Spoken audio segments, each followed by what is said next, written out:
Exodus 1. When Jacob went to Egypt, his son Joseph was already there. So Jacob took his 11 other sons and their families. They were Reuben, Simeon, Levi, Judah, Issachar, Zebulun, Benjamin, Dan, Naphtali, Gad, and Asher. Altogether, Jacob had 70 children, grandchildren, and great-grandchildren who went with him. After Joseph, his brothers, and everyone else in that generation had died, the people of Israel became so numerous that the whole region of Goshen was full of them. Many years later, a new king came to power.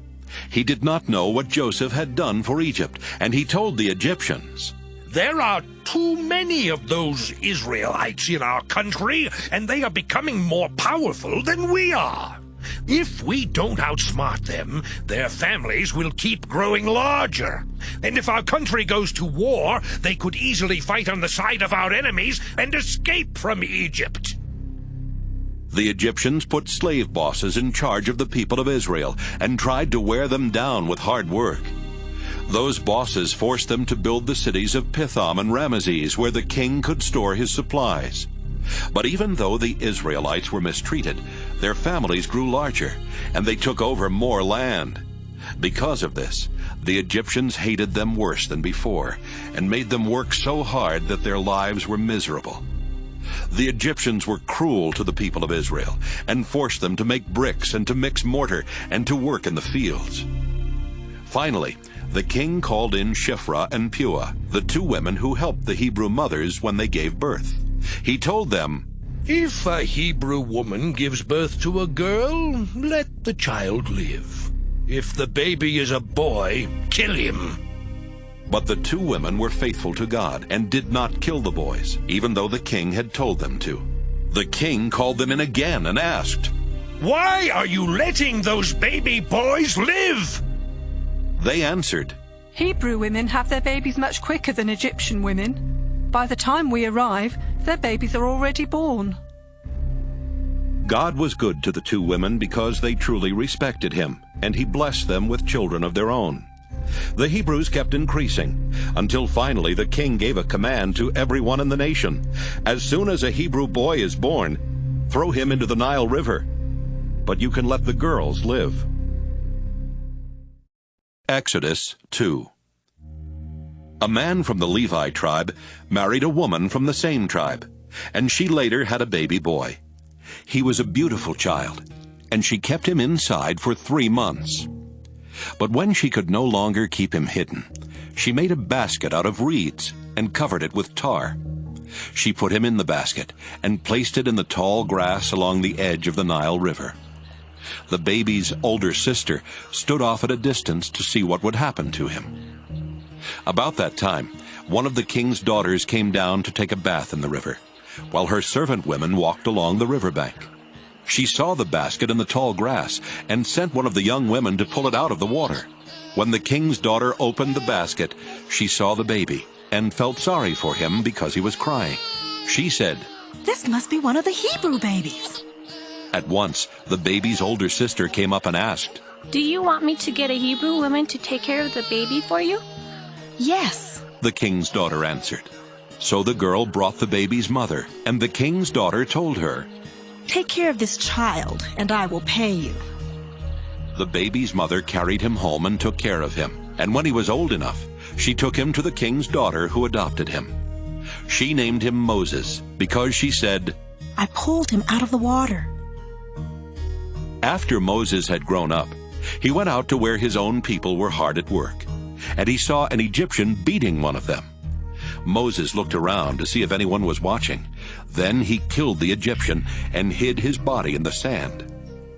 When Moses went out the next day, he saw 2 Hebrews fighting. So he went to the man who had started the fight and asked, "Why are you beating up one of your own people?" The man answered, "Who put you in charge of us and made you our judge? Are you planning to kill me, just as you killed that Egyptian?" This frightened Moses, because he was sure that people must have found out what had happened. When the king heard what Moses had done, the king wanted to kill him, but Moses escaped and went to the land of Midian. One day Moses was sitting there by a well when the 7 daughters of Jethro, the priest of Midian, came up to water their father's sheep and goats. Some shepherds tried to chase them away, but Moses came to their rescue and watered their animals. When Jethro's daughters returned home, their father asked, "Why have you come back so early today?" They answered, "An Egyptian rescued us from the shepherds, and he even watered our sheep and goats." "Where is he?" Jethro asked. "Why did you leave him out there? Invite him to eat with us." Moses agreed to stay on with Jethro, who later let his daughter Zipporah marry Moses. And when she had a son, Moses said, I will name him Gershom, since I'm a foreigner in this country. After the death of the king of Egypt, the Israelites still complained because they were forced to be slaves. They cried out for help, and God heard their loud cries. He did not forget the promise he had made to Abraham, Isaac, and Jacob, and because he knew what was happening to his people, he felt sorry for them. Exodus 3. One day, Moses was taking care of the sheep and goats of his father-in-law Jethro, the priest of Midian, and Moses decided to lead them across the desert to Sinai, the holy mountain. There an angel of the Lord appeared to him from a burning bush. Moses saw that the bush was on fire, but it was not burning up. This is strange, he said to himself. I'll go over and see why the bush isn't burning up. When the Lord saw Moses coming near the bush, he called him by name, and Moses answered, Here I am. God replied, Don't come any closer. Take off your sandals. The ground where you are standing is holy. I am the God who was worshipped by your ancestors, Abraham, Isaac, and Jacob. Moses was afraid to look at God, and so he hid his face. The Lord said, I have seen how my people are suffering as slaves in Egypt, and I have heard them beg for my help because of the way they are being mistreated. I feel sorry for them, and I have come down to rescue them from the Egyptians. I will bring my people out of Egypt into a country where there is good land, rich with milk and honey. I will give them the land where the Canaanites, Hittites, Amorites, Perizzites, Hivites, and Jebusites now live. My people have begged for my help, and I have seen how cruel the Egyptians are to them. Now go to the king. I am sending you to lead my people out of his country. But Moses said, Who am I to go to the king and lead your people out of Egypt? God replied, I will be with you, and you will know that I am the one who sent you, when you worship me on this mountain after you have led my people out of Egypt. Moses answered, I will tell the people of Israel that the God their ancestors worshipped has sent me to them. But what should I say if they ask me your name? God said to Moses, I am the eternal God. So tell them that the Lord, whose name is I Am, has sent you. This is my name forever, and it is the name that people must use from now on. Call together the leaders of Israel and tell them that the God who was worshipped by Abraham, Isaac, and Jacob has appeared to you. Tell them, I have seen how terribly they are being treated in Egypt, and I promise to lead them out of their troubles. I will give them a land rich with milk and honey, where the Canaanites, Hittites, Amorites, Perizzites, Hivites, and Jebusites now live. The leaders of Israel will listen to you. Then you must take them to the king of Egypt and say, The Lord God of the Hebrews has appeared to us. Let us walk 3 days into the desert, where we can offer a sacrifice to him. But I know that the king of Egypt won't let you go unless something forces him to. So I will use my mighty power to perform all kinds of miracles and strike down the Egyptians. Then the king will send you away. After I punish the Egyptians, they will be so afraid of you that they will give you anything you want. You are my people, and I will let you take many things with you when you leave the land of Egypt. Every Israelite woman will go to her Egyptian neighbors or to any Egyptian woman living in her house. She will ask them for gold and silver jewelry and for their finest clothes. the Egyptians will give them to you, and you will put these fine things on your sons and daughters. You will carry all this away when you leave Egypt. Exodus 4. Moses asked the Lord, Suppose everyone refuses to listen to my message, and no one believes that you really appeared to me. The Lord answered, What's that in your hand? A walking stick. Moses replied. Throw it down. The Lord commanded. So Moses threw the stick on the ground. It immediately turned into a snake, and Moses jumped back. Pick it up by the tail. The Lord told him. And when Moses did this, the snake turned back into a walking stick. Do this, the Lord said, and the Israelites will believe that you have seen me, the God who was worshipped by their ancestors Abraham, Isaac, and Jacob. Next, the Lord commanded Moses, Put your hand inside your shirt.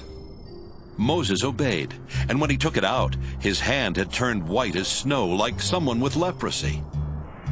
Put your hand back inside your shirt, the Lord told him. Moses did so, and when he took it out again, it was as healthy as the rest of his body. Then the Lord said, If no one believes either of these miracles, take some water from the Nile River and pour it on the ground.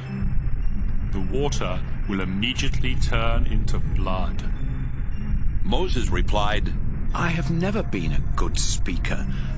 I wasn't one before you spoke to me, and I'm not one now. I am slow at speaking, and I can never think of what to say. But the Lord answered, Who makes people able to speak, or makes them deaf or unable to speak? Who gives them sight, or makes them blind? Don't you know that I am the one who does these things? Now go. When you speak, I will be with you, and give you the words to say. Moses begged, Lord, please send someone else to do it. The Lord became irritated with Moses and said, What about your brother Aaron, the Levite? I know he is a good speaker. He is already on his way here to visit you, and he will be happy to see you again. Aaron will speak to the people for you, and you will be like me, telling Aaron what to say. I will be with both of you as you speak, and I will tell each of you what to do. Now, take this walking stick and use it to perform miracles. Moses went to his father-in-law Jethro and asked, Please let me return to Egypt to see if any of my people are still alive. All right, Jethro replied. I hope all goes well. But even before this, the Lord had told Moses, Leave the land of Midian and return to Egypt. Everyone who wanted to kill you is dead. So Moses put his wife and sons on donkeys and headed for Egypt, holding the walking stick that had the power of God. On the way, the Lord said to Moses, When you get to Egypt, go to the king and work the miracles I have shown you. But I will make him so stubborn that he will refuse to let my people go. Then tell him that I have said, Israel is my firstborn son, and I commanded you to release him so he could worship me. But you refused, and now I will kill your firstborn son. One night, while Moses was in camp, the Lord was about to kill him. But Zipporah circumcised her son with a flint knife. She touched his legs with the skin she had cut off and said, My dear son, this blood will protect you. So the Lord did not harm Moses. Then Zipporah said, Yes, my dear, you are safe because of this circumcision. The Lord sent Aaron to meet Moses in the desert.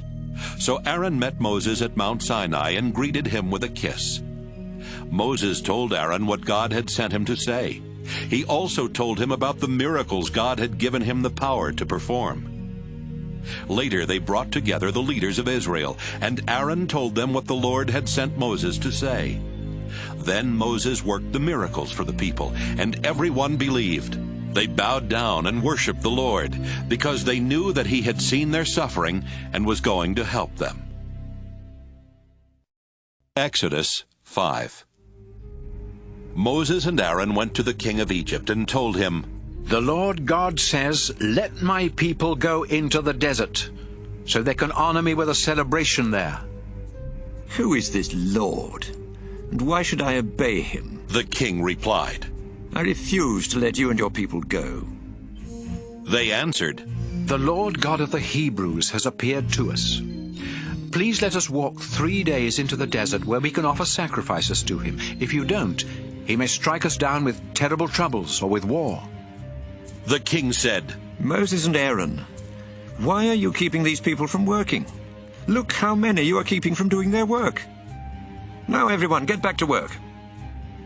That same day, the king gave orders to his slave bosses and to the men directly in charge of the Israelite slaves.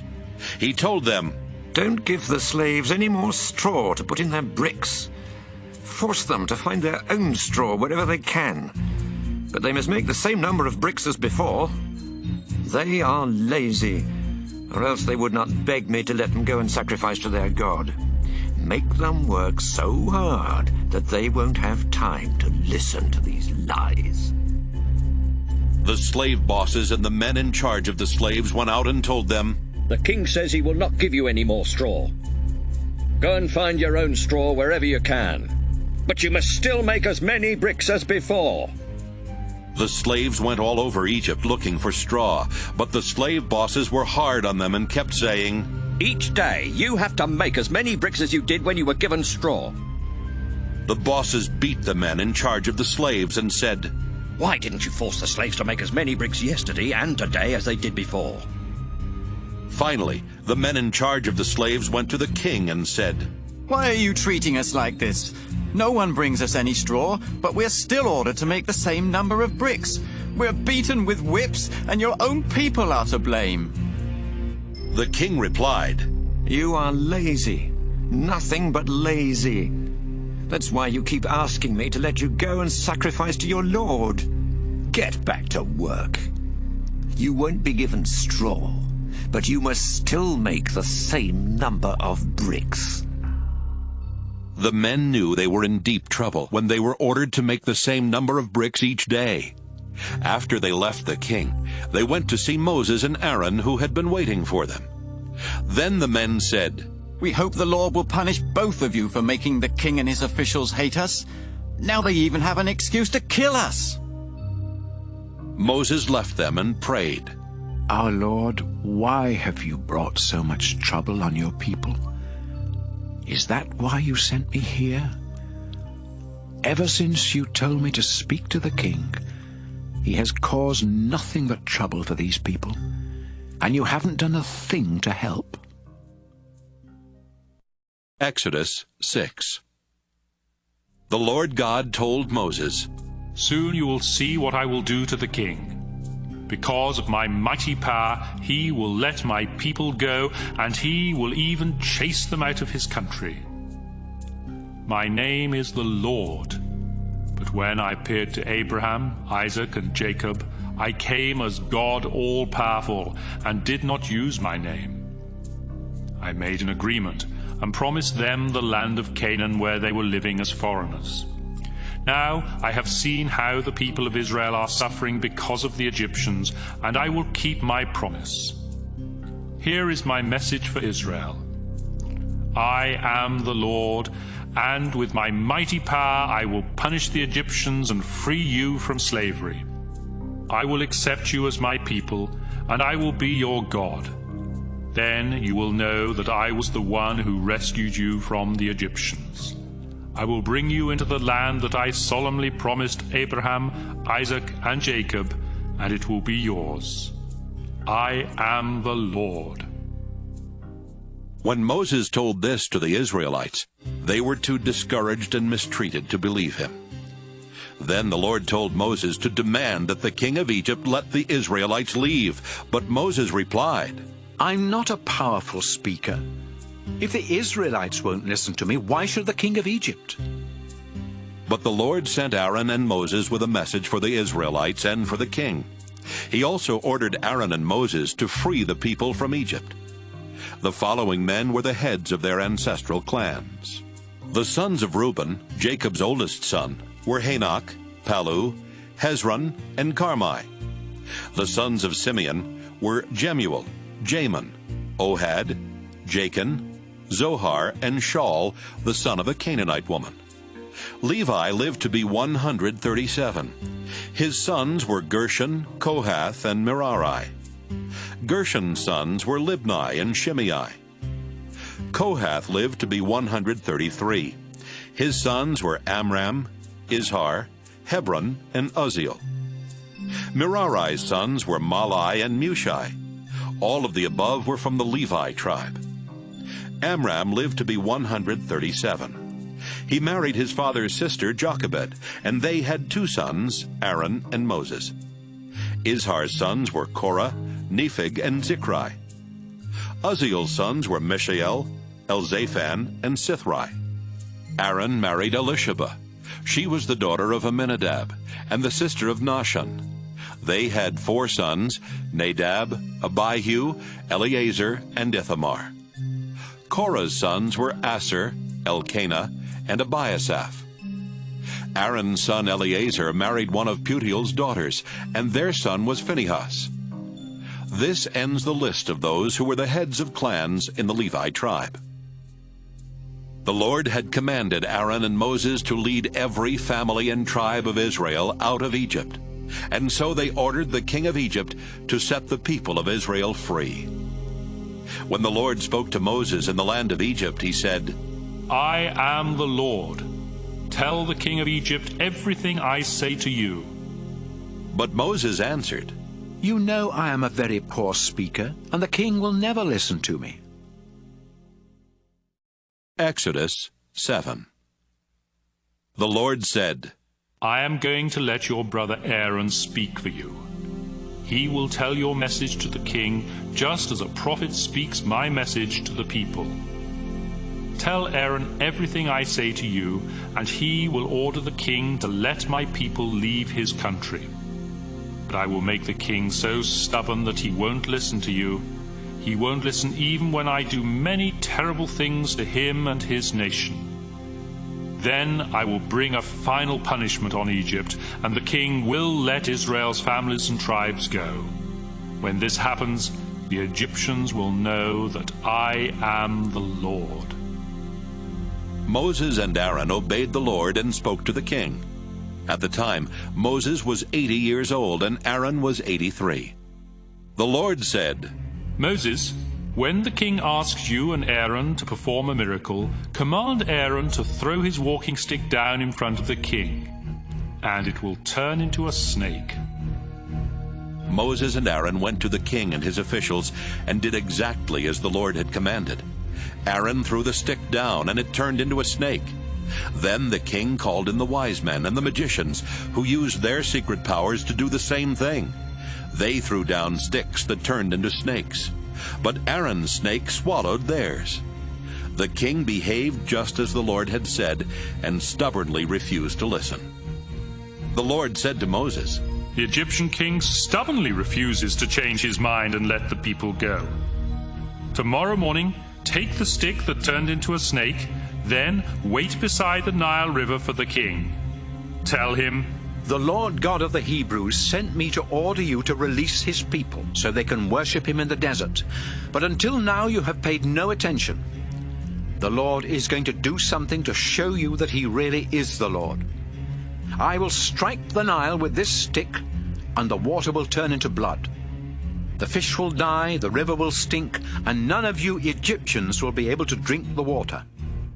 Moses then commanded Aaron to hold his stick over the water, so that every drop of water in Egypt would turn into blood, including rivers, canals, ponds, and even the water in buckets and jars.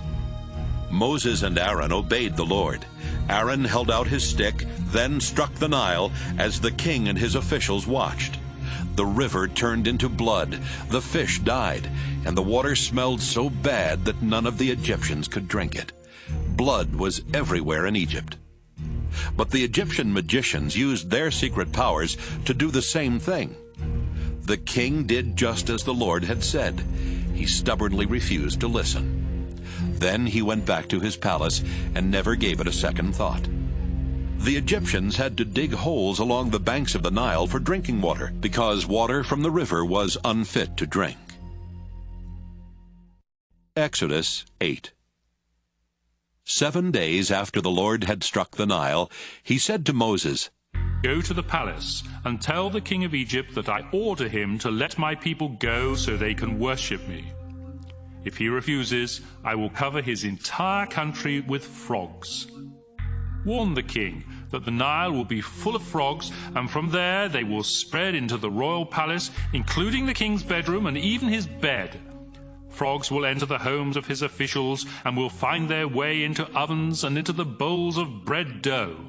Frogs will be crawling on everyone, the king, his officials, and every citizen of Egypt."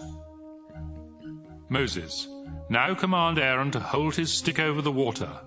Then frogs will come from all rivers, canals, and ponds in Egypt, and they will cover the land.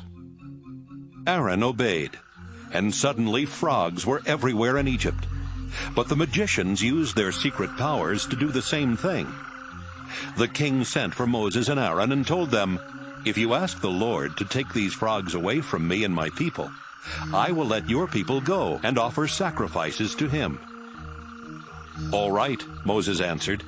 "You choose the time when I am to pray for the frogs to stop bothering you, your officials, and your people, and for them to leave your houses and be found only in the river." "Do it tomorrow," the king replied. "As you wish," Moses agreed. "Then everyone will discover that there is no God like the Lord, and frogs will no longer be found anywhere except in the Nile." After Moses and Aaron left the palace, Moses begged the Lord to do something about the frogs he had sent as punishment for the king.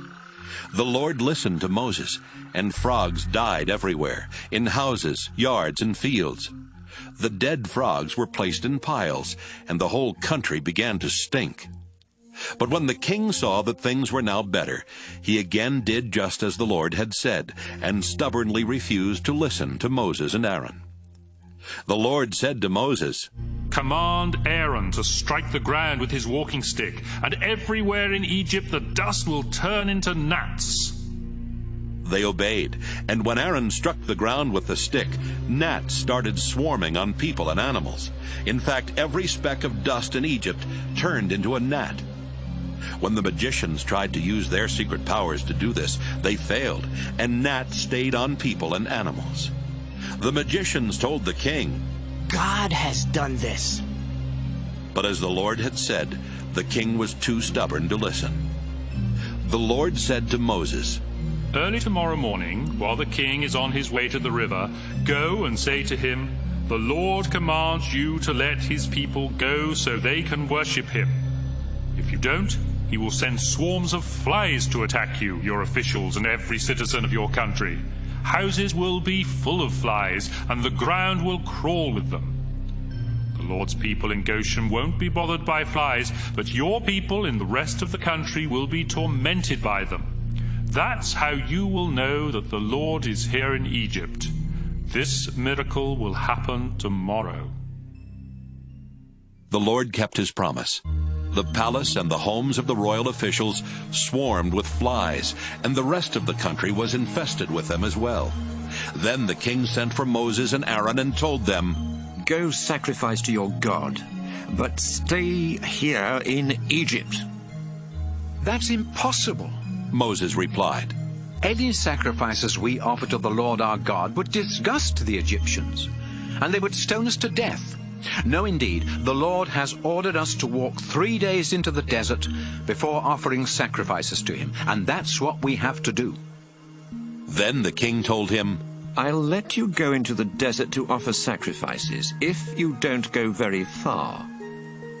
But in the meantime, pray for me." "Your Majesty," Moses replied, "I'll pray for you as soon as I leave. And by tomorrow the flies will stop bothering you, your officials, and the citizens of your country. Only make sure that you're telling the truth this time, and that you really intend to let our people offer sacrifices to the Lord." After leaving the palace, Moses prayed, and the Lord answered his prayer. Not a fly was left to pester the king, his officials, or anyone else in Egypt. But the king turned stubborn again and would not let the people go. Exodus 9. The Lord sent Moses with this message for the king of Egypt.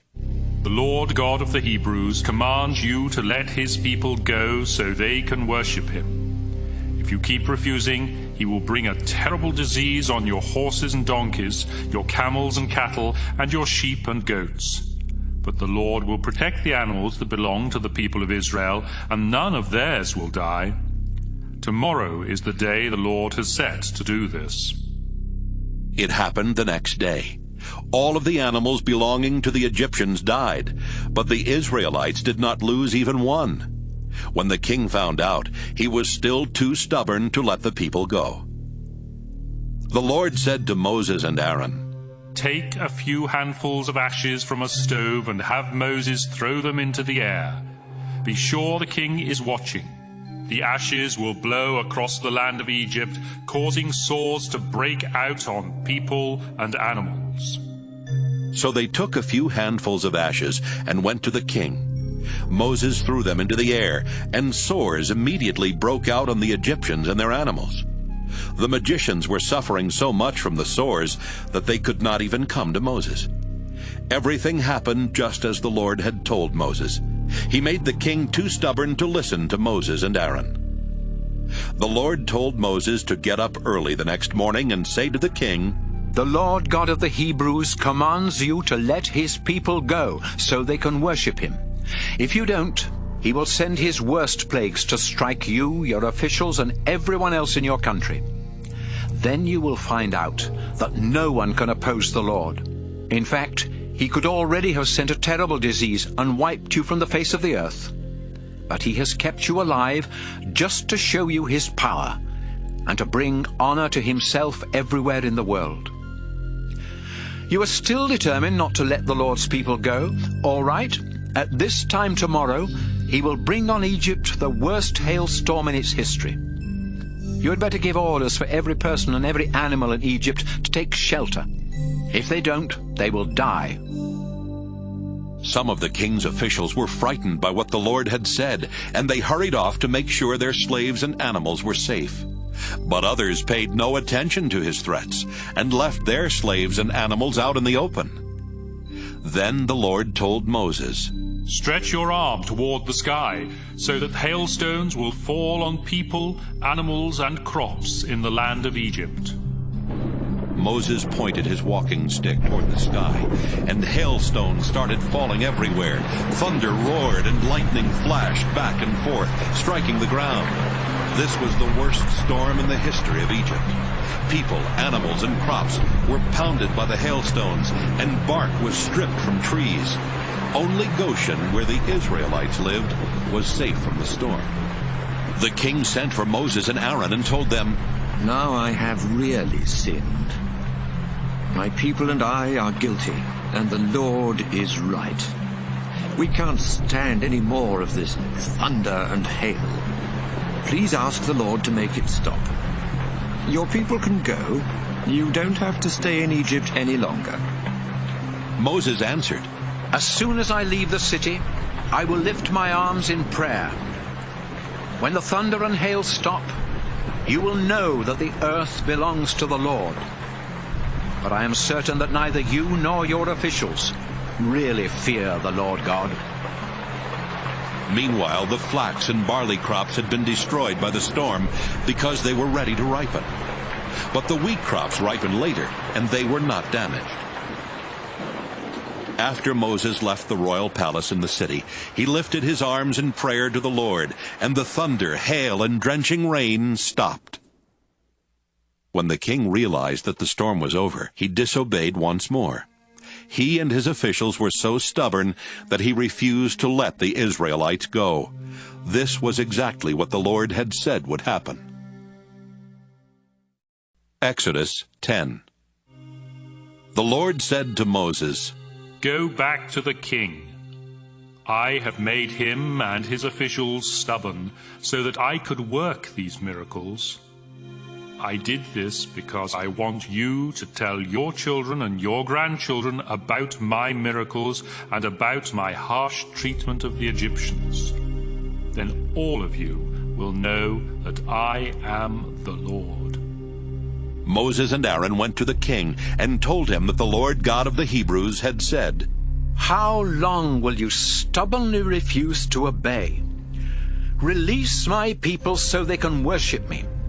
Do this by tomorrow, or I will cover your country with so many locusts that you won't be able to see the ground. Most of your crops were ruined by the hailstones, but these locusts will destroy what little is left, including the trees. Your palace, the homes of your officials, and all other houses in Egypt will overflow with more locusts than have ever been seen in this country." After Moses left the palace, the king's officials asked, "Your Majesty, how much longer is this man going to be a troublemaker? Why don't you let the people leave so they can worship the Lord their God? Don't you know that Egypt is a disaster?" The king had Moses and Aaron brought back, and he said, "All right, you may go and worship the Lord your God. But first, tell me who will be going." "Everyone, young and old." Moses answered, "We will even take our sheep, goats, and cattle, because we want to hold a celebration in honor of the Lord." The king replied, "The Lord had better watch over you on the day I let you leave with your families. You're up to no good. Do you want to worship the Lord? All right, take only the men and go." Then Moses and Aaron were chased out of the palace. The Lord told Moses, "Stretch your arm toward Egypt. Swarms of locusts will come and eat everything left by the hail." Moses held out his walking stick, and the Lord sent an east wind that blew across Egypt the rest of the day and all that night. By morning, locusts were swarming everywhere. Never before had there been so many locusts in Egypt, and never again will there be so many. The ground was black with locusts, and they ate everything left on the trees and in the fields. Nothing green remained in Egypt, not a tree or a plant. At once the king sent for Moses and Aaron. He told them, "I have sinned against the Lord your God and against you. Forgive me one more time, and ask the Lord to stop these insects from killing every living plant." Moses left the palace and prayed. Then the Lord sent a strong west wind that swept the locusts into the Red Sea. Not one locust was left anywhere in Egypt. But the Lord made the king so stubborn that he still refused to let the Israelites go. The Lord said to Moses, "Stretch your arm toward the sky, and everything will be covered with darkness thick enough to touch." Moses stretched his arm toward the sky, and Egypt was covered with darkness for 3 days. During that time, the Egyptians could not see each other or leave their homes. But there was light where the Israelites lived. The king sent for Moses and told him, "Go worship the Lord, and take your families with you. Just leave your sheep, goats, and cattle." "No," Moses replied. "You must let us offer sacrifices to the Lord our God, and we won't know which animals we will need until we get there. That's why we can't leave even one of them here." This time, the Lord made the king so stubborn that he said to Moses, "Get out and stay out. If you ever come back, you're dead." "Have it your way," Moses answered. "You won't see me again." Exodus 11. The Lord said to Moses, "I am going to punish the king of Egypt and his people one more time. Then the king will gladly let you leave his land, so that I will stop punishing the Egyptians. He will even chase you out. Now, go and tell my people to ask their Egyptian neighbors for gold and silver jewelry." So the Lord made the Egyptians greatly respect the Israelites, and everyone, including the king and his officials, considered Moses an important leader. Moses went to the king and said, "I have come to let you know what the Lord is going to do. About midnight, he will go through the land of Egypt, and wherever he goes, the firstborn son in every family will die. Your own son will die, and so will the son of the lowest slave woman. Even the firstborn males of cattle will die. Everywhere in Egypt there will be loud crying. Nothing like this has ever happened before or will ever happen again. But there won't be any need for the Israelites to cry. Things will be so quiet that not even a dog will be heard barking. Then you Egyptians will know that the Lord is good to the Israelites even while he punishes you. Your leaders will come and bow down, begging me to take my people and leave your country. Then we will leave. Moses was very angry. He turned and left the king. What the Lord had earlier said to Moses came true. He had said, "The king of Egypt won't listen. Then I will perform even more miracles." So the king of Egypt saw Moses and Aaron work miracles, but the Lord made him stubbornly refuse to let the Israelites leave his country. Exodus 12. Sometime later, the Lord said to Moses and Aaron, "This month is to be the first month of the year for you.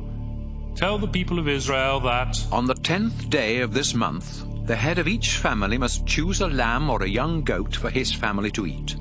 If any family is too small to eat the whole animal, they must share it with their next-door neighbors. Choose either a sheep or a goat, but it must be a 1-year-old male that has nothing wrong with it, and it must be large enough for everyone to have some of the meat. Each family must take care of its animal until the evening of the 14th day of the month, when the animals are to be killed.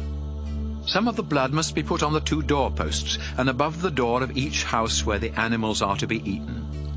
That night, the animals are to be roasted and eaten, together with bitter herbs and thin bread made without yeast. Don't eat the meat raw or boiled. The entire animal, including its head, legs, and insides, must be roasted. Eat what you want that night, and the next morning burn whatever is left. When you eat the meal, be dressed and ready to travel. Have your sandals on. Carry your walking stick in your hand and eat quickly. This is the Passover festival in honor of me, your Lord. That same night, I will pass through Egypt and kill the firstborn son in every family and the firstborn male of all animals. I am the Lord, and I will punish the gods of Egypt. The blood on the houses will show me where you live, and when I see the blood, I will pass over you. Then you won't be bothered by the terrible disasters I will bring on Egypt. Remember this day, and celebrate it each year as a festival in my honor. For 7 days you must eat bread made without yeast, and on the first of these 7 days you must remove all yeast from your homes. If you eat anything made with yeast during this festival, you will no longer be part of Israel. Meet together for worship on the 1st and 7th days of the festival. The only work you are allowed to do on either of these 2 days is that of preparing the bread. Celebrate this festival of thin bread as a way of remembering the day that I brought your families and tribes out of Egypt. And do this each year. Begin on the evening of the 14th day of the first month by eating bread made without yeast. Then continue this celebration until the evening of the 21st day. During these 7 days, no yeast is allowed in anyone's home, whether they are native Israelites or not. If you are caught eating anything made with yeast, you will no longer be part of Israel. Stay away from yeast, no matter where you live. No one is allowed to eat anything made with yeast. Moses called the leaders of Israel together and said, Each family is to pick out a sheep and kill it for Passover. Make a brush from a few small branches of a hyssop plant and dip the brush in the bowl that has the blood of the animal in it.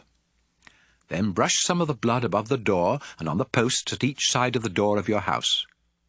After this, everyone is to stay inside. During that night, the Lord will go through the country of Egypt and kill the firstborn son in every Egyptian family. He will see where you have put the blood, and he will not come into your house. His angel that brings death will pass over and not kill your firstborn sons. After you have entered the country promised to you by the Lord, you and your children must continue to celebrate Passover each year. Your children will ask you, "What are we celebrating?" And you will answer, "The Passover animal is killed to honor the Lord. We do these things because on that night, long ago, the Lord passed over the homes of our people in Egypt. He killed the firstborn sons of the Egyptians, but he saved our children from death." After Moses finished speaking, the people of Israel knelt down and worshipped the Lord. Then they left and did what Moses and Aaron had told them to do. At midnight, the Lord killed the firstborn son of every Egyptian family, from the son of the king to the son of every prisoner in jail. He also killed the firstborn male of every animal that belonged to the Egyptians. That night, the king, his officials, and everyone else in Egypt got up and started crying bitterly. In every Egyptian home, someone was dead. During the night, the king sent for Moses and Aaron and told them, "Get your people out of my country and leave us alone. Go and worship the Lord as you have asked. Take your sheep, goats, and cattle and get out. But ask your God to be kind to me." The Egyptians did everything they could to get the Israelites to leave their country fast. They said, "Please hurry and leave. If you don't, we will all be dead." So the Israelites quickly made some bread dough and put it in pans. But they did not mix any yeast in the dough to make it rise. They wrapped cloth around the pans and carried them on their shoulders. The Israelites had already done what Moses had told them to do. They had gone to their Egyptian neighbors and asked for gold and silver and for clothes. The Lord had made the Egyptians friendly toward the people of Israel, and they gave them whatever they asked for. In this way they carried away the wealth of the Egyptians when they left Egypt. The Israelites walked from the city of Ramesses to the city of Succoth. There were about 600,000 of them, not counting women and children. Many other people went with them as well, and there were also a lot of sheep, goats, and cattle. They left Egypt in such a hurry that they did not have time to prepare any food except the bread dough made without yeast. So they baked it and made thin bread. The Lord's people left Egypt exactly 430 years after they had arrived. On that night, the Lord kept watch for them. And on this same night each year, Israel will always keep watch in honor of the Lord. The Lord gave Moses and Aaron the following instructions for celebrating Passover. No one except Israelites may eat the Passover meal. Your slaves may eat the meal if they have been circumcised, but no foreigners who work for you are allowed to have any. The entire meal must be eaten inside, and no one may leave the house during the celebration. No bones of the Passover lamb may be broken, and all Israelites must take part in the meal. If anyone who isn't an Israelite wants to celebrate Passover with you, every man and boy in that family must first be circumcised. Then they may join in the meal, just like native Israelites. No uncircumcised man or boy may eat the Passover meal. This law applies both to native Israelites and to those foreigners who live among you. The Israelites obeyed everything the Lord had commanded Moses and Aaron to tell them. And on that same day, the Lord brought Israel's families and tribes out of Egypt. Exodus 13. The Lord said to Moses, Dedicate to me the firstborn son of every family and the firstborn males of your flocks and herds. These belong to me. Moses said to the people, Remember this day in the month of Abib. It is the day when the Lord's mighty power rescued you from Egypt, where you were slaves. Do not eat anything made with yeast. The Lord promised your ancestors that he would bring you into the land of the Canaanites, Hittites, Amorites, Hivites, and Jebusites. It is a land rich with milk and honey. Each year during the month of Abib, celebrate these events in the following way. For 7 days, you are to eat bread made without yeast, and on the 7th day you are to celebrate a festival in honor of the Lord. During those 7 days, you must not eat anything made with yeast, or even have yeast anywhere near your homes. Then, on the 7th day, you must explain to your children that you do this because the Lord brought you out of Egypt. This celebration will be like wearing a sign on your hand or on your forehead, because then you will pass on to others the teaching of the Lord, whose mighty power brought you out from Egypt. Celebrate this festival each year at the same time. The Lord will give you the land of the Canaanites, just as he promised you and your ancestors. From then on, you must give him every firstborn son from your families, and every firstborn male from your animals, because these belong to him. You can save the life of a firstborn donkey by sacrificing a lamb. If you don't, you must break the donkey's neck. You must save every firstborn son. In the future, your children will ask what this ceremony means. Explain it to them by saying, "The Lord used his mighty power to rescue us from slavery in Egypt. The king stubbornly refused to set us free, so the Lord killed the firstborn male of every animal and the firstborn son of every Egyptian family. This is why we sacrifice to the Lord every firstborn male of every animal and save every firstborn son." This ceremony will serve the same purpose as a sign on your hand or on your forehead, to tell how the Lord's mighty power rescued us from Egypt. After the king had finally let the people go, the Lord did not lead them through Philistine territory, though that was the shortest way. God had said, "If they are attacked, they may decide to return to Egypt." So he led them around through the desert and toward the Red Sea. The Israelites left Egypt prepared for battle. Moses had them take along the bones of Joseph, whose dying words had been, "God will come to your rescue, and when he does, be sure to take along my bones." The people of Israel left Succoth and camped at Etham at the border of Egypt near the desert. During the day, the Lord went ahead of his people in a thick cloud, and during the night he went ahead of them in a flaming fire. That way the Lord could lead them at all times, whether day or night. Exodus 14. At Etham the Lord said to Moses, "Tell the people of Israel to turn back and camp across from Pi-hahiroth near Baal-zephon, between Migdol and the Red Sea. The king will think they were afraid to cross the desert and that they are wandering around trying to find another way to leave the country. I will make the king stubborn again, and he will try to catch you. Then I will destroy him and his army. People everywhere will praise me for my victory, and the Egyptians will know that I really am the Lord." The Israelites obeyed the Lord and camped where he told them.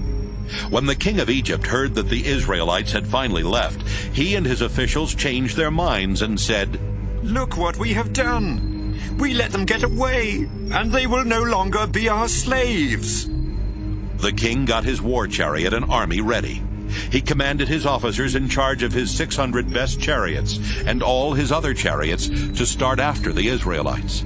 The Lord made the king so stubborn that he went after them, even though the Israelites proudly went on their way.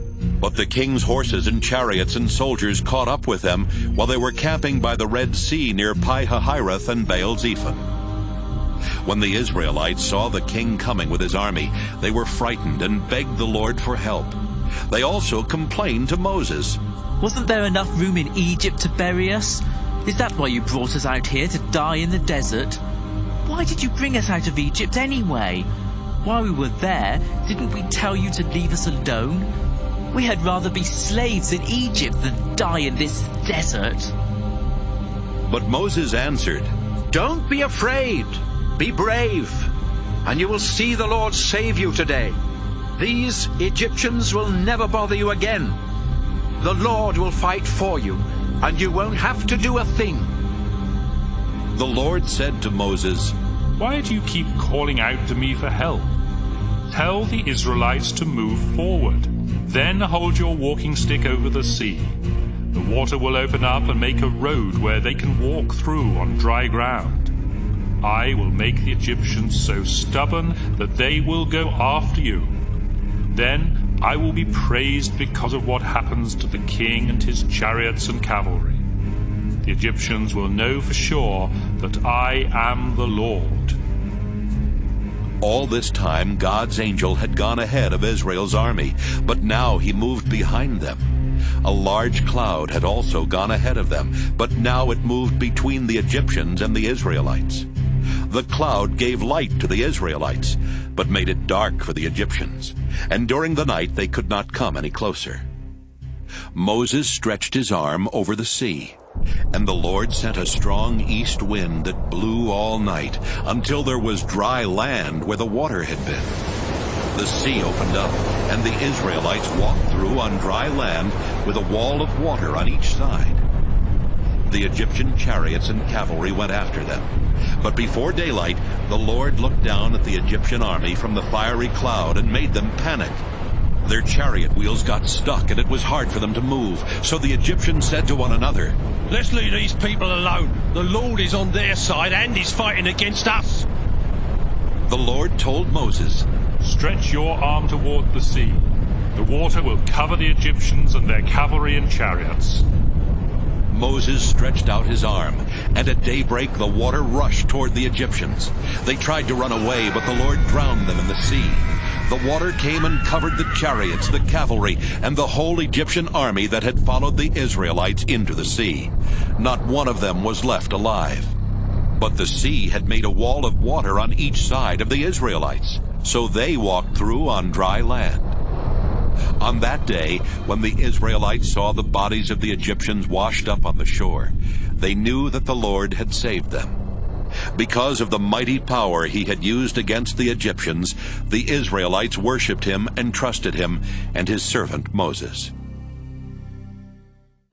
Exodus 15.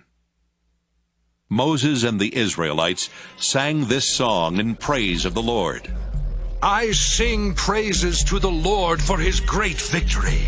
He has thrown the horses and their riders into the sea. The Lord is my strength, the reason for my song, because he has saved me. I praise and honor the Lord. He is my God and the God of my ancestors. The Lord is his name, and he is a warrior. He threw the chariots and the army of Egypt's king into the Red Sea, and he drowned the best of the king's officers. They sank to the bottom just like stones. With the tremendous force of your right arm, our Lord, you crushed your enemies. What a great victory was yours as you defeated everyone who opposed you. Your fiery anger wiped them out as though they were straw. You were so furious that the sea piled up like a wall and the ocean depths curdled like cheese. Your enemies boasted that they would pursue and capture us, divide up our possessions, treat us as they wished, then take out their swords and kill us right there. But when you got furious, they sank like lead, swallowed by ocean waves. Our Lord, no other gods compare with you. Majestic and holy, fearsome and glorious, miracle worker. When you signaled with your right hand, your enemies were swallowed deep into the earth. The people you rescued were led by your powerful love to your holy place. Nations learned of this and trembled. Philistines shook with horror. The leaders of Edom and of Moab were terrified. Everyone in Canaan fainted, struck down by fear. Our Lord, your powerful arm kept them still as a rock until the people you rescued for your very own had marched by. You will let your people settle on your chosen mountain where you built your home and your temple. Our Lord, you will rule forever. The Lord covered the royal Egyptian cavalry and chariots with the sea, after the Israelites had walked safely through on dry ground. Miriam, the sister of Aaron, was a prophet. So she took her tambourine and led the other women out to play their tambourines and to dance.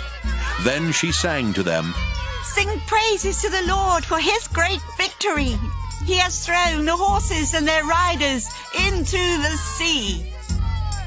After the Israelites left the Red Sea, Moses led them through the Shur desert for 3 days before finding water. They did find water at Marah, but it was bitter, which is how that place got its name. The people complained and said, Moses, what are we going to drink? Moses asked the Lord for help, and the Lord told him to throw a piece of wood into the water. Moses did so, and the water became fit to drink. At Marah, the Lord tested his people and also gave them some laws and teachings. Then he said, I am the Lord your God, and I cure your diseases. If you obey me by doing right and by following my laws and teachings, I won't punish you with the diseases I sent on the Egyptians. Later, the Israelites came to Elim, where there were 12 springs and 70 palm trees, so they camped there. Exodus 16.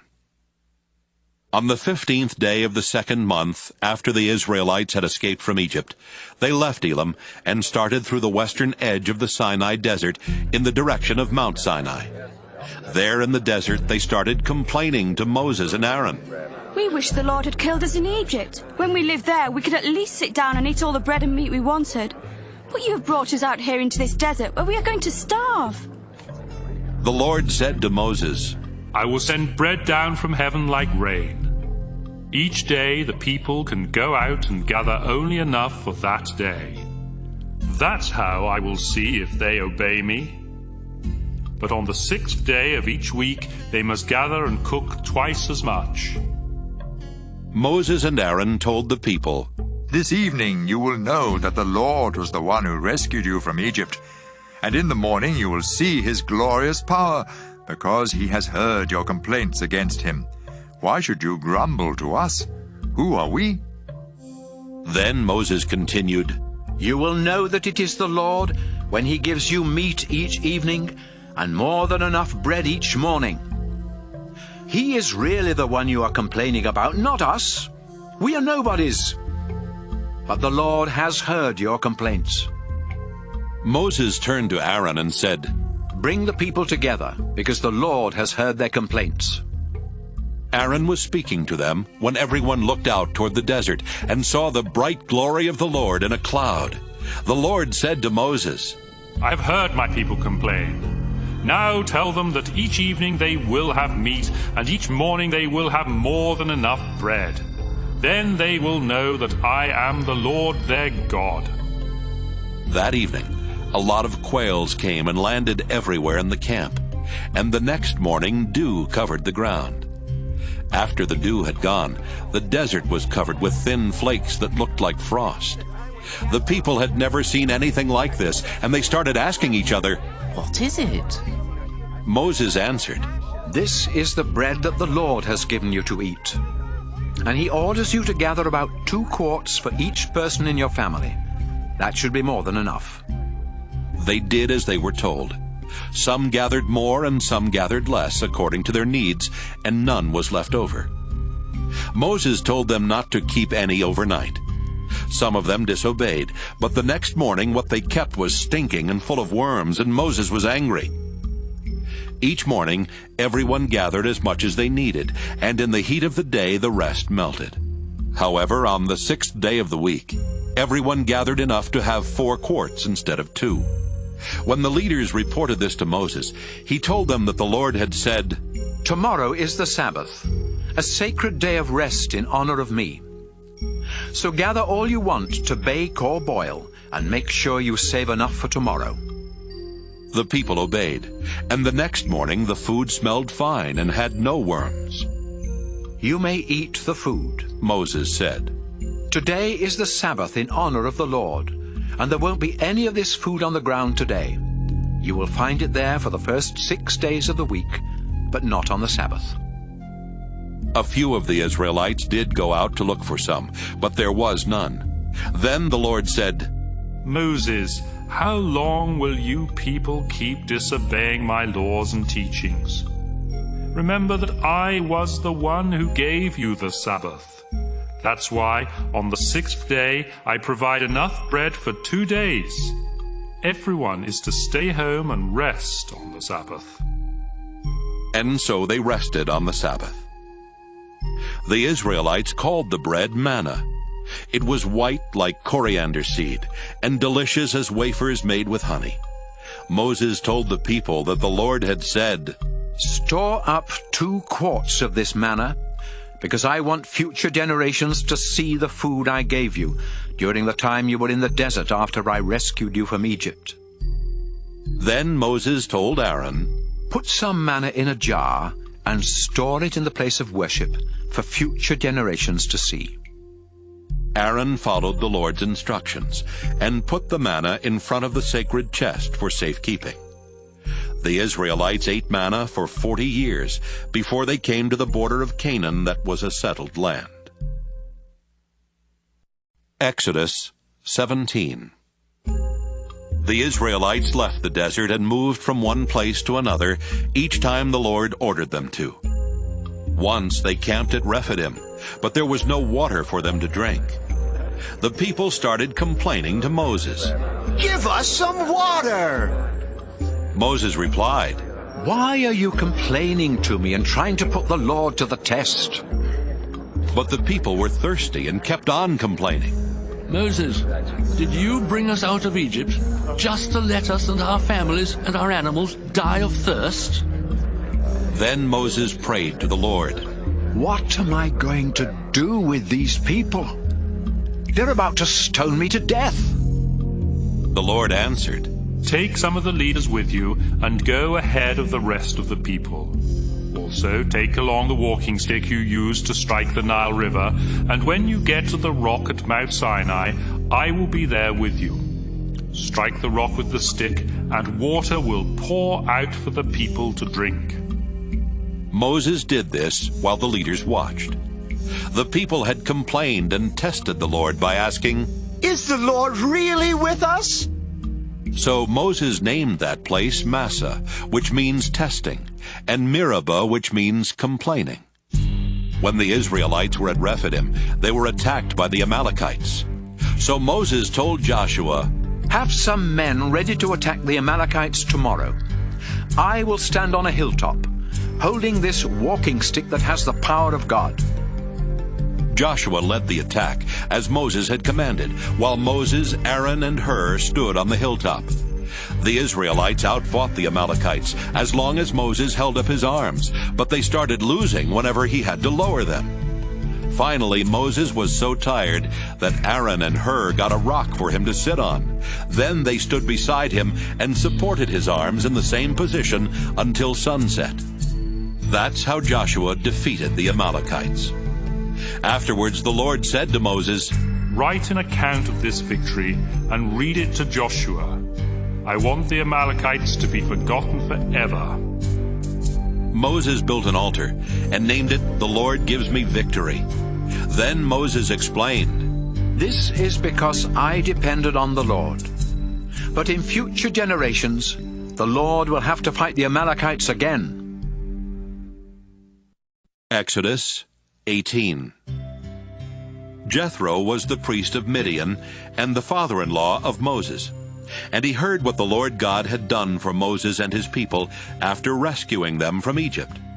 In the meantime, Moses had sent his wife Zipporah and her 2 sons to stay with Jethro, and he had welcomed them. Moses was still a foreigner in Midian when his first son was born, and so Moses said, "I'll name him Gershom." When his second son was born, Moses said, "I'll name him Eliezer, because the God my father worshipped has saved me from the king of Egypt." While Israel was camped in the desert near Mount Sinai, Jethro sent Moses this message, "I'm coming to visit you, and I'm bringing your wife and 2 sons." When they arrived, Moses went out and bowed down in front of Jethro, then kissed him. After they had greeted each other, they went into the tent, where Moses told him everything the Lord had done to protect Israel against the Egyptians and their king. He also told him how the Lord had helped them in all of their troubles. Jethro was so pleased to hear this good news about what the Lord had done that he shouted, "Praise the Lord! He rescued you and the Israelites from the Egyptians and their king. Now I know that the Lord is the greatest God, because he has rescued Israel from their arrogant enemies." Jethro offered sacrifices to God. Then Aaron and Israel's leaders came to eat with Jethro there at the place of worship. The next morning, Moses sat down at the place where he decided legal cases for the people, and everyone crowded around him until evening. Jethro saw how much Moses had to do for the people, and he asked, "Why are you the only judge? Why do you let these people crowd around you from morning till evening?" Moses answered, "Because they come here to find out what God wants them to do. They bring their complaints to me, and I make decisions on the basis of God's laws." Jethro replied, "That isn't the best way to do it. You and the people who come to you will soon be worn out. The job is too much for one person. You can't do it alone. God will help you if you follow my advice. You should be the one to speak to God for the people, and you should teach them God's laws and show them what they must do to live right. You will need to appoint some competent leaders who respect God and are trustworthy and honest. Then put them over groups of 10, 50, 100, and 1,000. These judges can handle the ordinary cases and bring the more difficult ones to you. Having them to share the load will make your work easier. This is the way God wants it done. You won't be under nearly as much stress, and everyone else will return home feeling satisfied." Moses followed Jethro's advice. He chose some competent leaders from every tribe in Israel and put them over groups of 10, 50, 100, and 1,000. They served as judges, deciding the easy cases themselves, but bringing the more difficult ones to Moses. After Moses and his father-in-law Jethro had said goodbye to each other, Jethro returned home. Exodus 19. The Israelites left Rephidim. Then, 2 months after leaving Egypt, they arrived at the desert near Mount Sinai, where they set up camp at the foot of the mountain. Moses went up the mountain to meet with the Lord God, who told him to say to the people, "You saw what I did in Egypt, and you know how I brought you here to me, just as a mighty eagle carries its young. Now, if you will faithfully obey me, you will be my very own people. The whole world is mine, but you will be my holy nation and serve me as priests." Moses, that is what you must tell the Israelites. After Moses went back, he reported to the leaders what the Lord had said, and they promised, "We will do everything the Lord has commanded." So Moses told the Lord about this. The Lord said to Moses, "I will come to you in a thick cloud and let the people hear me speak to you. Then they will always trust you." Again Moses reported to the people what the Lord had told him. Once more the Lord spoke to Moses. "Go back and tell the people that today and tomorrow they must get themselves ready to meet me. They must wash their clothes and be ready by the day after tomorrow, when I will come down to Mount Sinai, where all of them can see me. Warn the people that they are forbidden to touch any part of the mountain. Anyone who does will be put to death, either with stones or arrows, and no one must touch the body of a person killed in this way. Even an animal that touches this mountain must be put to death. You may go up the mountain only after a signal is given on the trumpet." After Moses went down the mountain, he gave orders for the people to wash their clothes and make themselves acceptable to worship God. He told them to be ready in 3 days and not to have sex in the meantime. On the morning of the 3rd day, there was thunder and lightning. A thick cloud covered the mountain. A loud trumpet blast was heard, and everyone in camp trembled with fear. Moses led them out of the camp to meet God, and they stood at the foot of the mountain. Mount Sinai was covered with smoke, because the Lord had come down in a flaming fire. Smoke poured out of the mountain just like a furnace, and the whole mountain shook. The trumpet blew louder and louder. Moses spoke, and God answered him with thunder. The Lord came down to the top of Mount Sinai and told Moses to meet him there. Then he said, Moses, go and warn the people not to cross the boundary that you set at the foot of the mountain. They must not cross it to come and look at me, because if they do, many of them will die. Only the priests may come near me, and they must obey strict rules before I let them. If they don't, they will be punished. Moses replied, The people cannot come up the mountain. You warned us to stay away because it is holy. Then the Lord told Moses, Go down and bring Aaron back here with you. But the priests and people must not try to push their way through, or I will rush at them like a flood. After Moses had gone back down, he told the people what the Lord had said. Exodus 20. God said to the people of Israel, I am the Lord your God, the one who brought you out of Egypt where you were slaves. Do not worship any god except me. Do not make idols that look like anything in the sky or on earth or in the ocean under the earth. Don't bow down and worship idols. I am the Lord your God, and I demand all your love.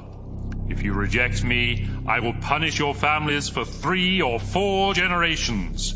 But if you love me and obey my laws, I will be kind to your families for thousands of generations. Do not misuse my name. I am the Lord your God, and I will punish anyone who misuses my name. Remember that the Sabbath day belongs to me.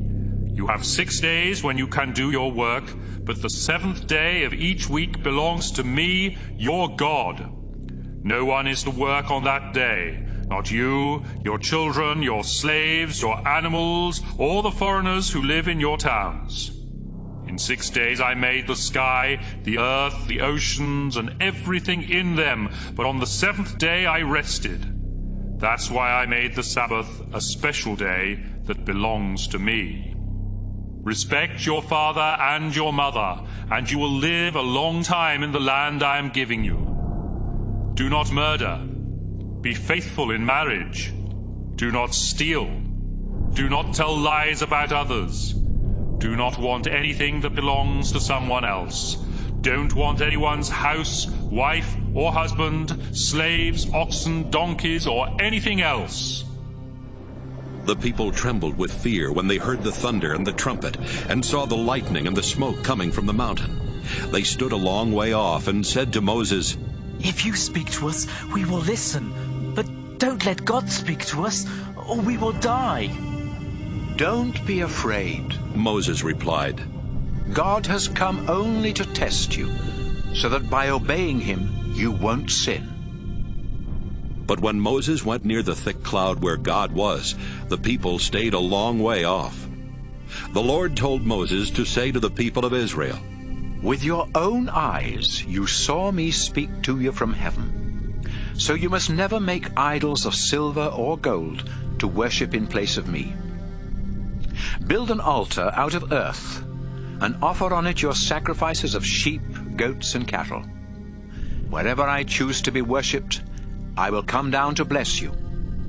If you ever build an altar for me out of stones, do not use any tools to chisel the stones, because that would make the altar unfit. And don't build an altar that requires steps. You might expose yourself when you climb up.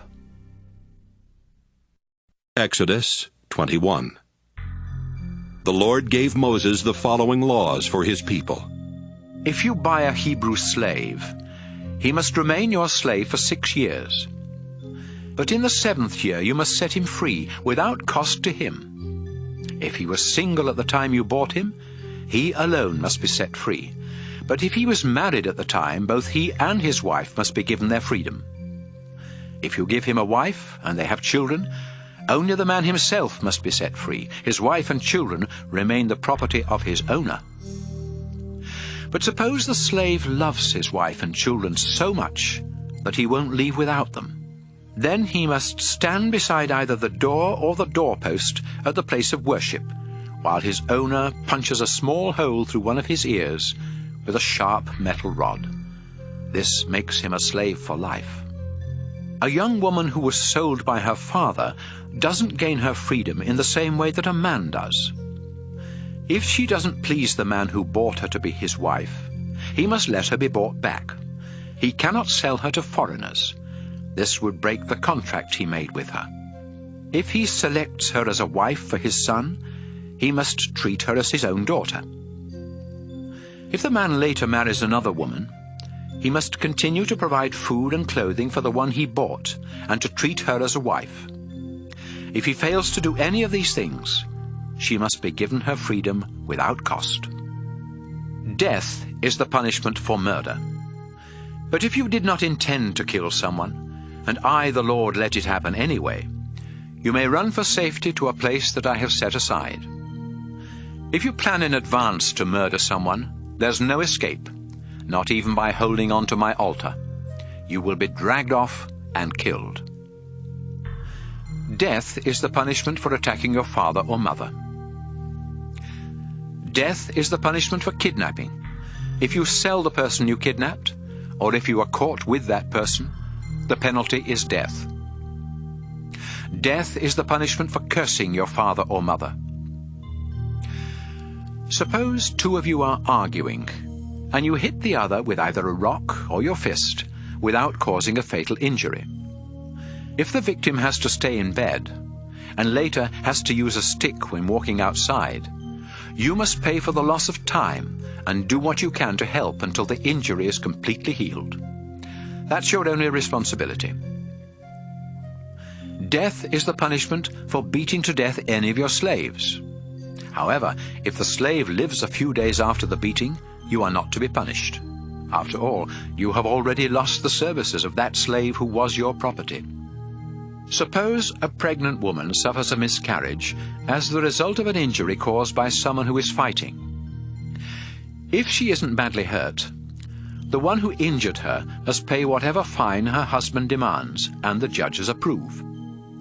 But if she is seriously injured, the payment will be life for life, eye for eye, tooth for tooth, hand for hand, foot for foot, burn for burn, cut for cut, and bruise for bruise.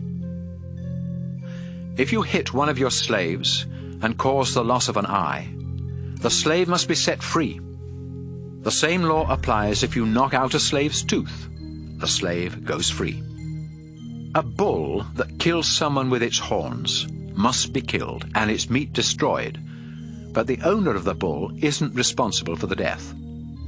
Suppose you own a bull that has been in the habit of attacking people, but you have refused to keep it fenced in. If that bull kills someone, both you and the bull must be put to death by stoning. However, you may save your own life by paying whatever fine is demanded. This same law applies if the bull gores someone's son or daughter. If the bull kills a slave, you must pay the slave owner 30 pieces of silver for the loss of the slave, and the bull must be killed by stoning. Suppose someone's ox or donkey is killed by falling into an open pit that you dug or left uncovered on your property. You must pay for the dead animal, and it becomes yours. If your bull kills someone else's, yours must be sold.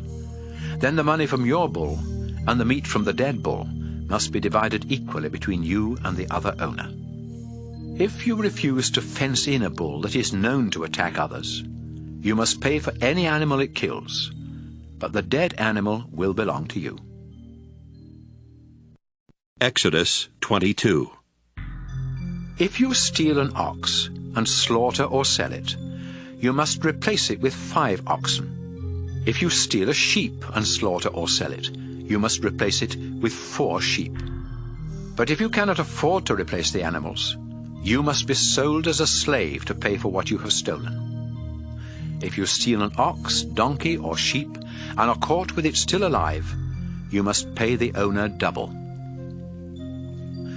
If you happen to kill a burglar who breaks into your home after dark, you are not guilty. But if you kill someone who breaks in during the day, you are guilty of murder. If you allow any of your animals to stray from your property and graze in someone else's field or vineyard, you must repay the damage from the best part of your own harvest of grapes and grain. If you carelessly let a fire spread from your property to someone else's, you must pay the owner for any crops or fields destroyed by the fire. Suppose a neighbor asks you to keep some silver or other valuables, and they are stolen from your house. If the thief is caught, the thief must repay double. But if the thief isn't caught, some judges will decide if you are the guilty one. Suppose two people claim to own the same ox or donkey or sheep or piece of clothing. Then the judges must decide the case, and the guilty person will pay the owner double. Suppose a neighbor who is going to be away asks you to keep a donkey or an ox or a sheep or some other animal, and it dies or gets injured or is stolen while no one is looking. If you swear with me as your witness that you did not harm the animal, you do not have to replace it. Your word is enough. But if the animal was stolen while in your care, you must replace it. If the animal was attacked and killed by a wild animal, and you can show the remains of the dead animal to its owner, you do not have to replace it. Suppose you borrow an animal from a neighbor, and it gets injured or dies while the neighbor isn't around. Then you must replace it. But if something happens to the animal while the owner is present, you do not have to replace it. If you had leased the animal, the money you paid the owner will cover any harm done to it. Suppose a young woman has never been married and isn't engaged. If a man talks her into having sex, he must pay the bride price and marry her. But if her father refuses to let her marry the man, the bride price must still be paid. Death is the punishment for witchcraft. Death is the punishment for having sex with an animal. Death is the punishment for offering sacrifices to any god except me. Do not mistreat or abuse foreigners who live among you. Remember, you were foreigners in Egypt. Do not mistreat widows or orphans. If you do, they will beg for my help, and I will come to their rescue. In fact, I will get so angry that I will kill your men and make widows of their wives and orphans of their children. Don't charge interest when you lend money to any of my people who are in need. Before sunset, you must return any coat taken as security for a loan, because that is the only cover the poor have when they sleep at night. I am a merciful God, and when they call out to me, I will come to help them.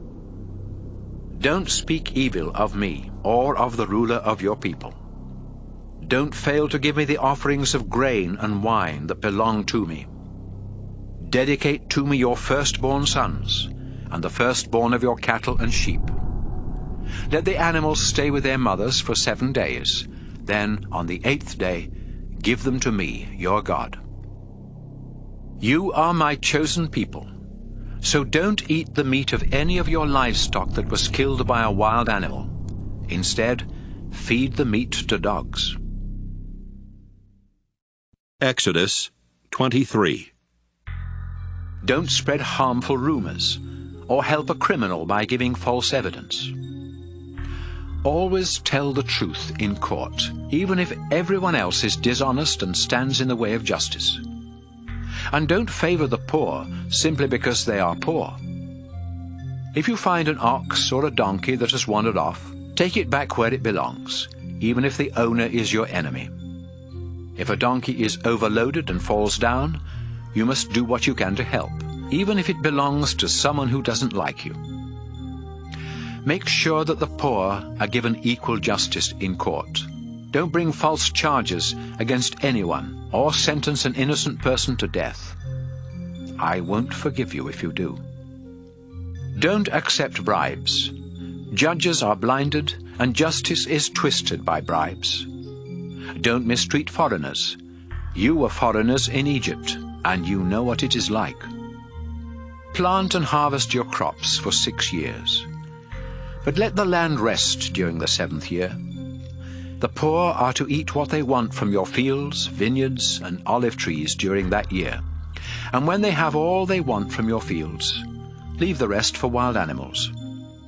Work the first 6 days of the week, but rest and relax on the 7th day. This law is not only for you, but for your oxen, donkeys, and slaves, as well as for any foreigners among you. Make certain that you obey everything I have said. Don't pray to other gods, or even mention their names. Celebrate 3 festivals each year in my honor. Celebrate the festival of thin bread by eating bread made without yeast, just as I have commanded. Do this at the proper time during the month of Abib, because it is the month when you left Egypt. And make certain that everyone brings the proper offerings. Celebrate the harvest festival each spring, when you start harvesting your wheat. And celebrate the festival of shelters each autumn, when you pick your fruit. Your men must come to these 3 festivals each year to worship me. Do not offer bread made with yeast when you sacrifice an animal to me, and make sure that the fat of the animal is burned that same day. Each year, bring the best part of your first harvest to the place of worship. Don't boil a young goat in its mother's milk. I am sending an angel to protect you and to lead you into the land I have ready for you. Carefully obey everything the angel says, because I am giving him complete authority, and he won't tolerate rebellion. If you faithfully obey him, I will be a fierce enemy of your enemies. My angel will lead you into the land of the Amorites, Hittites, Perizzites, Canaanites, Hivites, and Jebusites, and I will wipe them out. Don't worship their gods or follow their customs. Instead, destroy their idols and shatter their stone images. Worship only me, the Lord your God. I will bless you with plenty of food and water and keep you strong. Your women will give birth to healthy children, and everyone will live a long life.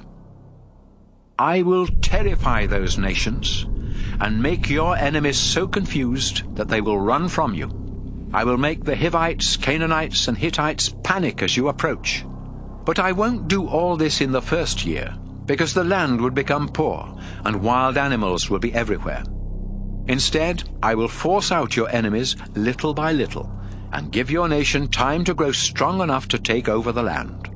I will see that your borders reach from the Red Sea to the Euphrates River, and from the Mediterranean Sea to the desert. I will let you defeat the people who live there, and you will force them out of the land. But you must not make any agreements with them or with their gods. Don't let them stay in your land. They will trap you into sinning against me and worshipping their gods. Exodus 24. The Lord said to Moses, Come up to me on this mountain. Bring along Aaron, as well as his 2 sons, Nadab and Abihu, and 70 of Israel's leaders. They must worship me at a distance, but you are to come near. Don't let anyone else come up. Moses gave the Lord's instructions to the people, and they promised, We will do everything the Lord has commanded. Then Moses wrote down what the Lord had said. The next morning Moses got up early. He built an altar at the foot of the mountain and set up a large stone for each of the 12 tribes of Israel. He also sent some young men to burn offerings and to sacrifice bulls as special offerings to the Lord. Moses put half of the blood from the animals into bowls and sprinkled the rest on the altar. Then he read aloud the Lord's commands and promises, and the people shouted, We will obey the Lord and do everything he has commanded. Moses took the blood from the bowls and sprinkled it on the people. Next he told them, With this blood, the Lord makes his agreement with you. Moses and Aaron, together with Nadab and Abihu and the 70 leaders, went up the mountain and saw the God of Israel. Under his feet was something that looked like a pavement made out of sapphire, and it was as bright as the sky. Even though these leaders of Israel saw God, he did not punish them, so they ate and drank.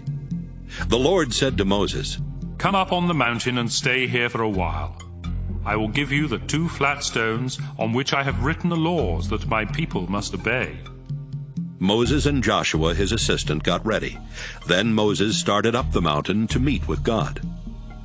Moses had told the leaders, "Wait here until we come back. Aaron and Hur will be with you, and they can settle any arguments while we are away." When Moses went up on Mount Sinai, a cloud covered it, and the bright glory of the Lord came down and stayed there. The cloud covered the mountain for 6 days, and on the 7th day the Lord told Moses to come into the cloud. Moses did so, and stayed there 40 days and nights. To the people, the Lord's glory looked like a blazing fire on top of the mountain. Exodus 25. The Lord said to Moses, "Tell everyone in Israel who wants to give gifts that they must bring them to you. Here is a list of what you are to collect: gold, silver and bronze, blue, purple and red wool, fine linen, goat hair, tanned ram skins, fine leather, acacia wood, olive oil for the lamp, sweet-smelling spices to mix with the oil for dedicating the tent and ordaining the priests, and onyx stones for the sacred vest and the breastpiece. I also want them to build a special place where I can live among my people. Make it and its furnishings exactly like the pattern I will show you. Tell the people to build a chest of acacia wood 45 inches long, 27 inches wide, and 27 inches high. Cover it inside and out with pure gold, and put a gold edging around the lid. Make 4 gold rings, and fasten one of them to each of the 4 legs of the chest. Make 2 poles of acacia wood. Cover them with gold, and put them through the rings so the chest can be carried by the poles. Don't ever remove the poles from the rings. When I give you the 10 commandments written on 2 flat stones, put them inside the chest. Cover the lid of the chest with pure gold. Then hammer out 2 winged creatures of pure gold, and fasten them to the lid at the ends of the chest. The creatures must face each other with their wings spread over the chest. Inside it, place the 2 flat stones with the 10 commandments, and put the gold lid on top of the chest. I will meet you there between the 2 creatures, and tell you what my people must do and what they must not do. Make a table of acacia wood 36 inches long, 18 inches wide, and 27 inches high. Cover it with pure gold, and put a gold edging around it with a border 3 inches wide. Make 4 gold rings, and attach one to each of the legs near the edging. The poles for carrying the table are to be placed through these rings, and are to be made of acacia wood covered with gold. The table is to be kept in the holy place, and the sacred loaves of bread must always be put on it. All bowls, plates, jars, and cups for wine offerings are to be made of pure gold and set on this table. Make a lampstand of pure gold. The whole lampstand, including its decorative flowers, must be made from a single piece of hammered gold with 3 branches on each of its 2 sides. There are to be 3 decorative almond blossoms on each branch, and 4 on the stem. There must also be a blossom where each pair of branches comes out from the stem. The lampstand, including its branches and decorative flowers, must be made from a single piece of hammered pure gold.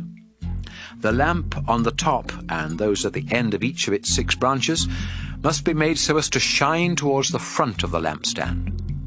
The tongues and trays for taking care of the lamps are to be made of pure gold. The lampstand and its equipment will require 75 pounds of pure gold, and they must be made according to the pattern I showed you on the mountain. Exodus 26. Furnish the sacred tent with curtains made from 10 pieces of the finest linen. They must be woven with blue, purple, and red wool, and embroidered with figures of winged creatures. Make each piece 14 yards long and 2 yards wide, and sew them together into 2 curtains with 5 sections each. Put 50 loops of blue cloth along one of the wider sides of each curtain. Then fasten the 2 curtains at the loops with 50 gold hooks. As the material for the tent, use goat hair to weave 11 sections, 15 yards by 2 yards each. Sew 5 of the sections together to make 1 panel. Then sew the other 6 together to make a second panel, and fold the 6th section double over the front of the tent. Put 50 loops along one of the wider sides of each panel, and fasten the 2 panels at the loops with 50 bronze hooks. The panel of goat hair will be a yard longer than the tent itself, so fold half a yard of the material behind the tent on each side as a protective covering. Make 2 more coverings, one with ram skins dyed red and the other with fine leather. Build a framework of acacia wood for the walls of the sacred tent. Each frame is to be 15 feet high and 27 inches wide, with 2 wooden pegs near the bottom. Place 2 silver stands under each frame with sockets for the pegs, so the frames can be joined together. 20 of these frames are to be used along the south side, and 20 more along the north. For the back wall along the west side, use 6 frames, with 2 more at the southwest and northwest corners. Make certain that these corner frames are joined from top to bottom.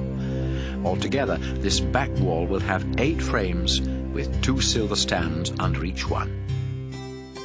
Make 5 crossbars for each of the wooden frames, with the center crossbar running the full length of the wall. Cover the frames and the crossbars with gold, and attach gold rings to the frames to run the crossbars through. Then set up the tent in the way I showed you on the mountain. Make a curtain to separate the holy place from the most holy place. Use fine linen woven with blue, purple, and red wool, and embroidered with figures of winged creatures. Cover 4 acacia wood posts with gold, and set them each on a silver stand. Then fasten gold hooks to the posts, and hang the curtain there. Inside the most holy place, you must put the sacred chest that has the place of mercy on its lid. Outside the curtain, put the table for the sacred bread on the right side, and the gold lampstand on the left. For the entrance to the tent, use a piece of fine linen woven with blue, purple, and red wool, and embroidered with fancy needlework. Cover 5 acacia wood posts with gold, and set them each on a bronze stand. Then put gold hooks on the posts, and hang the curtain there. Exodus 27. Use acacia wood to build an altar 7.5 feet square and 4.5 feet high, and make each of the 4 top corners stick up like the horn of a bull. Then cover the whole altar with bronze, including the 4 horns. All the equipment for the altar must also be made of bronze: the pans for the hot ashes, the shovels, the sprinkling bowls, the meat forks, and the fire pans. Midway up the altar, build a ledge around it, and cover the bottom half of the altar with a decorative bronze grating. Then attach a bronze ring beneath the ledge at the 4 corners of the altar. Cover 2 acacia wood poles with bronze, and put them through the rings for carrying the altar. Construct the altar in the shape of an open box, just as you were shown on the mountain. Surround the sacred tent with a courtyard 150 feet long on the south and north, and 75 feet wide on the east and west. Use 20 bronze posts on bronze stands for the south and north, and 10 for the west. Then hang a curtain of fine linen on the posts along each of these 3 sides, by using silver hooks and rods. Place 3 bronze posts on each side of the entrance at the east, and hang a curtain 7.5 yards wide on each set of posts. Use 4 more of these posts for the entranceway, Then hang on them an embroidered curtain of fine linen 10 yards long and woven with blue, purple and red wool. The curtains that surround the courtyard must be 2.5 yards high and are to be hung from the bronze posts with silver hooks and rods. The rest of the equipment for the sacred tent must be made of bronze, including the pegs for the tent and for the curtain surrounding the courtyard. Command the people of Israel to supply you with the purest olive oil. Do this so the lamp will keep burning in front of the curtain that separates the holy place from the most holy place, where the sacred chest is kept. Aaron and his sons are responsible for keeping the lamp burning every night in the sacred tent. The Israelites must always obey this command. Exodus 28. Send for your brother Aaron and his sons, Nadab, Abihu, Eleazar, and Ithamar. They are the ones I have chosen from Israel to serve as my priests. Make Aaron some beautiful clothes that are worthy of a high priest. Aaron is to be dedicated as my high priest, and his clothes must be made only by persons who possess skills that I have given them. Here are the items that need to be made: a breastpiece, a priestly vest, a robe, an embroidered shirt, a turban, and a sash. These sacred clothes are to be made for your brother Aaron and his sons, who will be my priests. Only gold and fine linen, woven with blue, purple, and red wool, are to be used for making these clothes. The entire priestly vest must be made of fine linen skillfully woven with blue, purple, and red wool, and decorated with gold. It is to have 2 shoulder straps to support it, and a sash that fastens around the waist. Put 2 onyx stones in gold settings, then attach 1 to each of the shoulder straps. On one of these stones, engrave the names of Israel's first 6 sons in the order of their birth, and do the same with his remaining 6 sons on the other stone. In this way, Aaron will always carry the names of the tribes of Israel when he enters the holy place, and I will never forget my people. Attach 2 gold settings to the shoulder straps and fasten them with 2 braided chains of pure gold. From the same costly material, make a breastpiece for the high priest to use in learning what I want my people to do. It is to be 9 inches square and folded double with 4 rows of 3 precious stones. In the first row, put a carnelian, a chrysolite, and an emerald. In the second row, a turquoise, a sapphire, and a diamond. In the third row, a jacinth, an agate, and an amethyst. And in the fourth row, a beryl, an onyx, and a jasper. Mount the stones in delicate gold settings, and engrave on each of them the name of one of the 12 tribes of Israel. Attach 2 gold rings to the upper front corners of the breastpiece, and fasten them with 2 braided gold chains to gold settings on the shoulder straps. Attach 2 other gold rings to the lower inside corners next to the vest, and 2 more near the bottom of the shoulder straps, right above the sash. Then take a blue cord and tie the 2 lower rings on the breastpiece to those on the vest. This will keep the breastpiece in place. In this way, Aaron will have the names of the 12 tribes of Israel written on his heart each time he enters the holy place, and I will never forget my people. He must also wear on his breastpiece the 2 small objects that he uses to receive answers from me. Under his vest, Aaron must wear a robe of blue wool with an opening in the center for his head. Be sure to bind the material around the collar to keep it from raveling. Along the hem of the robe, weave pomegranates of blue, purple, and red wool with a gold bell between each of them. If Aaron wears these clothes when he enters the holy place as my high priest, the sound of the bells will be heard, and his life will not be in danger. On a narrow strip of pure gold, engrave the words, "Dedicated to the Lord." Fasten it to the front of Aaron's turban with a blue cord so he can wear it on his forehead. This will show that he will take on himself the guilt for any sins the people of Israel commit in offering their gifts to me, and I will forgive them. Make Aaron's robe and turban of fine linen, and decorate his sash with fancy needlework. Since Aaron's sons are priests, they should also look dignified. So make robes, sashes, and special caps for them. Then dress Aaron and his sons in these clothes, pour olive oil on their heads, and ordain them as my priests. Make linen shorts for them that reach from the waist down to the thigh, so they won't expose themselves. Whenever they enter the sacred tent, or serve at the altar, or enter the holy place, they must wear these shorts, or else they will be guilty and die. This same rule applies to any of their descendants who serve as priests. Exodus 29.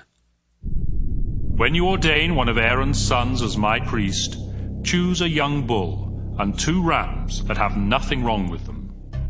Then from your finest flour, make 3 batches of dough without yeast. Shape some of it into larger loaves, some into smaller loaves mixed with olive oil, and the rest into thin wafers brushed with oil. Put all of this bread in a basket, and bring it when you come to sacrifice the 3 animals to me. Bring Aaron and his sons to the entrance of the sacred tent, and have them wash themselves. Dress Aaron in the priestly shirt, the robe that goes under the sacred vest, the vest itself, the breastpiece, and the sash. Put on his turban with its narrow strip of engraved gold, and then ordain him by pouring olive oil on his head. Next, dress Aaron's sons in their special shirts and caps, and their sashes. Then ordain them, because they and their descendants will always be priests. Lead the bull to the entrance of the sacred tent, where Aaron and his sons will lay their hands on its head. Kill the bull near my altar, in front of the tent. Use a finger to smear some of its blood on each of the 4 corners of the altar, and pour out the rest of the blood on the ground next to the altar.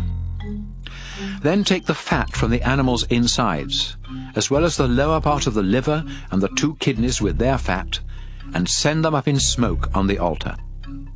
But the meat, the skin, and the food still in the bull's stomach must be burned outside the camp as an offering to ask forgiveness for the sins of the priests. Bring one of the rams to Aaron and his sons, and have them lay their hands on its head. Kill the ram, and splatter its blood against all 4 sides of the altar. Cut up the ram, wash its insides and legs, and lay all of its parts on the altar, including the head. Then make sure that the whole animal goes up in smoke, with a smell that pleases me. Bring the other ram to Aaron and his sons, and have them lay their hands on its head. Kill the ram, and place some of its blood on Aaron's right earlobe, his right thumb, and the big toe of his right foot. Do the same for each of his sons, and splatter the rest of the blood against the 4 sides of the altar. Then take some of the blood from the altar, mix it with the oil used for ordination, and sprinkle it on Aaron and his clothes, and also on his sons and their clothes. This will show that they and their clothes have been dedicated to me. This ram is part of the ordination service. So remove its right hind leg, its fat tail, the fat on its insides, as well as the lower part of the liver and the 2 kidneys with their fat. Take 1 loaf of each kind of bread from the basket, and put this bread, together with the meat, into the hands of Aaron and his sons. Then they will lift it all up to show that it is dedicated to me. After this, the meat and bread are to be placed on the altar and sent up in smoke with a smell that pleases me. You may eat the choice ribs from this second ram, but you must first lift them up to show that this meat is dedicated to me. In the future, when anyone from Israel offers the ribs and a hind leg of a ram, either to ordain a priest or to ask for my blessing, the meat belongs to me, but it may be eaten by the priests. This law will never change. After Aaron's death, his priestly clothes are to be handed down to each descendant who succeeds him as high priest, and these clothes must be worn during the 7-day ceremony of ordination. Boil the meat of the ordination ram in a sacred place. Then have Aaron and his sons eat it, together with the 3 kinds of bread at the entrance to the sacred tent. At their ordination, a ceremony of forgiveness was performed for them with this sacred food, and only they have the right to eat it. If any of the sacred food is left until morning, it must be burned up. Repeat this ordination ceremony for Aaron and his sons 7 days in a row, just as I have instructed you. Each day you must offer a bull as a sacrifice for sin and as a way of purifying the altar. In addition, you must smear the altar with olive oil to make it completely holy. Do this for 7 days, and the altar will become so holy that anyone who touches it will become holy. Each day you must sacrifice 2 lambs a year old, 1 in the morning and 1 in the evening. With each lamb, offer 2 pounds of your finest flour mixed with a quart of pure olive oil, and also pour out a quart of wine as an offering. The smell of this sacrifice on the fires of the altar will be pleasing to me. You and your descendants must always offer this sacrifice on the altar at the entrance to the sacred tent. People of Israel, I will meet and speak with you there, and my shining glory will make the place holy. Because of who I am, the tent will become sacred, and Aaron and his sons will become worthy to serve as my priests. I will live among you as your God, and you will know that I am the Lord your God, the one who rescued you from Egypt, so that I could live among you.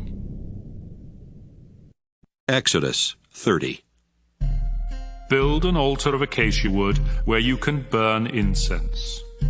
Make it 18 inches square and 36 inches high, and make each of its 4 corners stick up like the horn of a bull.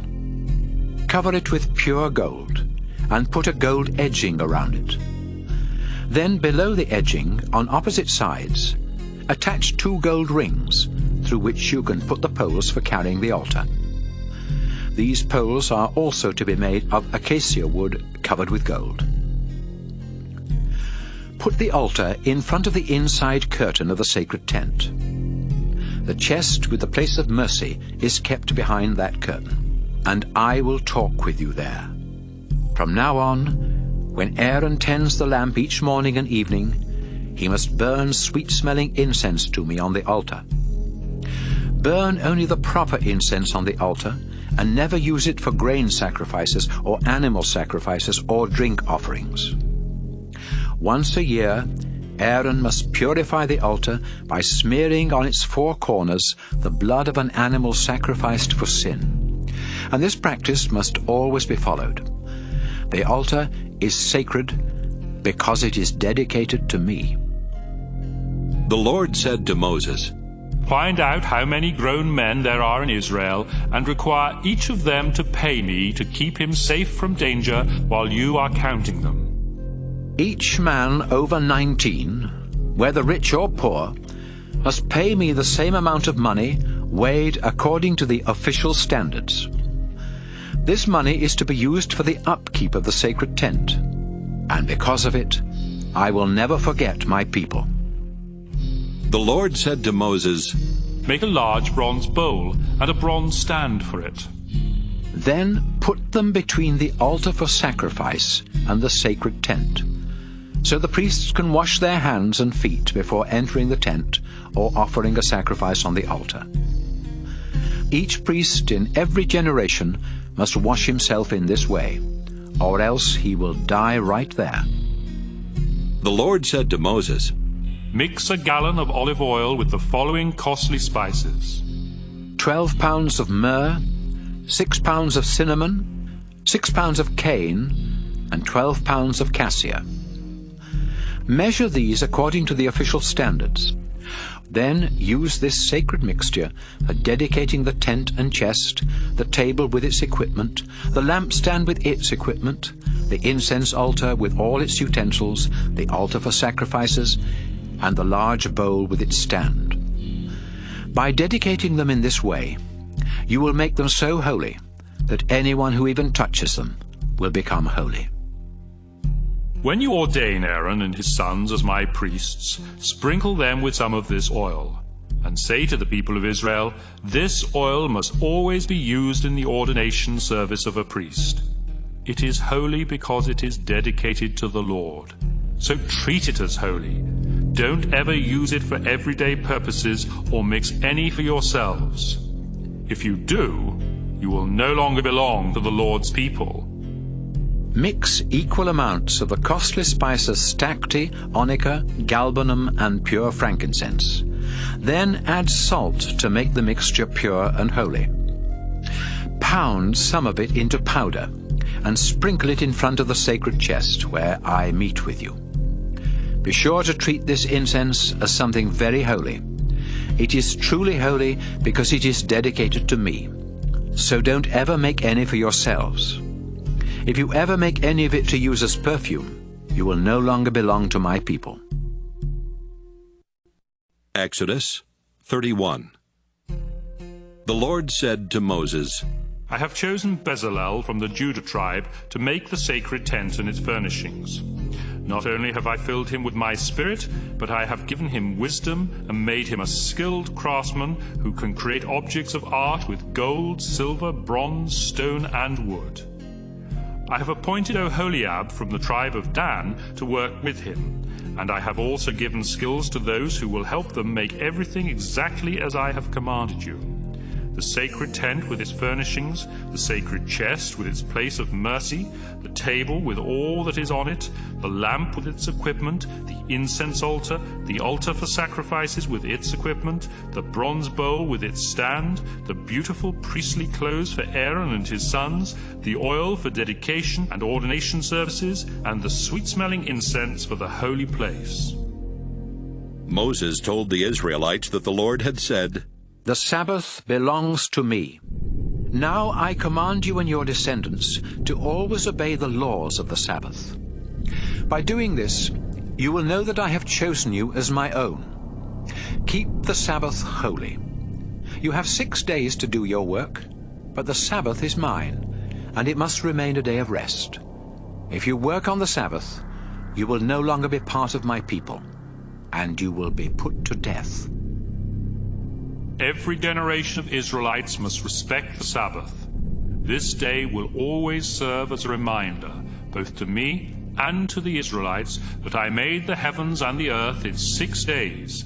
Then, on the 7th day, I rested and relaxed. When God had finished speaking to Moses on Mount Sinai, he gave him the 2 flat stones on which he had written all of his laws with his own hand. Exodus 32. After the people saw that Moses had been on the mountain for a long time, they went to Aaron and said, Make us an image of a God who will lead and protect us. Moses brought us out of Egypt, but nobody knows what's happened to him. Aaron told them, Bring me the gold earrings that your wives and sons and daughters are wearing. Everybody took off their earrings and brought them to Aaron. Then he melted them and made an idol in the shape of a young bull. All the people said to one another, This is the God who brought us out of Egypt. When Aaron saw what was happening, he built an altar in front of the idol and said, Tomorrow we will celebrate in honor of the Lord. The people got up early the next morning and killed some animals to be used for sacrifices and others to be eaten. Then everyone ate and drank so much that they began to carry on like wild people. The Lord said to Moses, Hurry back down. Those people you led out of Egypt are acting like fools. They have already stopped obeying me and have made themselves an idol in the shape of a young bull. They have bowed down to it, offered sacrifices, and said that it is the God who brought them out of Egypt. Moses, I have seen how stubborn these people are, and I'm angry enough to destroy them, so don't try to stop me. but I will make your descendants into a great nation. Moses tried to get the Lord God to change his mind. Our Lord, you used your mighty power to bring these people out of Egypt. Now don't become angry and destroy them. If you do, the Egyptians will say that you brought your people out here into the mountains just to get rid of them. Please don't be angry with your people. Don't destroy them. Remember the solemn promise you made to Abraham, Isaac, and Jacob. You promised that someday they would have as many descendants as there are stars in the sky, and that you would give them land. So even though the Lord had threatened to destroy the people, he changed his mind and let them live. Moses went back down the mountain with the 2 flat stones on which God had written all of his laws with his own hand, and he had used both sides of the stones. When Joshua heard the noisy shouts of the people, he said to Moses, "A battle must be going on down in the camp." But Moses replied, "It doesn't sound like they're shouting because they have won or lost a battle. They're singing wildly." As Moses got closer to the camp, he saw the idol, and he also saw the people dancing around. This made him so angry that he threw down the stones and broke them to pieces at the foot of the mountain. He melted the idol the people had made, and he ground it into powder. He scattered it in their water and made them drink it. Moses asked Aaron, "What did these people do to harm you? Why did you make them sin in this terrible way?" Aaron answered, "Don't be angry with me. You know as well as I do that they are determined to do evil. They even told me, 'That man Moses led us out of Egypt, but now we don't know what has happened to him. Make us a god to lead us.' Then I asked them to bring me their gold earrings. They took them off and gave them to me. I threw the gold into a fire, and out came this bull." Moses knew that the people were out of control and that it was Aaron's fault. And now they had made fools of themselves in front of their enemies. So Moses stood at the gate of the camp and shouted, "Everyone who is on the Lord's side, come over here."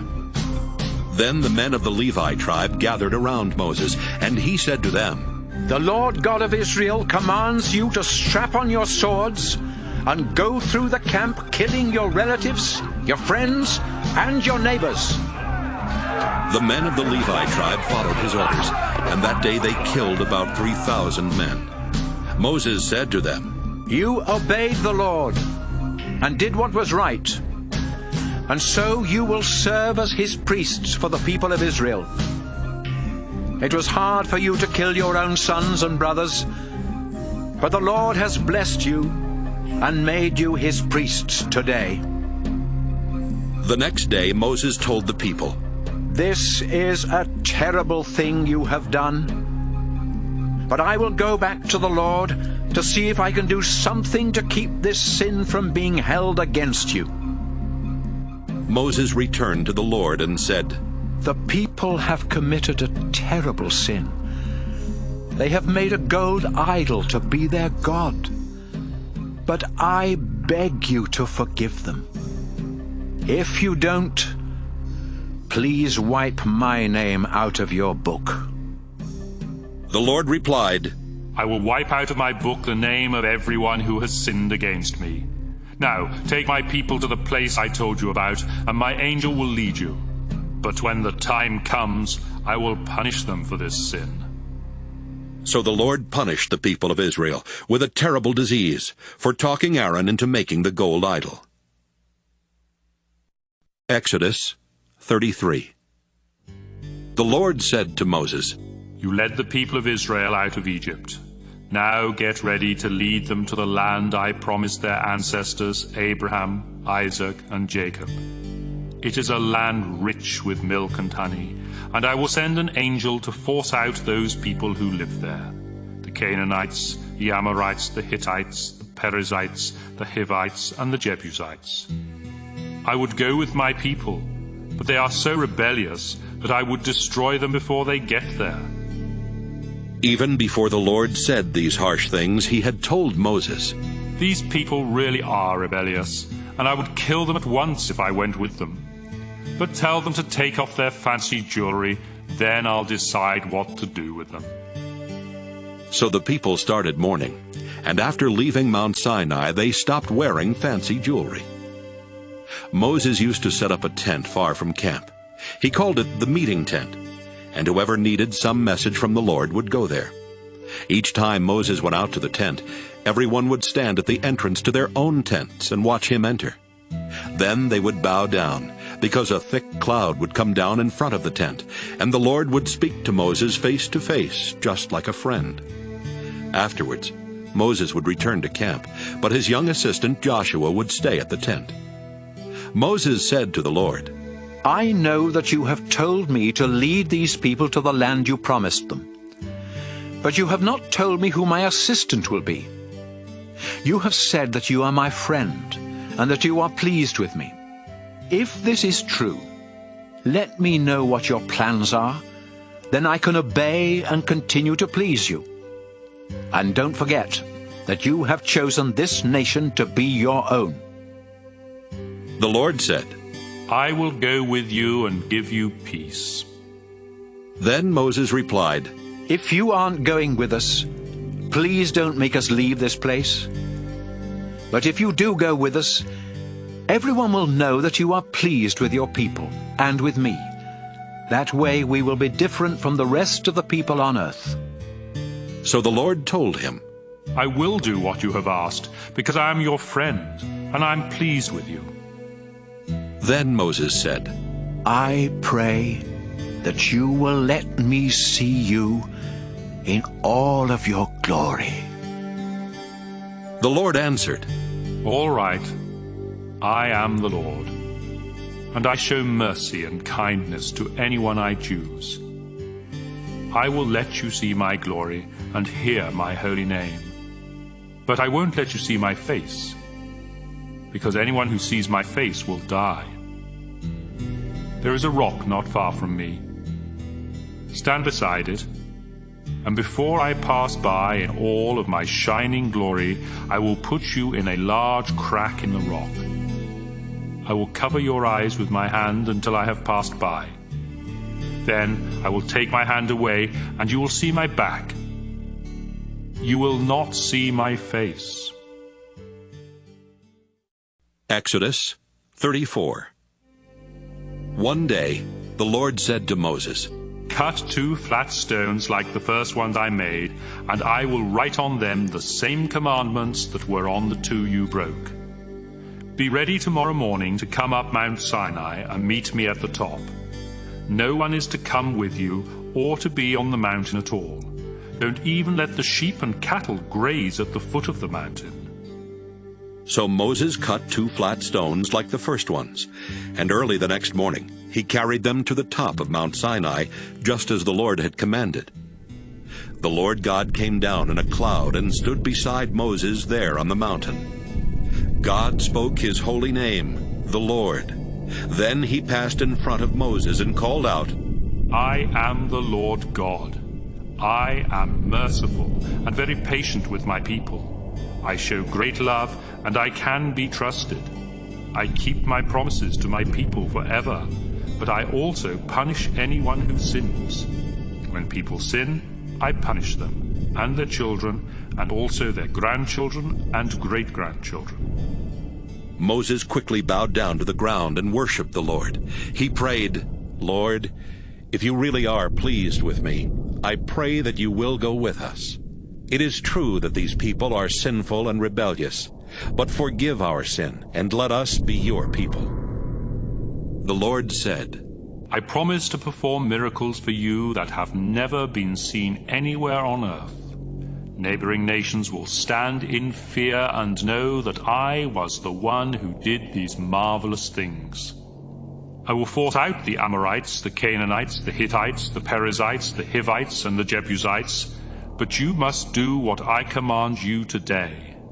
Don't make treaties with any of those people. If you do, it will be like falling into a trap. Instead, you must destroy their altars and tear down the sacred poles they use in the worship of the goddess Asherah. I demand your complete loyalty. You must not worship any other god. Don't make treaties with the people there. or you will soon find yourselves worshipping their gods and taking part in their sacrificial meals. Your men will even marry their women and be influenced to worship their gods. Don't make metal images of gods. Don't fail to observe the festival of thin bread in the month of Abib. Obey me and eat bread without yeast for 7 days during Abib, because that is the month you left Egypt. The firstborn males of your families and of your flocks and herds belong to me. You can save the life of a firstborn donkey by sacrificing a lamb. If you don't, you must break the donkey's neck. You must save every firstborn son. Bring an offering every time you come to worship.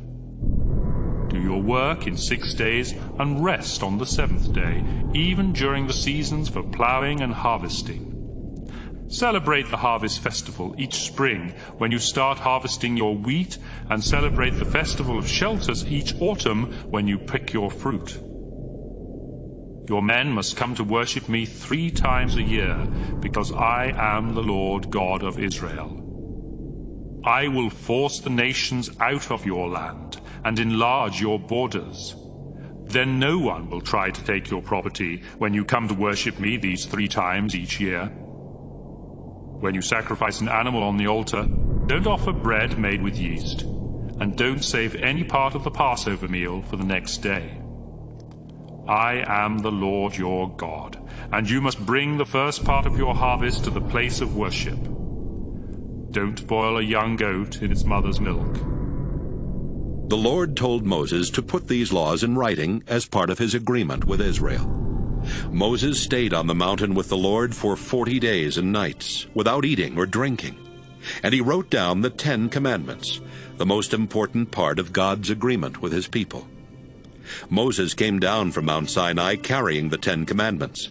His face was shining brightly because the Lord had been speaking to him. But Moses did not know at first that his face was shining.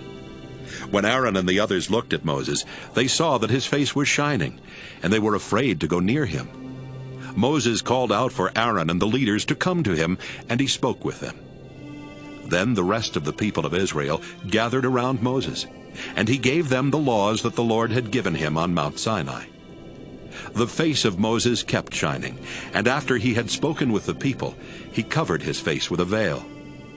Moses would always remove the veil when he went into the sacred tent to speak with the Lord. And when he came out, he would tell the people everything the Lord had told him to say. They could see that his face was still shining.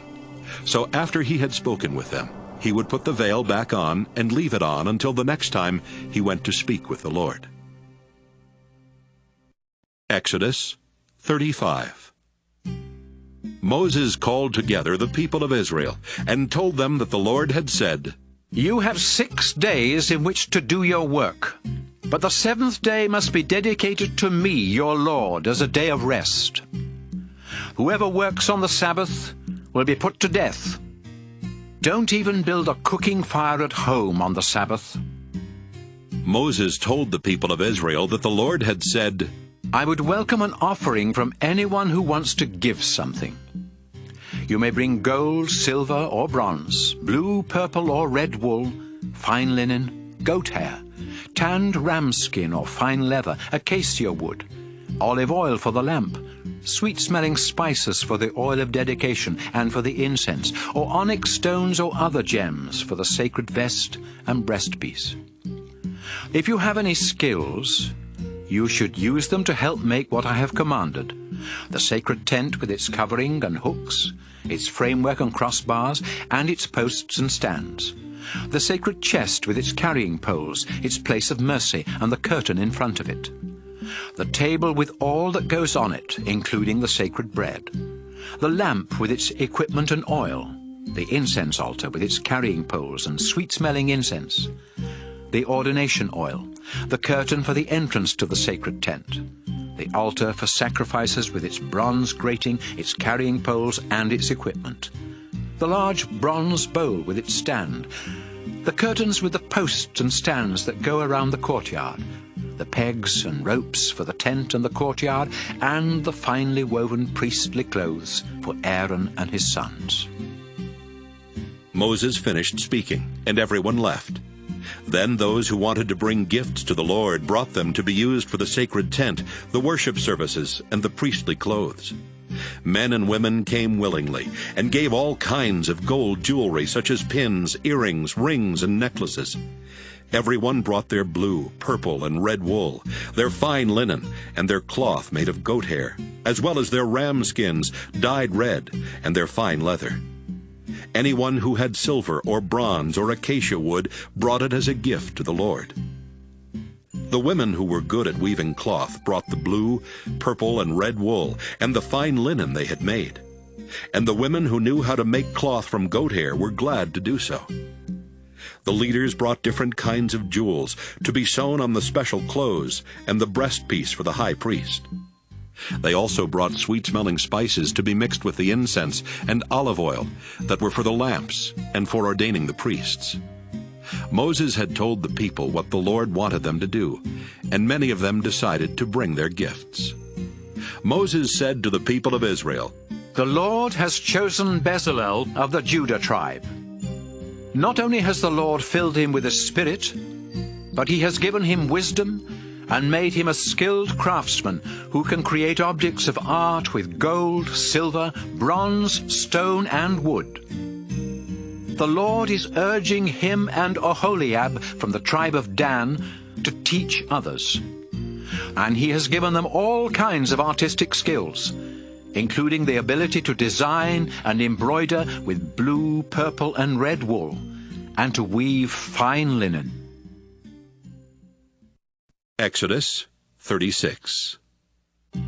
The Lord has given to Bezalel, Oholiab, and others the skills needed for building a place of worship, and they will follow the Lord's instructions. Then Moses brought together these workers who were eager to work, and he gave them the money that the people of Israel had donated for building the place of worship. In fact, so much money was being given each morning that finally everyone stopped working and said, "Moses, there's already more money than we need for what the Lord has assigned us to do." So Moses sent word for the people to stop giving, and they did. But there was already more than enough to do what needed to be done. The skilled workers got together to make the sacred tent and its linen curtains woven with blue, purple, and red wool, and embroidered with figures of winged creatures. Each of the 10 panels was 14 yards long and 2 yards wide, and they were sewn together to make 2 curtains with 5 panels each.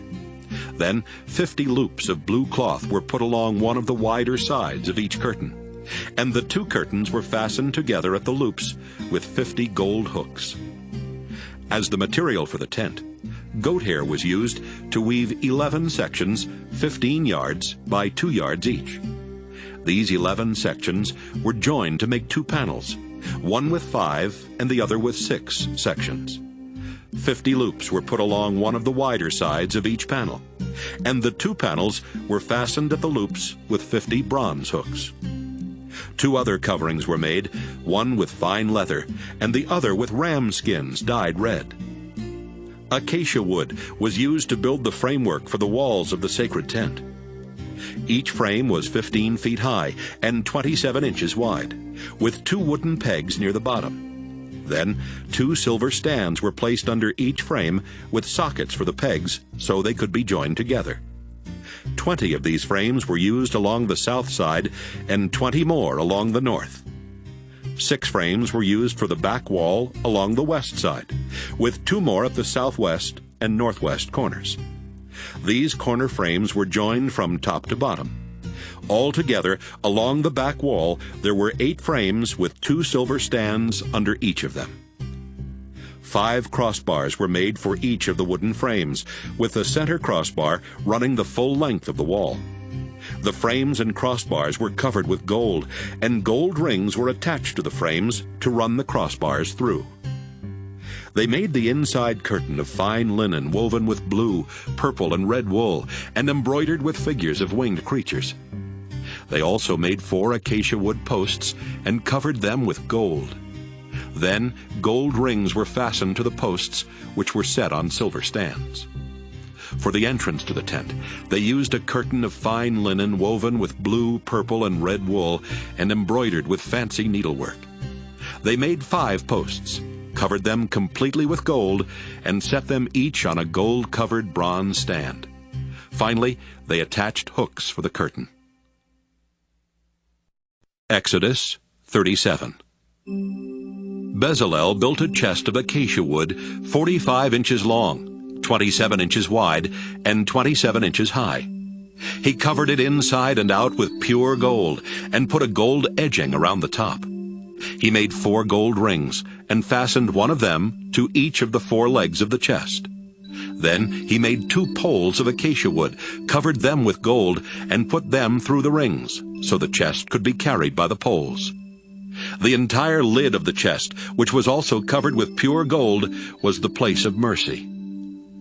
On each of the 2 ends of the chest, he made a winged creature of hammered gold. They faced each other, and their wings covered the place of mercy. Bezalel built a table of acacia wood 36 inches long, 18 inches wide, and 27 inches high. He covered it with pure gold, and put a gold edging around it with a border 3 inches wide. He made 4 gold rings, and attached one to each of the legs near the edging. The poles for carrying the table were placed through these rings, and were made of acacia wood covered with gold. Everything that was to be set on the table was made of pure gold: the bowls, plates, jars, and cups for wine offerings. Bezalel made a lampstand of pure gold. The whole lampstand, including its decorative flowers, was made from a single piece of hammered gold, with 3 branches on each of its 2 sides. There were 3 decorative almond blossoms on each branch, and 4 on the stem. There was also a blossom where each pair of branches came out from the stem.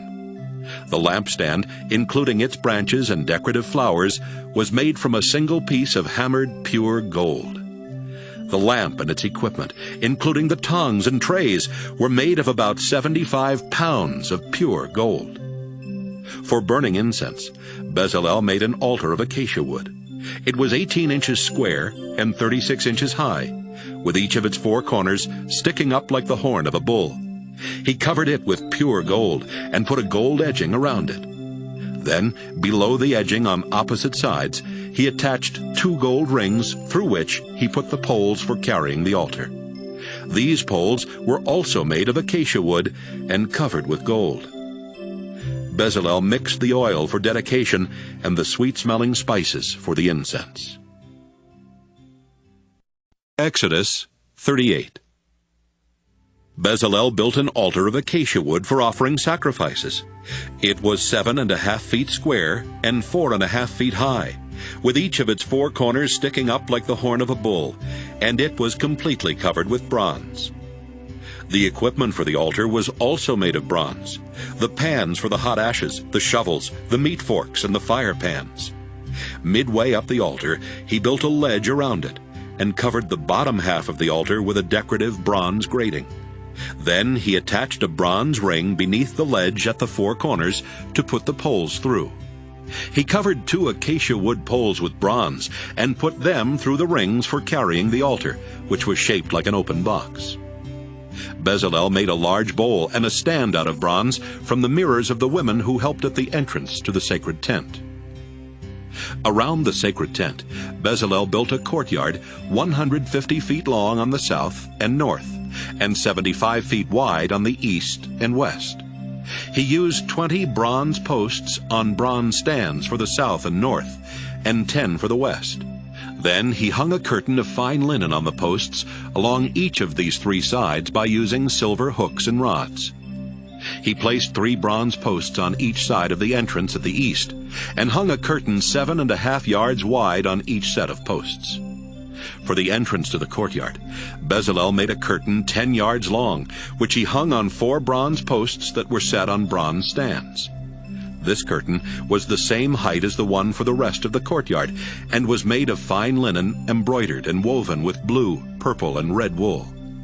He hung the curtain on the 4 posts using silver hooks and rods. The pegs for the tent and for the curtain around the tent were made of bronze. Bezalel had worked closely with Aholiab, who was an expert at designing and engraving and at embroidering blue, purple, and red wool. The 2 of them completed the work that the Lord had commanded.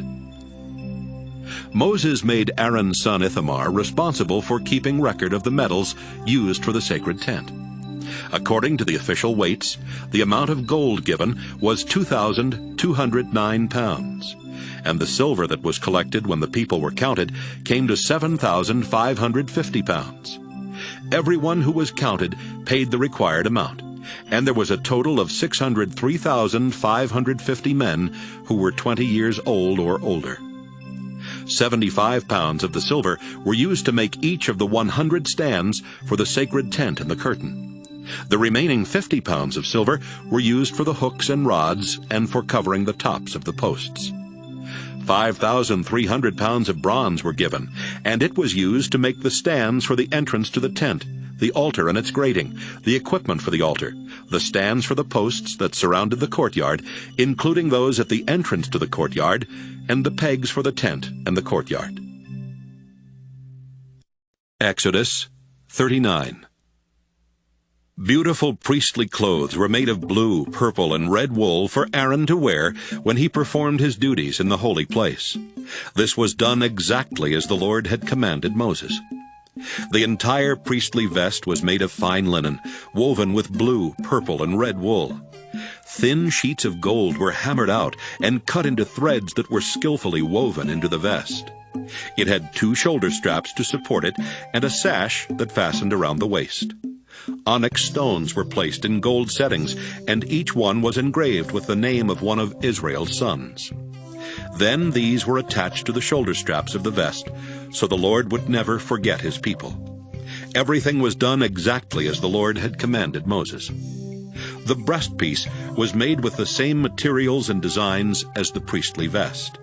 It was 9 inches square and folded double with 4 rows of 3 precious stones. A carnelian, a chrysolite, and an emerald were in the first row. A turquoise, a sapphire, and a diamond were in the second row. A jacinth, an agate, and an amethyst were in the third row. And a beryl, an onyx, and a jasper were in the fourth row.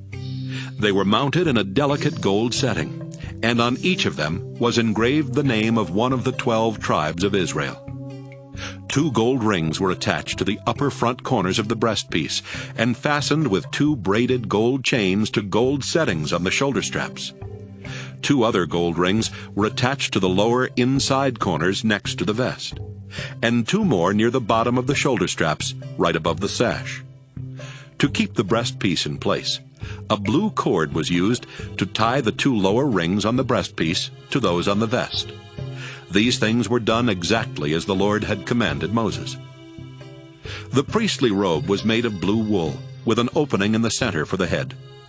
The material around the collar was bound so as to keep it from raveling.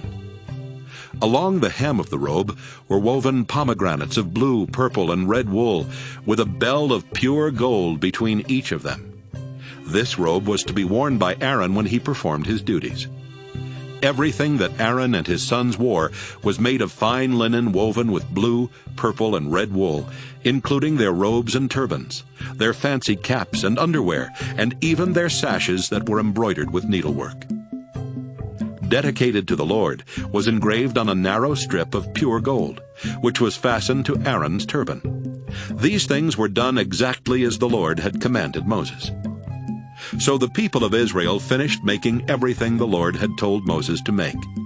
Then they brought it all to Moses, the sacred tent and its equipment, including the hooks, the framework and crossbars, and its posts and stands, the covering of tanned ram skins and fine leather, the inside curtain, the sacred chest with its carrying poles and the place of mercy, the table with all that goes on it, including the sacred bread, the lampstand of pure gold together with its equipment and oil, the gold-covered incense altar, the ordination oil and the sweet-smelling incense, the curtain for the entrance to the tent, the bronze altar for sacrifices with its bronze grating, its carrying poles and its equipment, the large bronze bowl with its stand, the curtain with its posts and cords and its pegs and stands that go around the courtyard, everything needed for the sacred tent, and the finely woven priestly clothes for Aaron and his sons.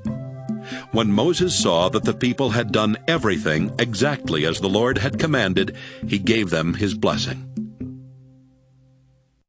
Exodus 40. The Lord said to Moses, Set up my tent on the first day of the year, and put the chest with the 10 Commandments behind the inside curtain of the tent. Bring in the table, and set on it those things that are made for it. Also bring in the lampstand, and attach the lamps to it. Then place the gold altar of incense in front of the sacred chest, and hang a curtain at the entrance to the tent. Set the altar for burning sacrifices in front of the entrance to my tent. Put the large bronze bowl between the tent and the altar, and fill the bowl with water. Surround the tent and the altar with the wall of curtains, and hang the curtain that was made for the entrance. Use the sacred olive oil to dedicate the tent and everything in it to me. Do the same thing with the altar for offering sacrifices and its equipment, and with the bowl and its stand. Bring Aaron and his sons to the entrance of the tent, and have them wash themselves. Dress Aaron in the priestly clothes, then use the sacred olive oil to ordain him and dedicate him to me as my priest. Put the priestly robes on Aaron's sons, and ordain them in the same way, so they and their descendants will always be my priests. Moses followed the Lord's instructions. And on the first day of the first month of the second year, the sacred tent was set up.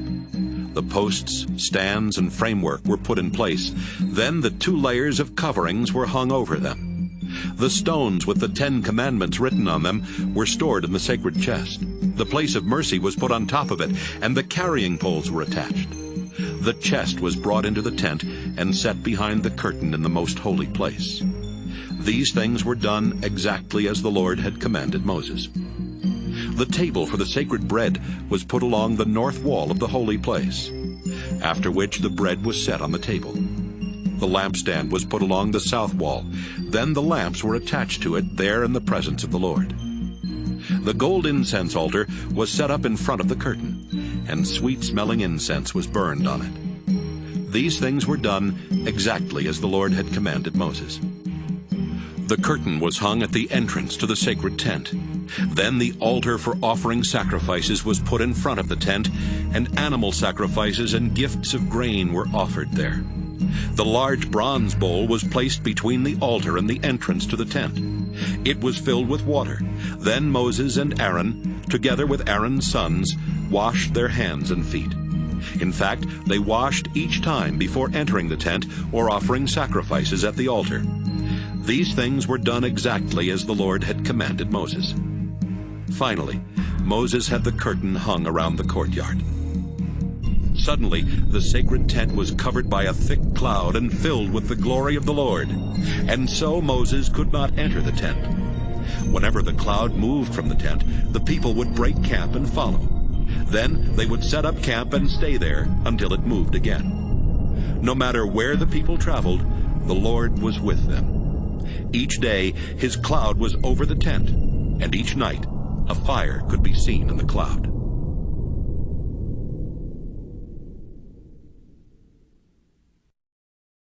Leviticus. Leviticus 1. The Lord spoke to Moses from the sacred tent, and gave him instructions for the community of Israel to follow when they offered sacrifices. Sacrifices to please me must be completely burned on the bronze altar. Bulls or rams or goats are the animals to be used for these sacrifices. If the animal is a bull, it must not have anything wrong with it. Lead it to the entrance of the sacred tent, and I will let you know if it is acceptable to me. Lay your hand on its head, and I will accept the animal as a sacrifice for taking away your sins. After the bull is killed in my presence, some priests from Aaron's family will offer its blood to me by splattering it against the 4 sides of the altar. Skin the bull and cut it up, while the priests pile wood on the altar fire to make it start blazing. Wash the bull's insides and hind legs, so the priests can lay them on the altar with the head, the fat, and the rest of the animal. A priest will then send all of it up in smoke with a smell that pleases me. If you sacrifice a ram or a goat, it must not have anything wrong with it. Lead the animal to the north side of the altar, where it is to be killed in my presence. Then some of the priests will splatter its blood against the four sides of the altar.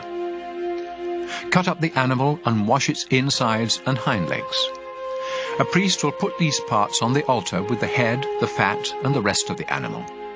Then he will send all of it up in smoke with a smell that pleases me. If you offer a bird for this kind of sacrifice, it must be a dove or a pigeon. A priest will take the bird to the bronze altar, where he will wring its neck and put its head on the fire. Then he will drain out its blood on one side of the altar, remove the bird's craw with what is in it, and throw them on the ash heap at the east side of the altar. Finally, he will take the bird by its wings, tear it partially open, and send it up in smoke with a smell that pleases me. Leviticus 2. When you offer sacrifices to give thanks to me, you must use only your finest flour. Put it in a dish, sprinkle olive oil and incense on the flour, and take it to the priests from Aaron's family. One of them will scoop up the incense together with a handful of the flour and oil. Then, to show that the whole offering belongs to me, the priest will lay this part on the bronze altar and send it up in smoke with a smell that pleases me. The rest of this sacrifice is for the priests. It is very holy, because it was offered to me. If you bake bread in an oven for this sacrifice, use only your finest flour, but without any yeast. You may make the flour into a loaf mixed with olive oil, or you may make it into thin wafers and brush them with oil. If you cook bread in a shallow pan for this sacrifice, use only your finest flour. Mix it with olive oil, but do not use any yeast. Then break the bread into small pieces and sprinkle them with oil. If you cook your bread in a pan with a lid on it, you must also use the finest flour mixed with oil. You may prepare sacrifices to give thanks in any of these 3 ways. Bring your sacrifice to a priest, and he will take it to the bronze altar. Then, to show that the whole offering belongs to me, the priest will lay part of it on the altar and send it up in smoke with a smell that pleases me. The rest of this sacrifice is for the priests. It is very holy, because it was offered to me. Yeast and honey must never be burned on the altar, so don't ever mix either of these in a grain sacrifice. You may offer either of them separately when you present the first part of your harvest to me, but they must never be burned on the altar. Salt is offered when you make an agreement with me, so sprinkle salt on these sacrifices. Freshly cut grain, either roasted or coarsely ground, must be used when you offer the first part of your grain harvest. You must mix in some olive oil and put incense on top, because this is a grain sacrifice. A priest will sprinkle all of the incense and some of the grain and oil on the altar, and send them up in smoke to show that the whole offering belongs to me. Leviticus 3. When you offer sacrifices to ask my blessing, you may offer either a bull or a cow, but there must be nothing wrong with the animal. Lead it to the entrance of the sacred tent, lay your hand on its head, and have it killed there. A priest from Aaron's family will splatter its blood against the 4 sides of the altar. Offer all of the fat on the animal's insides, as well as the lower part of the liver and the 2 kidneys with their fat. Some of the priests will lay these pieces on the altar and send them up in smoke with a smell that pleases me, together with the sacrifice that is offered to please me. Instead of a bull or a cow, you may offer any sheep or goat that has nothing wrong with it. If you offer a sheep, you must present it to me at the entrance to the sacred tent. Lay your hand on its head and have it killed there. A priest will then splatter its blood against the 4 sides of the altar. Offer the fat on the tail, the tailbone, and the insides, as well as the lower part of the liver and the 2 kidneys with their fat. One of the priests will lay these pieces on the altar and send them up in smoke as a food offering for me. If you offer a goat, you must also present it to me at the entrance to the sacred tent. Lay your hand on its head and have it killed there. A priest will then splatter its blood against the 4 sides of the altar.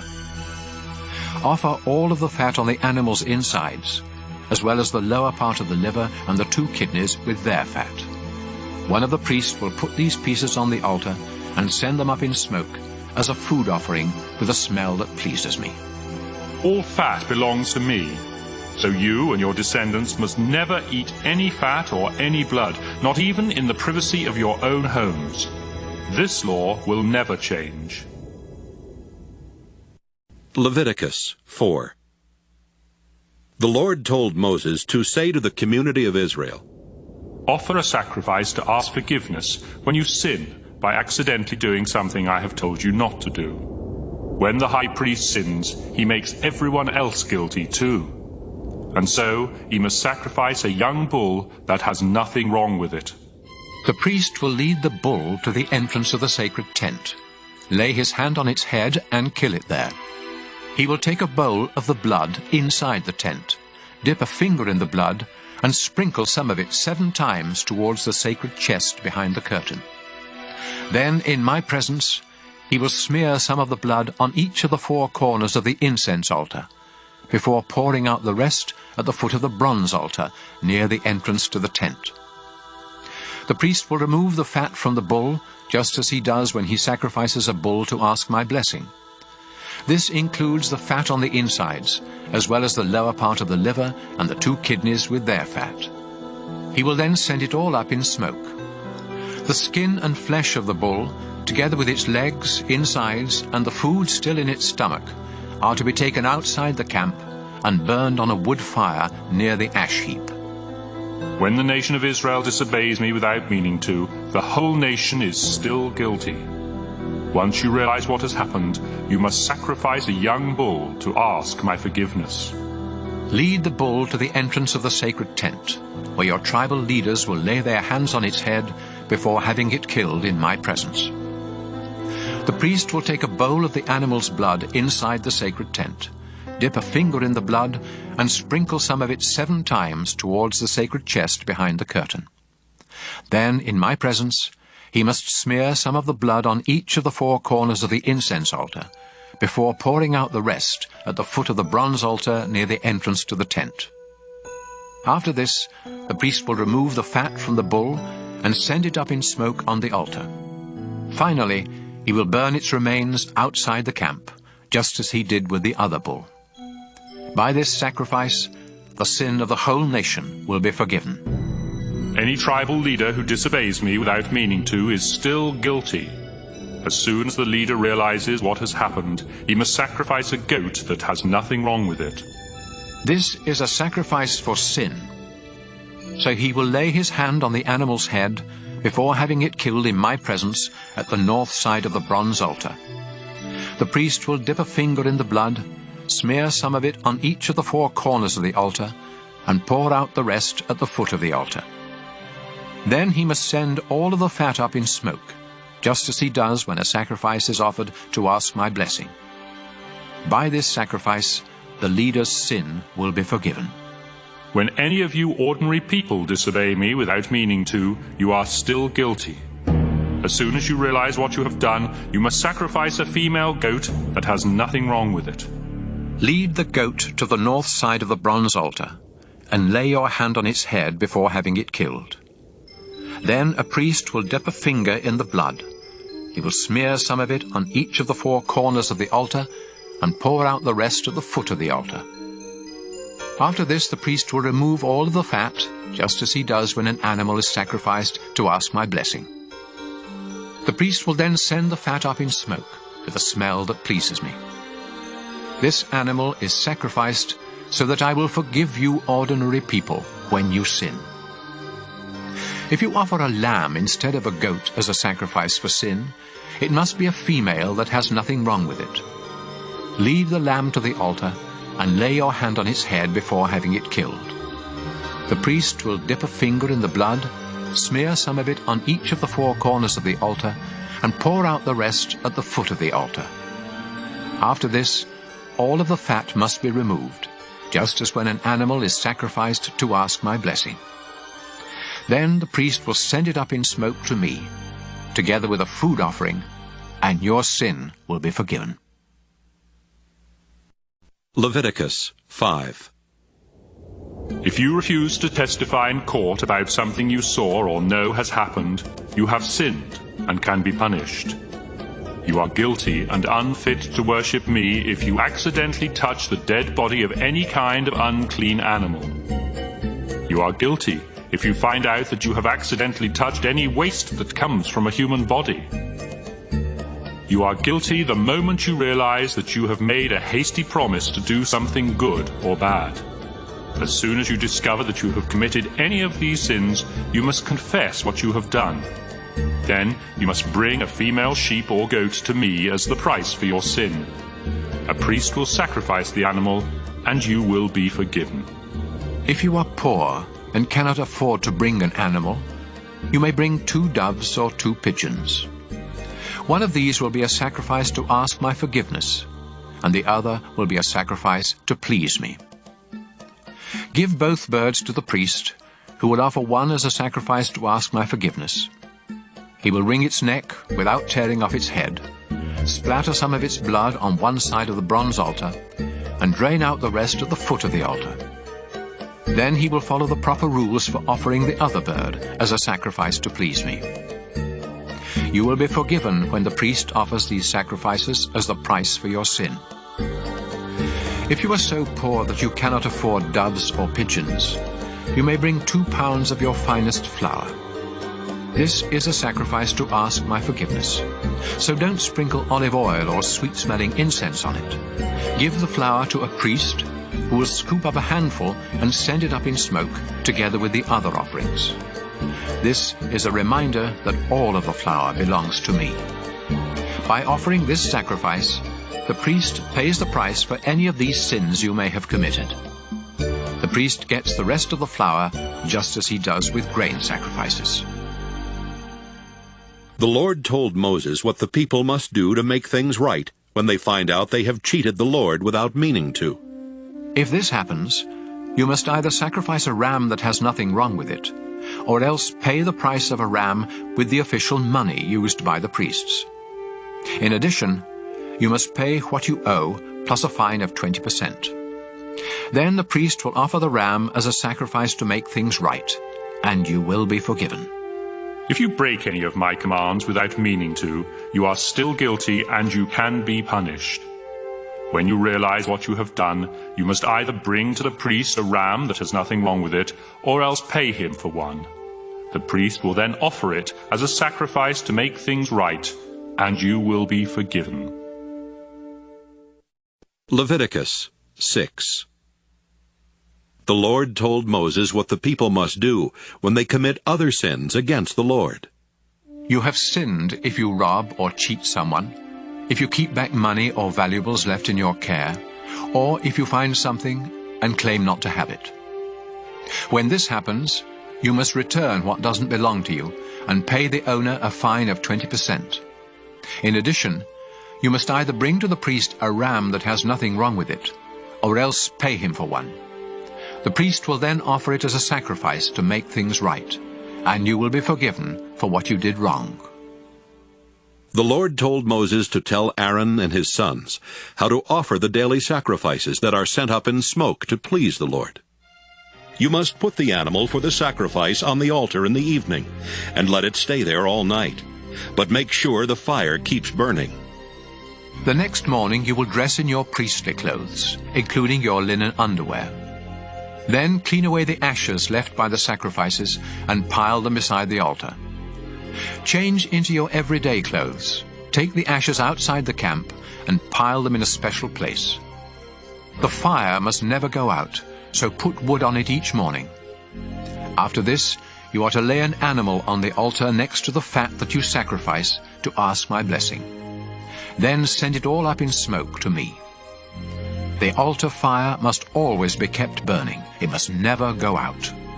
When someone offers a sacrifice to give thanks to me, the priests from Aaron's family must bring it to the front of the bronze altar, where one of them will scoop up a handful of the flour and oil together with all the incense on it. Then, to show that the whole offering belongs to me, he will lay all of this on the altar and send it up in smoke with a smell that pleases me. The rest of it is to be baked without yeast and eaten by the priests in the sacred courtyard of the sacred tent.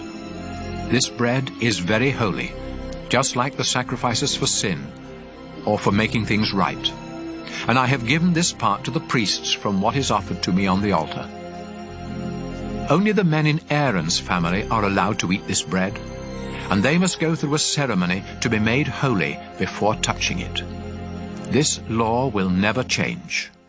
The Lord spoke to Moses and told him what sacrifices the priests must offer on the morning and evening of the day they are ordained. It is the same as the regular morning and evening sacrifices, a pound of flour mixed with olive oil and cooked in a shallow pan.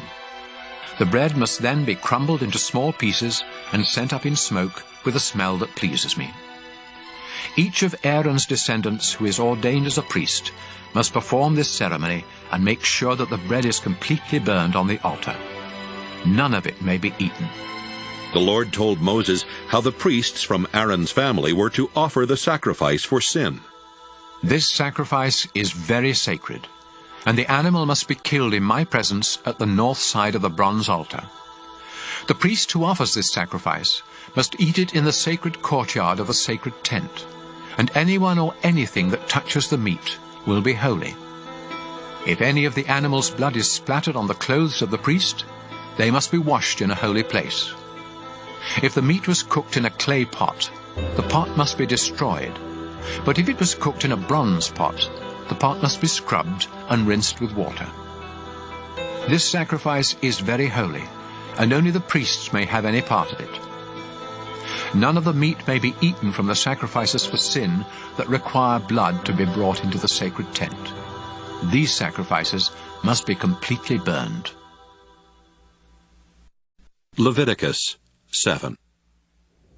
The sacrifice to make things right is very sacred. The animal must be killed in the same place where the sacrifice to please me is killed, and the animal's blood must be splattered against the four sides of the bronze altar. Offer all of the animal's fat, including the fat on its tail and on its insides, as well as the lower part of the liver and the 2 kidneys with their fat. One of the priests will lay these pieces on the altar and send them up in smoke to me. This sacrifice for making things right is very holy.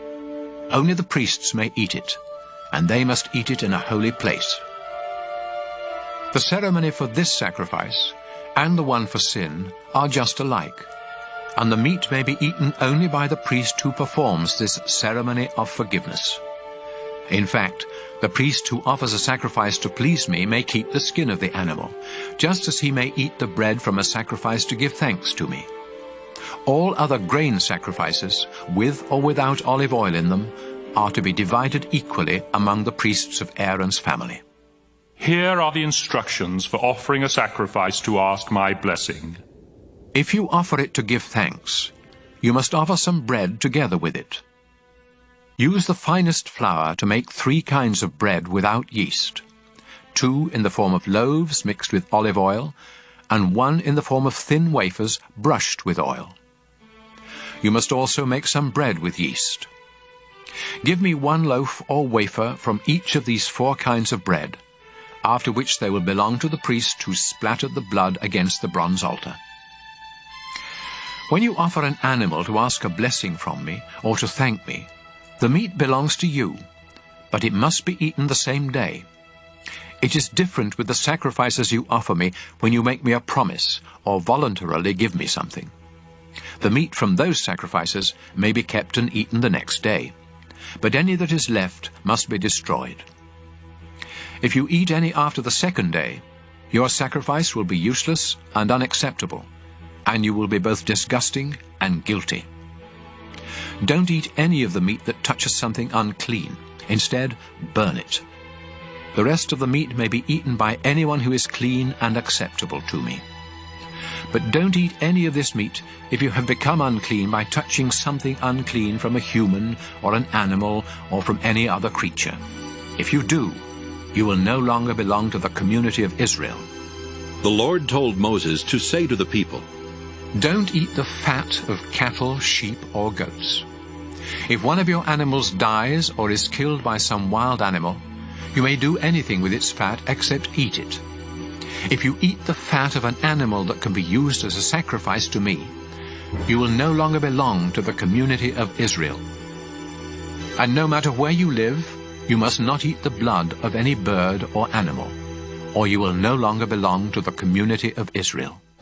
The Lord also told Moses to say to the people of Israel, If you want to offer a sacrifice to ask my blessing, you must bring the part to be burned and lay it on the bronze altar. But you must first lift up the choice ribs with their fat to show that the offering is dedicated to me. A priest from Aaron's family will then send the fat up in smoke, but the ribs belong to the priests. The upper joint of the right hind leg is for the priest who offers the blood and the fat of the animal.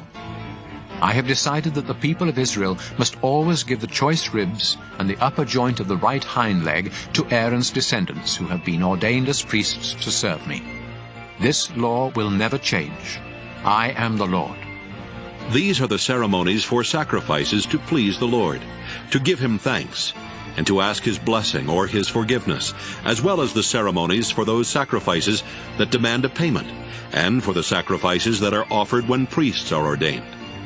While Moses and the people of Israel were in the desert at Mount Sinai, the Lord commanded them to start offering these sacrifices. Leviticus 8. The Lord said to Moses, Send for Aaron and his sons, as well as their priestly clothes, the oil for ordination, the bull for the sin offering, the 2 rams and a basket of bread made without yeast. Then bring the whole community of Israel together at the entrance to the sacred tent. Moses obeyed the Lord, and when everyone had come together, he said, We are here to follow the Lord's instructions. After Moses told Aaron and his sons to step forward, he had them wash themselves. He put the priestly shirt and robe on Aaron and wrapped the sash around his waist. Then he put the sacred vest on Aaron and fastened it with the finely woven belt. Next, he put on Aaron the sacred breastpiece that was used in learning what the Lord wanted his people to do. He placed the turban on Aaron's head, and on the front of the turban was the narrow strip of thin gold as a sign of his dedication to the Lord. Moses then dedicated the sacred tent and everything in it to the Lord by sprinkling them with some of the oil for ordination. He sprinkled the bronze altar 7 times, and he sprinkled its equipment, as well as the large bronze bowl and its base. He also poured some of the oil on Aaron's head to dedicate him to the Lord. At last, Moses dressed Aaron's sons in their shirts, then tied sashes around them and put special caps on them, just as the Lord had commanded. Moses led out the bull that was to be sacrificed for sin, and Aaron and his sons laid their hands on its head. After it was killed, Moses dipped a finger in the blood and smeared some of it on each of the 4 corners of the bronze altar before pouring out the rest at the foot of the altar. This purified the altar and made it a fit place for offering the sacrifice for sin. Moses then took the fat on the bull's insides, as well as the lower part of the liver and the 2 kidneys, with their fat, and sent them up in smoke on the altar fire. Finally, he took the skin and the flesh of the bull, together with the food still in its stomach, and burned them outside the camp, just as the Lord had commanded. Moses led out the ram for the sacrifice to please the Lord. After Aaron and his sons had laid their hands on its head, Moses killed the ram and splattered its blood against the 4 sides of the altar. Moses had the animal cut up, and he washed its insides and hind legs. Then he laid the head, the fat, and the rest of the ram on the altar, and sent them up in smoke with a smell that pleased the Lord. All this was done just as the Lord had commanded. Moses led out the ram for the ceremony of ordination. Aaron and his sons laid their hands on its head, and it was killed. Moses smeared some of its blood on Aaron's right earlobe, some on his right thumb, and some on the big toe of his right foot. Moses did the same thing for Aaron's sons, before splattering the rest of the blood against the 4 sides of the altar. He took the animal's fat tail, the fat on its insides, and the lower part of the liver and the 2 kidneys with their fat, and the right hind leg. Then he took from a basket some of each of the 3 kinds of bread that had been made without yeast, and had been dedicated to the Lord. Moses placed the bread on top of the meat and gave it all to Aaron and his sons, who lifted it up to show that it was dedicated to the Lord. After this, Moses placed it on the fires of the altar and sent it up in smoke with a smell that pleased the Lord. This was part of the ordination ceremony. Moses lifted up the choice ribs of the ram to show that they were dedicated to the Lord. This was the part that the Lord had said Moses could have. Finally, Moses sprinkled the priestly clothes of Aaron and his sons with some of the oil for ordination and with some of the blood from the altar. So Aaron and his sons, together with their priestly clothes, were dedicated to the Lord. Moses said to Aaron and his sons, "The Lord told me that you must boil this meat at the entrance to the sacred tent, and eat it there with the bread. Burn what is left over, and stay near the entrance to the sacred tent until the ordination ceremony ends 7 days from now. We have obeyed the Lord in everything that has been done today, so that your sins may be forgiven. The Lord has told me that you must stay near the entrance to the tent for 7 days and nights, or else you will die." Aaron and his sons obeyed everything that the Lord had told Moses they must do. Leviticus 9. 8 days later, Moses called together Aaron, his sons, and Israel's leaders. Then he said to Aaron, "Find a young bull and a ram that have nothing wrong with them. Offer the bull to the Lord as a sacrifice for sin, and the ram as a sacrifice to please him. Tell the people of Israel that they must offer sacrifices as well. They must offer a goat as a sacrifice for sin, and a bull and a ram as a sacrifice to please the Lord. The bull and the ram must be a year old and have nothing wrong with them. Then the people must offer a bull and a ram as a sacrifice to ask the Lord's blessing, and also a grain sacrifice mixed with oil. Do this because the Lord will appear to you today." After the animals and the grain had been brought to the front of the sacred tent, and the people were standing there in the presence of the Lord, Moses said, "The Lord has ordered you to do this, so that he may appear to you in all of his glory. Aaron, step up to the altar and offer the sacrifice to please the Lord. Then offer the sacrifices for the forgiveness of your sins and for the sins of the people, just as the Lord has commanded." Aaron stepped up to the altar and killed the bull that was to be the sacrifice for his sins. His sons brought him the blood. He dipped a finger in it, smeared some on the 4 corners of the bronze altar, and poured out the rest at its foot. But he sent up in smoke the fat, the kidneys, and the lower part of the liver, just as the Lord had commanded Moses. Then Aaron burned the skin and the flesh outside the camp. After Aaron had killed the ram that was sacrificed to please the Lord, Aaron's sons brought him the blood, and he splattered it against all 4 sides of the altar. They brought him each piece of the animal, including the head, and he burned them all on the altar. He washed the insides and the hind legs, and also sent them up in smoke.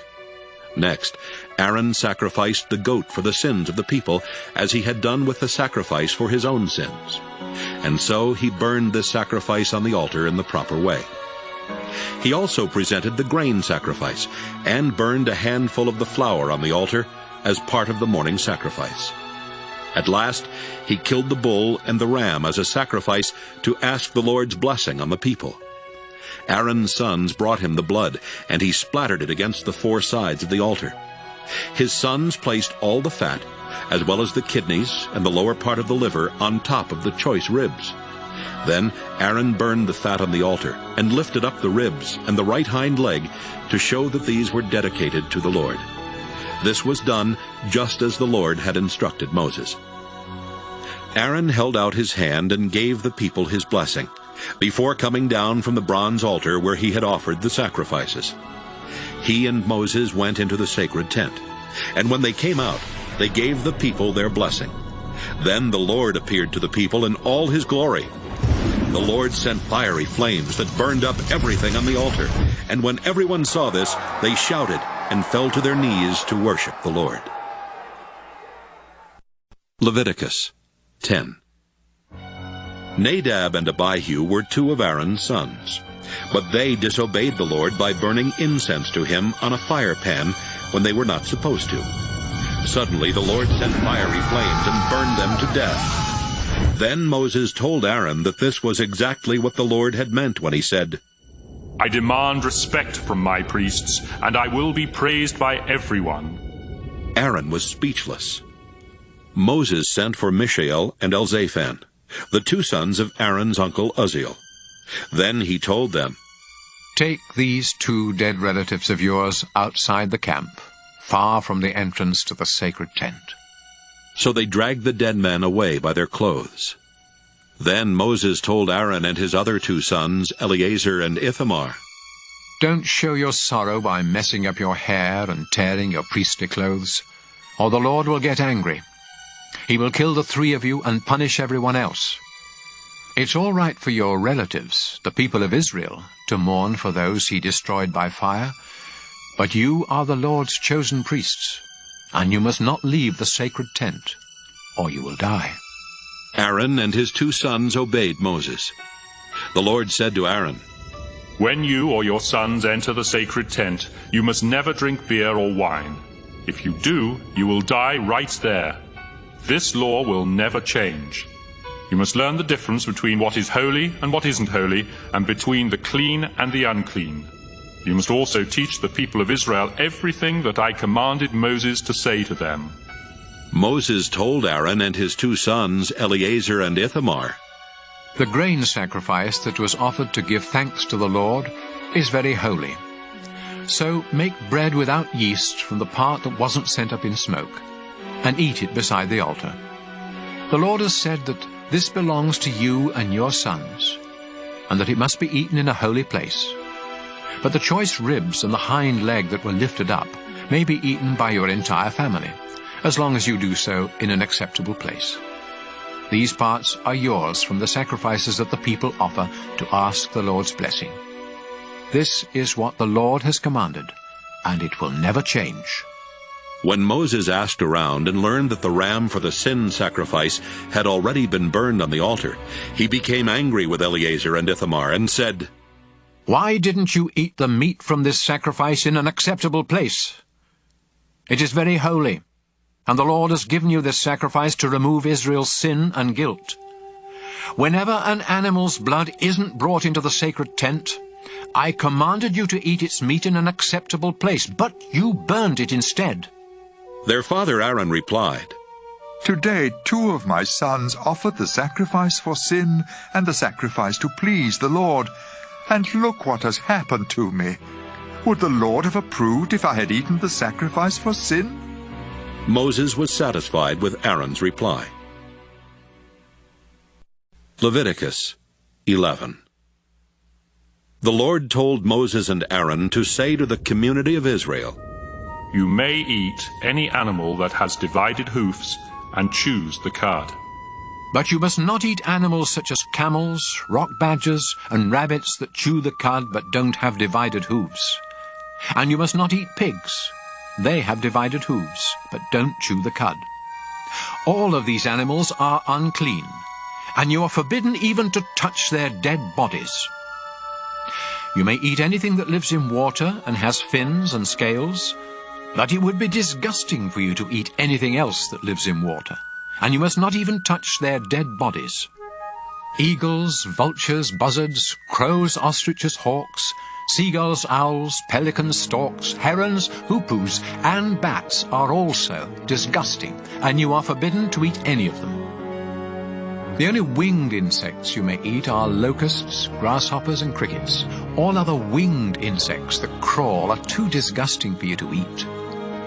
Don't even touch the dead bodies of animals that have divided hooves, but don't chew the cud. And don't touch the dead bodies of animals that have paws. If you do, you must wash your clothes, but you are still unclean until evening. Moles, rats, mice, and all kinds of lizards are unclean. Anyone who touches their dead bodies, or anything touched by their dead bodies, becomes unclean until evening. If something made of wood, cloth, or leather touches one of their dead bodies, it must be washed, but it is still unclean until evening. If any of these animals is found dead in a clay pot, the pot must be broken to pieces, and everything in it becomes unclean. If you pour water from this pot on any food, that food becomes unclean, and anything drinkable in the pot becomes unclean. If the dead body of one of these animals touches anything else, including ovens and stoves, that thing becomes unclean and must be destroyed. A spring or a cistern where one of these dead animals is found is still clean, but anyone who touches the animal becomes unclean. If the dead body of one of these animals is found lying on seeds that have been set aside for planting, the seeds remain clean, but seeds that are soaking in water become unclean if the dead animal is found in the water. If an animal that may be eaten happens to die and you touch it, you become unclean until evening. If you eat any of its meat or carry its body away, you must wash your clothes, but you are still unclean until evening. Don't eat any of those disgusting little creatures that crawl or walk close to the ground. If you eat any of them, you will become just as disgusting and unclean as they are. I am the Lord your God, and you must dedicate yourself to me and be holy, just as I am holy. Don't become disgusting by eating any of these unclean creatures. I brought you out of Egypt so that I could be your God. Now you must become holy because I am holy. I have given these laws so that you will know what animals, birds, and fish are clean and may be eaten, and which ones are unclean and may not be eaten. Leviticus 12. The Lord told Moses to say to the community of Israel, If a woman gives birth to a son, she is unclean for 7 days, just as she is during her monthly period. Her son must be circumcised on the 8th day, but her loss of blood keeps her from being completely clean for another 33 days. During this time, she must not touch anything holy or go to the place of worship. Any woman who gives birth to a daughter is unclean for 2 weeks, just as she is during her period. And she won't be completely clean for another 66 days.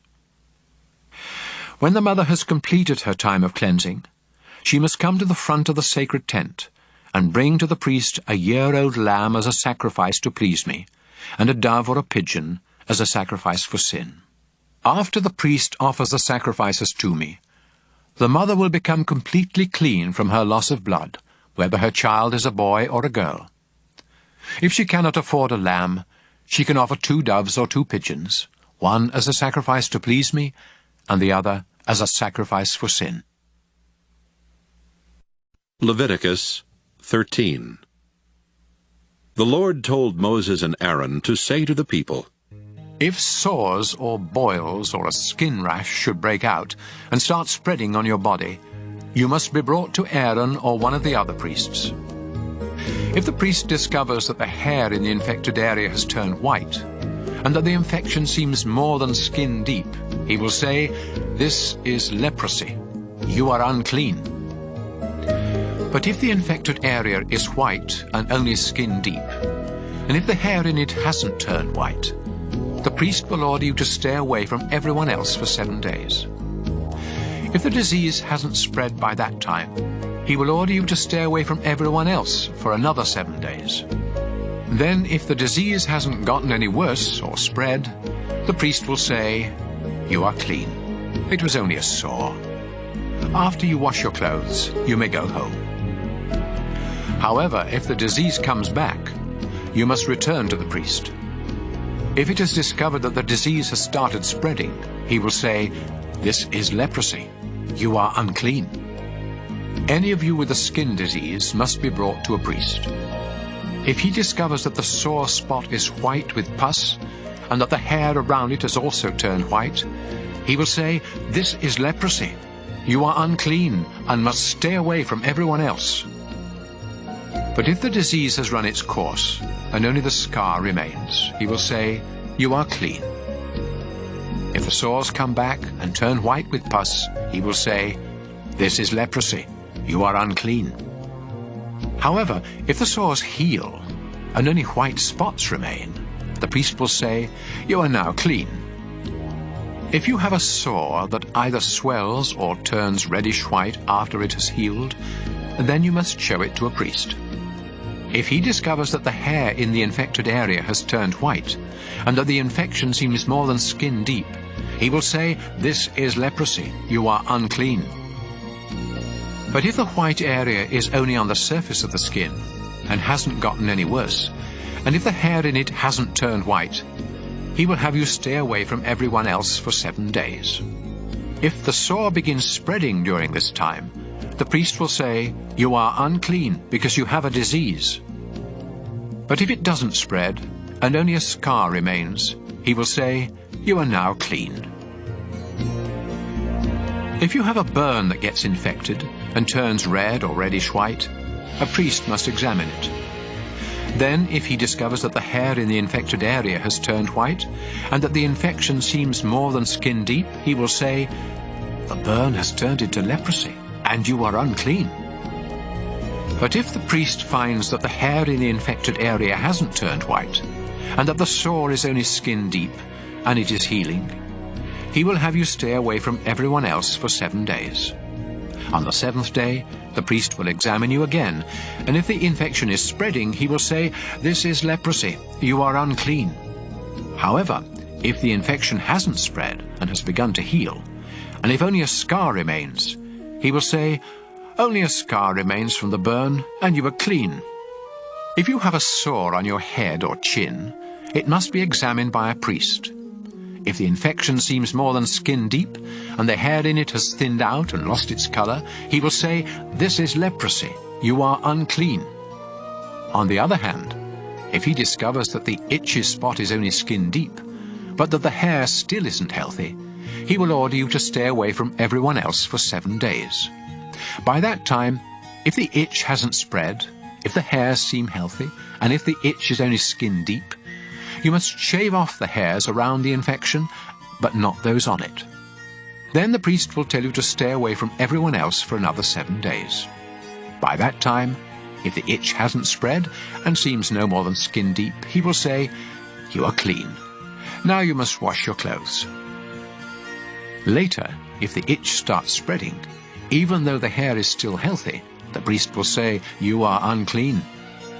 But if he thinks you are completely well, he will say, "You are clean."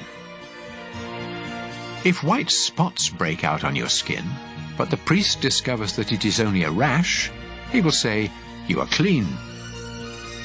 If you become bald on any part of your head, you are still clean. But if a priest discovers that a reddish-white sore has broken out on the bald spot and looks like leprosy, he will say, "This is leprosy, you are unclean." If you ever have leprosy, you must tear your clothes, leave your hair uncombed, cover the lower part of your face, and go around shouting, "I'm unclean, I'm unclean." As long as you have the disease, you are unclean and must live alone outside the camp. If a greenish or reddish spot appears anywhere on any of your clothing or on anything made of leather, you must let the priest examine the clothing or the leather. He will put it aside for 7 days, and if the mildew has spread in that time, he will say, "This is unclean because the mildew has spread." Then he will burn the clothing or the piece of leather. If the priest discovers that the mildew hasn't spread, he will tell you to wash the clothing or leather and put it aside for another 7 days, after which he will examine it again. If the spot hasn't spread, but is still greenish or reddish, the clothing or leather is unclean and must be burned. But if the spot has faded after being washed, he will tear away the spot. Later, if the spot reappears elsewhere on the clothing or the leather, you must burn it. Even if the spot completely disappears after being washed, it must be washed again before it is clean. These are the rules for deciding if clothing is clean or unclean after a spot appears on it. Leviticus 14. The Lord told Moses to say to the people, "After you think you are healed of leprosy, you must ask for a priest to come outside the camp and examine you. And if you are well, he will have someone bring out 2 live birds that are acceptable for sacrifice, together with a stick of cedar wood, a piece of red yarn, and a branch from a hyssop plant. The priest will have someone kill one of the birds over a clay pot of spring water. Then he will dip the other bird, the cedar, the red yarn, and the hyssop in the blood of the dead bird. Next, he will sprinkle you 7 times with the blood and say, "You are now clean." Finally, he will release the bird and let it fly away. After this, you must wash your clothes, shave your entire body, and take a bath before you are completely clean. You may move back into camp, but you must not enter your tent for 7 days. Then you must once again shave your head, face, and eyebrows, as well as the hair on the rest of your body. Finally, wash your clothes and take a bath, and you will be completely clean. On the 8th day, you must bring to the priest 2 rams and a year-old female lamb that have nothing wrong with them. Also bring a ½ pint of olive oil and 6 pounds of your finest flour mixed with oil. Then the priest will present you and your offerings to me at the entrance to my sacred tent. There he will offer one of the rams, together with a pint of oil, as a sacrifice to make things right. He will also lift them up to show that they are dedicated to me. This sacrifice is very holy. It belongs to the priest, and must be killed in the same place where animals are killed as sacrifices for sins and as sacrifices to please me. The priest will smear some of the blood from this sacrifice on your right earlobe, some on your right thumb, and some on the big toe of your right foot. He will then pour some of the olive oil into the palm of his left hand, dip a finger of his right hand into the oil, and sprinkle some of it 7 times toward the sacred tent. Next, he will smear some of the oil on your right earlobe, some on your right thumb, and some on the big toe of your right foot, and pour the rest of the oil from his palm on your head. Then he will offer the other 2 animals, one as a sacrifice for sin, and the other as a sacrifice to please me, together with a grain sacrifice. After this, you will be completely clean. If you are poor and cannot afford to offer this much, you may offer a ram as a sacrifice to make things right, together with a ½ pint of olive oil and 2 pounds of flour mixed with oil as a grain sacrifice. The priest will then lift these up to dedicate them to me. Depending on what you can afford, you must also offer either 2 doves or 2 pigeons, one as a sacrifice for sin, and the other as a sacrifice to please me. The priest will offer these to me in front of the sacred tent on the 8th day. The priest will kill this ram for the sacrifice to make things right, and he will lift it up with the olive oil in dedication to me. Then he will smear some of the blood on your right earlobe, some on your right thumb, and some on the big toe of your right foot. The priest will pour some of the olive oil into the palm of his left hand, then dip a finger of his right hand in the oil, and sprinkle some of it 7 times toward the sacred tent. He will smear some of the oil on your right earlobe, some on your right thumb, and some on the big toe of your right foot, just as he did with the blood of the sacrifice to make things right. And he will pour the rest of the oil from his palm on your head. Then, depending on what you can afford, he will offer either the doves or the pigeons together with the grain sacrifice. One of the birds is the sacrifice for sin, and the other is the sacrifice to please me. After this, you will be completely clean. These are the things you must do if you have leprosy and cannot afford the usual sacrifices to make you clean. The Lord told Moses and Aaron to say to the people, "After I have given you the land of Canaan as your permanent possession, here is what you must do if I ever put mildew on the walls of any of your homes. First, you must say to a priest, 'I think mildew is on the wall of my house.' The priest will reply, 'Empty the house before I inspect it, or everything in it will be unclean.' If the priest discovers greenish or reddish spots that go deeper than the surface of the walls, he will have the house closed for 7 days. Then he will return and check to see if the mildew has spread. If so, he will have someone scrape the plaster from the walls, remove the filthy stones, then haul everything off and dump it in an unclean place outside the town. Afterwards, the wall must be repaired with new stones and fresh plaster. If the mildew appears a second time, the priest will come and say, "This house is unclean. It's covered with mildew that can't be removed." Then he will have the house torn down and every bit of wood, stone and plaster hauled off to an unclean place outside the town. Meanwhile, if any of you entered the house while it was closed, you will be unclean until evening. And if you either slept or ate in the house, you must wash your clothes. On the other hand, if the priest discovers that mildew hasn't reappeared after the house was newly plastered, he will say, "This house is clean. The mildew is gone." Then, to show that the house is now clean, he will get 2 birds, a stick of cedar wood, a piece of red yarn, and a branch from a hyssop plant, and bring them to the house. He will kill one of the birds over a clay pot of spring water, and let its blood drain into the pot. Then he will dip the cedar, the hyssop, the yarn, and the other bird into the mixture of blood and water. Next, he will sprinkle the house 7 times with the mixture. Then the house will be completely clean.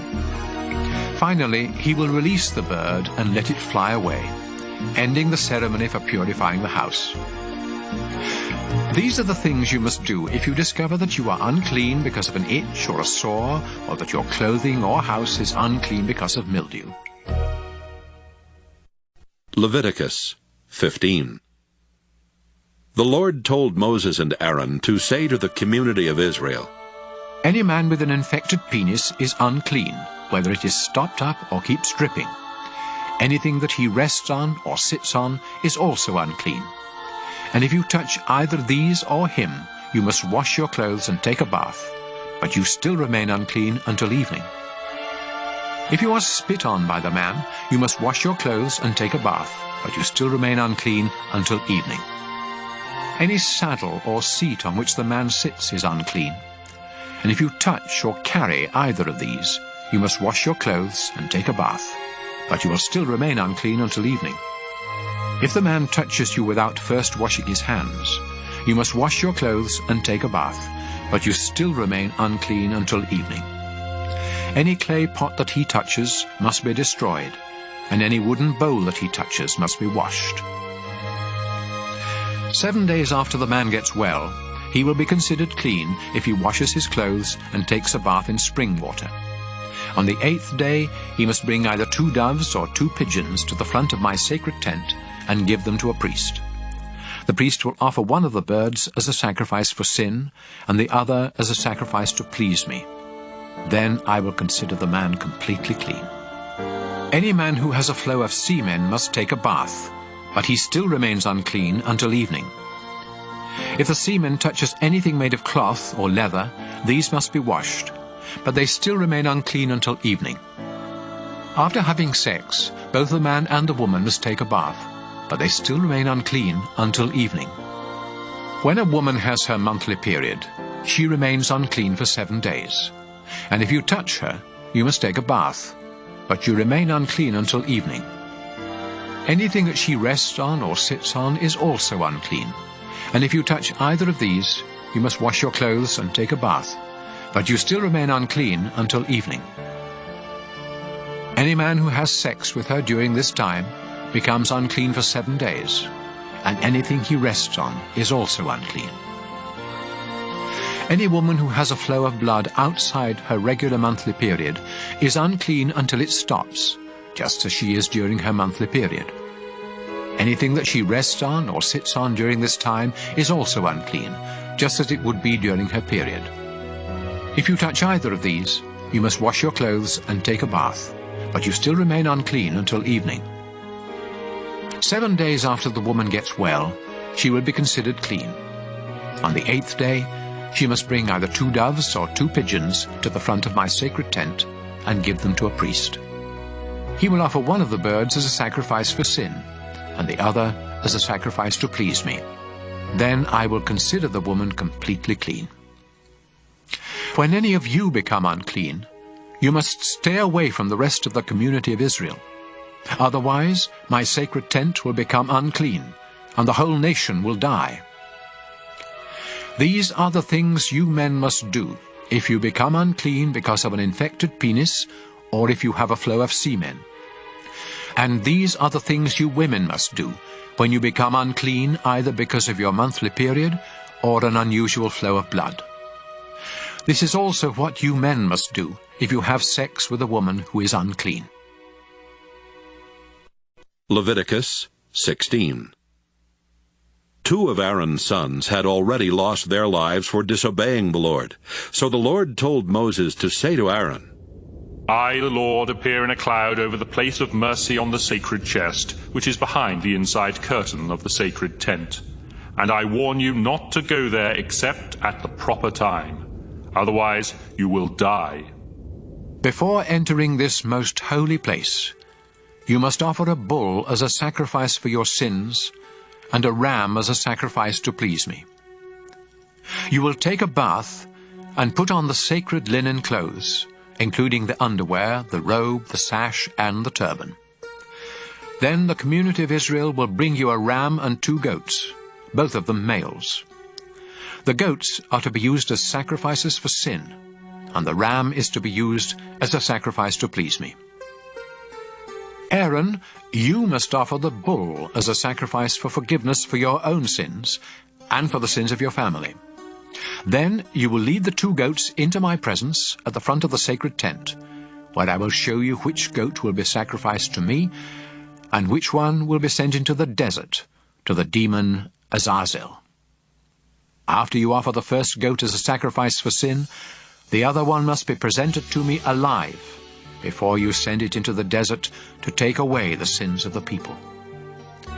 You must offer the bull as a sacrifice to ask forgiveness for your own sins and for the sins of your family. Then you will take a fire pan of live coals from the bronze altar, together with 2 handfuls of finely ground incense, into the most holy place. There you will present them to me by placing the incense on the coals, so that the place of mercy will be covered with a cloud of smoke. Do this, or you will die right there. Next, use a finger to sprinkle some of the blood on the place of mercy, which is on the lid of the sacred chest. Then sprinkle blood 7 times in front of the chest. Aaron, you must next sacrifice the goat for the sins of the people, and you must sprinkle its blood inside the most holy place, just as you did with the blood of the bull. By doing this, you will take away the sins that make both the most holy place and the people of Israel unclean. Do the same for the sacred tent, which is here among the people. Only you are allowed in the sacred tent from the time you enter until the time you come out. After leaving the tent, you will purify the bronze altar by smearing each of its 4 corners with some of the blood from the bull and from the goat. Use a finger to sprinkle the altar 7 times with the blood, and it will be completely clean from the sins of the people. After you have purified the most holy place, the sacred tent, and the bronze altar, you must bring the live goat to the front of the tent. There you will lay your hands on its head while confessing every sin the people have committed, and you will appoint someone to lead the goat into the desert so that it can take away their sins.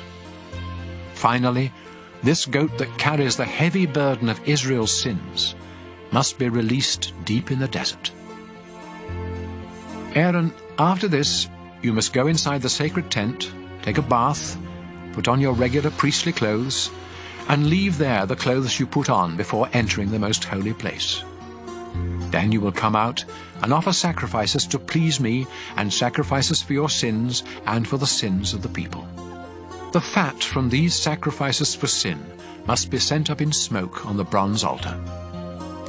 The one who led the goat into the desert and sent it off to the demon Azazel must take a bath and wash his clothes before coming back into camp. The remains of the bull and the goat whose blood was taken into the most holy place must be taken outside the camp and burned. And whoever does this must take a bath and change clothes before coming back into camp. On the 10th day of the 7th month of each year, you must go without eating to show sorrow for your sins, and no one, including foreigners who live among you, is allowed to work. This is the day on which the sacrifice for the forgiveness of your sins will be made in my presence. And from now on it must be celebrated each year. Go without eating, and make this a day of complete rest, just like the Sabbath. The high priest must offer the sacrifices for cleansing from sin while wearing the sacred linen clothes. He will offer these sacrifices for the most holy place, the sacred tent, the bronze altar, all the priests, and for the whole community. You must celebrate this day each year. It is the great day of forgiveness for all the sins of the people of Israel. Moses did exactly as the Lord had commanded. Leviticus 17. The Lord told Moses to tell Aaron, his sons, and everyone else in Israel, Whenever you kill any of your cattle, sheep, or goats as sacrifices to me, you must do it at the entrance to the sacred tent. If you don't, you will be guilty of pouring out blood, and you will no longer belong to the community of Israel. And so, when you sacrifice an animal to ask my blessing, it must not be done out in a field, but in front of the sacred tent. Then a priest can splatter its blood against the bronze altar and send its fat up in smoke with a smell that pleases me. Don't ever turn from me again and offer sacrifices to goat demons. This law will never change. Remember, no one in Israel, including foreigners, is to offer a sacrifice anywhere except at the entrance to the sacred tent. If you do, you will no longer belong to my people. I will turn against any of my people who eat blood. This also includes any foreigners living among you. Life is in the blood, and I have given you the blood of animals to sacrifice in place of your own. That's also why I have forbidden you to eat blood. Even if you should hunt and kill a bird or an animal, you must drain out the blood and cover it with soil. The life of every living creature is in its blood. That's why I have forbidden you to eat blood, and why I have warned you that anyone who does will no longer belong to my people. If you happen to find a dead animal and eat it, you must take a bath and wash your clothes, but you are still unclean until evening. If you don't take a bath, you will suffer for what you did wrong. Leviticus 18. The Lord told Moses to tell the people of Israel, I am the Lord your God. So don't follow the customs of Egypt, where you used to live, or those of Canaan, where I am bringing you. I am the Lord your God, and you must obey my teachings. Obey them, and you will live. I am the Lord. Don't have sex with any of your close relatives, especially your own mother. This would disgrace your father. And don't disgrace him by having sex with any of his other wives.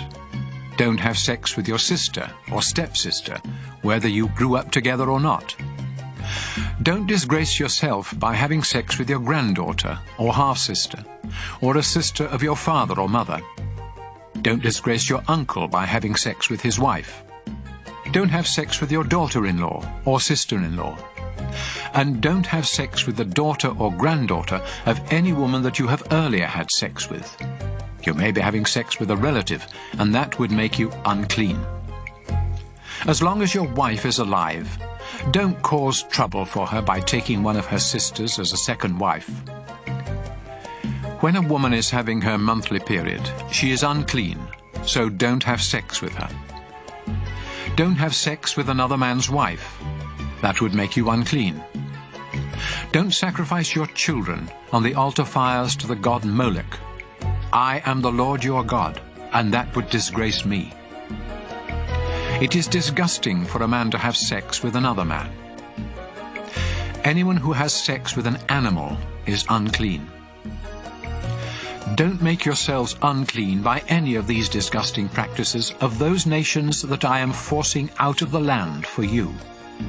They made themselves and the land so unclean that I punished the land because of their sins, and I made it vomit them up.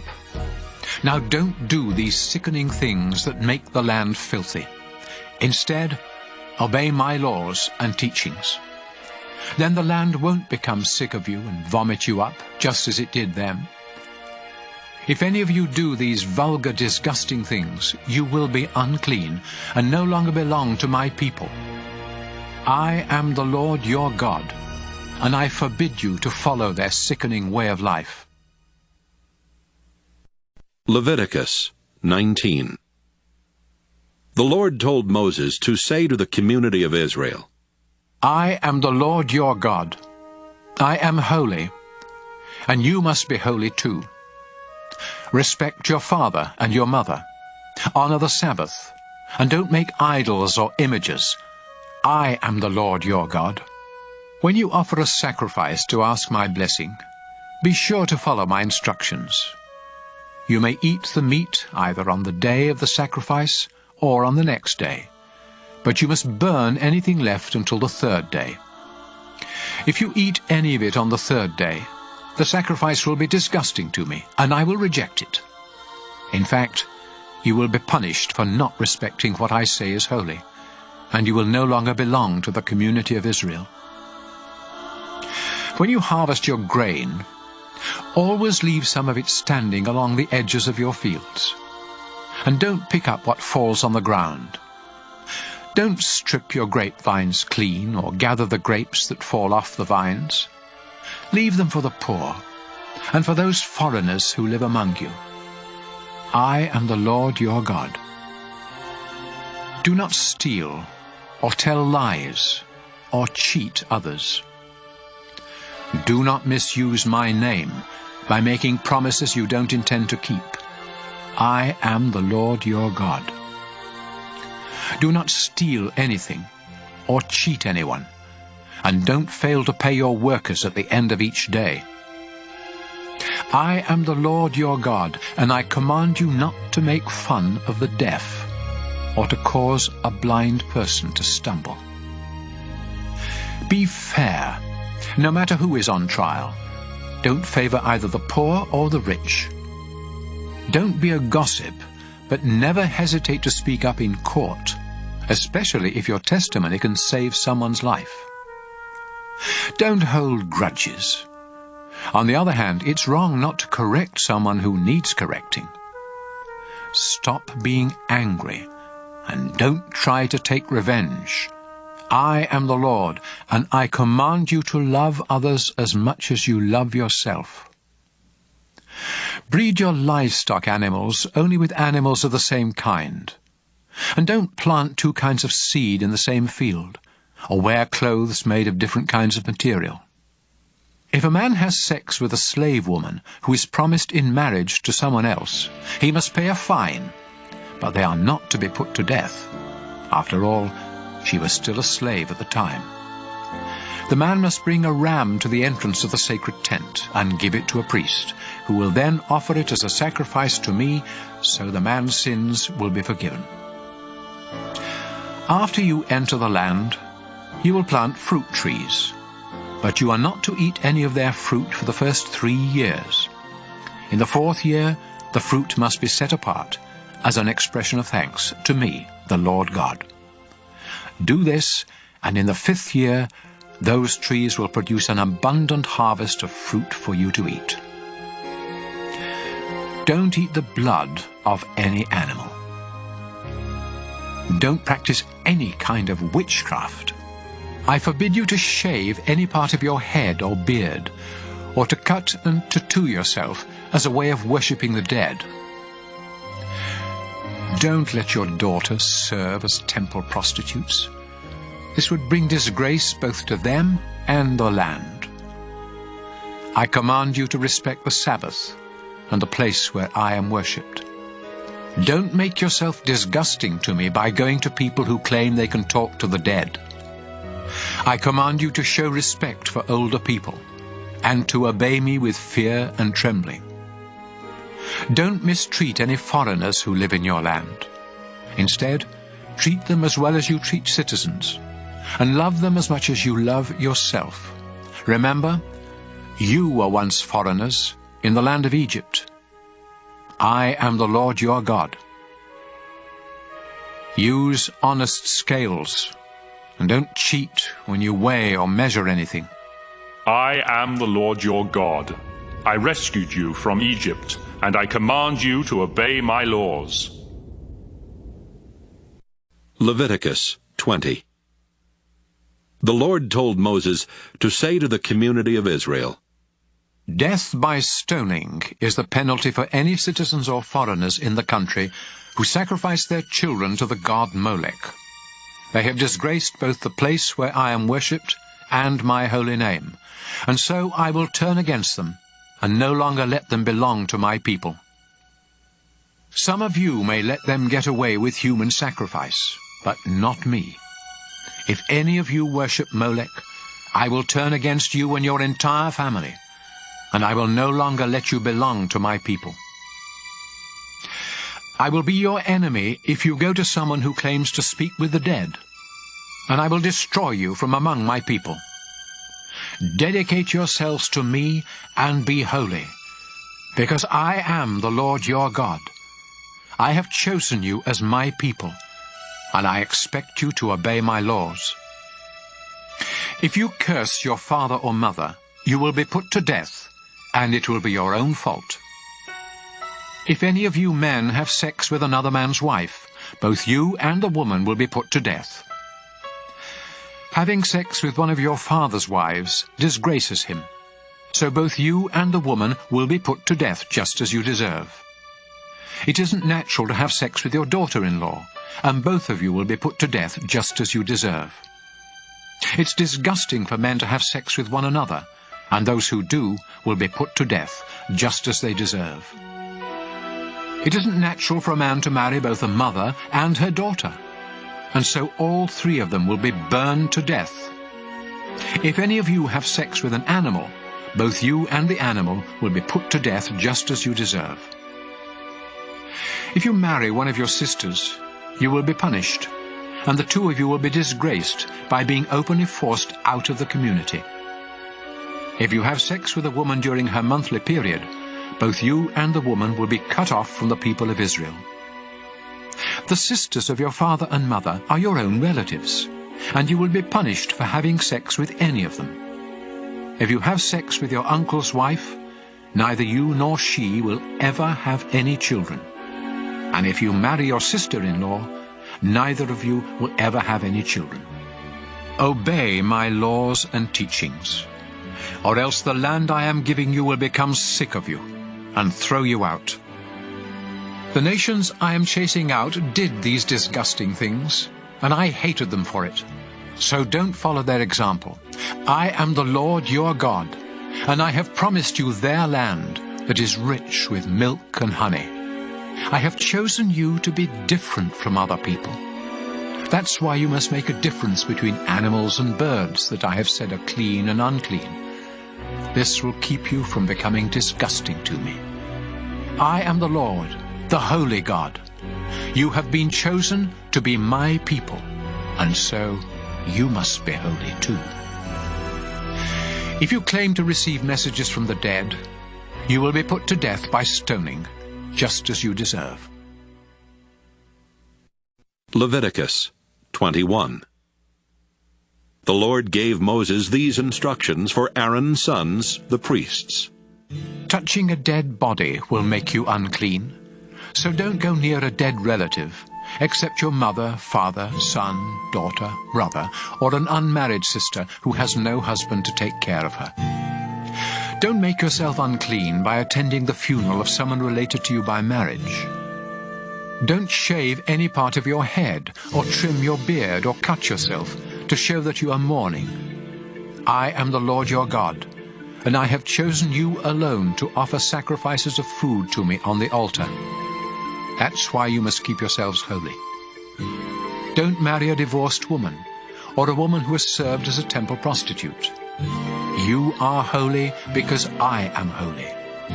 And so you must be treated with proper respect, since you offer food sacrifices to me, the God of holiness.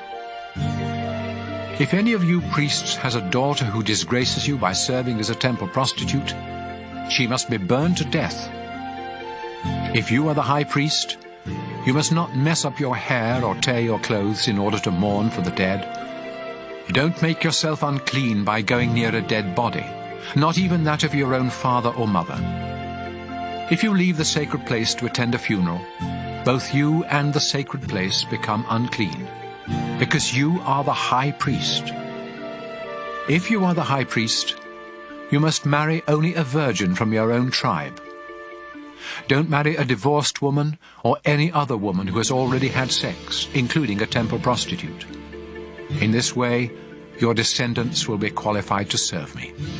Remember, I am the Lord, and I have chosen you.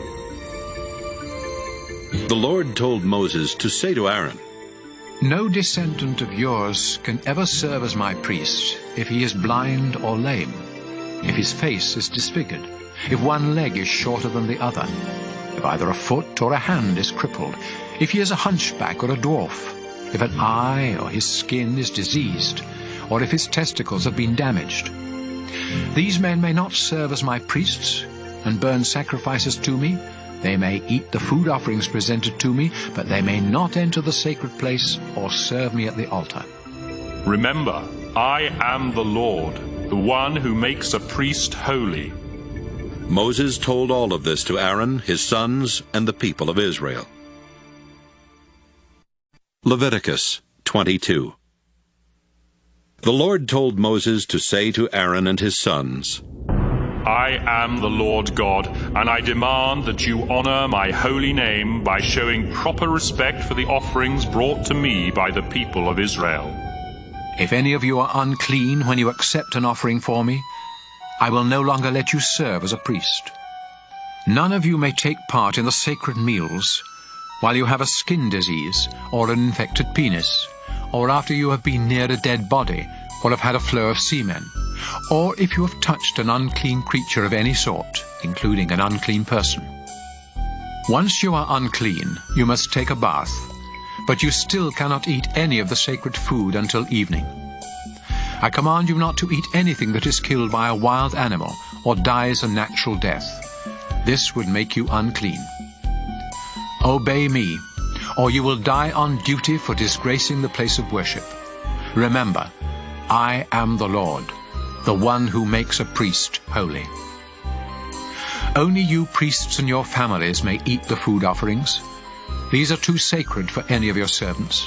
However, any slave that you own, including those born into your household, may eat this food. If your daughter marries someone who isn't a priest, she can no longer have any of this food.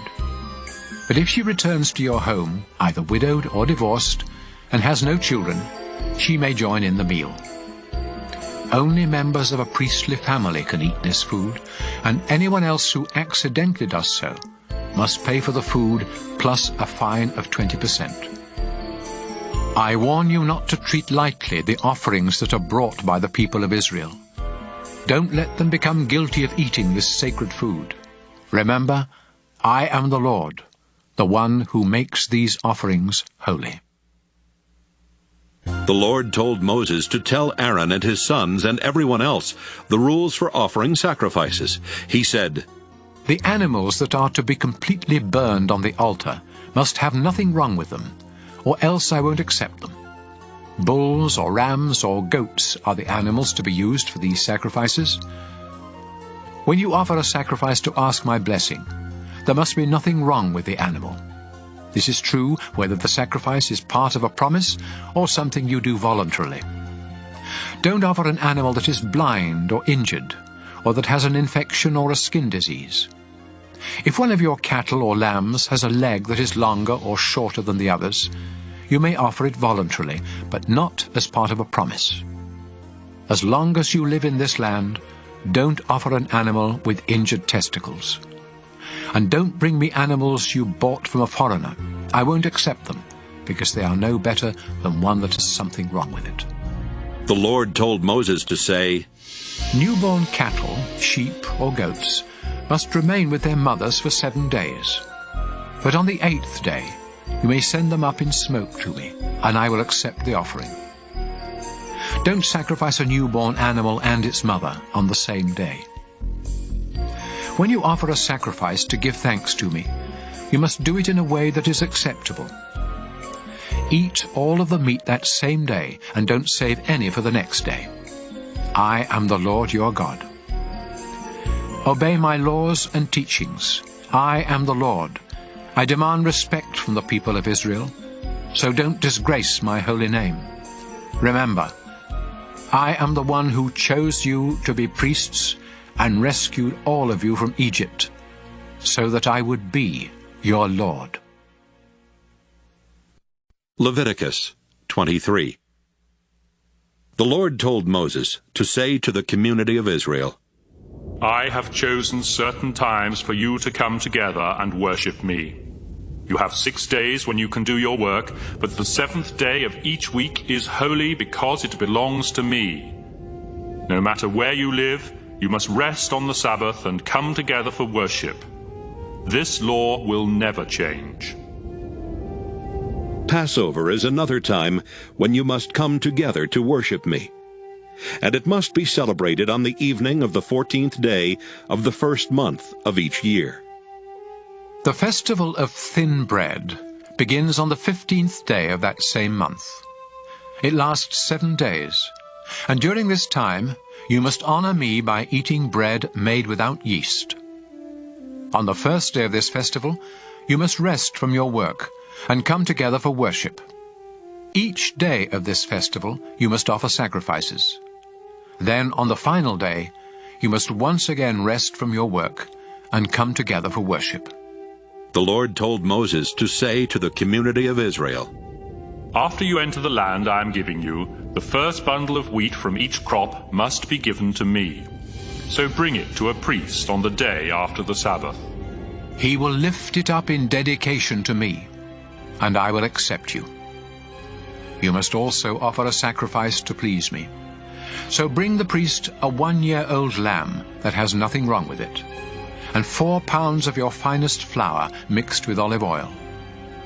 Then he will place these on the bronze altar and send them up in smoke with a smell that pleases me.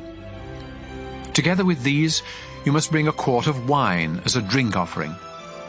I am your God, and I forbid you to eat any new grain or anything made from it until you have brought these offerings.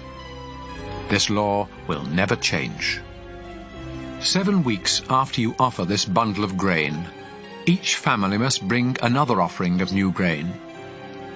Do this exactly 50 days later, which is the day following the 7th Sabbath. Bring 2 loaves of bread to be lifted up in dedication to me.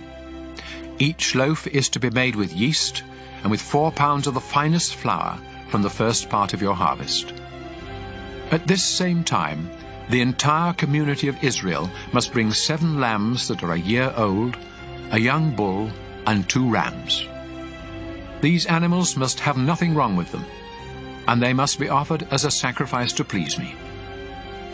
You must also offer the proper grain and wine sacrifices with each animal.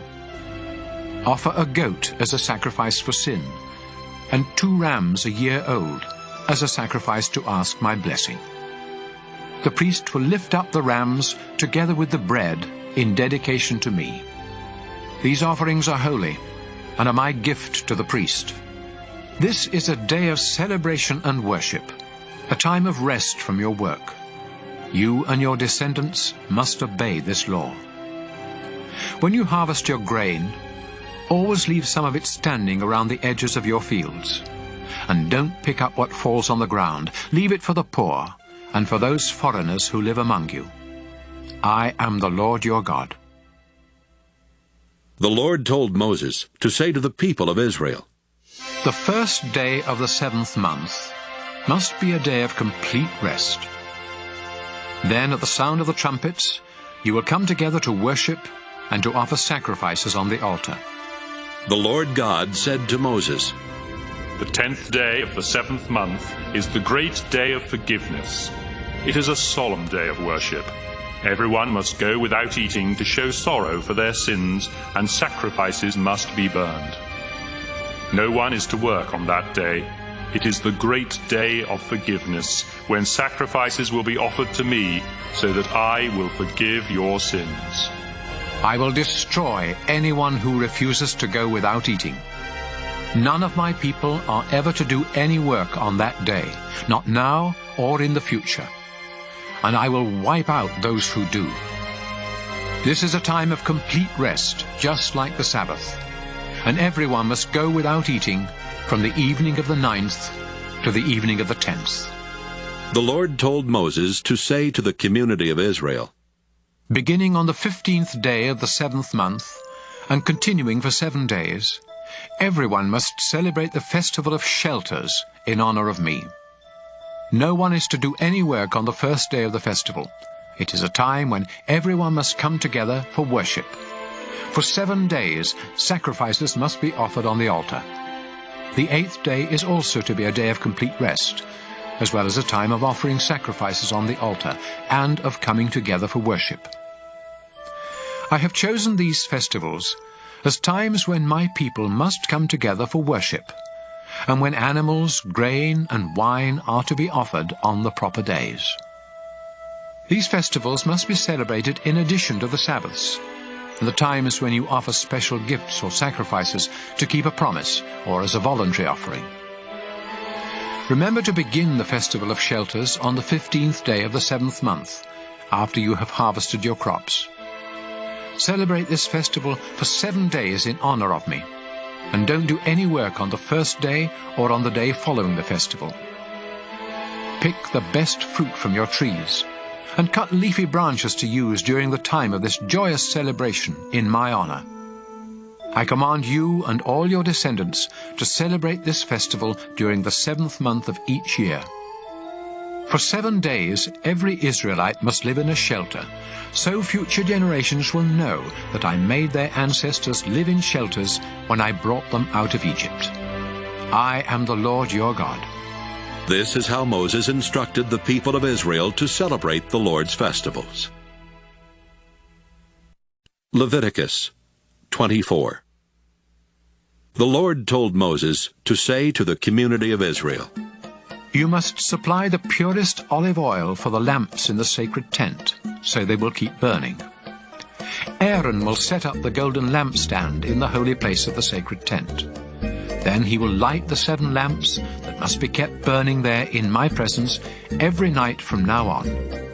This law will never change.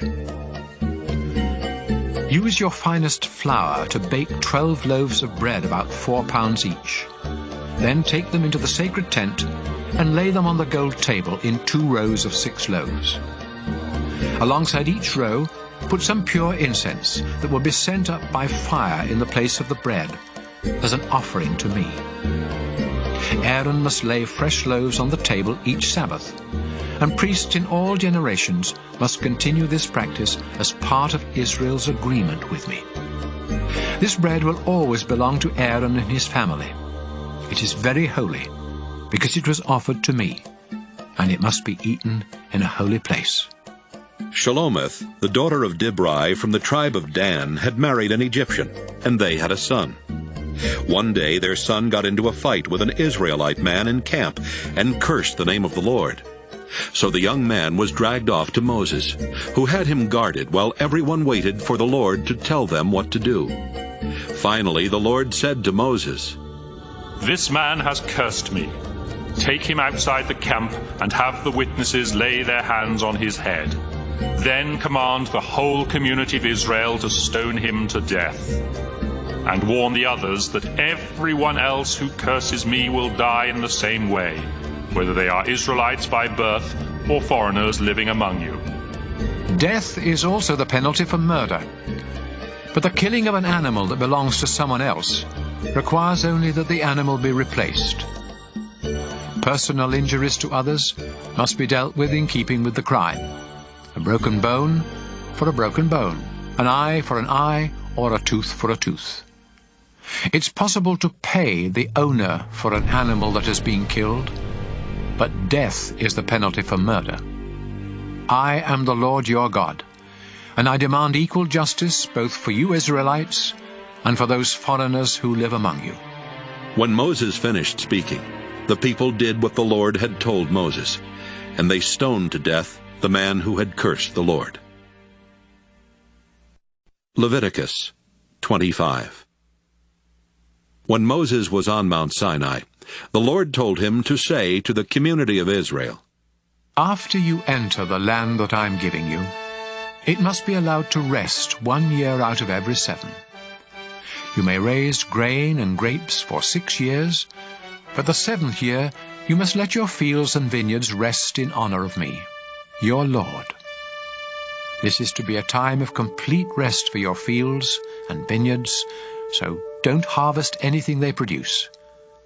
However, you and your slaves and your hired workers, as well as any domestic or wild animals, may eat whatever grows on its own. Once every 49 years, on the 10th day of the 7th month, which is also the great day of forgiveness, trumpets are to be blown everywhere in the land. This 50th year is sacred. It is a time of freedom and of celebration, when everyone will receive back their original property, and slaves will return home to their families. This is a year of complete celebration, so don't plant any seed or harvest what your fields or vineyards produce. In this time of sacred celebration, you may eat only what grows on its own. During this year, all property must go back to its original owner.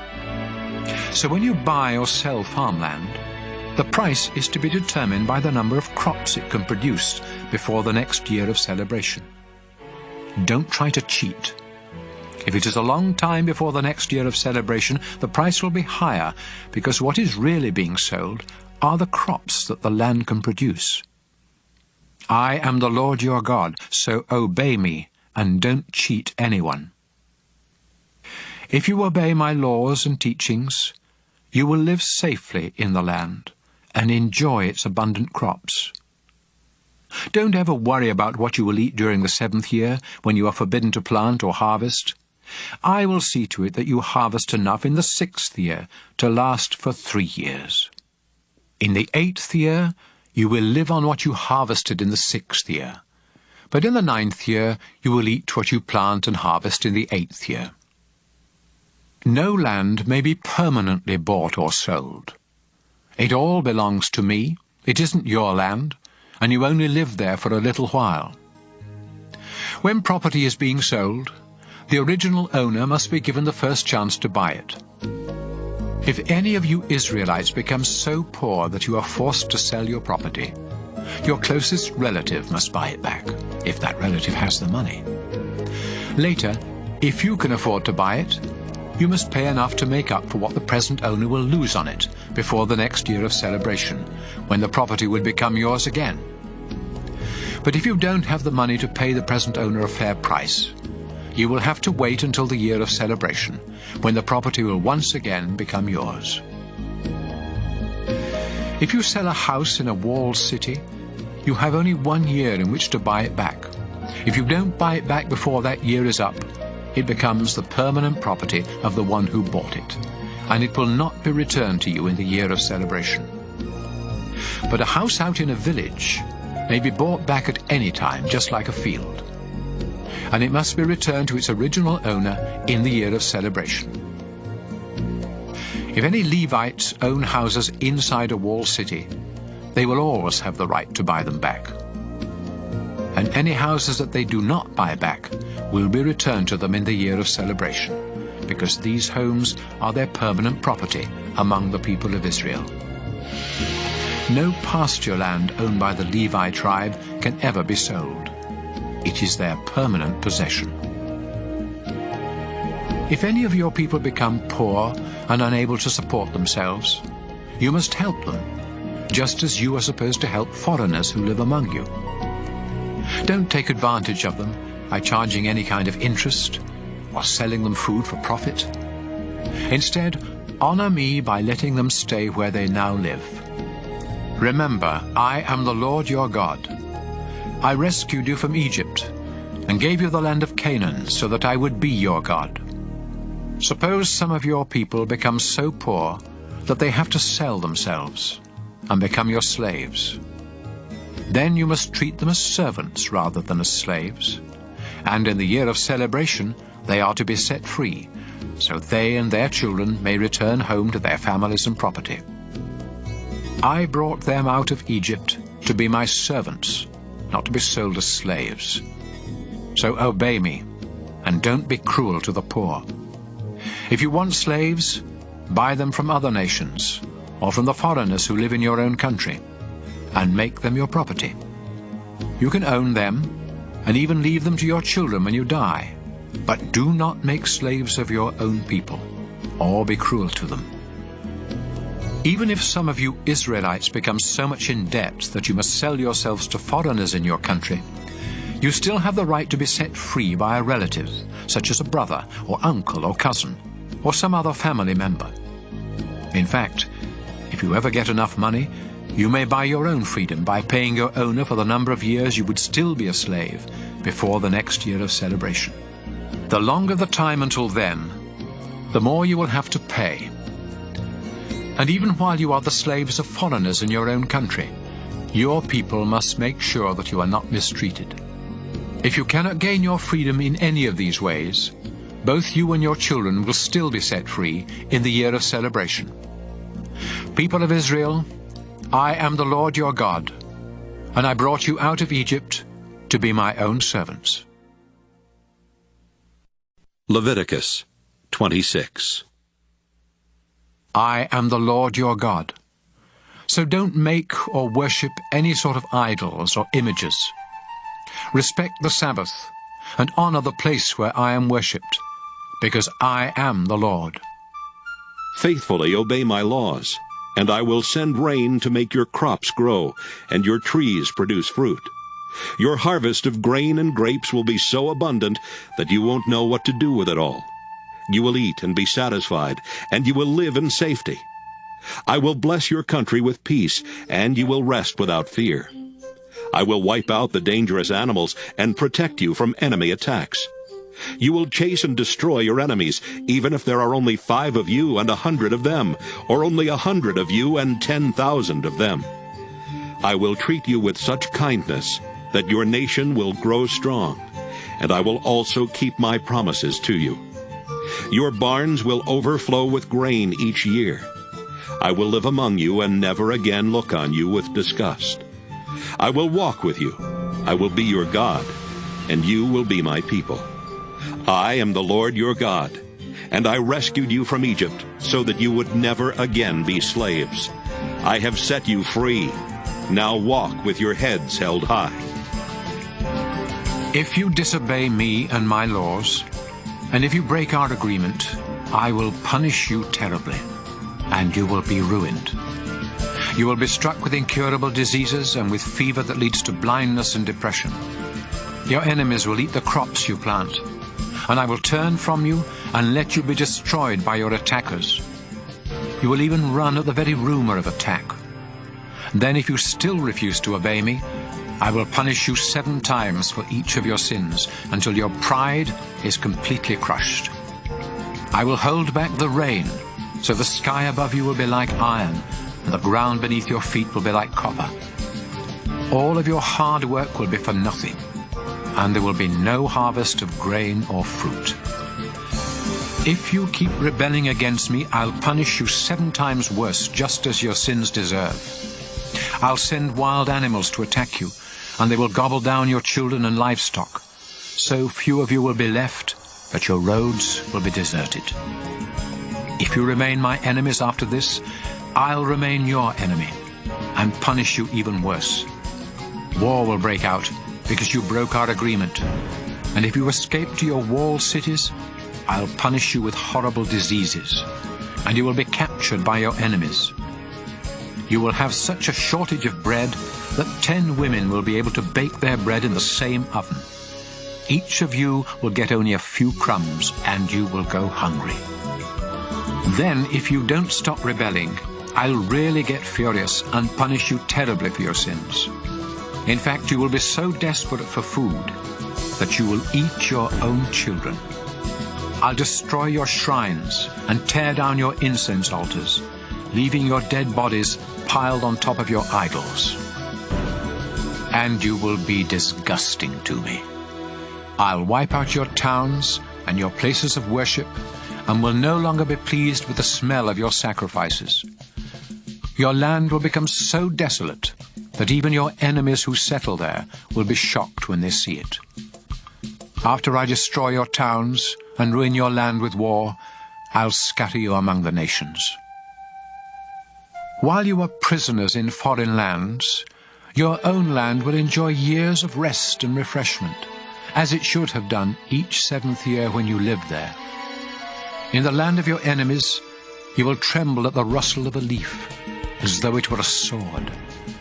And you will become so weak that you will stumble and fall over each other, even when no one is chasing you. Many of you will die in foreign lands, and others of you will waste away in sorrow as a result of your sins and the sins of your ancestors. Then, suppose you realize that I turned against you and brought you to the land of your enemies because both you and your ancestors had stubbornly sinned against me. If you humbly confess what you have done and start living right, I'll keep the promise I made to your ancestors, Abraham, Isaac, and Jacob. I will bless your land and let it rest during the time that you are in a foreign country, paying for your rebellion against me and my laws. No matter what you have done, I am still the Lord your God, and I will never completely reject you or become absolutely disgusted with you there in the land of your enemies. While nations watched, I rescued your ancestors from Egypt so that I would be their God. Yes, I am your Lord, and I will never forget our agreement. Moses was on Mount Sinai when the Lord gave him these laws and teachings for the people of Israel. Leviticus 27. The Lord told Moses to say to the community of Israel, If you ever want to free someone who has been promised to me, you may do so by paying the following amounts, weighed according to the official standards. 50 pieces of silver for men ages 20 to 60, and 30 pieces for women. 20 pieces of silver for young men ages 5 to 20, and 10 pieces for young women. 15 pieces of silver for men ages 60 and above, and 10 pieces for women. 5 pieces of silver for boys ages 1 month to 5 years, and 3 pieces for girls. If you have promised to give someone to me and can't afford to pay the full amount for that person's release, you will be taken to a priest, and he will decide how much you can afford. If you promise to sacrifice an animal to me, it becomes holy, and there is no way you can set it free. If you try to substitute any other animal, no matter how good, for the one you promised, they will both become holy and must be sacrificed. Donkeys are unfit for sacrifice, so if you promise me a donkey, you must bring it to the priest and let him determine its value. But if you want to buy it back, you must pay an additional 20%. If you promise a house to me, a priest will set the price, whatever the condition of the house. But if you decide to buy it back, you must pay an additional 20%. If you promise part of your family's land to me, its value must be determined by the bushels of seed needed to plant the land, and the rate will be 10 pieces of silver for every bushel of seed. If this promise is made in the year of celebration, the land will be valued at the full price. But any time after that, the price will be figured according to the number of years before the next year of celebration. If you decide to buy back the land, you must pay the price plus an additional 20%, but you cannot buy it back once someone else has bought it. When the year of celebration comes, the land becomes holy because it belongs to me, and it will be given to the priests. If you promise me a field that you have bought, its value will be decided by a priest, according to the number of years before the next year of celebration, and the money you pay will be mine. However, on the next year of celebration, the land will go back to the family of its original owner. Every price will be set by the official standards. All firstborn animals of your flocks and herds are already mine, and so you cannot promise any of them to me. If you promise me a donkey, you may buy it back by adding an additional 20% to its value. If you don't buy it back, it can be sold to someone else for whatever a priest has said it is worth. Anything that you completely dedicate to me must be completely destroyed. It cannot be bought back or sold. Every person, animal, and piece of property that you dedicate completely is only for me. In fact, any humans who have been promised to me in this way must be put to death. 10% of everything you harvest is holy and belongs to me, whether it grows in your fields or on your fruit trees. If you want to buy back this part of your harvest, you may do so by paying what it is worth, plus an additional 20%. When you count your flocks and herds, 1 out of 10 of every newborn animal is holy and belongs to me, no matter how good or bad it is. If you substitute one animal for another, both of them become holy, and neither can be bought back. Moses was on Mount Sinai when the Lord gave him these laws for the people of Israel.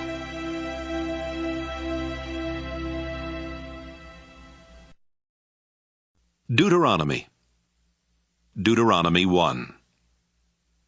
This book contains the speeches that Moses made while Israel was in the land of Moab, camped near the town of Suf in the desert east of the Jordan River.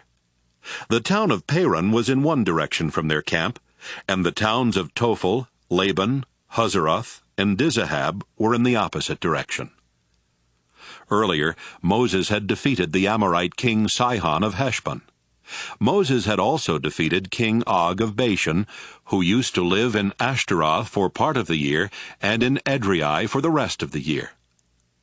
Although it takes only 11 days to walk from Mount Sinai to Kadesh Barnea by way of the Mount Seir road, these speeches were not made until 40 years after Israel left Egypt.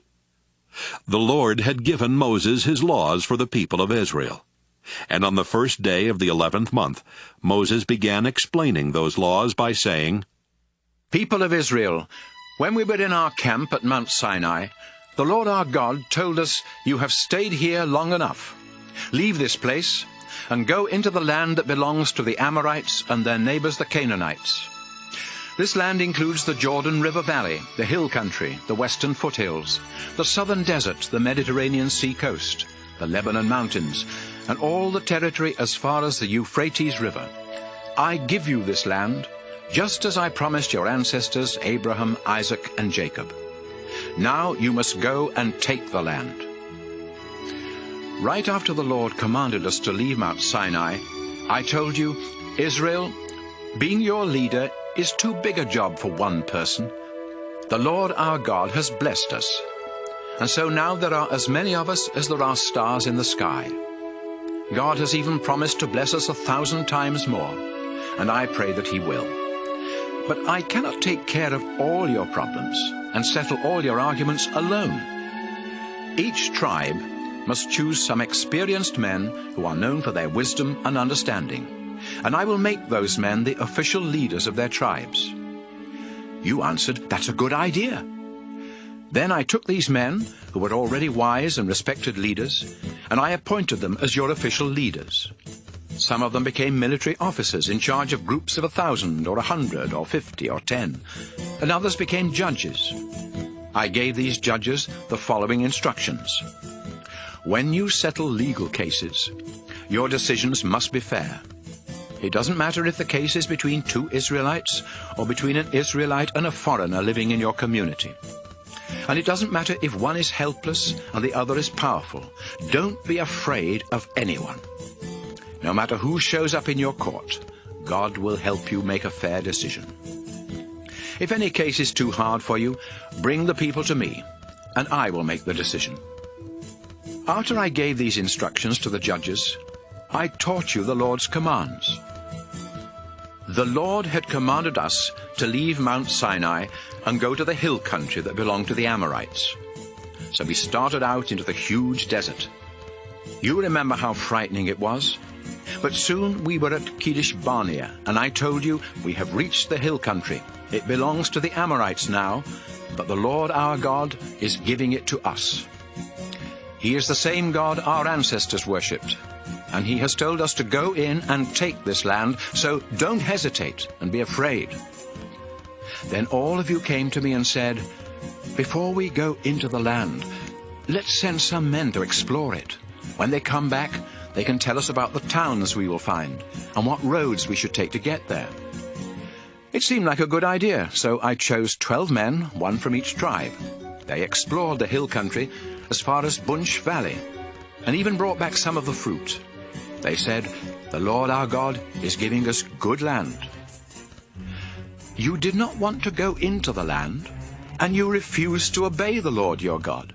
You stayed in your tents and grumbled. "The Lord must hate us.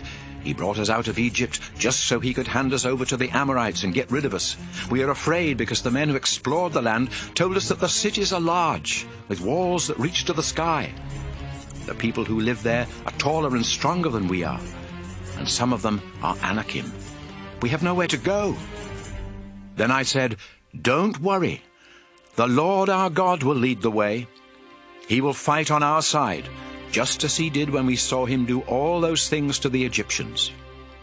And you know that the Lord has taken care of us the whole time we've been in the desert, just as you might carry one of your children. But you still would not trust the Lord, even though he had always been with us in the desert. During the daytime, the Lord was in the cloud, leading us in the right direction and showing us where to camp. And at night, he was there in the fire. You had made the Lord angry, and he said, 'You people of this generation are evil, and I refuse to let you go into the good land that I promised your ancestors. Caleb, son of Jephunneh, is the only one of your generation that I will allow to go in. He obeyed me completely, so I will give him and his descendants the land he explored.' The Lord was even angry with me because of you people, and he said, 'Moses, I won't let you go into the land either. Instead, I will let Joshua, your assistant, lead Israel to conquer the land, so encourage him.' Then the Lord spoke to you again. 'People of Israel, you said that your innocent young children would be taken prisoner in the battle for the land. But someday I will let them go into the land, and with my help they will conquer it and live there. Now turn around and go back into the desert by way of Red Sea Road.' Then you told me, 'We disobeyed the Lord our God, but now we want to obey him. We will go into the hill country and fight, just as he told us to do.' So you picked up your weapons, thinking it would be easy to take over the hill country. But the Lord said, 'Moses, warn them not to go into the hill country. I won't help them fight, and their enemies will defeat them.' I told you what the Lord had said, but you paid no attention. You disobeyed him and went into the hill country anyway. You thought you were so great. But when the Amorites in the hill country attacked from their towns, you ran from them as you would run from a swarm of bees. The Amorites chased your troops into Seir, as far as Hormah, killing them as they went. Then you came back to the place of worship at Kadesh Barnea and wept.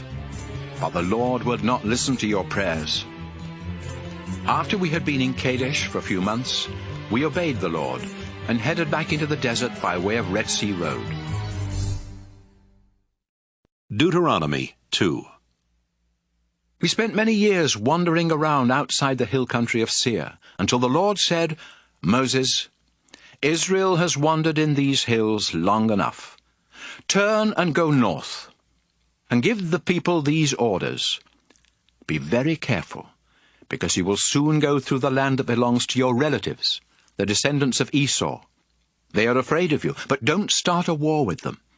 I have given them the hill country of Seir, so I won't give any of it to you, not even enough to set a foot on. And as you go through their land, you will have to buy food and water from them.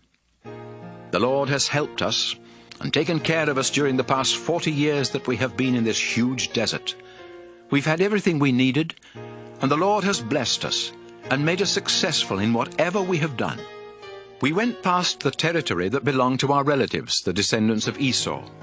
We followed Arabah Road that starts in the south at Elath and Ezion-Geber. Then we turned onto the desert road that leads to Moab. The Lord told me, don't try to start a war with Moab. Leave them alone, because I gave the land of Ar to them, and I will not let you have any of it. Before the Lord gave the Moabites their land, a large and powerful tribe lived there. They were the Emim, and they were as tall as the Anakim. The Moabites called them Emim, though others sometimes used the name Rephaim, for both the Anakim and the Emim. The Horites used to live in Seir, but the Edomites took over that region. They killed many of the Horites and forced the rest of them to leave, just as Israel did to the people in the land that the Lord gave them. When we came to the Zered Gorge along the southern border of Moab, the Lord told us to cross the gorge into Moab, and we did. This was 38 years after we left Kadesh Barnea, and by that time all the men who had been in the army at Kadesh Barnea had died, just as the Lord had said they would. The Lord kept getting rid of them until finally none of them were left. Then the Lord told me, "Moses, now go past the town of Ar and cross Moab's northern border into Ammon. But don't start a war with the Ammonites. I gave them their land, and I won't give any of it to Israel." Before the Ammonites conquered the land that the Lord had given them, some of the Rephaim used to live there, although the Ammonites called them Zamzummim. The Zamzummim were a large and powerful tribe, and they were as tall as the Anakim. But the Lord helped the Ammonites, and they killed many of the Zamzummim and forced the rest to leave. Then the Ammonites settled there. The Lord helped them as he had helped the Edomites, who killed many of the Horites in Seir, and forced the rest to leave before settling there themselves. A group called the Avim used to live in villages as far south as Gaza, but the Philistines killed them and settled on their land. After we went through Ammon, the Lord told us, "Israel, pack up your possessions, take down your tents, and cross the Arnon River Gorge. The territory of the Amorite king Sihon of Heshbon lies on the other side of the river, but I now give you his land. So attack and take it. Today I will start making all other nations afraid of you. They will tremble with fear when anyone mentions you, and they will be terrified when you show up." After we had crossed the Arnon and had set up camp in the Kedemoth desert, I sent messengers to King Sihon of Heshbon, telling him that his nation and ours could be at peace. I said, "Please let Israel go across your country. We will walk straight through, without turning off the road. You can even sell us food and water, and we will pay with silver. We need to reach the Jordan River and cross it, because the Lord our God is giving us the land on the west side. The Edomites and Moabites have already let us cross their land. Please let us cross your land as well." But Sihon refused to let us go across his country, because the Lord made him stubborn and eager to fight us. The Lord told me, "I am going to help you defeat Sihon and take his land, so attack him." We met Sihon and his army in battle at Jahaz, and the Lord our God helped us to defeat them. We killed Sihon, his sons, and everyone else in his army. Then we captured and destroyed every town in Sihon's kingdom, killing everyone, but keeping the livestock and everything else of value. The Lord helped us capture every town from the Arnon River Gorge north to the boundary of Gilead, including the town of Aroah on the edge of the gorge, and the town in the middle of the gorge. However, we stayed away from all the Ammonite towns, both in the hill country and near the Jabbok River, just as the Lord had commanded. Deuteronomy 3. When we turned onto the road that leads to Bashan, King Og of Bashan led out his whole army to fight us at Edrei. But the Lord told me, "Moses, don't be afraid of King Og. I am going to help you defeat him and his army and take over his land. Destroy him and his people, just as you did with the Amorite king Sihon of Heshbon." The Lord our God helped us destroy Og and his army and conquer his entire kingdom of Bashan, including the Argob region. His kingdom had lots of villages and 60 towns with high walls and gates that locked with bars. We completely destroyed them all, killing everyone, but keeping the livestock and everything else of value. Sihon and Og had ruled Amorite kingdoms east of the Jordan River. Their land stretched from the Arnon River Gorge in the south to Mount Hermon in the north, and we captured it all. Mount Hermon is called Mount Sirion by the people of Sidon, and it is called Mount Sinir by the Amorites. We captured all the towns in the highlands, all of Gilead, and all of Bashan as far as Salakah and Edrei, 2 of the towns that Og had ruled. King Og was the last of the Rephaim, and his coffin is in the town of Rabbah in Ammon. It is made of hard black rock, and is 13.5 feet long and 6 feet wide. I gave some of the land and towns we captured to the tribes of Reuben and Gad. Their share started at the Arnon River Gorge in the south, took in the town of Aroer at the edge of the gorge, and went far enough north to include the southern half of the Gilead region. The northern part of their land went as far east as the upper Jabbok River Gorge, which formed their border with the Ammonites. I also gave them the eastern side of the Jordan River Valley, from Lake Galilee south to the Dead Sea, below the slopes of Mount Pisgah. I gave the northern half of Gilead and all the Bashan region to half the tribe of Manasseh. Bashan had belonged to King Og, and the Argob region in Bashan used to be called the land of the Rephaim.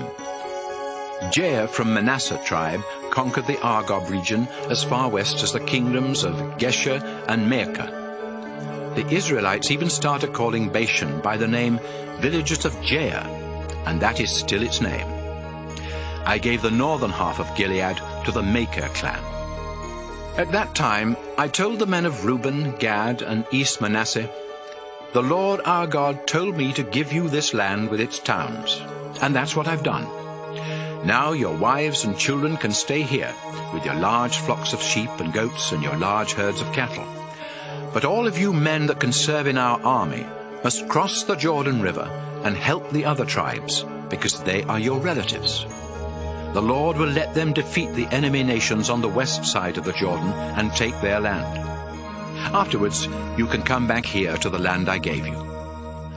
Then I told Joshua, "You saw how the Lord our God helped us destroy King Sihon and King Og, so don't be afraid. Wherever you go, the Lord will fight on your side and help you destroy your enemies." At that time, I prayed and begged, "Our Lord, it seems that you have just begun to show me your great power. No other God in the sky or on earth is able to do the mighty things that you do. The land west of the Jordan is such good land. Please let me cross the Jordan and see the hills and the Lebanon mountains." But the Lord was angry with me because of you people, and he refused to listen. "That's enough," he said. "I don't want to hear any more. Climb to the top of Mount Pisgah and look north, south, east, and west. Take a good look, but you are not going to cross the Jordan River. Joshua will lead Israel across the Jordan to take the land, so help him be strong and brave, and tell him what he must do." After this, we stayed in the valley at Beth Peor. Deuteronomy 4. Israel, listen to these laws and teachings. If you obey them, you will live, and you will go in and take the land that the Lord is giving you. He is the God your ancestors worshipped, and now he is your God. I am telling you everything he has commanded, so don't add anything or take anything away. You saw how he killed everyone who worshipped the god Baal Peor, but all of you that were faithful to the Lord your God are still alive today. No other nation has laws that are as fair as the ones the Lord my God told me to give you. If you faithfully obey them when you enter the land, you will show other nations how wise you are. In fact, everyone that hears about your laws will say, "That great nation certainly is wise." And what makes us greater than other nations? We have a God who is close to us and answers our prayers. You must be very careful not to forget the things you have seen God do for you. Keep reminding yourselves, and tell your children and grandchildren as well. Do you remember the day you stood in the Lord's presence at Mount Sinai? The Lord said, "Moses, bring the people of Israel here. I want to speak to them so they will obey me as long as they live, and so they will teach their children to obey me too." Mount Sinai was surrounded by deep, dark clouds, and fire went up to the sky. You came to the foot of the mountain, and the Lord spoke to you from the fire. You could hear him and understand what he was saying, but you couldn't see him. The Lord said he was making an agreement with you, and he told you that your part of the agreement is to obey the 10 Commandments. Then the Lord wrote these commandments on 2 flat stones. That's when the Lord commanded me to give you the laws and teachings you must obey in the land that you will conquer, west of the Jordan River. When God spoke to you from the fire, he was invisible. So be careful not to commit the sin of worshipping idols. Don't make idols to be worshipped, whether they are shaped like men, women, animals, birds, reptiles, or fish. And when you see the sun or moon or stars, don't be tempted to bow down and worship them. The Lord put them there for all the other nations to worship. But you are the Lord's people, because he led you through fiery trials and rescued you from Egypt. The Lord was angry at me because of what you said, and he told me that he would not let me cross the Jordan River into the good land that he is giving you. So I must stay here and die on this side of the Jordan. But you will cross the river and take the land. Always remember the agreement that the Lord your God made with you, and don't make an idol in any shape or form. The Lord will be angry if you worship other gods, and he can be like a fire destroying everything in its path. Soon you will cross the Jordan River and settle down in the land. Then in the years to come you will have children, and they will give you grandchildren. After many years, you might lose your sense of right and wrong and make idols, even though the Lord your God hates them. So I am giving you fair warning today, and I call the earth and the sky as witnesses. If you ever make idols, the Lord will be angry, and you won't have long to live, because the Lord will let you be wiped out. Only a few of you will survive, and the Lord will force you to leave the land, and will scatter you among the nations. There you will have to worship gods made of wood and stone, and these are nothing but idols that can't see or hear or eat or smell. In all of your troubles, you may finally decide that you want to worship only the Lord. And if you turn back to him and obey him completely, he will again be your God. The Lord your God will have mercy. He won't destroy you or desert you. The Lord will remember his promise, and he will keep the agreement he made with your ancestors.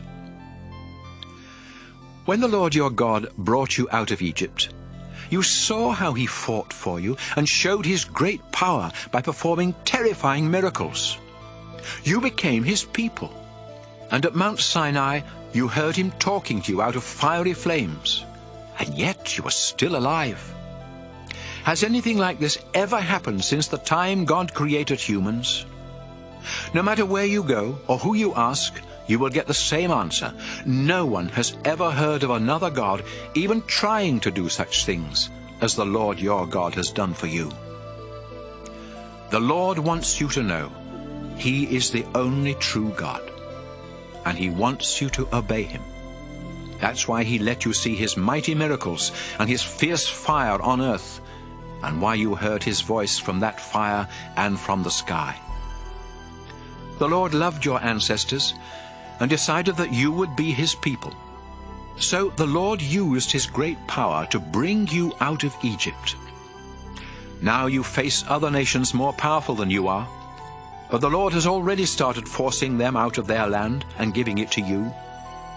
So remember that the Lord is the only true God, whether in the sky above or on the earth below. Today I am explaining his laws and teachings, and if you always obey them, you and your descendants will live long and be successful in the land the Lord is giving you. Moses said, People of Israel, you must set aside the following 3 towns east of the Jordan River as safe towns: Bezer in the desert highlands belonging to the Reuben tribe, Ramoth in Gilead, belonging to the Gad tribe, and Golan in Bashan, belonging to the Manasseh tribe. If you kill a neighbor without meaning to, and if you had not been angry with that person, you can run to one of these towns and find safety." The Israelites had come from Egypt and were camped east of the Jordan River near Beth Peor when Moses gave these laws and teachings. The land around their camp had once belonged to King Sihon of Heshbon. But Moses and the Israelites defeated him and King Og of Bashan and took their lands. These two Amorite kings had ruled the territory east of the Jordan River, from the town of Aroer on the edge of the Arnon River Gorge, north to Mount Hermon. Their land included the eastern side of the Jordan River Valley, as far south as the Dead Sea, below the slopes of Mount Pisgah. Deuteronomy 5.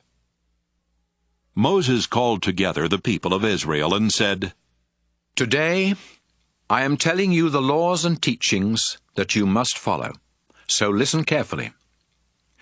The Lord our God made an agreement with our nation at Mount Sinai.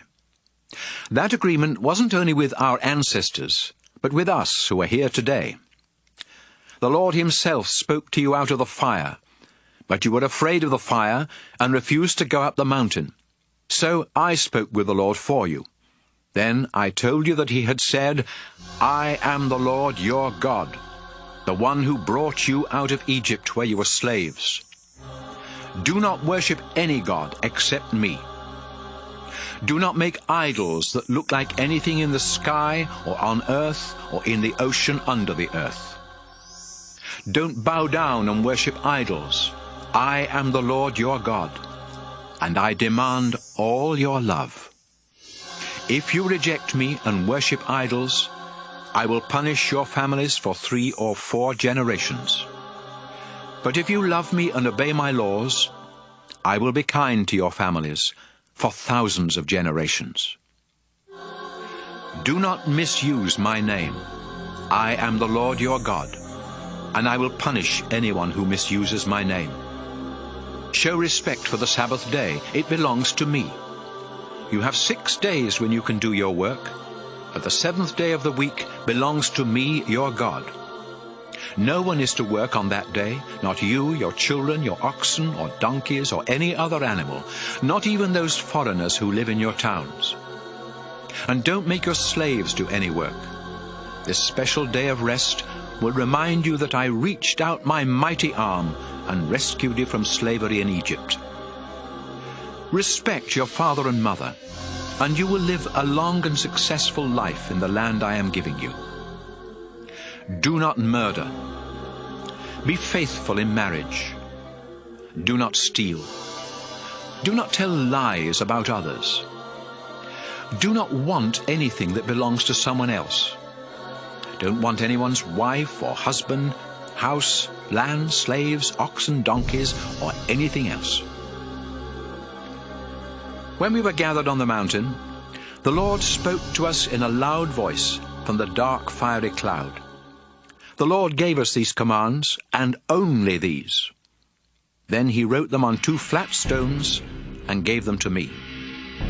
Moses said to Israel, When fire blazed from the mountain, and you heard the voice coming from the darkness, your tribal leaders came to me and said, Today the Lord our God has shown us how powerful and glorious he is. He spoke to us from the fire, and we learned that people can live even though God speaks to them. But we don't want to take a chance on being killed by that terrible fire, and if we keep on hearing the Lord's voice, we will die. Has anyone else ever heard the only true God speaking from fire as we have? And even if they have, would they live to tell about it? Moses, go up close and listen to the Lord. Then come back and tell us, and we will do everything he says. The Lord heard you and said, Moses, I heard what the people said to you, and I approve. I wish they would always worship me with fear and trembling, and be this willing to obey me. Then they and their children would always enjoy a successful life. Now tell them to return to their tents. But you come back here to me. After I tell you my laws and teachings, you will repeat them to the people. so they can obey these laws in the land I am giving them. Israel, you must carefully obey the Lord's commands. Follow them because they make a path that will lead to a long, successful life in the land the Lord your God is giving you. Deuteronomy 6. The Lord told me to give you these laws and teachings, so you can obey them in the land he is giving you. Soon you will cross the Jordan River and take that land. And if you and your descendants want to live a long time, you must always worship the Lord and obey his laws. Pay attention, Israel. Our ancestors worshipped the Lord, and he promised to give us this land that is rich with milk and honey. Be careful to obey him, and you will become a successful and powerful nation. Listen, Israel. The Lord our God is the only true God. So love the Lord your God with all your heart, soul, and strength. Memorize his laws and tell them to your children over and over again. Talk about them all the time, whether you're at home or walking along the road or going to bed at night or getting up in the morning. Write down copies and tie them to your wrists and foreheads to help you obey them. Write these laws on the door frames of your homes and on your town gates. The Lord promised your ancestors, Abraham, Isaac, and Jacob, that he would give you this land. Now he will take you there and give you large towns with good buildings that you didn't build, and houses full of good things that you didn't put there. The Lord will give you wells that you didn't have to dig, and vineyards and olive orchards that you didn't have to plant. But when you have eaten so much that you can't eat any more, don't forget it was the Lord who set you free from slavery and brought you out of Egypt. Worship and obey the Lord your God with fear and trembling, and promise that you will be loyal to him. Don't have anything to do with gods that are worshipped by the nations around you. If you worship other gods, the Lord will be furious and wipe you off the face of the earth. The Lord your God is with you, so don't try to make him prove that he can help you, as you did at Massah. Always obey the laws that the Lord has given you, and live in a way that pleases him. Then you will be able to go in and take this good land from your enemies, just as he promised your ancestors. Someday your children will ask, why did the Lord give us these laws and teachings? Then you will answer, we were slaves of the king of Egypt, but the Lord used his great power and set us free. We saw him perform miracles and make horrible things happen to the king, his officials, and everyone else. The Lord rescued us from Egypt so he could bring us into this land, as he had promised our ancestors. That's why the Lord our God demands that we obey his laws and worship him with fear and trembling. And if we do, he will protect us and help us be successful. Deuteronomy 7. People of Israel, the Lord your God will help you take the land of the Hittites, the Girgashites, the Amorites, the Canaanites, the Perizzites, the Hivites, and the Jebusites. These 7 nations have more people and are stronger than Israel, but when you attack them, the Lord will force them out of the land. Then you must destroy them without mercy. Don't make any peace treaties with them, and don't let your sons and daughters marry any of them. If you do, those people will lead your descendants to worship other gods and to turn their backs on the Lord. That will make him very angry, and he will quickly destroy Israel. So when you conquer these nations, tear down the altars where they worship their gods, break up their sacred stones, cut down the poles that they use in worshipping the goddess Asherah, and throw their idols in the fire. Israel, you are the chosen people of the Lord your God. There are many nations on this earth, but he chose only Israel to be his very own. You were the weakest of all nations, but the Lord chose you because he loves you, and because he had made a promise to your ancestors. Then with his mighty arm, he rescued you from the king of Egypt, who had made you his slaves. You know that the Lord your God is the only true God. So love him and obey his commands, and he will faithfully keep his agreement with you and your descendants for 1,000 generations. But if you turn against the Lord, he will quickly destroy you. So be sure to obey his laws and teachings I am giving you today. If you completely obey these laws, the Lord your God will be loyal and keep the agreement he made with you, just as he promised our ancestors. The Lord will love you and bless you by giving you many children and plenty of food, wine, and olive oil. Your herds of cattle will have many calves, and your flocks of sheep will have many lambs. God will bless you more than any other nation. Your families will grow, and your livestock increase. You will no longer suffer with the same horrible diseases that you sometimes had in Egypt.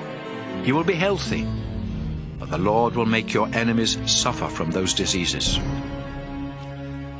When the Lord helps you defeat your enemies, you must destroy them without pity, and don't get trapped into worshipping their gods. You may be thinking, how can we destroy these nations? They are more powerful than we are. But stop worrying. Just remember what the Lord your God did to Egypt and its king. You saw how the Lord used his tremendous power to work great miracles and bring you out of Egypt. And he will again work miracles for you when you face these enemies you fear so much.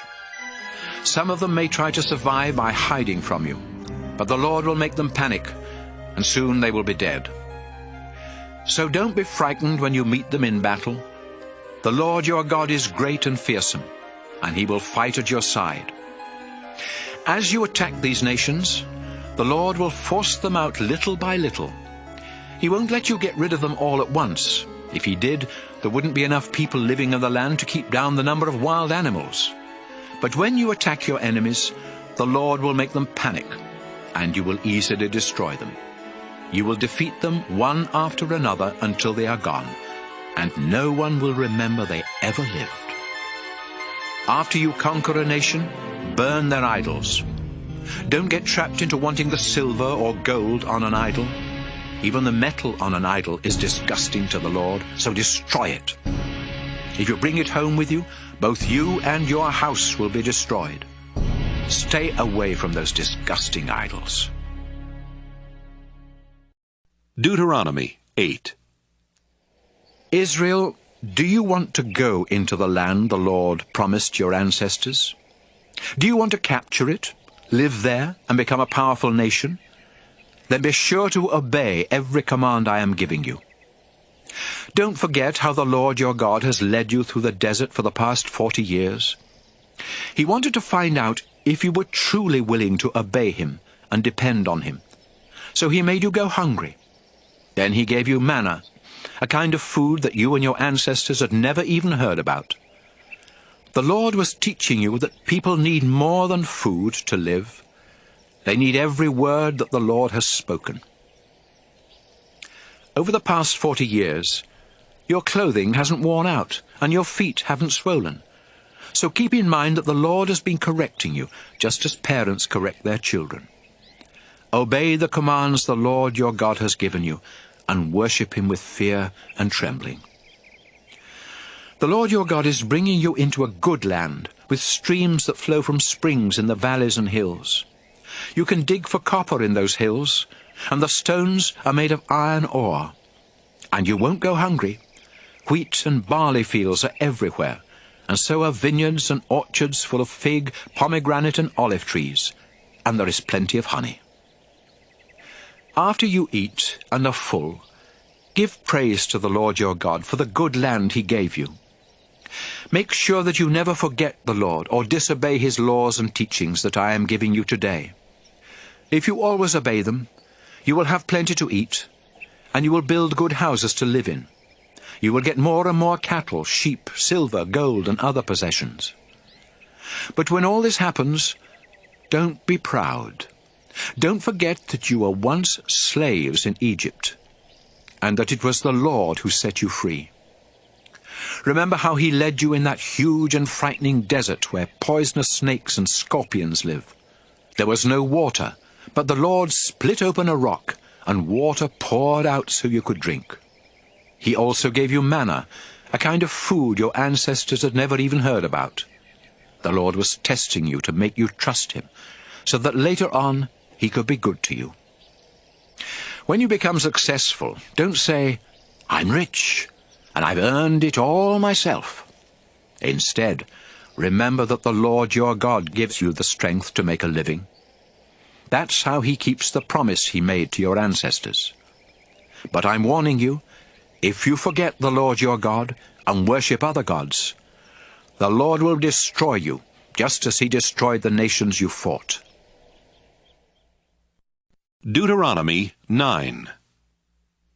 Israel, listen to me. You will soon cross the Jordan River and go into the land to force out the nations that live there. They are more powerful than you are, and the walls around their cities reach to the sky. Some of these nations are descendants of the Anakim. You know how tall and strong they are, and you've heard that no one can defeat them in battle. For the Lord your God has promised to go ahead of you, like a raging fire burning everything in its path. So when you attack your enemies, it will be easy for you to destroy them and take their land. After the Lord helps you wipe out these nations and conquer their land, don't think he did it because you are such good people. You aren't good. You are stubborn. No, the Lord is going to help you because the nations that live there are evil, and because he wants to keep the promise he made to your ancestors Abraham, Isaac, and Jacob. Don't ever forget how you kept rebelling and making the Lord angry the whole time you were in the desert. You rebelled from the day you left Egypt until the day you arrived here. At Mount Sinai, you made the Lord so angry that he was going to destroy you. It happened during those 40 days and nights that I was on the mountain, without anything to eat or drink. He had told me to come up there, so he could give me the agreement he made with us. And this agreement was actually the same 10 commandments he had announced to you when he spoke from the fire on the mountain. The Lord had written them on 2 flat stones with his own hand. But after giving me the 2 stones, he said, "Moses, hurry down the mountain to those people you led out of Egypt. They have already disobeyed me and committed the terrible sin of making an idol. I've been watching the Israelites, and I've seen how stubborn and rebellious they are. So don't try to stop me. I am going to wipe them out, and no one on earth will remember they ever lived. Then I will let your descendants become an even bigger and more powerful nation than Israel." Fire was raging on the mountaintop as I went back down, carrying the 2 stones with the commandments on them. I saw how quickly you had sinned and disobeyed the Lord your God. There you were, worshipping the metal idol you had made in the shape of a calf. So I threw down the 2 stones and smashed them before your very eyes. I bowed down at the place of worship and prayed to the Lord without eating or drinking for 40 days and nights. You had committed a terrible sin by making that idol, and the Lord hated what you had done. He was angry enough to destroy all of you, and Aaron as well. So I prayed for you and Aaron as I had done before, and this time the Lord answered my prayers. It was a sin for you to make that idol, so I threw it into the fire to melt it down. Then I took the lump of gold, ground it into powder, and threw the powder into the stream flowing down the mountain. You also made the Lord angry when you were staying at Taberah, at Massa, and at Kibroth Hattaavah. Then at Kadesh Barnea the Lord said, "I am giving you the land, so go ahead and take it." But since you didn't trust the Lord, you rebelled and disobeyed his command. In fact, you've rebelled against the Lord for as long as he has known you. After you had made the idol in the shape of a calf, the Lord said he was going to destroy you. So I bowed down in front of the sacred tent for 40 days and nights, and I prayed, "Our Lord, please don't wipe out your people." You used your great power to rescue them from Egypt and to make them your very own. Israel's ancestors, Abraham, Isaac, and Jacob, obeyed you faithfully. Think about them and not about Israel's stubbornness, evil, and sin. If you destroy your people, the Egyptians will say, "The Lord promised to give Israel land, but he wasn't powerful enough to keep his promise. In fact, he hated them so much that he took them into the desert and killed them." But you, our Lord, chose the people of Israel to be your own, and with your mighty power you rescued them from Egypt. Deuteronomy 10. The Lord told me to chisel out 2 flat stones, just like the ones he had given me earlier. He also commanded me to make a wooden chest, then come up the mountain and meet with him. He told me that he would write the same words on the new stones that he had written on the old ones I broke, and that I could put these stones in the sacred chest. So I made a chest out of acacia wood, and I chiseled 2 flat stones like the ones I broke. Then I carried the stones up the mountain, where the Lord wrote the 10 commandments on them, just as he had done the first time. The commandments were exactly what he had announced from the fire, when you were gathered at the mountain. After the Lord returned the stones to me, I took them down the mountainside and put them in the chest, just as he had commanded, and they are still there. Later we set up camp at the wells belonging to the descendants of Jachin. Then we moved on and camped at Mosera, where Aaron died and was buried, and his son Eleazar became the priest. Next we camped at Gudgoda, and then at Jotbatha, where there are flowing streams. After I put the 2 stones in the sacred chest, the Lord chose the tribe of Levi, not only to carry the chest, but also to serve as his priests at the place of worship, and to bless the other tribes in his name. And they still do these things. The Lord promised that he would always provide for the tribe of Levi, and that's why he won't give them any land when he divides it among the other tribes. When I had taken the second set of stones up the mountain, I spent 40 days and nights there, just as I had done before. Once again the Lord answered my prayer and did not destroy you. Instead he told me, "Moses, get ready to lead the people into the land that I promised their ancestors." People of Israel, what does the Lord your God want from you? The Lord wants you to respect and follow him, to love and serve him with all your heart and soul, and to obey his laws and teachings that I am giving you today. Do this, and all will go well for you. Everything belongs to the Lord your God, not only the earth and everything on it, but also the sky and the highest heavens. Yet the Lord loved your ancestors and wanted them to belong to him. So he chose them and their descendants rather than any other nation, and today you are still his people. Remember your agreement with the Lord, and stop being so stubborn. The Lord your God is more powerful than all other gods and lords, and his tremendous power is to be feared. His decisions are always fair, and you cannot bribe him to change his mind. The Lord defends the rights of orphans and widows. He cares for foreigners and gives them food and clothing, and you should also care for them, because you were foreigners in Egypt. Respect the Lord your God, serve only him, and make promises in his name alone. Offer your praises to him, because you have seen him work such terrifying miracles for you. When your ancestors went to live in Egypt, there were only 70 of them. But the Lord has blessed you, and now there are more of you than there are stars in the sky. Deuteronomy 11. The Lord is your God, so you must always love him and obey his laws and teachings. Remember, he corrected you and not your children. You are the ones who saw the Lord use his great power when he worked miracles in Egypt, making terrible things happen to the king and all his people. And when the Egyptian army chased you in their chariots, you saw the Lord drown them and their horses in the Red Sea. Egypt still suffers from that defeat. You saw what the Lord did for you while you were in the desert, right up to the time you arrived here. And you saw how the Lord made the ground open up in the middle of our camp, underneath the tents of Dathan and Abiram, who were swallowed up along with their families, their animals, and their tents. With your own eyes you saw the Lord's mighty power do all these things.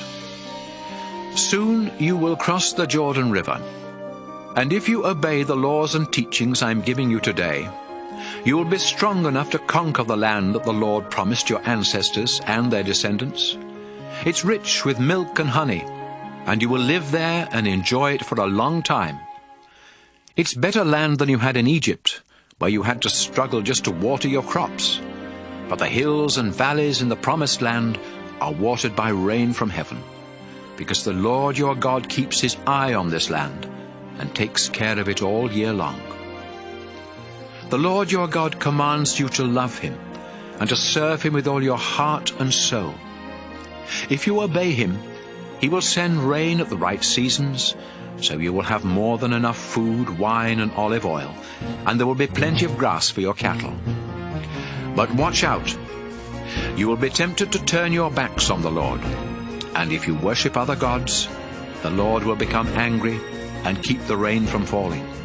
Nothing will grow in your fields, and you will die and disappear from the good land that the Lord is giving you.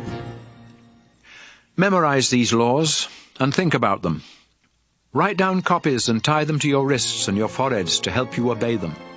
Teach them to your children. Talk about them all the time, whether you are at home or walking along the road or going to bed at night or getting up in the morning. Write them on the door frames of your homes and on your town gates. Then you and your descendants will live a long time in the land that the Lord promised your ancestors. Your families will live there as long as the sky is above the earth. Love the Lord your God, and obey all the laws and teachings that I'm giving you today. If you live the way the Lord wants, he will help you take the land. And even though the nations there are more powerful than you, the Lord will force them to leave when you attack. You will capture the land everywhere you go, from the southern desert to the Lebanon mountains, and from the Euphrates River west to the Mediterranean Sea. No one will be able to stand up to you. The Lord will make everyone terrified of you, just as he promised. You have a choice. Do you want the Lord to bless you, or do you want him to put a curse on you? Today I am giving you his laws, and if you obey him, he will bless you. But if you disobey him and worship those gods that have never done anything for you, the Lord will put a curse on you. After the Lord your God helps you take the land, you must have a ceremony where you announce his blessings from Mount Gerizim and his curses from Mount Ebal. You know that these two mountains are west of the Jordan River, in land now controlled by the Canaanites living in the Jordan River Valley. The mountains are west of the road near the sacred trees of Moreh, on the other side of Gilgal. Soon you will cross the Jordan River to conquer the land that the Lord your God is giving you. And when you have settled there, be careful to obey his laws and teachings that I am giving you today. Deuteronomy 12. Now I'll tell you the laws and teachings that you have to obey as long as you live. Your ancestors worshipped the Lord, and he is giving you this land. But the nations that live there worship other gods. So after you capture the land, you must completely destroy their places of worship, on mountains and hills or in the shade of large trees.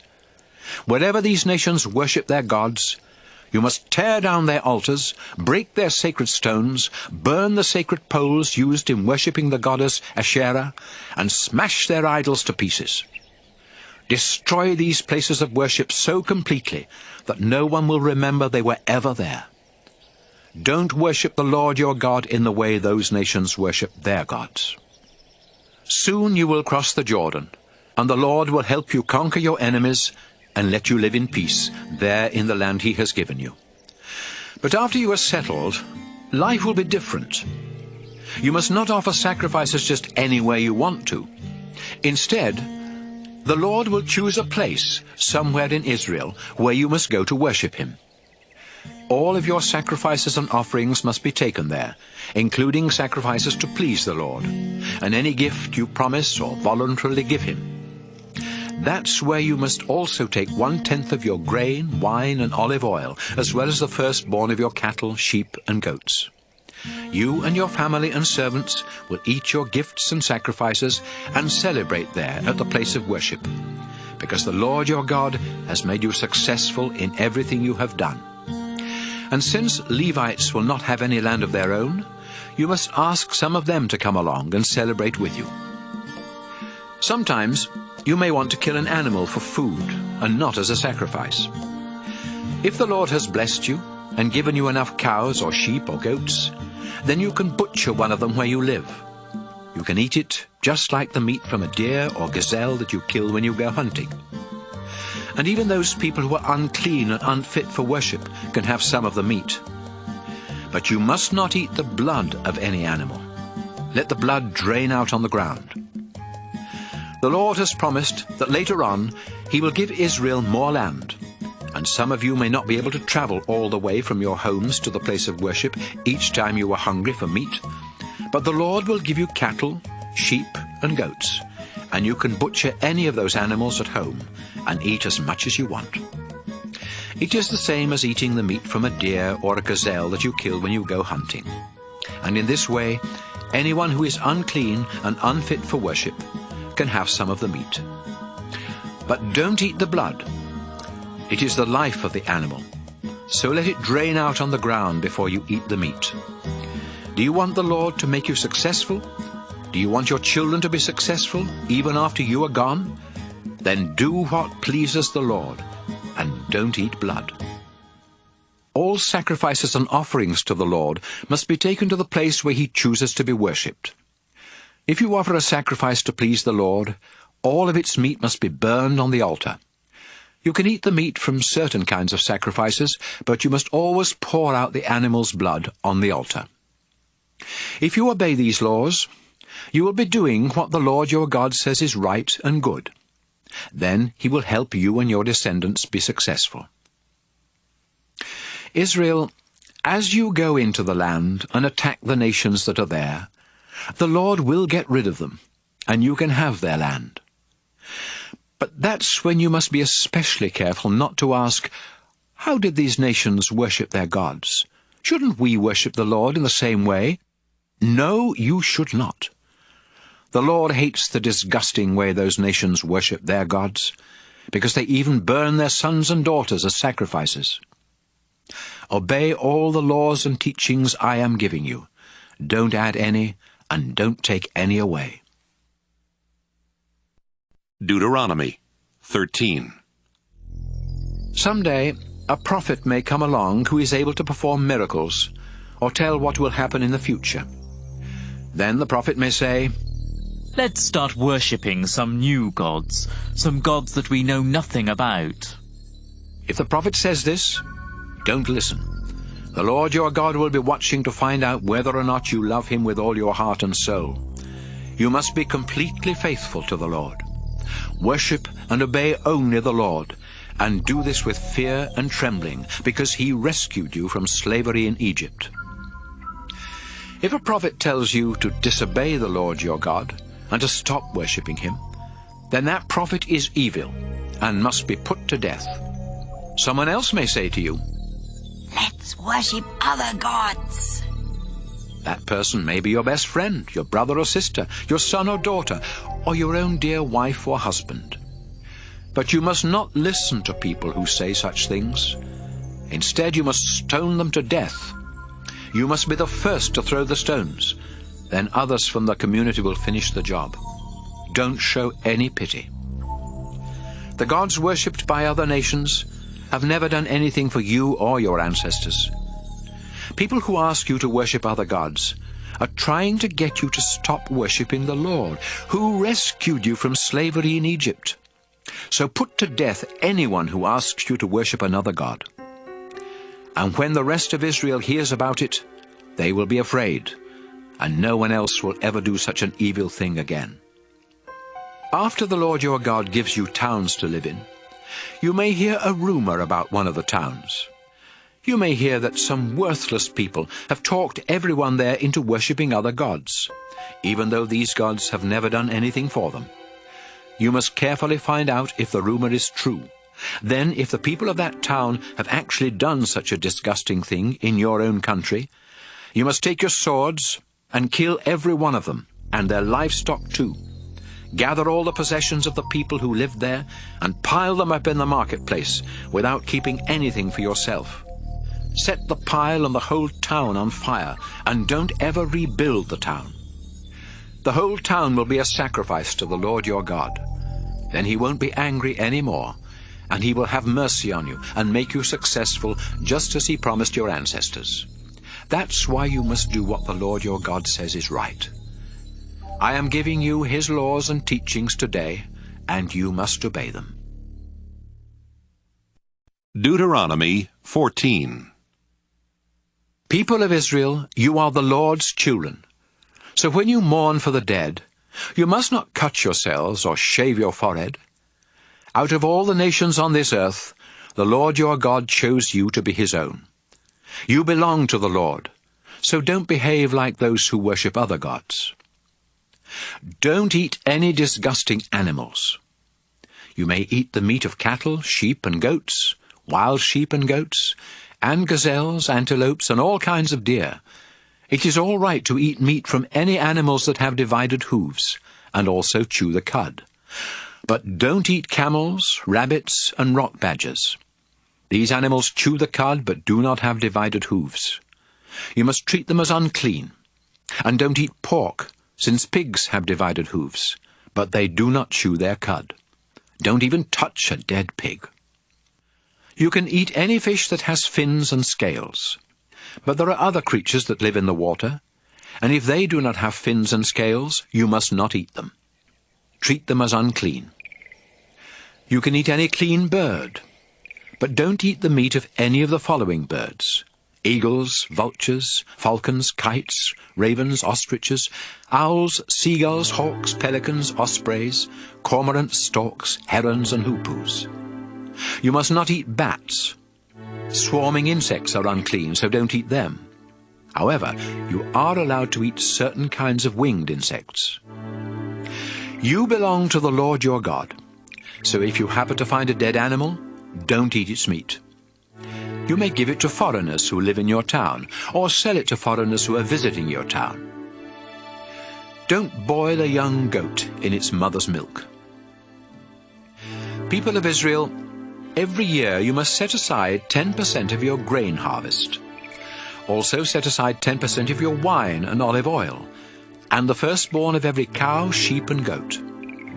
Take these to the place where the Lord chooses to be worshipped, and eat them there. This will teach you to always respect the Lord your God. But suppose you can't carry that 10% of your harvest to the place where the Lord chooses to be worshipped. If you live too far away, or if the Lord gives you a big harvest, then sell this part and take the money there instead. When you and your family arrive, spend the money on food for a big celebration. Buy cattle, sheep, goats, wine, beer, and if there are any other kinds of food that you want, buy those too. And since people of the Levi tribe won't own any land for growing crops, remember to ask the Levites to celebrate with you. Every third year, instead of using the 10% of your harvest for a big celebration, bring it into town and put it in a community storehouse. The Levites have no land of their own, so you must give them food from the storehouse. You must also give food to the poor who live in your town, including orphans, widows, and foreigners. If they have enough to eat, then the Lord your God will be pleased and make you successful in everything you do. Deuteronomy 15. Every 7 years, you must announce, "The Lord says loans do not need to be paid back." Then, if you have loaned money to another Israelite, you can no longer ask for payment. This law applies only to loans you have made to other Israelites. Foreigners will still have to pay back what you have loaned them. No one in Israel should ever be poor. The Lord your God is giving you this land, and he has promised to make you very successful if you obey his laws and teachings that I am giving you today. You will lend money to many nations, but you won't have to borrow. You will rule many nations, but they won't rule you. After the Lord your God gives land to each of you, there may be poor Israelites in the town where you live. If there are, then don't be mean and selfish with your money. Instead, be kind and lend them what they need. Be careful. Don't say to yourself, "Soon it'll be the 7th year, and then I won't be able to get my money back." It would be horrible for you to think that way and to be so selfish that you refuse to help the poor. They are your relatives, and if you don't help them, they may ask the Lord to decide whether you have done wrong, and he will say that you are guilty. You should be happy to give the poor what they need, because then the Lord will make you successful in everything you do. There will always be some Israelites who are poor and needy. That's why I am commanding you to be generous with them. If any of you buy Israelites as slaves, you must set them free after 6 years. And don't just tell them they are free to leave. Give them sheep and goats and a good supply of grain and wine. The more the Lord has given you, the more you should give them. I am commanding you to obey the Lord as a reminder that you were slaves in Egypt before he set you free. But one of your slaves may say, "I love you and your family, and I would be better off staying with you, so please don't make me leave." Take the slave to the door of your house and push a sharp metal rod through one earlobe and into the door. Such slaves will belong to you for life, whether they are men or women. Don't complain when you have to set a slave free. After all, you got 6 years of service at half the cost of hiring someone to do the work. If the firstborn animal of a cow or sheep or goat is a male, it must be given to the Lord. Don't put firstborn cattle to work or cut wool from firstborn sheep. Instead, each year you must take the firstborn of these animals to the place where the Lord your God chooses to be worshipped. You and your family will sacrifice them to the Lord and then eat them as part of a sacred meal. But if the animal is lame or blind or has something else wrong with it, you must not sacrifice it to the Lord your God. You can butcher it where you live and eat it just like the meat of a deer or gazelle that you kill while hunting. Even those people who are unclean and unfit for worship can have some. But you must never eat the blood of an animal. Let it drain out on the ground. Deuteronomy 16. People of Israel, you must celebrate Passover in the month of Abib, because one night in that month years ago, the Lord your God rescued you from Egypt. The Passover sacrifice must be a cow, a sheep, or a goat, and you must offer it at the place where the Lord chooses to be worshipped. Eat all of the meat of the Passover sacrifice that same night. But don't serve bread made with yeast at the Passover meal. Serve the same kind of thin bread that you ate when you were slaves suffering in Egypt, and when you had to leave Egypt quickly. As long as you live, this thin bread will remind you of the day you left Egypt.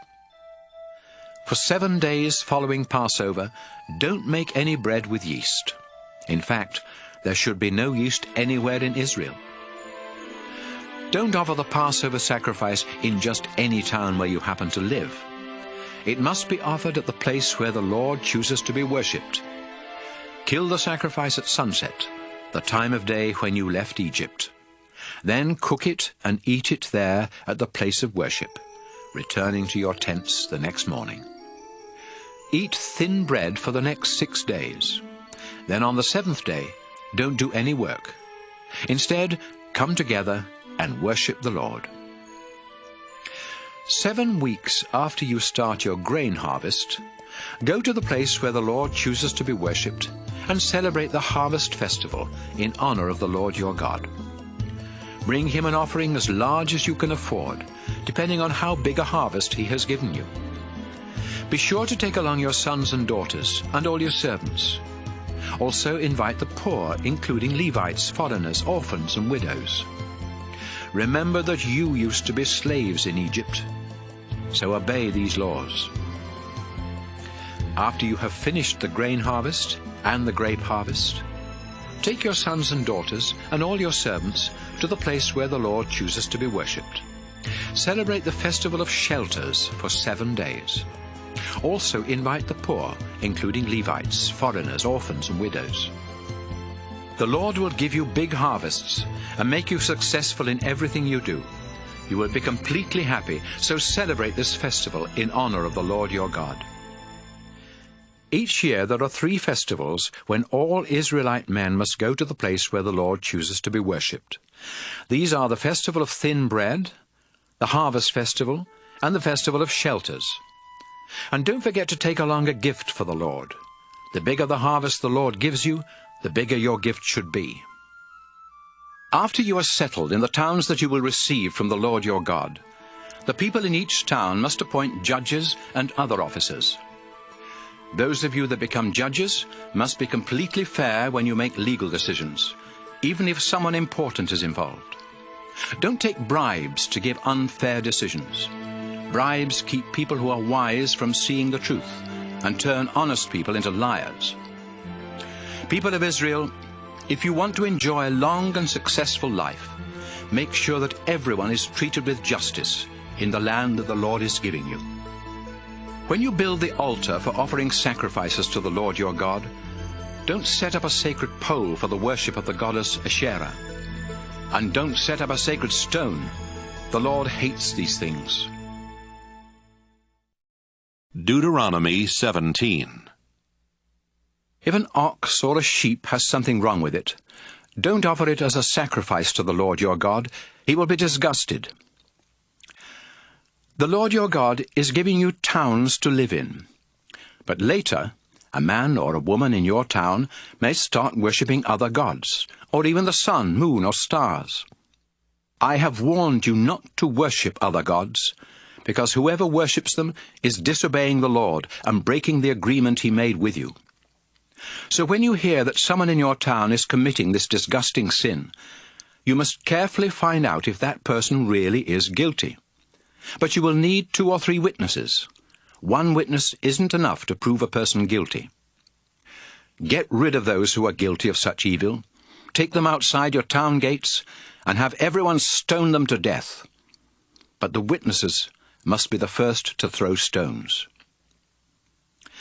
It may be difficult to find out the truth in some legal cases in your town. You may not be able to decide if someone was killed accidentally or murdered.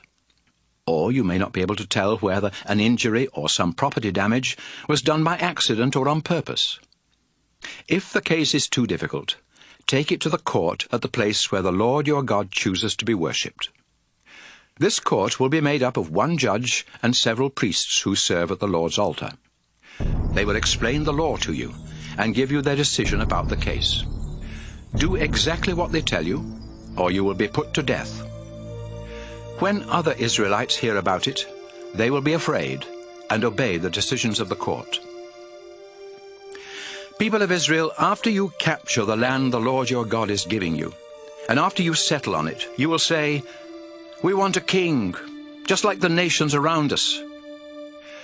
Go ahead and appoint a king, but make sure that he is an Israelite, and that he is the one the Lord has chosen.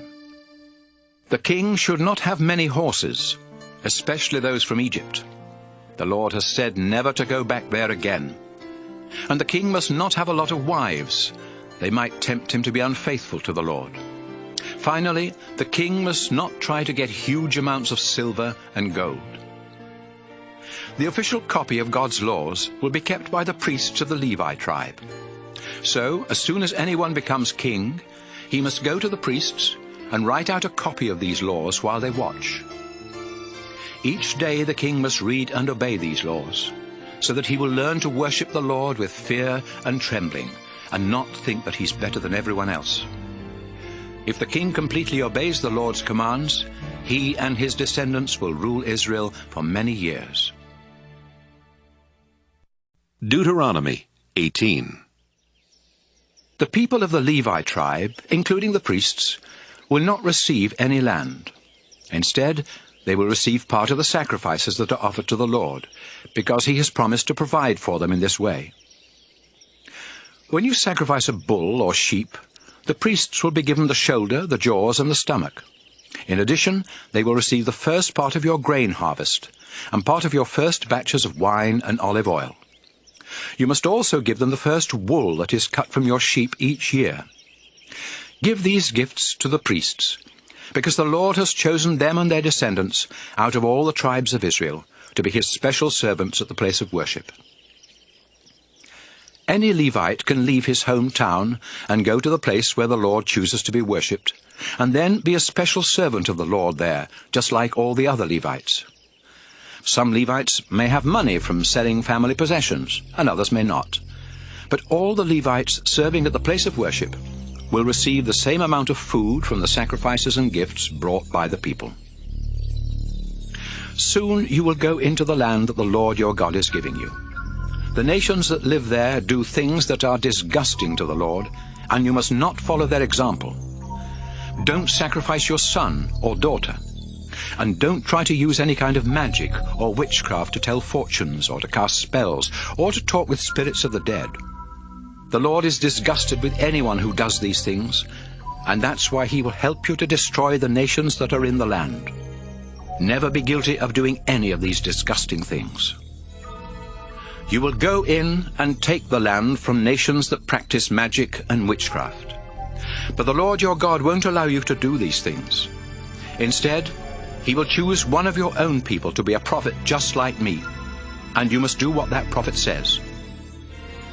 You were asking for a prophet the day you were gathered at Mount Sinai, and said to the Lord, "Please don't let us hear your voice, or see this terrible fire again. If we do, we will die." Then the Lord told me, "Moses, they have said the right thing. So when I want to speak to them, I will choose one of them to be a prophet like you. I will give my message to that prophet, who will tell the people exactly what I have said.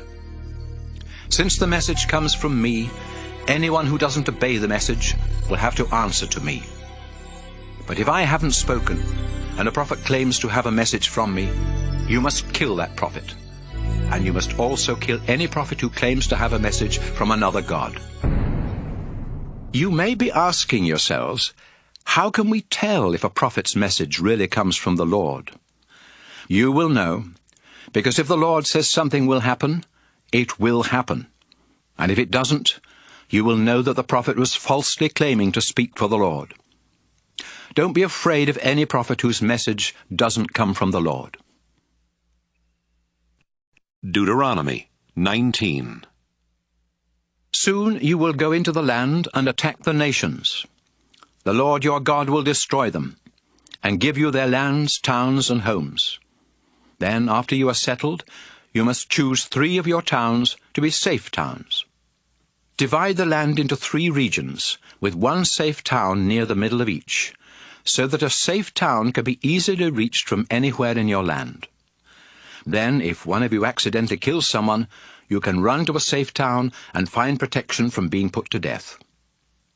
But you must not have been angry with the person you killed. For example, suppose you and a friend go into the forest to cut wood.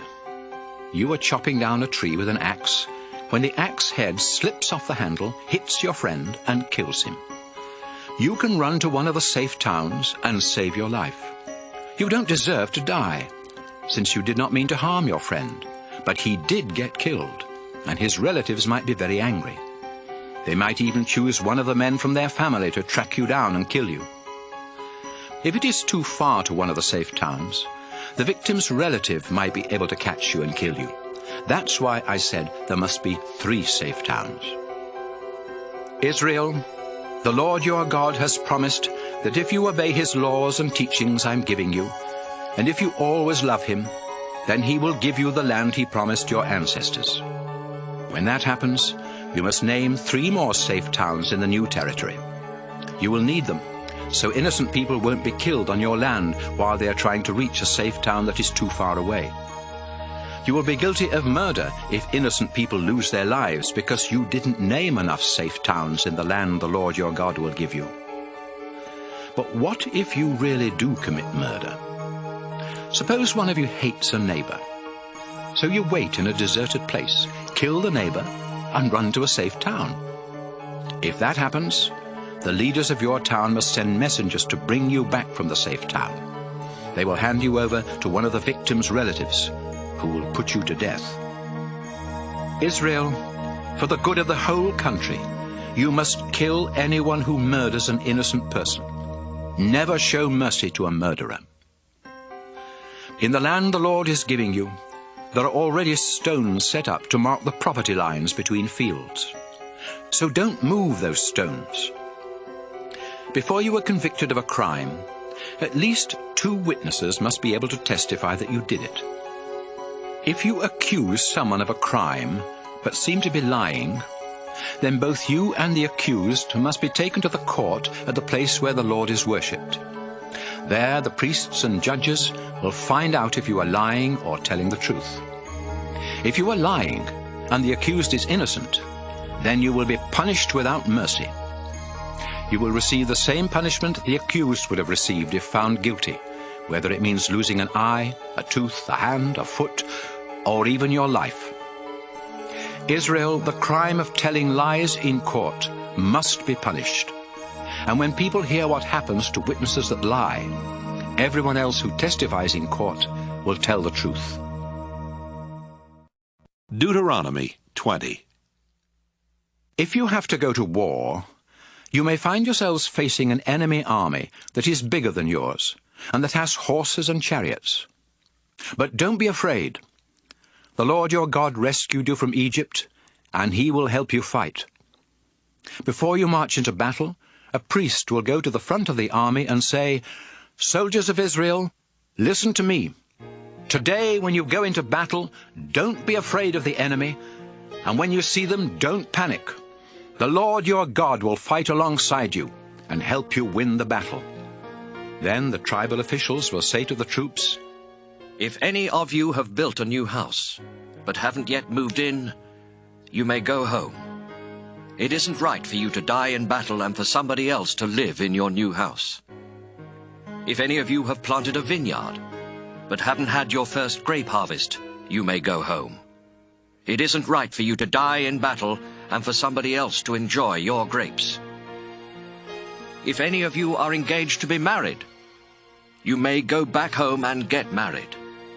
It isn't right for you to die in battle and for somebody else to marry the woman you are engaged to.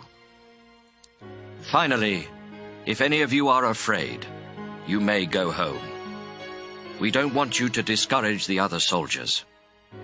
When the officials are finished giving these orders, they will appoint officers to be in command of the army. Before you attack a town that is far from your land, offer peace to the people who live there. If they surrender and open their town gates, they will become your slaves.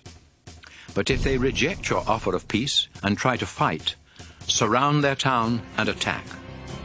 Then, after the Lord helps you capture it, kill all the men. Take the women and children as slaves, and keep the livestock and everything else of value. Whenever you capture towns in the land the Lord your God is giving you, be sure to kill all the people and animals. He has commanded you to completely wipe out the Hittites, the Amorites, the Canaanites, the Perizzites, the Hivites, and the Jebusites. If you allow them to live, they will persuade you to worship their disgusting gods, and you will be unfaithful to the Lord. When you are attacking a town, don't chop down its fruit trees, not even if you have had the town surrounded for a long time. Fruit trees aren't your enemies, and they produce food that you can eat, so don't cut them down. You may need wood to make ladders and towers to help you get over the walls and capture the town, but use only trees that you know are not fruit trees. Deuteronomy 21.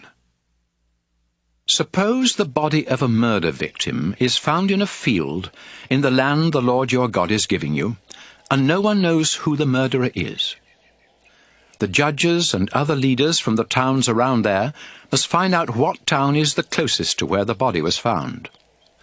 The leaders from that town will go to their cattle herds and choose a young cow that has never been put to work. They and some of the priests will take this cow to a nearby valley where there is a stream but no crops. Once they reach the valley, the leaders will break the cow's neck. The priests must be there because the Lord your God has chosen them to be his special servants at the place of worship. The Lord has chosen them to bless the people in his name. and to be judges in all legal cases, whether property or injury is involved. The town leaders will wash their hands over the body of the dead cow and say, "We had no part in this murder, and we don't know who did it. But since an innocent person was murdered, we beg you, our Lord, to accept this sacrifice and forgive Israel. We are your people, and you rescued us. Please don't hold this crime against us." If you obey the Lord and do these things, he will forgive Israel. From time to time, you men will serve as soldiers and go off to war. The Lord your God will help you defeat your enemies, and you will take many prisoners. One of these prisoners may be a beautiful woman, and you may want to marry her. But first, you must bring her into your home and have her shave her head, cut her nails, get rid of her foreign clothes, and start wearing Israelite clothes. She will mourn a month for her father and mother. Then you can marry her. Later on, if you are not happy with the woman, you can divorce her and she can go free. But you have slept with her as your wife, so you cannot sell her as a slave or make her into your own slave. Suppose a man has 2 wives and loves one more than the other. The first son of either wife is the man's firstborn son, even if the boy's mother is the wife the man doesn't love. Later, when the man is near death and is dividing up his property, he must give a double share to his firstborn son, simply because he was the first to be born. A father and a mother may have a stubborn and rebellious son who refuses to obey them even after he has been punished. If a son is like that, his parents must drag him to the town gate where the leaders of the town hold their meetings. The parents will tell the leaders, "This son of ours is stubborn and never obeys. He spends all his time drinking and partying." The men of the town will stone that son to death, because they must get rid of the evil he brought into the community. Everyone in Israel will be afraid when they hear how he was punished. If a criminal is put to death, and you hang the dead body on a tree, you must not let it hang there overnight. Bury it the same day, because the dead body of a criminal will bring God's curse on the land. The Lord your God is giving this land to you, so don't make it unclean by leaving the bodies of executed criminals on display. Deuteronomy 22. If you see a cow or sheep wandering around lost, take the animal back to its owner. If the owner lives too far away, or if you don't know who the owner is, take the animal home with you and take care of it. The owner will come looking for the animal, and then you can give it back. That's what you should do if you find anything that belongs to someone else. Do whatever you can to help, whether you find a cow or sheep or donkey or some clothing. Oxen and donkeys that carry heavy loads can stumble and fall and be unable to get up by themselves. So as you walk along the road, help anyone who is trying to get an ox or donkey back on its feet. Women must not pretend to be men, and men must not pretend to be women. The Lord your God is disgusted with people who do that. As you walk along the road, you might see a bird's nest in a tree or on the ground.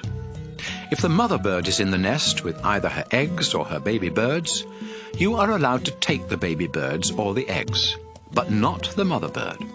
Let her go free, and the Lord will bless you with a long and successful life.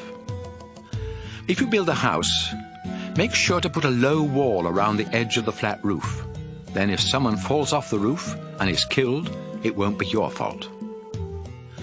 If you plant a vineyard, don't plant any other fruit tree or crop in it. If you do plant something else there, you must bring to the place of worship everything you harvest from the vineyard. Don't hitch an ox and a donkey to your plough at the same time. When you weave cloth for clothing, you can use thread made of flax or wool, but not both together. And when you make a coat, sew a tassel on each of the 4 corners. Suppose a man starts hating his wife soon after they are married. He might tell ugly lies about her and say, I married this woman, but when we slept together, I found out she wasn't a virgin. If this happens, the bride's father and mother must go to the town gate to show the town leaders the proof that the woman was a virgin. Her father will say, I let my daughter marry this man, but he started hating her and accusing her of not being a virgin. But he is wrong, because here is proof that she was a virgin. Then the bride's parents will show them the bedsheet from the woman's wedding night. The town leaders will beat the man with a whip because he accused his bride of not being a virgin. He will have to pay her father 100 pieces of silver and will never be allowed to divorce her. But if the man was right, and there is no proof that his bride was a virgin, the men of the town will take the woman to the door of her father's house and stone her to death. This woman brought evil into your community by sleeping with someone before she got married, and you must get rid of that evil by killing her. People of Israel, if a man is caught having sex with someone else's wife, you must put them both to death. That way you will get rid of the evil they have done in Israel. If a man is caught in town having sex with an engaged woman who isn't screaming for help, they both must be put to death. The man is guilty of having sex with a married woman, and the woman is guilty because she didn't call for help, even though she was inside a town and people were nearby. Take both of them to the town gate and stone them to death. You must get rid of the evil they brought into your community. If an engaged woman is raped out in the country, only the man will be put to death. Do not punish the woman at all. She has done nothing wrong, and certainly nothing deserving death. This crime is like murder, because the woman was alone out in the country when the man attacked her. She screamed, but there was no one to help her. Suppose a woman isn't engaged to be married, and a man talks her into sleeping with him. If they are caught, they will be forced to get married. He must give her father 50 pieces of silver as a bride price, and can never divorce her. A man must not marry a woman who was married to his father. This would be a disgrace to his father. Deuteronomy 23. If a man's private parts have been crushed or cut off, he cannot fully belong to the Lord's people. No one born outside of a legal marriage, or any of their descendants for 10 generations, can fully belong to the Lord's people. No Ammonites or Moabites, or any of their descendants for 10 generations can become part of Israel, the Lord's people. This is because when you came out of Egypt, they refused to provide you with food and water. And besides, they hired Balaam to put a curse on you. But the Lord your God loves you, so he refused to listen to Balaam and turned Balaam's curse into a blessing. Don't even think of signing a peace treaty with Moab or Ammon. But Edomites are your relatives, and you lived as foreigners in the country of Egypt. Now you must be kind to Edomites and Egyptians, and let their great-grandchildren become part of Israel, the Lord's people. When you men go off to fight your enemies, make sure your camp is acceptable to the Lord. For example, if something happens at night that makes a man unclean and unfit for worship, he must go outside the camp and stay there until late afternoon. Then he must take a bath, and at sunset he can go back into camp. Set up a place outside the camp to be used as a toilet area, and make sure that you have a small shovel in your equipment. When you go out to the toilet area, use the shovel to dig a hole. Then, after you relieve yourself, bury the waste in the hole. You must keep your camp clean of filthy and disgusting things. The Lord is always present in your camp, ready to rescue you and give you victory over your enemies. But if he sees something disgusting in your camp, he may turn around and leave. When runaway slaves from other countries come to Israel and ask for protection, you must not hand them back to their owners. Instead, you must let them choose which one of your towns they want to live in. Don't be cruel to runaway slaves. People of Israel, don't any of you ever be temple prostitutes. The Lord your God is disgusted with men and women who are prostitutes of any kind, and he will not accept a gift from them, even if it had been promised to him. When you lend money, food, or anything else to another Israelite, You are not allowed to charge interest. You can charge a foreigner interest, but if you charge other Israelites interest, the Lord your God will not let you be successful in the land you are about to take. People of Israel, if you make a sacred promise to give a gift to the Lord, then do it as soon as you can. If the Lord has to come looking for the gift you promised, you will be guilty of breaking that promise. On the other hand, if you never make a sacred promise, you can't be guilty of breaking it. You must keep whatever promises you make to the Lord.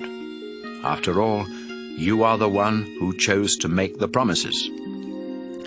If you go into a vineyard that belongs to someone else, you are allowed to eat as many grapes as you want while you are there. But don't take any with you when you leave. In the same way, if you are in a grain field that belongs to someone else, you can pick heads of grain and eat the kernels, but don't cut down the stalks of grain and take them with you. Deuteronomy 24. Suppose a woman was divorced by her first husband because he found something disgraceful about her. He wrote out divorce papers, gave them to her, and sent her away. Later she married another man, who then either divorced her in the same way or died. Since she has slept with her second husband, she cannot marry her first husband again. Their marriage would pollute the land that the Lord your God is giving you, and he will be disgusted. If a man and a woman have been married less than 1 year, he must not be sent off to war or sent away to do forced labor. He must be allowed to stay home for a year and be happy with his wife. When you lend money to people, you are allowed to keep something of theirs as a guarantee that they will pay back the loan. But don't take one or both of their millstones, or else they may starve. They need these stones for grinding grain into flour to make bread. If you are guilty of kidnapping Israelites and forcing them into slavery, you will be put to death to remove this evil from the community.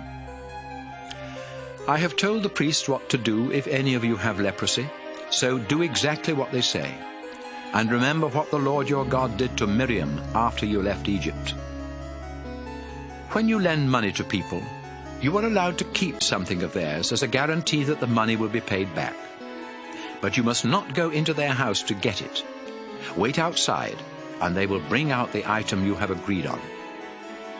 Suppose someone is so poor that a coat is the only thing that can be offered as a guarantee on a loan.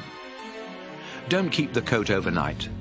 Instead, give it back before sunset, so the owner can keep warm and sleep and ask the Lord to bless you. Then the Lord your God will notice that you have done the right thing. If you hire poor people to work for you, don't hold back their pay, whether they are Israelites or foreigners who live in your town. Pay them their wages at the end of each day, because they live in poverty and need the money to survive. If you don't pay them on time, they will complain about you to the Lord, and he will punish you. Parents must not be put to death for crimes committed by their children, and children must not be put to death for crimes committed by their parents. Don't put anyone to death for someone else's crime. Make sure that orphans and foreigners are treated fairly. And if you lend money to a widow and want to keep something of hers to guarantee that she will pay you back, don't take any of her clothes. You were slaves in Egypt until the Lord your God rescued you. That's why I am giving you these laws. If you forget to bring in a stack of harvested grain, don't go back into the field to get it. Leave it for the poor, including foreigners, orphans, and widows, and the Lord will make you successful in everything you do.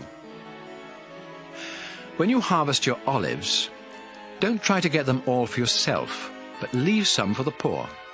And when you pick your grapes, go over the vines only once. Then let the poor have what is left. You lived in poverty as slaves in Egypt until the Lord your God rescued you. That's why I am giving you these laws. Deuteronomy 25. Suppose you and someone else each accuse the other of doing something wrong, and you go to court where the judges decide you are guilty. If your punishment is to be beaten with a whip, one of the judges will order you to lie down, and you will receive the number of lashes you deserve.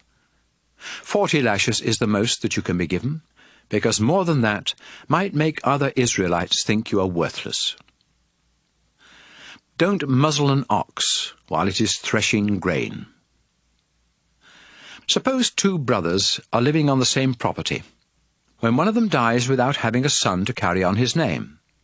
If this happens, his widow must not marry anyone outside the family.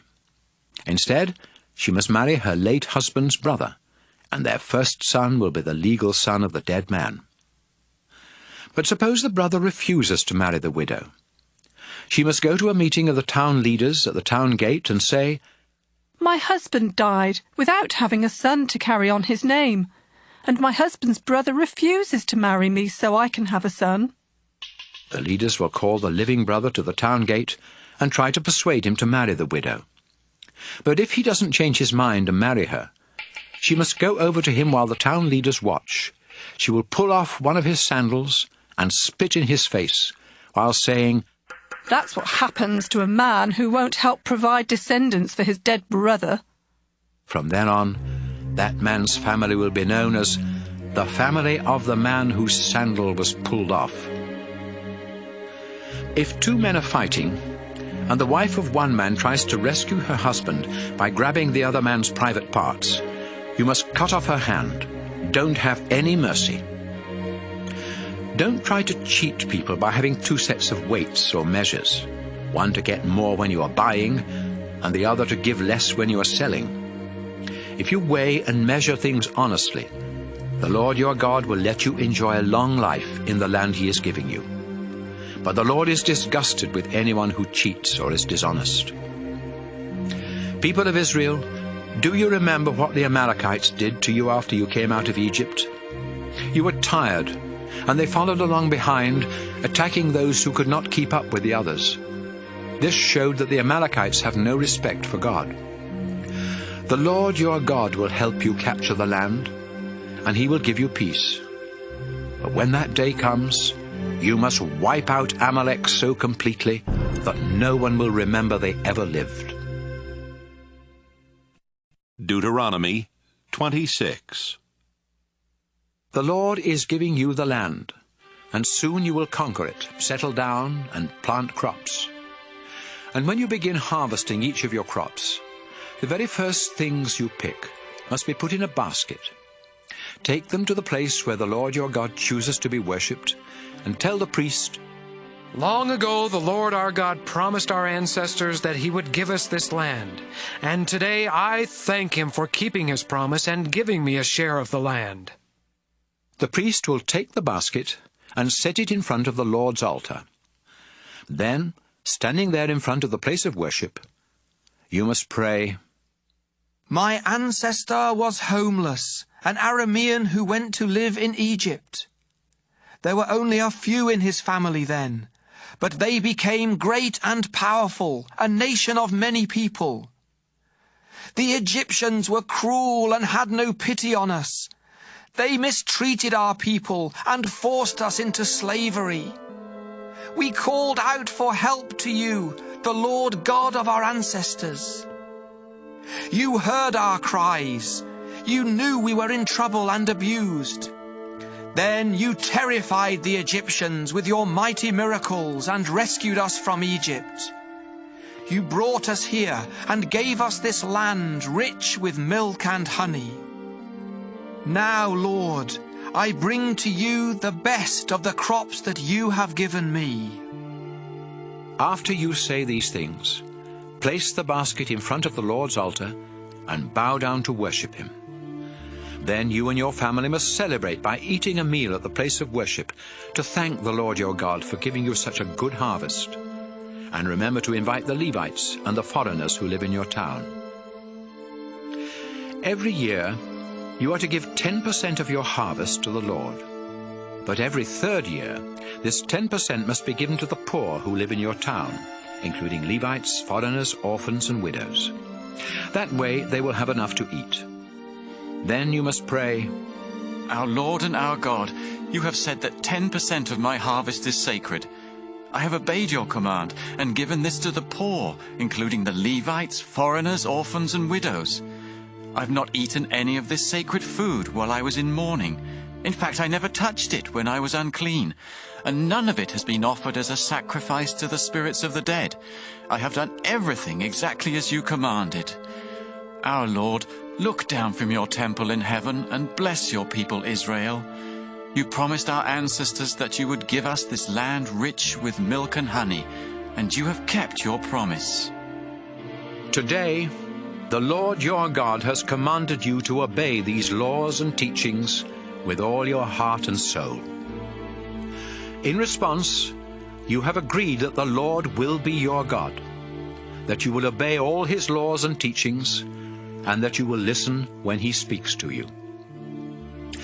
Since you have agreed to obey the Lord, he has agreed that you will be his people, and that you will belong to him just as he promised. The Lord created all nations, but he will make you more famous than any of them, and you will receive more praise and honor. You will belong only to the Lord your God, just as he promised. Deuteronomy 27. Moses stood together with the leaders and told the people of Israel, Obey all the laws and teachings that I am giving you today. Soon you will enter the land that the Lord your God is giving to you. He is the God your ancestors worshipped, and he has promised that this land is rich with milk and honey. After you cross the Jordan River, go to Mount Ebal, set up large slabs of stone, then cover them with white plaster and write on them a copy of these laws. At this same place, build an altar for offering sacrifices to the Lord your God. But don't use stones that have been cut with iron tools. Look for stones that can be used without being cut. Then offer sacrifices to please the Lord, burning them completely on the altar. Next, offer sacrifices to ask the Lord's blessing, and serve the meat at a sacred meal where you will celebrate in honor of the Lord. Don't forget to write out a copy of these laws on the stone slabs that you are going to set up. Make sure that the writing is easy to read. Moses stood together with the priests and said, Israel, be quiet and listen to me. Today you have become the people of the Lord your God. So you must obey his laws and teachings that I am giving you. That same day, Moses gave them the following instructions. After you cross the Jordan River, you will go to Mount Gerizim and Mount Ebal. The tribes of Simeon, Levi, Judah, Issachar, Ephraim, Manasseh, and Benjamin will go up on Mount Gerizim, where they will bless the people of Israel. The tribes of Reuben, Gad, Asher, Zebulun, Dan, and Naphtali will go up on Mount Ebal, where they will agree to the curses. The people of the Levi tribe will speak each curse in a loud voice.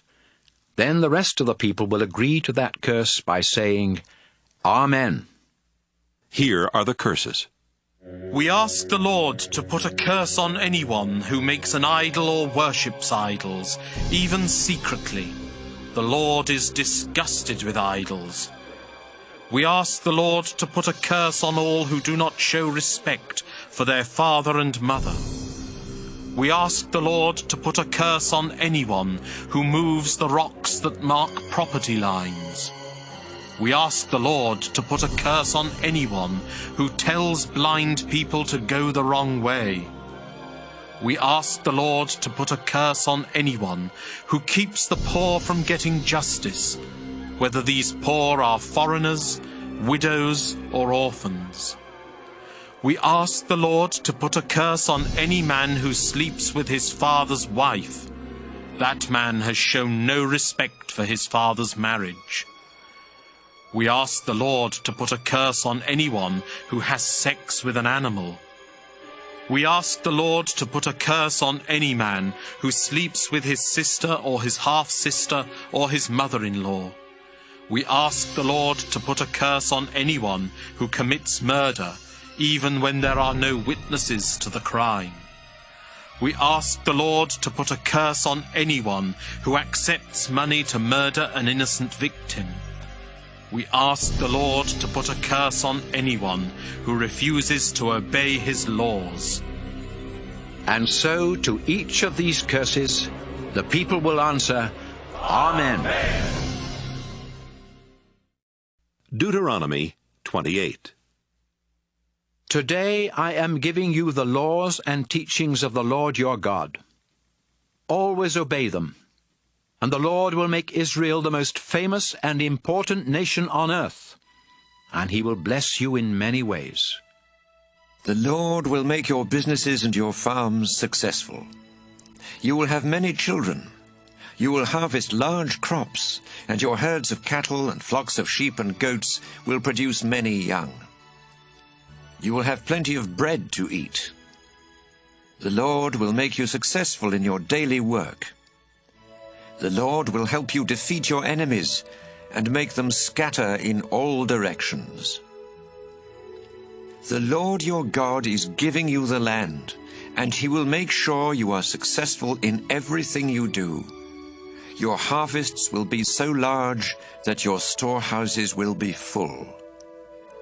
If you follow and obey the Lord, he will make you his own special people, just as he promised. Then everyone on earth will know that you belong to the Lord, and they will be afraid of you.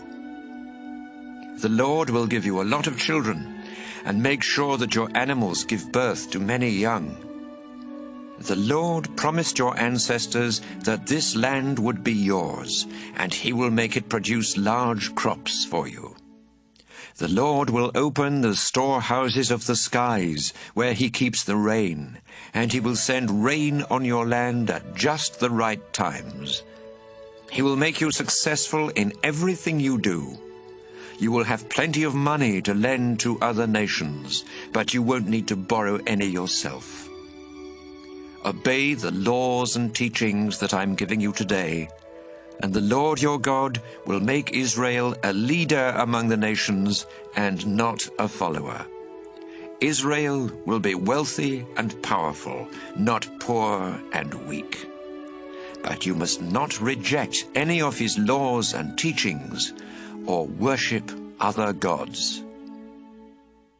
Israel, today I am giving you the laws and teachings of the Lord your God. And if you don't obey them all, he will put many curses on you. Your businesses and farms will fail. You won't have enough bread to eat. You'll have only a few children. Your crops will be small, and your herds of cattle and flocks of sheep and goats won't produce many young. The Lord will make you fail in everything you do. No matter what you try to accomplish, the Lord will confuse you, and you will feel his anger. You won't last long, and you may even meet with disaster, all because you rejected the Lord. The Lord will send terrible diseases to attack you, and you will never be well again. You will suffer with burning fever and swelling and pain until you die somewhere in the land that you captured. The Lord will make the sky overhead seem like a bronze roof that keeps out the rain, and the ground under your feet will become as hard as iron. Your crops will be scorched by the hot east wind or ruined by mildew. He will send dust and sandstorms instead of rain, and you will be wiped out. The Lord will let you be defeated by your enemies, and you will scatter in all directions. You will be a horrible sight for the other nations to see, and no one will disturb the birds and wild animals while they eat your dead bodies. The Lord will make you suffer with diseases that will cause oozing sores or crusty, itchy patches on your skin, or boils like the ones that are common in Egypt. And there will be no cure for you. You will become insane and go blind. The Lord will make you so confused that even in bright sunshine you will have to feel your way around, like a blind person who cannot tell day from night. For the rest of your life, people will beat and rob you, and no one will be able to stop them. A man will be engaged to a woman, but before they can get married, she will be raped by enemy soldiers. Some of you will build houses, but never get to live in them. If you plant a vineyard, you won't be around long enough to enjoy the first harvest. Your cattle will be killed while you watch, but you won't get to eat any of the meat. Your donkeys and sheep will be stolen from you, and no one will be around to force your enemies to give them back. Your sons and daughters will be dragged off to a foreign country, while you stand there helpless. And even if you watch for them until you go blind, you will never see them again. You will work hard on your farms, but everything you harvest will be eaten by foreigners, who will mistreat you and abuse you for the rest of your life. What you see will be so horrible that you will go insane, and the Lord will punish you from head to toe with boils that never heal. The Lord will let you and your king be taken captive to a country that you and your ancestors have never heard of, and there you will have to worship idols made of wood and stone. People of nearby countries will shudder when they see your terrible troubles, but they will still make fun of you. You will plant a lot of seed, but gather a small harvest, because the locusts will eat your crops.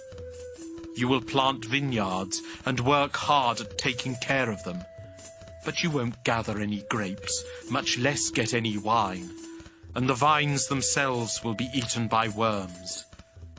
Even if your olive trees grow everywhere in your country, the olives will fall off before they are ready, and there won't be enough olive oil for combing your hair.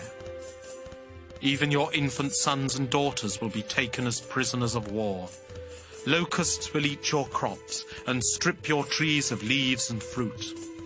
Foreigners in your towns will become wealthy and powerful, while you become poor and powerless.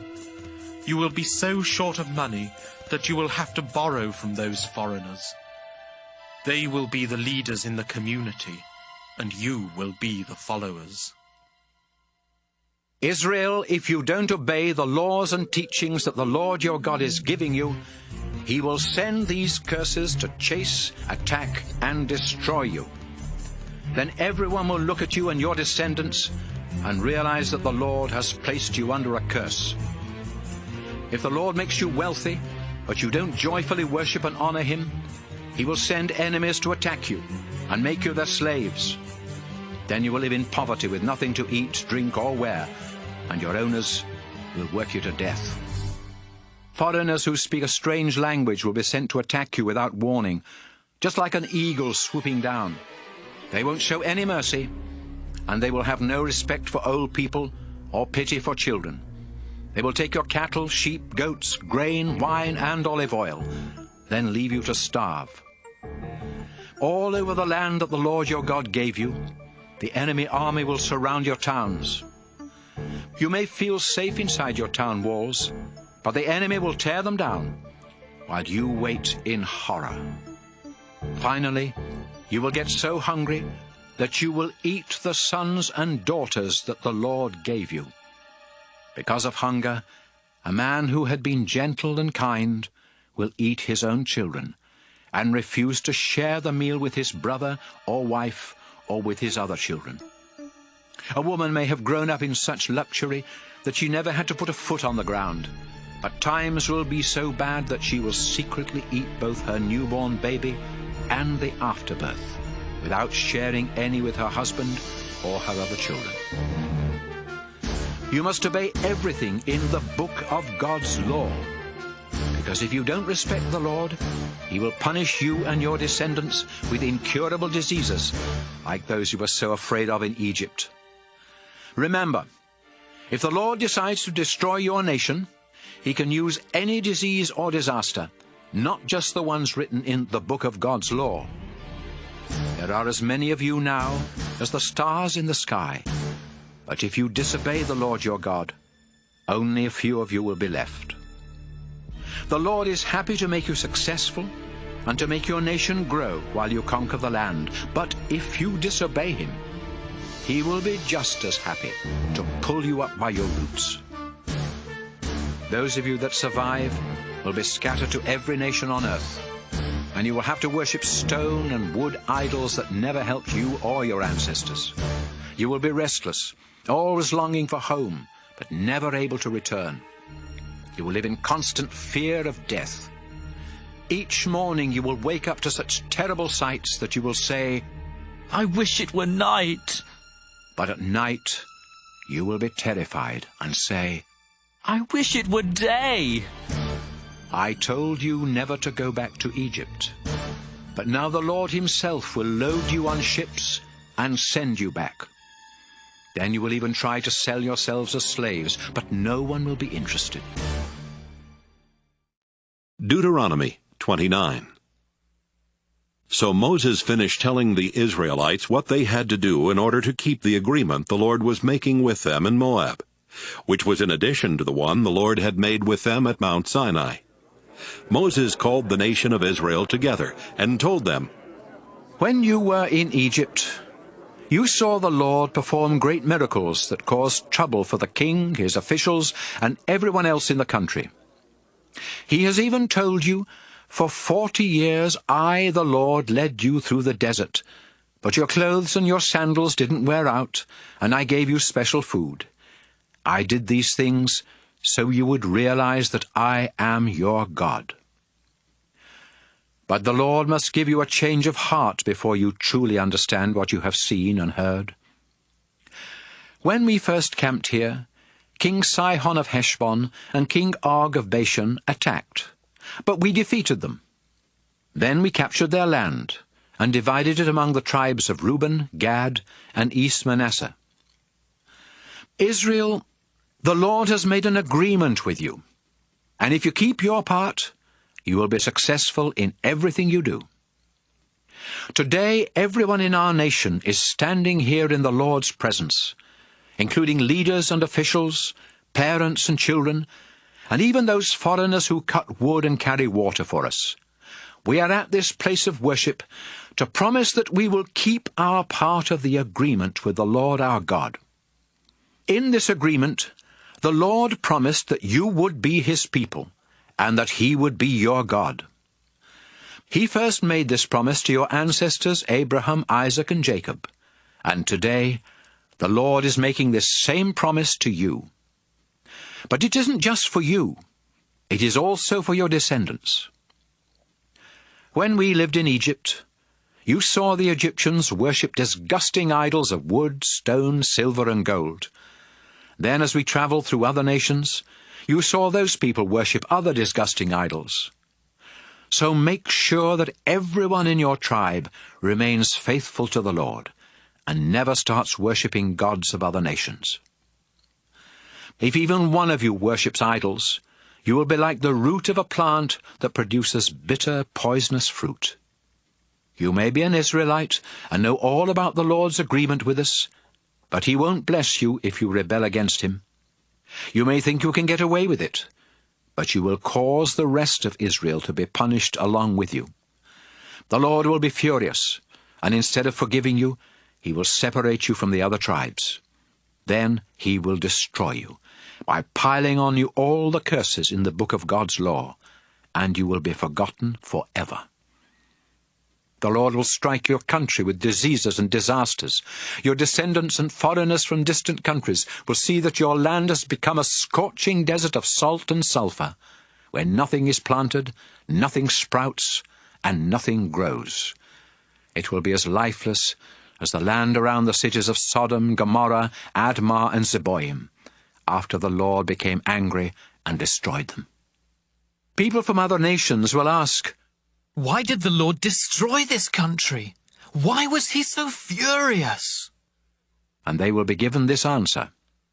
Our ancestors worshipped the Lord, but after he brought them out of Egypt and made an agreement with them, they rejected the agreement and decided to worship gods that had never helped them.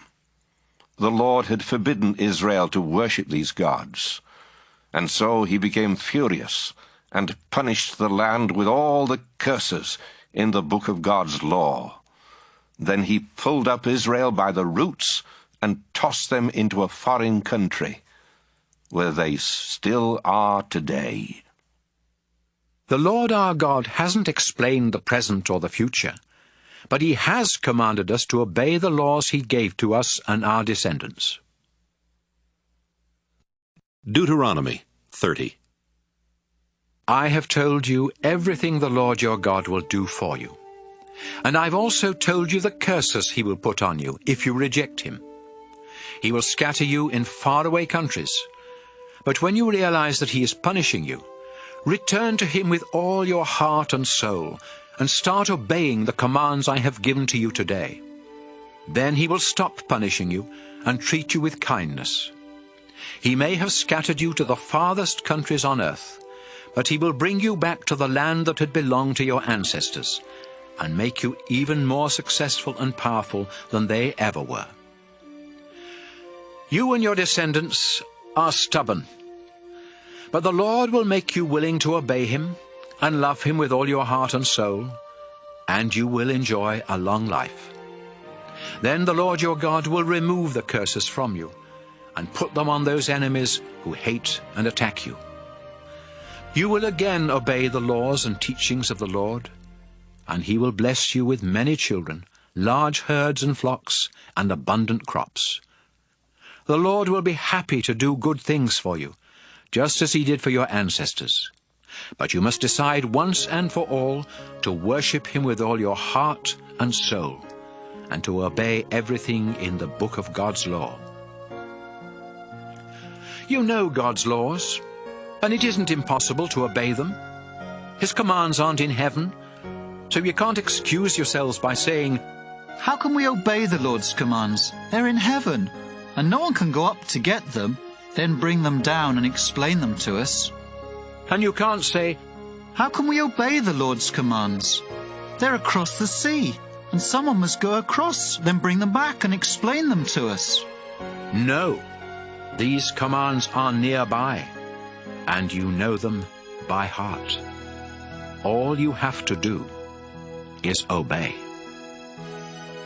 Today, I am giving you a choice.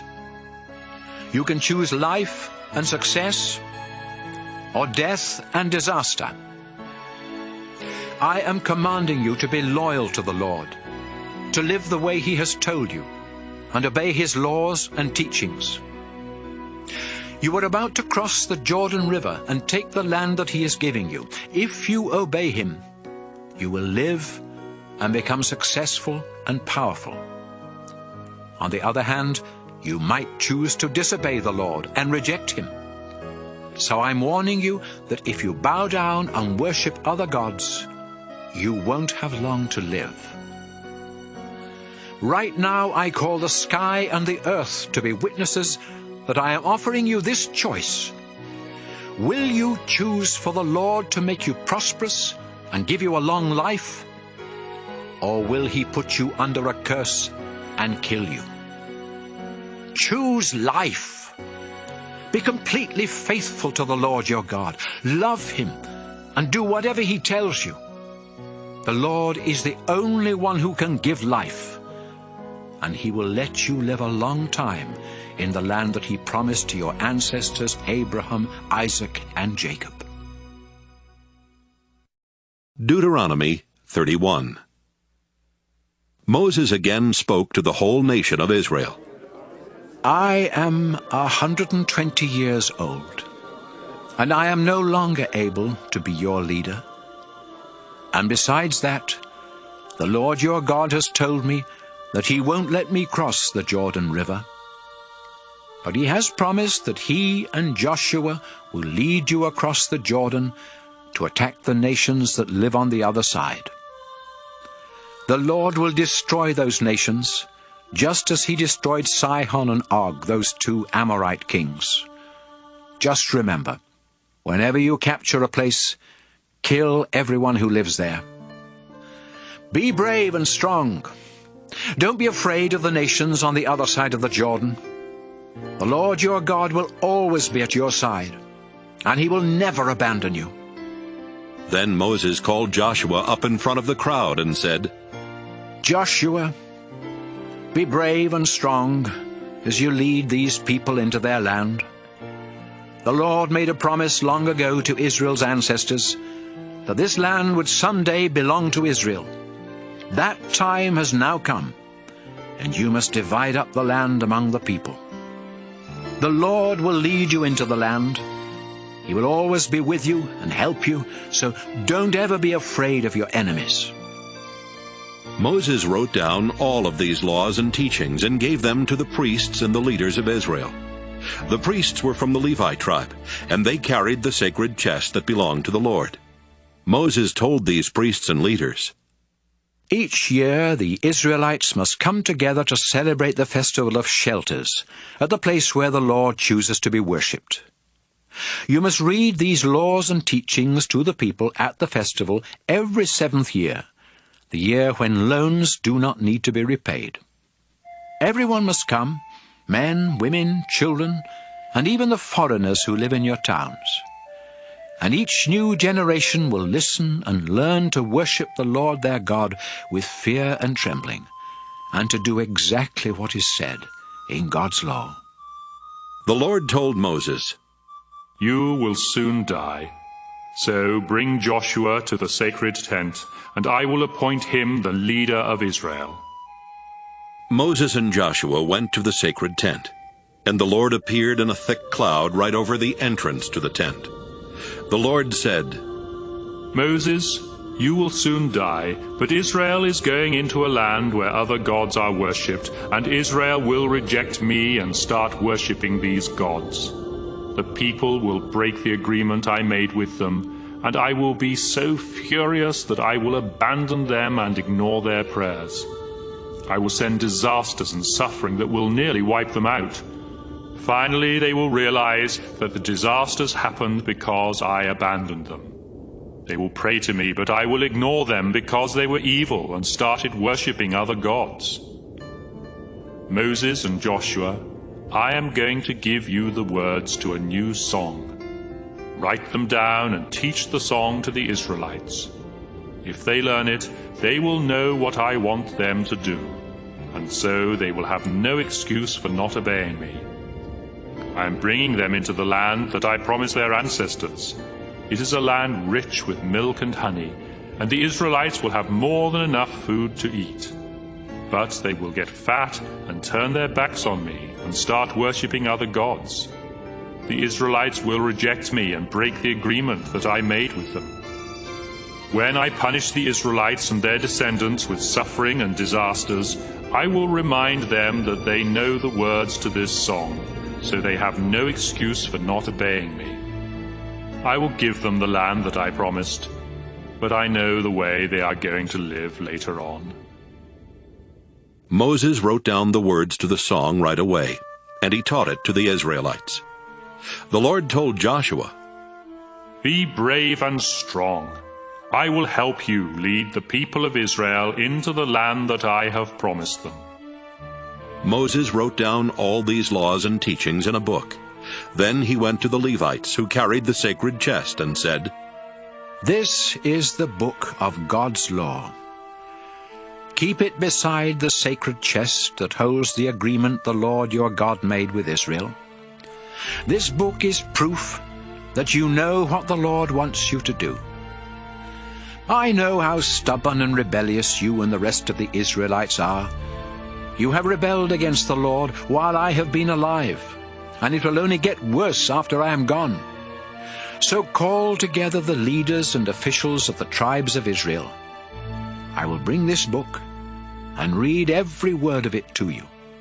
And I will call the sky and the earth as witnesses that all of you know what you are supposed to do. I am going to die soon, and I know that in the future you will stop caring about what is right and what is wrong. And so you will disobey the Lord and stop living the way I told you to live. The Lord will be angry, and terrible things will happen to you. Moses called a meeting of all the people of Israel so he could teach them the words to the song that the Lord had given him. And here are the words. Deuteronomy 32. Earth and sky, listen to what I say. Israel, I will teach you. My words will be like gentle rain on tender young plants, or like dew on the grass. Join with me in praising the wonderful name of the Lord our God. The Lord is a mighty rock, and he never does wrong. God can always be trusted to bring justice. But you lie and cheat and are unfaithful to him. You have disgraced yourselves and are no longer worthy to be his children. Israel, the Lord is your Father, the one who created you. But you repaid him by being foolish. Think about past generations. Ask your parents or any of your elders. They will tell you that God Most High gave land to every nation. He assigned a guardian angel to each of them, but the Lord himself takes care of Israel. Israel, the Lord discovered you in a barren desert filled with howling winds. God became your fortress, protecting you as though you were his own eyes. The Lord was like an eagle teaching its young to fly, always ready to swoop down and catch them on its back. Israel, the Lord led you, and without the aid of a foreign god, he helped you capture the land. Your fields were rich with grain, olive trees grew in your stony soil, and honey was found among the rocks.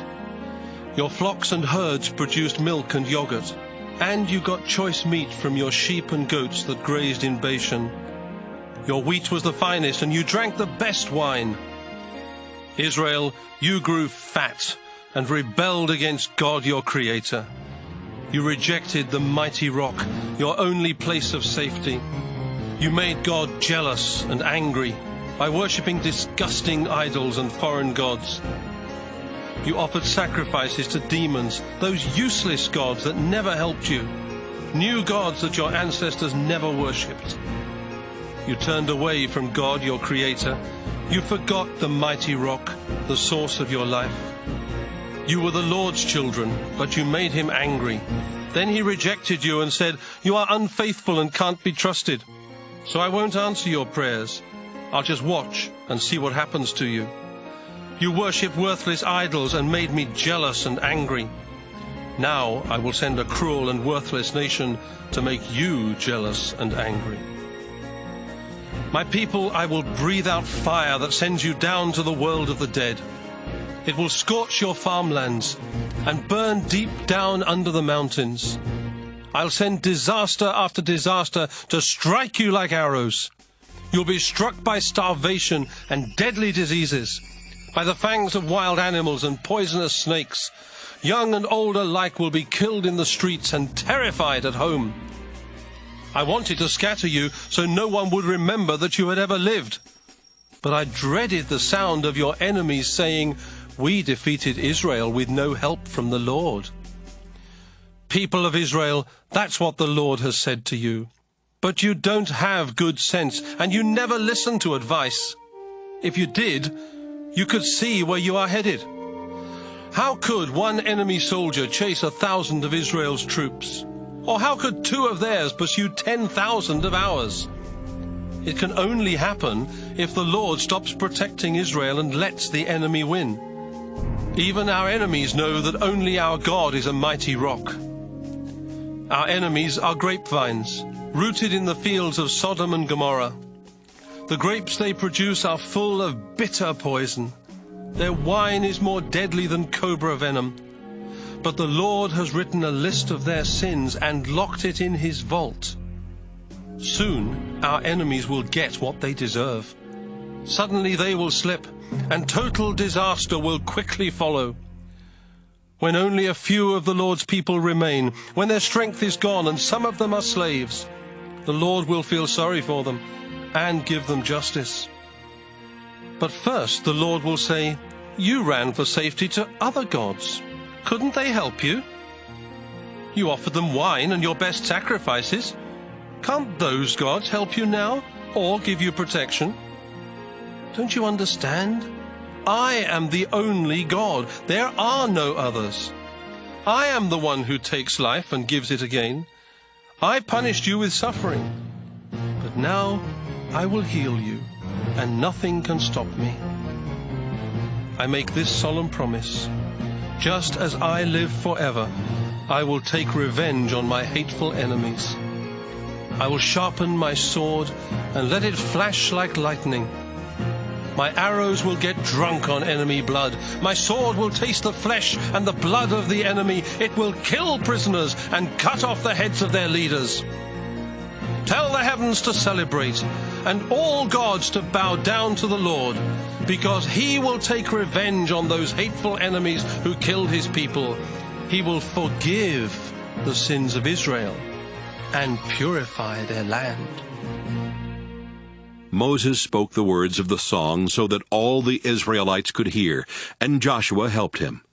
When Moses had finished, he said, "Always remember this song I have taught you today, and let it be a warning that you must teach your children to obey everything written in the book of God's law.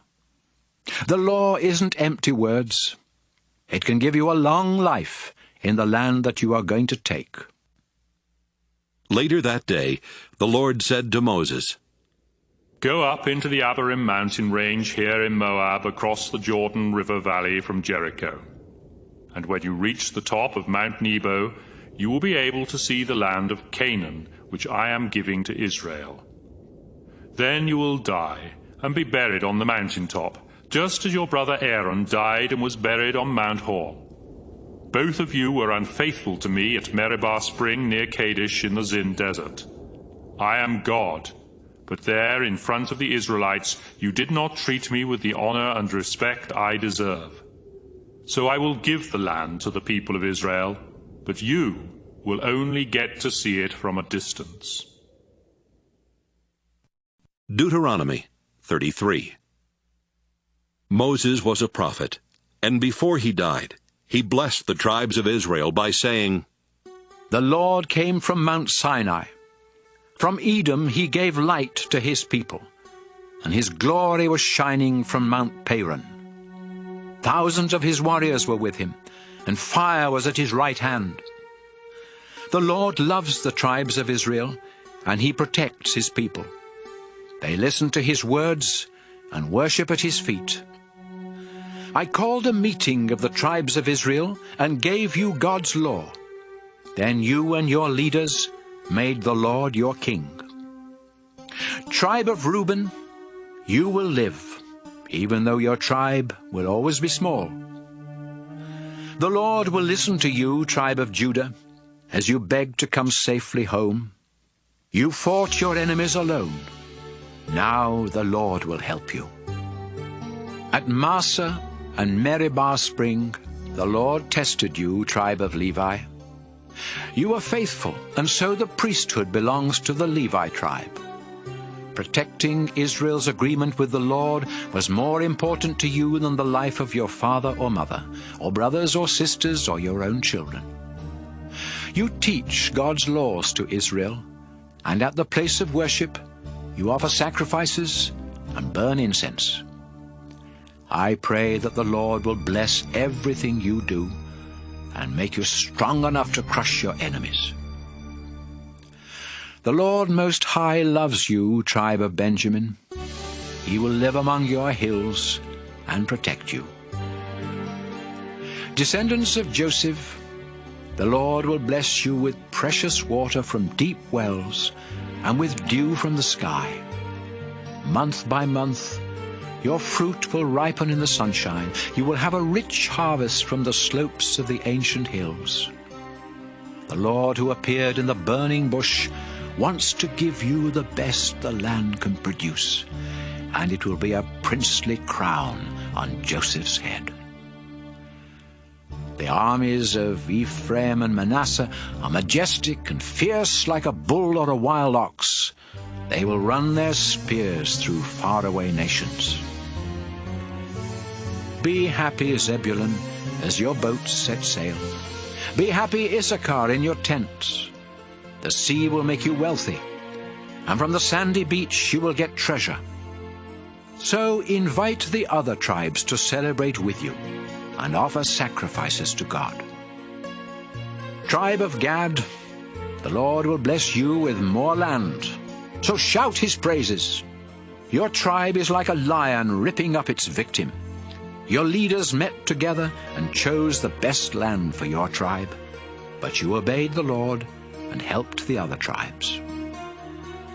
Tribe of Dan, you are like a lion cub, startled by a snake. The Lord is pleased with you, people of Naphtali. He will bless you and give you the land to the west and the south. The Lord's greatest blessing is for you, tribe of Asher. You will be the favorite of all the other tribes. You will be rich with olive oil and have strong town gates with bronze and iron bolts. Your people will be powerful for as long as they live. Israel, no other God is like ours. The clouds are his chariot, as he rides across the skies to come and help us. The eternal God is our hiding place. He carries us in his arms. When God tells you to destroy your enemies, he will make them run. Israel, you will live in safety. Your enemies will be gone. The dew will fall from the sky, and you will have plenty of grain and wine.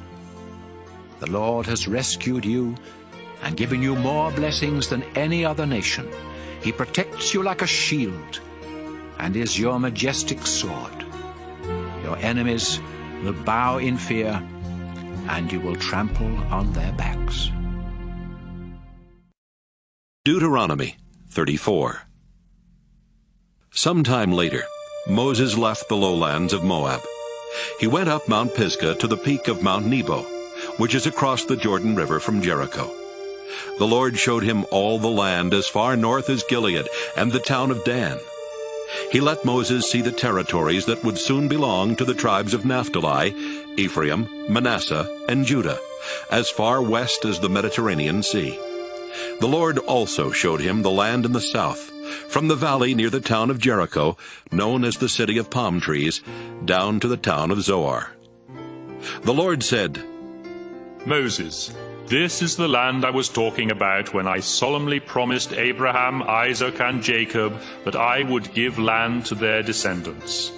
I have let you see it, but you will not cross the Jordan and go in. And so Moses, the Lord's servant, died there in Moab, just as the Lord had said. The Lord buried him in a valley near the town of Beth Peor, but even today no one knows exactly where.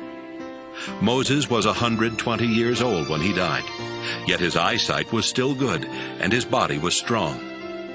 The people of Israel stayed in the lowlands of Moab, where they mourned and grieved 30 days for Moses, as was their custom. Before Moses died, he had placed his hands on Joshua, and the Lord had given Joshua wisdom. The Israelites paid attention to what Joshua said, and obeyed the commands that the Lord had given Moses. There has never again been a prophet in Israel like Moses.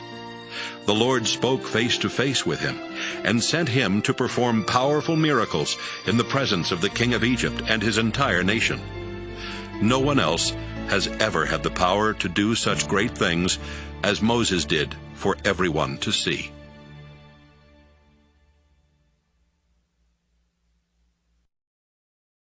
Joshua chapter 1.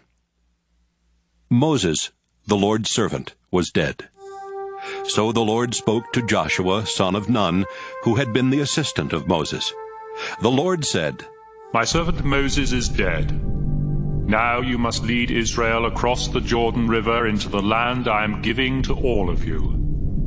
Wherever you go, I'll give you that land, as I promised Moses. It will reach from the southern desert to the Lebanon mountains in the north, and to the northeast as far as the great Euphrates River. It will include the land of the Hittites, and the land from here at the Jordan River to the Mediterranean Sea on the west. Joshua, I will always be with you and help you as I helped Moses, and no one will ever be able to defeat you. Long ago I promised the ancestors of Israel that I would give this land to their descendants. So be strong and brave, Be careful to do everything my servant Moses taught you. Never stop reading the book of the law he gave you. Day and night you must think about what it says. If you obey it completely, you and Israel will be able to take this land. I've commanded you to be strong and brave. Don't ever be afraid or discouraged. I am the Lord your God, and I will be there to help you wherever you go. Joshua ordered the tribal leaders to go through the camp and tell everyone, In a few days we will cross the Jordan River to take the land that the Lord our God is giving us. So fix as much food as you'll need for the march into the land.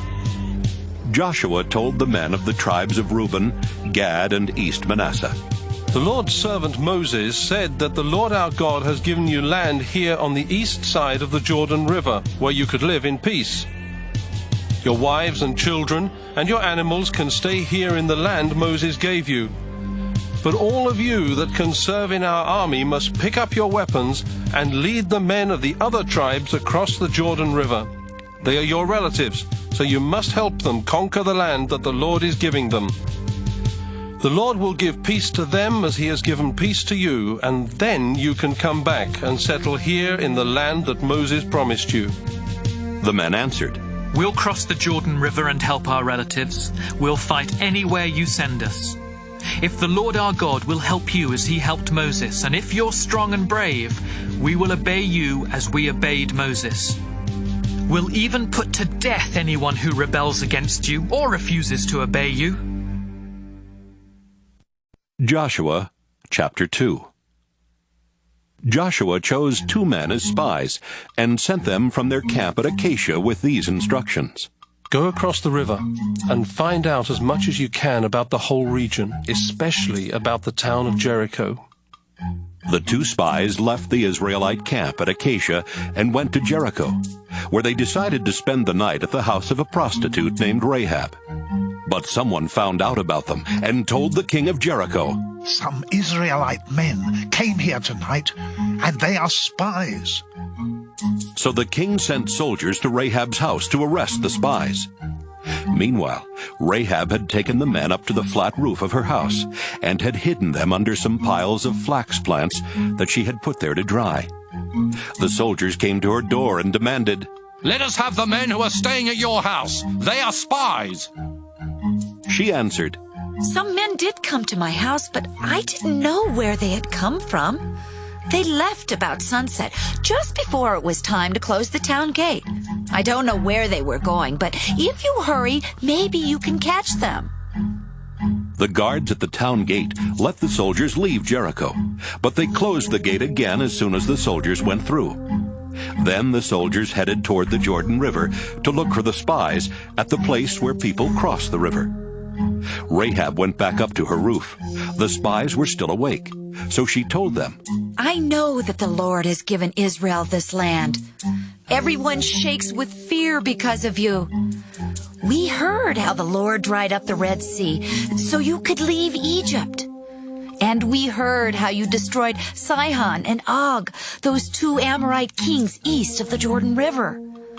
We know that the Lord your God rules heaven and earth, and we've lost our courage and our will to fight. Please promise me in the Lord's name that you will be as kind to my family as I have been to you. Do something to show that you won't let your people kill my father and mother and my brothers and sisters and their families. Rahab, the spies answered, If you keep quiet about what we're doing, we promise to be kind to you when the Lord gives us this land. We pray that the Lord will kill us if we don't keep our promise.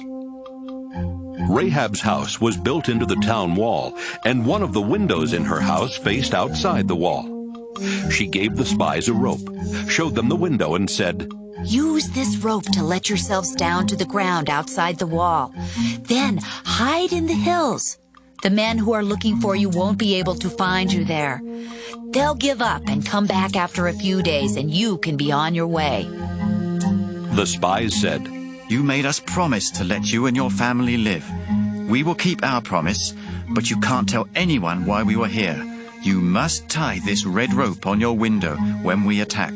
and your father and mother, your brothers, and everyone else in your family must be here with you. We'll take the blame if anyone who stays in this house gets hurt.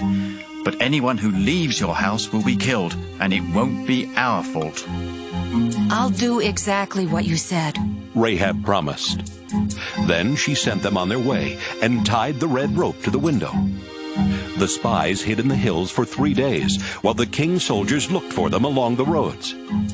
As soon as the soldiers gave up and returned to Jericho, the 2 spies went down into the Jordan Valley and crossed the river. They reported to Joshua and told him everything that had happened. We're sure the Lord has given us the whole country, they said. The people there shake with fear every time they think of us. Joshua, chapter 3. Early the next morning, Joshua and the Israelites packed up and left Acacia. They went to the Jordan River and camped there that night. 2 days later, their leaders went through the camp shouting, "When you see some of the priests carrying the sacred chest, you'll know it is time to cross to the other side. You've never been there before, and you won't know the way unless you follow the chest. But don't get too close. Stay about half a mile back." Joshua told the people, "Make yourselves acceptable to worship the Lord, because he is going to do some amazing things for us." Then Joshua turned to the priests and said, "Take the chest and cross the Jordan River ahead of us." So the priests picked up the chest by its carrying poles and went on ahead. The Lord told Joshua, "Beginning today I will show the people that you are their leader, and they will know that I am helping you as I helped Moses. Now, tell the priests who are carrying the chest to go a little way into the river and stand there." Joshua spoke to the people. "Come here and listen to what the Lord our God said he will do. The Canaanites, the Hittites, the Hivites, the Perizzites, the Girgashites, the Amorites, and the Jebusites control the land on the other side of the river. But the living God will be with you and will force them out of the land when you attack. And now God is going to prove that he's powerful enough to force them out. Just watch the sacred chest that belongs to the Lord, the ruler of the whole earth. As soon as the priests carrying the chest step into the Jordan, the water will stop flowing and pile up as if someone had built a dam across the river." The Lord also said that each of the 12 tribes should choose one man to represent it. The Israelites packed up and left camp. The priests carrying the chest walked in front until they came to the Jordan River. The water in the river had risen over its banks, as it often does in springtime. But as soon as the feet of the priests touched the water, the river stopped flowing, and the water started piling up at the town of Adam near Zarethan.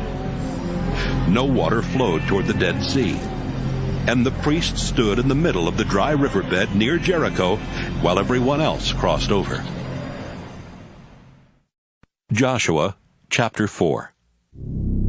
After Israel had crossed the Jordan, the Lord said to Joshua, "Tell one man from each of the 12 tribes to pick up a large rock from where the priests are standing.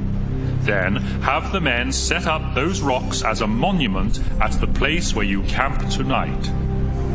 Joshua chose 12 men. He called them together and told them, "Go to the middle of the riverbed where the sacred chest is and pick up a large rock. Carry it on your shoulder to our camp. There are 12 of you, so there will be one rock for each tribe. Someday your children will ask, 'Why are these rocks here?' Then you can tell them how the water stopped flowing when the chest was being carried across the river. These rocks will always remind our people of what happened here today." The men followed the instructions that the Lord had given Joshua. They picked up 12 rocks, one for each tribe, and carried them to the camp where they put them down. Joshua had some other men set up a monument next to the place where the priests were standing. This monument was also made of 12 large rocks, and it is still there in the middle of the river. The army got ready for battle and crossed the Jordan. They marched quickly past the sacred chest and into the desert near Jericho. 40,000 soldiers from the tribes of Reuben, Gad, and East Manasseh led the way, as Moses had ordered. The priests stayed right where they were until the army had followed the orders that the Lord had given Moses and Joshua. Then the army watched as the priests carried the chest the rest of the way across. Joshua, the Lord said, have the priests come up from the Jordan and bring the chest with them. So Joshua went over to the priests and told them what the Lord had said. And as soon as the priests carried the chest past the highest place that the floodwaters of the Jordan had reached, the river flooded its banks again. That's how the Lord showed the Israelites that Joshua was their leader. For the rest of Joshua's life, they respected him as they had respected Moses. It was the 10th day of the first month of the year when Israel crossed the Jordan River. They set up camp at Gilgal, which was east of the land controlled by Jericho. The men who had carried the 12 rocks from the Jordan brought them to Joshua, and they made them into a monument. Then Joshua told the people, Years from now your children will ask you why these rocks are here. Tell them, the Lord our God dried up the Jordan River so we could walk across. He did the same thing here for us that he did for our people at the Red Sea, because he wants everyone on earth to know how powerful he is, and he wants us to worship only him. Joshua, chapter 5. The Amorite kings west of the Jordan River and the Canaanite kings along the Mediterranean Sea lost their courage and their will to fight when they heard how the Lord had dried up the Jordan River to let Israel go across. While Israel was camped at Gilgal, the Lord said, Joshua, make some flint knives and circumcise the rest of the Israelite men and boys. Joshua made the knives, then circumcised those men and boys at Haaraloth Hill. This had to be done because none of Israel's baby boys had been circumcised during the 40 years that Israel had wandered through the desert after leaving Egypt. And why had they wandered for 40 years? It was because right after they left Egypt, the men in the army had disobeyed the Lord. And the Lord had said, None of you men will ever live to see the land that I promised Israel. It is a land rich with milk and honey, and someday your children will live there, but not before you die here in the desert. Everyone who had been circumcised needed time to heal, and they stayed in camp. The Lord told Joshua, It was a disgrace for my people to be slaves in Egypt, but now I have taken away that disgrace. So the Israelites named the place Gilgal, and it still has that name. Israel continued to camp at Gilgal in the desert near Jericho, and on the 14th day of the same month, they celebrated Passover. The next day, God stopped sending the Israelites manna to eat each morning, and they started eating food grown in the land of Canaan. They ate roasted grain and thin bread made of the barley they had gathered from nearby fields. One day, Joshua was near Jericho when he saw a man standing some distance in front of him. The man was holding a sword, so Joshua walked up to him and asked, Are you on our side or on our enemy's side? Neither, he answered. I am here because I am the commander of the Lord's army. Joshua fell to his knees and bowed down to the ground. I am your servant, he said. Tell me what to do. Take off your sandals, the commander answered. This is a holy place. So Joshua took off his sandals. Joshua, chapter 6. Meanwhile, the people of Jericho had been locking the gates in their town wall because they were afraid of the Israelites. No one could go out or come in. The Lord said to Joshua, With my help, you and your army will defeat the king of Jericho and his army, and you will capture the town. Here is how to do it. March slowly around Jericho once a day for 6 days. Take along the sacred chest and have 7 priests walk in front of it carrying trumpets. But on the 7th day, march slowly around the town 7 times while the priests blow their trumpets. Then the priests will blast on their trumpets and everyone else will shout. The wall will fall down and your soldiers can go straight in from every side. Joshua called the priests together and said, "Take the chest and have 7 priests carry trumpets and march ahead of it." Next, he gave the army their orders.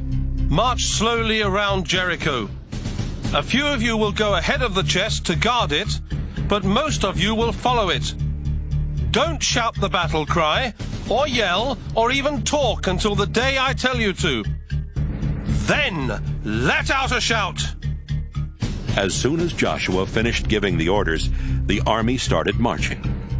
One group of soldiers led the way, with 7 priests marching behind them and blowing trumpets.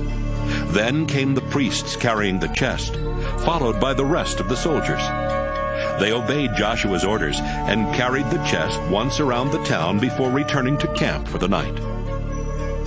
Early the next morning, Joshua and everyone else started marching around Jericho in the same order as the day before. One group of soldiers was in front, followed by the 7 priests with trumpets, and the priests who carried the chest. The rest of the army came next. The 7 priests blew their trumpets while everyone marched slowly around Jericho and back to camp. They did this once a day for 6 days. On the 7th day, the army got up at daybreak. They marched slowly around Jericho the same as they had done for the past 6 days, except on this day they went around 7 times. Then the priests blew the trumpets, and Joshua yelled, "Get ready to shout! The Lord will let you capture this town, but you must destroy it and everything in it, to show that it now belongs to the Lord. The woman Rahab helped the spies we sent, so protect her and the others who are inside her house. But kill everyone else in the town. The silver and gold and everything made of bronze and iron belong to the Lord and must be put in his treasury. Be careful to follow these instructions, because if you see something you want and take it, the Lord will destroy Israel, and it will be all your fault." The priests blew their trumpets again, and the soldiers shouted as loud as they could. The walls of Jericho fell flat. Then the soldiers rushed up the hill, went straight into the town, and captured it. They killed everyone, men and women, young and old, everyone except Rahab and the others in her house. They even killed every cow, sheep, and donkey. Joshua said to the 2 men who had been spies, "Rahab kept you safe when I sent you to Jericho. We promised to protect her and her family, and we will keep that promise. Now go into her house and bring them out." The 2 men went into Rahab's house and brought her out along with her father and mother, her brothers, and her other relatives. Rahab and her family had to stay in a place just outside the Israelite army camp. But later, they were allowed to live among the Israelites, and her descendants still do. The Israelites took the silver and gold and the things made of bronze and iron and put them with the rest of the treasure that was kept at the Lord's house. Finally, they set fire to Jericho and everything in it. After Jericho was destroyed, Joshua warned the people, "Someday a man will rebuild Jericho, but the Lord will put a curse on him, and the man's oldest son will die when he starts to build the town wall. And by the time he finishes the wall and puts gates in it, all his children will be dead." The Lord helped Joshua in everything he did, and Joshua was famous everywhere in Canaan. Joshua chapter 7. The Lord had said that everything in Jericho belonged to him. But Achan, from the Judah tribe, took some of the things from Jericho for himself. And so the Lord was angry with the Israelites because one of them had disobeyed him. While Israel was still camped near Jericho, Joshua sent some spies with these instructions. "Go to the town of Ai and find out whatever you can about the region around the town." The spies left and went to Ai, which is east of Bethel and near Bethaven. They went back to Joshua and reported, "You don't need to send the whole army to attack Ai. 2,000 or 3,000 troops will be enough. Why bother the whole army for a town that small?" Joshua sent about 3,000 soldiers to attack Ai. But the men of Ai fought back and chased the Israelite soldiers away from the town gate and down the hill to the stone quarries. 36 Israelite soldiers were killed, and the Israelite army felt discouraged. Joshua and the leaders of Israel tore their clothes and put dirt on their heads to show their sorrow. They lay face down on the ground in front of the sacred chest until sunset. Then Joshua said, "Our Lord, did you bring us across the Jordan River just so the Amorites could destroy us? This wouldn't have happened if we'd agreed to stay on the other side of the Jordan. I don't even know what to say to you, since Israel's army has turned and run from the enemy. Everyone will think you weren't strong enough to protect your people. Now the Canaanites and everyone else who lives in the land will surround us and wipe us out." The Lord answered, "Stop lying there on the ground. Get up. I said everything in Jericho belonged to me and had to be destroyed. But the Israelites have kept some of the things for themselves. They stole from me and hid what they took. Then they lied about it. What they stole was supposed to be destroyed, and now Israel itself must be destroyed. I cannot help you any more until you do exactly what I have said. That's why Israel turns and runs from its enemies instead of standing up to them. Tell the people of Israel, tomorrow you will meet with the Lord your God, so make yourselves acceptable to worship him. The Lord says that you have taken things that should have been destroyed. You won't be able to stand up to your enemies until you get rid of those things. Tomorrow morning, everyone must gather near the place of worship. You will come forward tribe by tribe, and the Lord will show which tribe is guilty. Next, the clans in that tribe must come forward, and the Lord will show which clan is guilty. The families in that clan must come, and the Lord will point out the guilty family. Finally, the men in that family must come, and the Lord will show who stole what should have been destroyed. That man must be put to death, his body burned, and his possessions thrown into the fire. He has done a terrible thing by breaking the sacred agreement that the Lord made with Israel." Joshua got up early the next morning and brought each tribe to the place of worship where the Lord showed that the Judah tribe was guilty. Then Joshua brought the clans of Judah to the Lord, and the Lord showed that the Zerah clan was guilty. One by one he brought the leader of each family in the Zerah clan to the Lord, and the Lord showed that Zabdi's family was guilty. Finally, Joshua brought each man in Zabdi's family to the Lord, and the Lord showed that Achan was the guilty one. "Achan," Joshua said, "the Lord God of Israel has decided that you are guilty. Is this true? Tell me what you did, and don't try to hide anything." "It's true," Achan answered. "I sinned and disobeyed the Lord God of Israel. While we were in Jericho, I saw a beautiful Babylonian robe, 200 pieces of silver, and a gold bar that weighed the same as 50 pieces of gold. I wanted them for myself, so I took them. I dug a hole under my tent and hid the silver, the gold, and the robe." Joshua had some people run to Achan's tent, where they found the silver, the gold, and the robe. They brought them back and put them in front of the sacred chest, so Joshua and the rest of the Israelites could see them. Then everyone took Achan and the things he had stolen to Trouble Valley. They also took along his sons and daughters, his cattle, donkeys, and sheep, his tent, and everything else that belonged to him. Joshua said, "Achan, you caused us a lot of trouble. Now the Lord is paying you back with the same kind of trouble." The people of Israel then stoned to death Achan and his family. They made a fire and burned the bodies, together with what Achan had stolen and all his possessions. They covered the remains with a big pile of rocks, which is still there. Then the Lord stopped being angry with Israel. That's how the place came to be called Trouble Valley. Joshua chapter 8. The Lord told Joshua, "Don't be afraid, and don't be discouraged by what happened at the town of Ai. Take the army and attack again. But first, have part of the army set up an ambush on the other side of the town. I will help you defeat the king of Ai and his army, and you will capture the town and the land around it. Destroy Ai and kill its king as you did at Jericho. but you may keep the livestock and everything else you want." Joshua quickly got the army ready to attack Ai. He chose 30,000 of his best soldiers and gave them these orders. "Tonight, while it is dark, march to Ai and take up a position behind the town.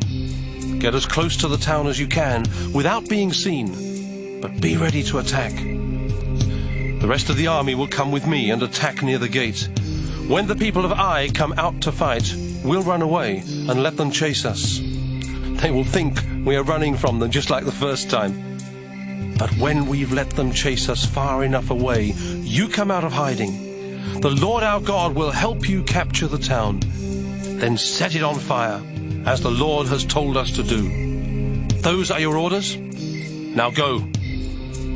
The 30,000 soldiers went to a place on the west side of Ai, between Ai and Bethel, where they could hide and wait to attack. That night, Joshua stayed in camp with the rest of the army.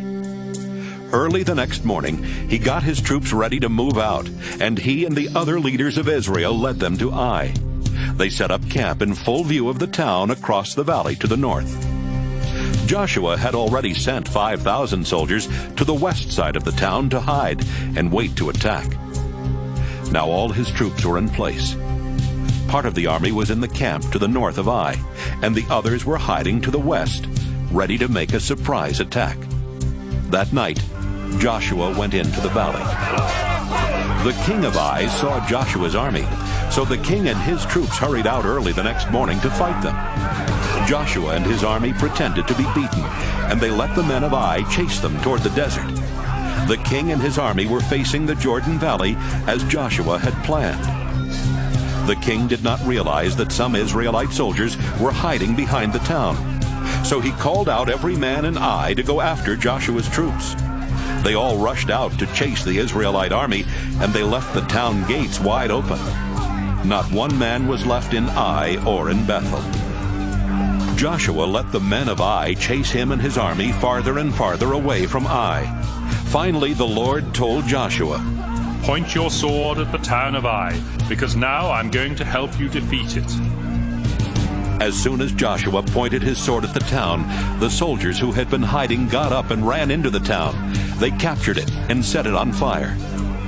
When Joshua and his troops saw smoke rising from the town, they knew that the other part of their army had captured it. So they turned and attacked.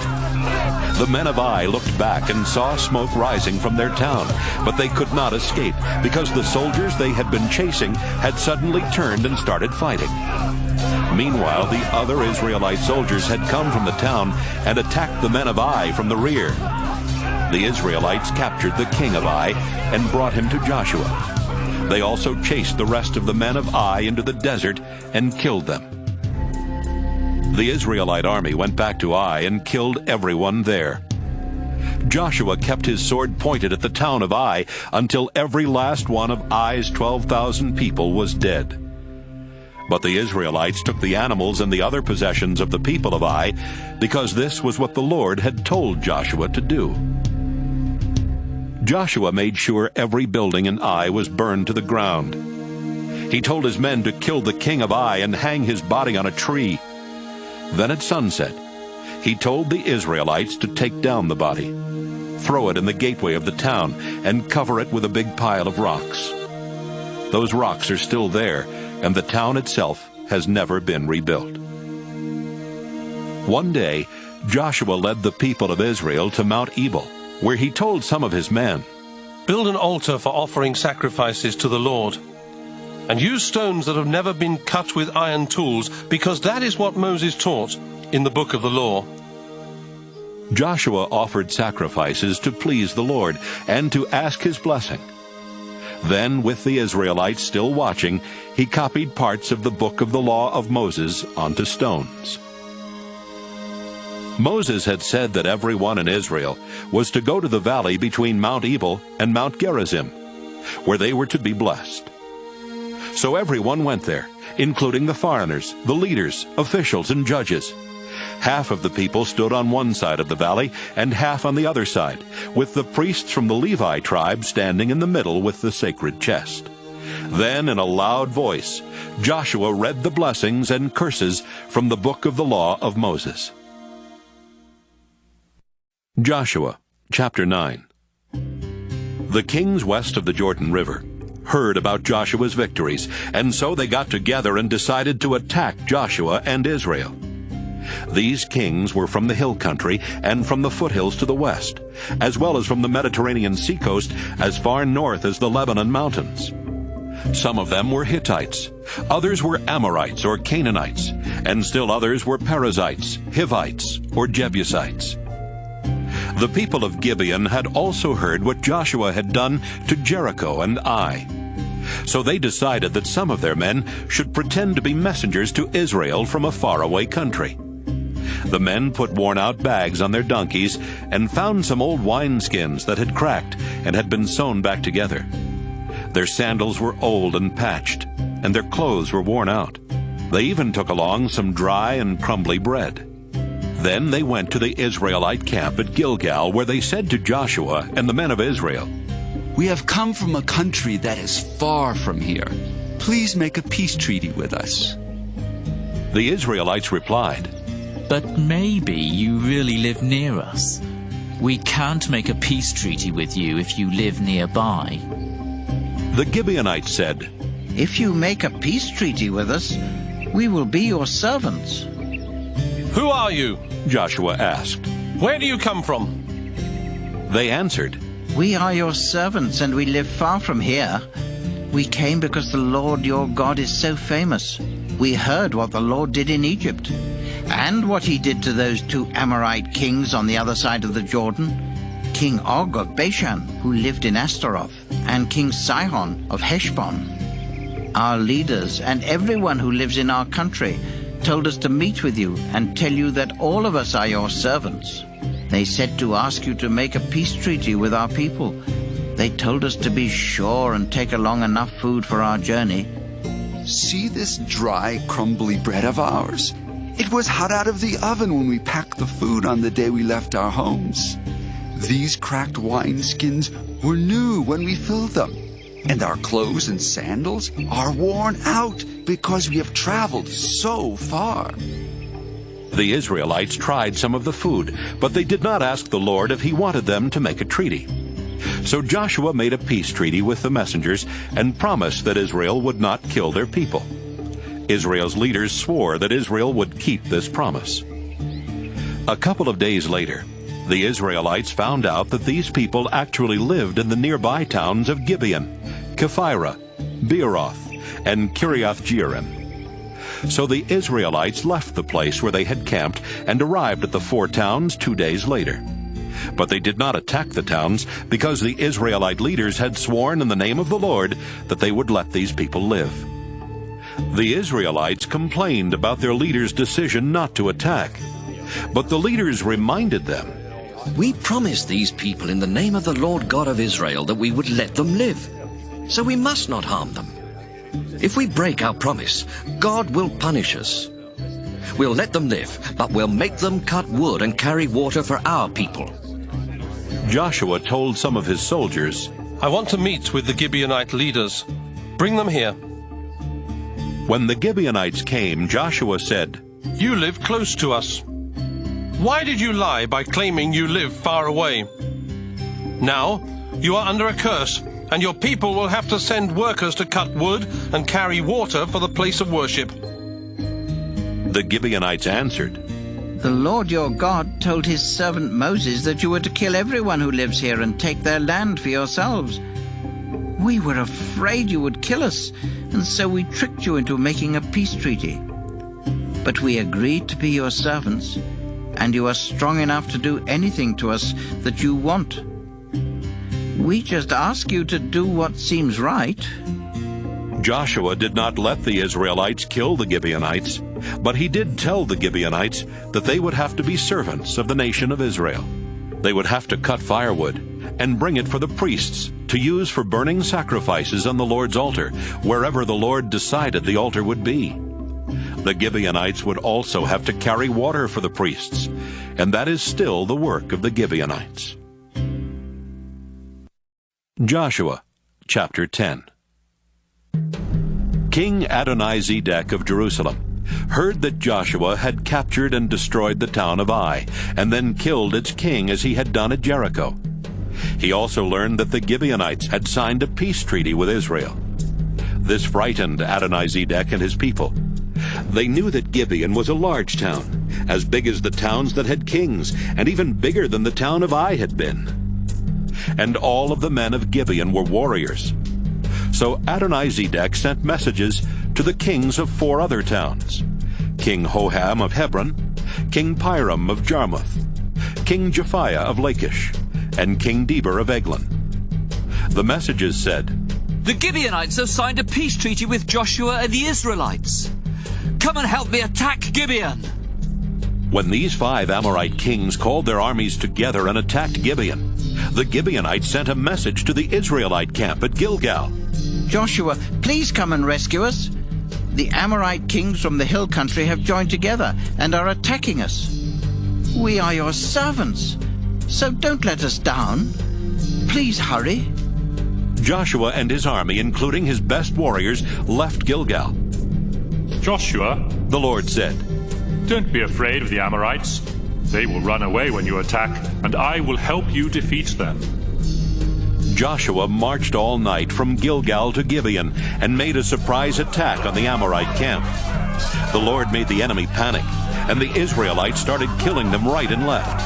They chased the Amorite troops up the road to Beth-horon and kept on killing them until they reached the towns of Azekah and Makkedah. And while these troops were going down through Beth-horon Pass, the Lord made huge hailstones fall on them all the way to Azekah. More of the enemy soldiers died from the hail than from the Israelite weapons. The Lord was helping the Israelites defeat the Amorites that day. So about noon, Joshua prayed to the Lord loud enough for the Israelites to hear. "Our Lord, make the sun stop in the sky over Gibeon, and the moon stand still over Ajalon Valley." So the sun and the moon stopped and stood still until Israel defeated its enemies. This poem can be found in the book of Jasher. The sun stood still and didn't go down for about a whole day. Never before and never since has the Lord done anything like that for someone who prayed. The Lord was really fighting for Israel. After the battle, Joshua and the Israelites went back to their camp at Gilgal. While the enemy soldiers were running from the Israelites, the 5 enemy kings ran away and hid in a cave near Makkedah. Joshua's soldiers told him, "The 5 kings have been found in a cave near Makkedah." Joshua answered, "Roll some big stones over the mouth of the cave and leave a few soldiers to guard it. But you and everyone else must keep after the enemy troops, because they will be safe if they reach their walled towns. Don't let them get away. The Lord our God is helping us get rid of them." So Joshua and the Israelites almost wiped out the enemy soldiers. Only a few safely reached their walled towns. The Israelite army returned to their camp at Makkedah, where Joshua was waiting for them. No one around there dared say anything bad about the Israelites. Joshua told his soldiers, "Now, move the rocks from the entrance to the cave and bring those 5 kings to me." The soldiers opened the entrance to the cave and brought out the kings of Jerusalem, Hebron, Jarmuth, Lachish, and Eglon. After Joshua had called the army together, he forced the 5 kings to lie down on the ground. Then he called his officers forward and told them, "You fought these kings along with me, so put your feet on their necks." The officers did, and Joshua continued, "Don't ever be afraid or discouraged. Be brave and strong. This is what the Lord will do to all your enemies." Joshua killed the 5 kings and told his men to hang each body on a tree. Then at sunset, he told some of his troops, "Take the bodies down and throw them into the cave where the kings were found. Cover the entrance to the cave with big rocks." Joshua's troops obeyed his orders, and those rocks are still there. Later that day, Joshua captured Makkedah and killed its king and everyone else in the town, just as he had done at Jericho. Joshua and his army left Makkedah and attacked the town of Libnah. The Lord let them capture the town and its king, and they killed the king and everyone else, just as they had done at Jericho. Joshua then led his army to Lachish, and they set up camp around the town. They attacked, and the next day the Lord let them capture the town. They killed everyone, as they had done at Libnah. King Horam of Gezer arrived to help Lachish, but Joshua and his troops attacked and destroyed him and his army. From Lachish, Joshua took his troops to Eglon, where they set up camp surrounding the town. They attacked, captured it that same day, then killed everyone as they had done at Lachish. Joshua and his army left Eglon and attacked Hebron. They captured the town and the nearby villages, then killed everyone, including the king. They destroyed Hebron in the same way they had destroyed Eglon. Joshua and the Israelite army turned and attacked Debir. They captured the town and its nearby villages. Then they destroyed Debir and killed its king, together with everyone else, just as they had done with Hebron and Libnah. Joshua captured towns everywhere in the land, in the central hill country and the foothills to the west, in the southern desert and the region that slopes down toward the Dead Sea. Whenever he captured a town, he would kill the king and everyone else as the Lord God of Israel had commanded. Joshua wiped out towns from Kadesh Barnea to Gaza, everywhere in the region of Goshen, and as far north as Gibeon. The Lord fought on Israel's side, so Joshua and the Israelite army were able to capture these kings and take their land. They fought one battle after another. Then they went back to their camp at Gilgal after capturing all that land. Joshua chapter 11. King Jabin of Hazor heard about Joshua's victories. So he sent messages to many nearby kings and asked them to join him in fighting Israel. He sent these messages to King Jobab of Madon, the kings of Shimron and Akshaph, the kings in the northern hill country and in the Jordan River valley south of Lake Galilee, and the kings in the foothills and in the Naphath Dor to the west. He sent messages to the Canaanite kings in the east and the west, to the Amorite, Hittite, Perizzite, and Jebusite kings in the hill country, and to the Hivite kings in the region of Mizpah, near the foot of Mount Hermon. The kings and their armies went to Merom Pond, where they set up camp and got ready to fight Israel. It seemed as though there were more soldiers and horses and chariots than there are grains of sand on the beach. The Lord told Joshua, "Don't let them frighten you. I'll help you defeat them, and by this time tomorrow they will be dead. When you attack, the first thing you have to do is to cripple their horses. Then, after the battle is over, burn their chariots." Joshua and his army made a surprise attack against the enemy camp at Merom Pond and crippled the enemy's horses. Joshua followed the Lord's instructions, and the Lord helped Israel defeat the enemy. The Israelite army even chased enemy soldiers as far as Misrephoth-Maim to the northwest, the city of Sidon to the north, and Mizpah Valley to the northeast. None of the enemy soldiers escaped alive. The Israelites came back after the battle and burned the enemy's chariots. Up to this time, the king of Hazor had controlled the kingdoms that had joined together to attack Israel. So Joshua led his army back and captured Hazor.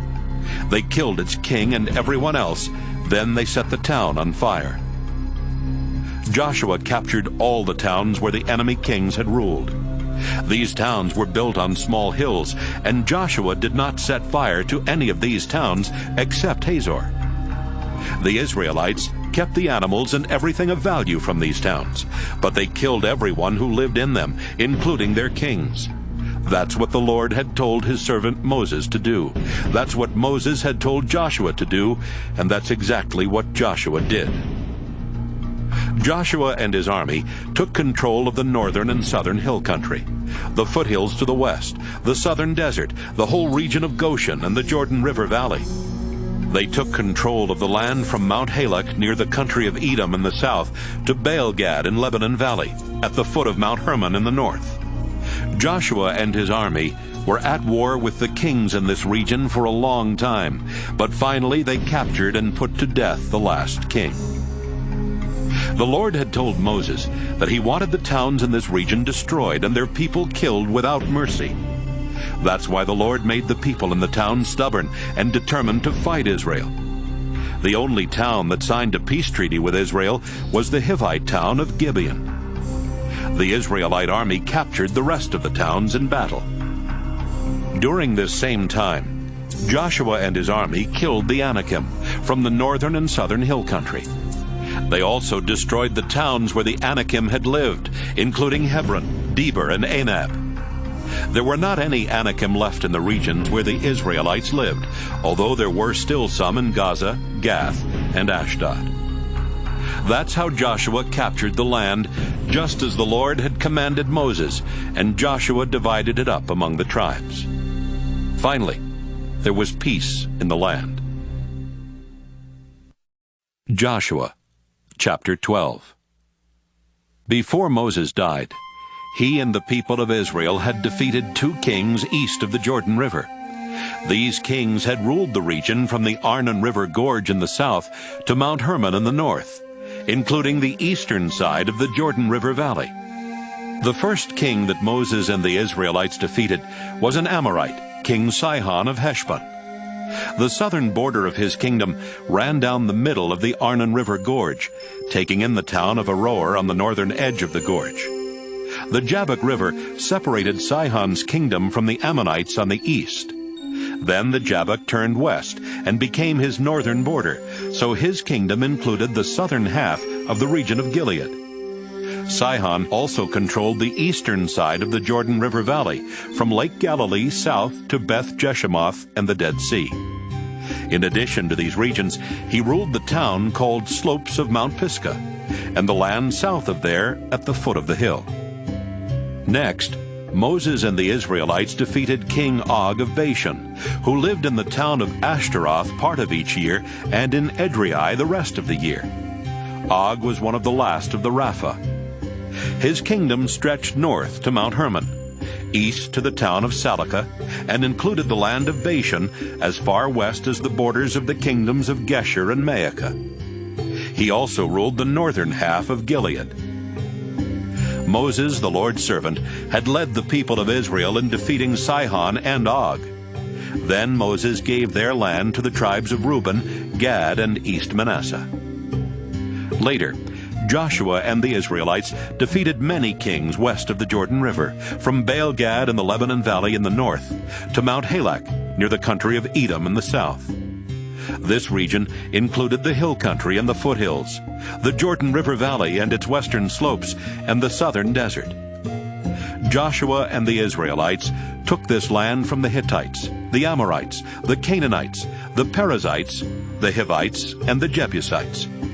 Joshua divided up the land among the tribes of Israel. The Israelites defeated the kings of the following towns west of the Jordan River: Jericho, Ai near Bethel, Jerusalem, Hebron, Jarmuth, Lachish, Eglon, Gezer, Debir, Geder, Hormah, Arad, Libnah, Adullam, Makkedah, Bethel, Tappuah, Hepher, Aphek, Lasharon, Madon, Hazor, Shimron-Meron, Akshaph, Taanach, Megiddo, Kedesh, Jokneam on Mount Carmel, Dor and Naphath Dor, Goyim in Galilee, and Tirzah.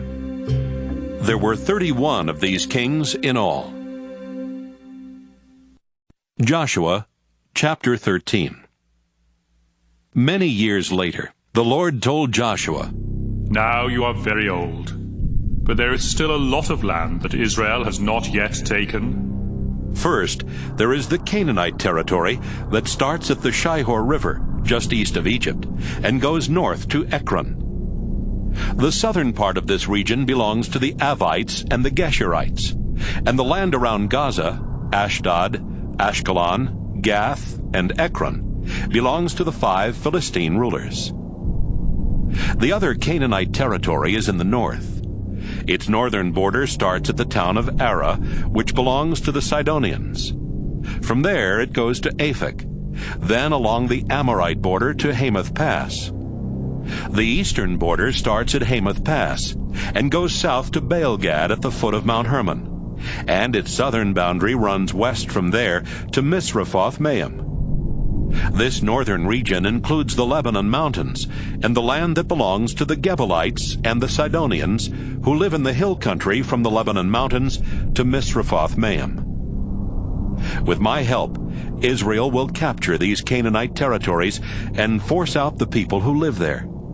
But you must divide up the land from the Jordan River to the Mediterranean Sea among the 9 tribes and the half of Manasseh that don't have any land yet.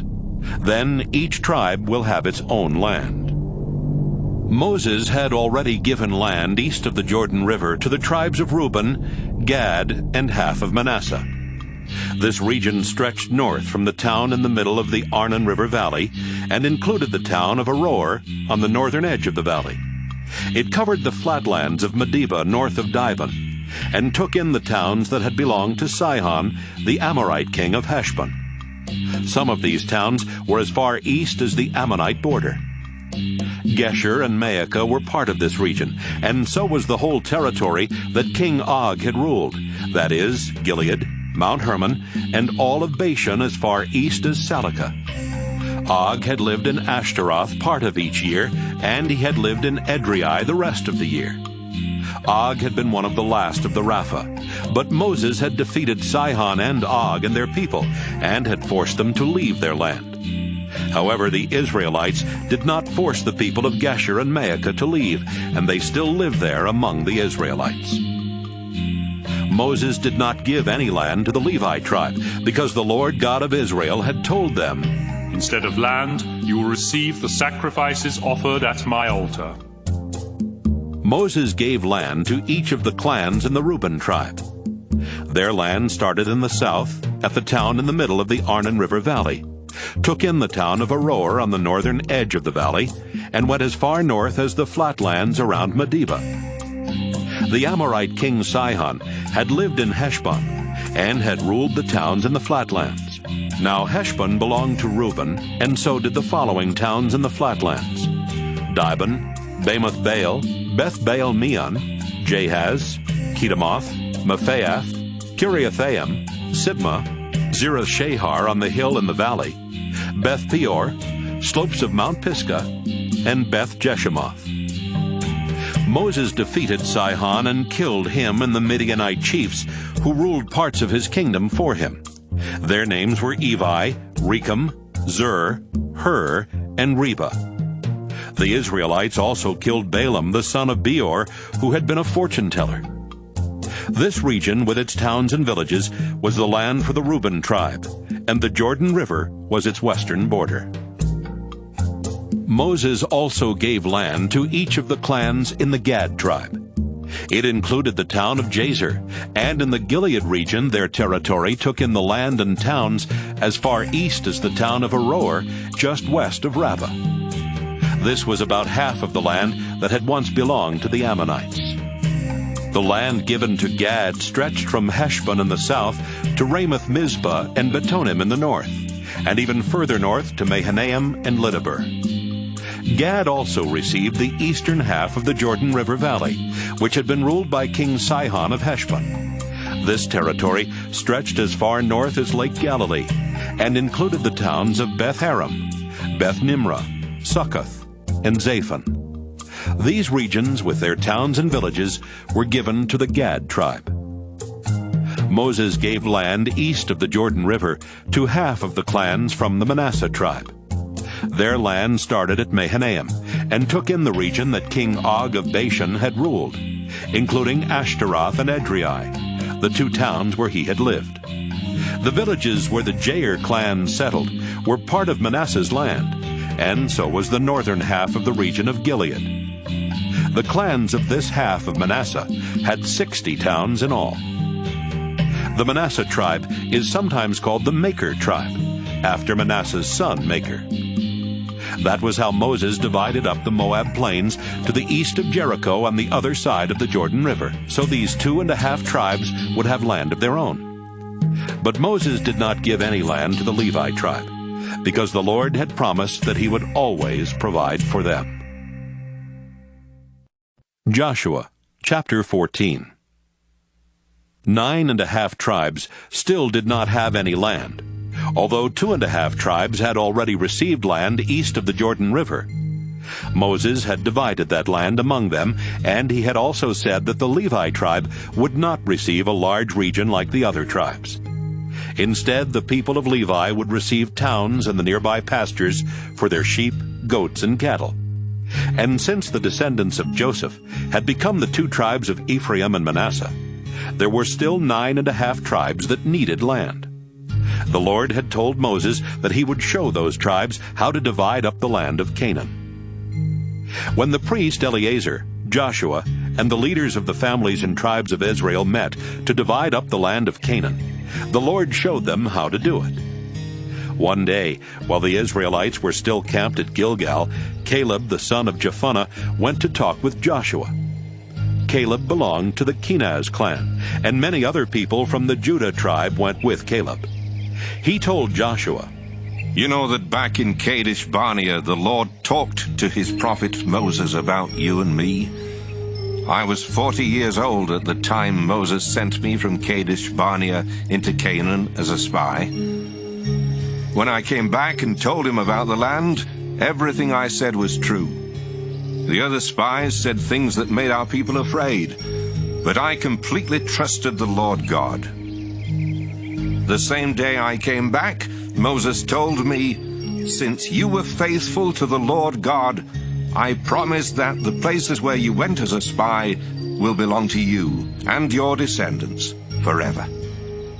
Joshua, it was 45 years ago that the Lord told Moses to make that promise, and now I'm 85. Even though Israel has moved from place to place in the desert, the Lord has kept me alive all this time, as he said he would. I'm just as strong today as I was then, and I can still fight as well in battle. So I'm asking you for the hill country that the Lord promised me that day. You were there. You heard the other spies talk about that part of the hill country and the large walled towns where the Anakim live. But maybe the Lord will help me take their land, just as he promised. Joshua prayed that God would help Caleb. Then he gave Hebron to Caleb and his descendants. And Hebron still belongs to Caleb's descendants because he was faithful to the Lord God of Israel. Hebron used to be called Arba's town because Arba had been one of the greatest of the Anakim. There was peace in the land. Joshua, chapter 15. The clans of the Judah tribe were given land that went south along the border of Edom, and at its farthest point south, it even reached the Zin Desert. Judah's southern border started at the south end of the Dead Sea. As it went west from there, it ran south of Scorpion Pass to Zin, and then came up from the south to Kadesh Barnea. It continued past Hezron, up to Adar, turned toward Karka, and ran along to Asmon. After that, it followed the Egyptian Gorge and ended at the Mediterranean Sea. This was also Israel's southern border. Judah's eastern border ran the full length of the Dead Sea. The northern border started at the northern end of the Dead Sea. From there, it went west up to Beth Hogla, continued north of Beth Araba, and went up to the monument of Bohan, who belonged to the Reuben tribe. From there, it went to Treble Valley and Deber, then turned north and went to Gilgal, which is on the north side of the valley, across from Adumim Pass. It continued on to En-Shemesh and Rogel, and up through Hinnom Valley on the land sloping south from Jerusalem. The city of Jerusalem itself belonged to the Jebusites. Next, the border went up to the top of the mountain on the west side of Hinnom Valley and at the north end of Rephaim Valley. At the top of the mountain it turned and went to Nephtoah Spring, and then to the ruins on Mount Ephron. From there it went to Baalah, which is now called Kiriath Jearim. From Baalah, the northern border curved west to Mount Seir, and then ran along the northern ridge of Mount Jearim, where Chesalon is located. Then it went down to Beth Shemesh, and over to Timnah. It continued along to the hillside north of Ekron, curved around to Shikharon, and then went to Mount Baalah. After going to Jabneel, the border finally ended at the Mediterranean Sea, which was Judah's western border. The clans of Judah lived within these borders. Joshua gave Caleb some land among the people of Judah, as God had told him to do. Caleb's share was Hebron, which at that time was known as Arba's town, because Arba was the famous ancestor of the Anakim. Caleb attacked Hebron and forced the three Anakim clans of Sheshai, Ahiman, and Talmai to leave. Next, Caleb started a war with the town of Debir, which at that time was called Kiriath Sepher. He told his men, "The man who captures Kiriath Sepher can marry my daughter Achsah." Caleb's nephew Othniel captured Kiriath Sepher, and Caleb let him marry Achsah. Right after the wedding, Achsah started telling Othniel that he ought to ask her father for a field. She went to see her father, and while she was getting down from her donkey, Caleb asked her, "What's bothering you?" She answered, "I need your help. The land you gave me is in the southern desert, so I really need some spring-fed ponds for a water supply." Caleb gave her a couple of small ponds, named Higher Pond and Lower Pond. The following is a list of the towns in each region given to the Judah clans. The first region was located in the southern desert, along the border with Edom, and it had the following 29 towns with their surrounding villages: Kabzeel, Eder, Jagur, Kainah, Dimona, Arada, Kedesh, Hazor of Ithnan, Ziph, Telam, Bealoth, Hazor Hadattah, Kiriath Hezron, which is also called Hazor, Amam, Shema, Moladah, Hazar Gaddah, Heshmon, Beth Pelet, Hazar Shual, Beersheba and its surrounding villages, Baalah, Ayim, Ezem, El Tolad, Kisel, Hormah, Ziklag, Madmannah, Sansannah, Lebaoth, Shilhim, and Enrimmon. The second region was located in the northern part of the lower foothills, and it had the following 14 towns with their surrounding villages: Eshtaol, Zorah, Ashna, Zanoah, En-Ganim, Tappuah, Enam, Jarmuth, Adullam, Soko, Azekah, Shearim, Adathaim, Gederah, and Gederothaim. The third region was located in the southern part of the lower foothills, and it had the following 16 towns with their surrounding villages: Zenon, Hadashah, Migdalgad, Dibon, Mizpah, Joktheel, Lachish, Bozkath, Eglon, Cabbon, Lamas, Kitlish, Gederoth, Beth Dagon, Naamah, and Makkedah.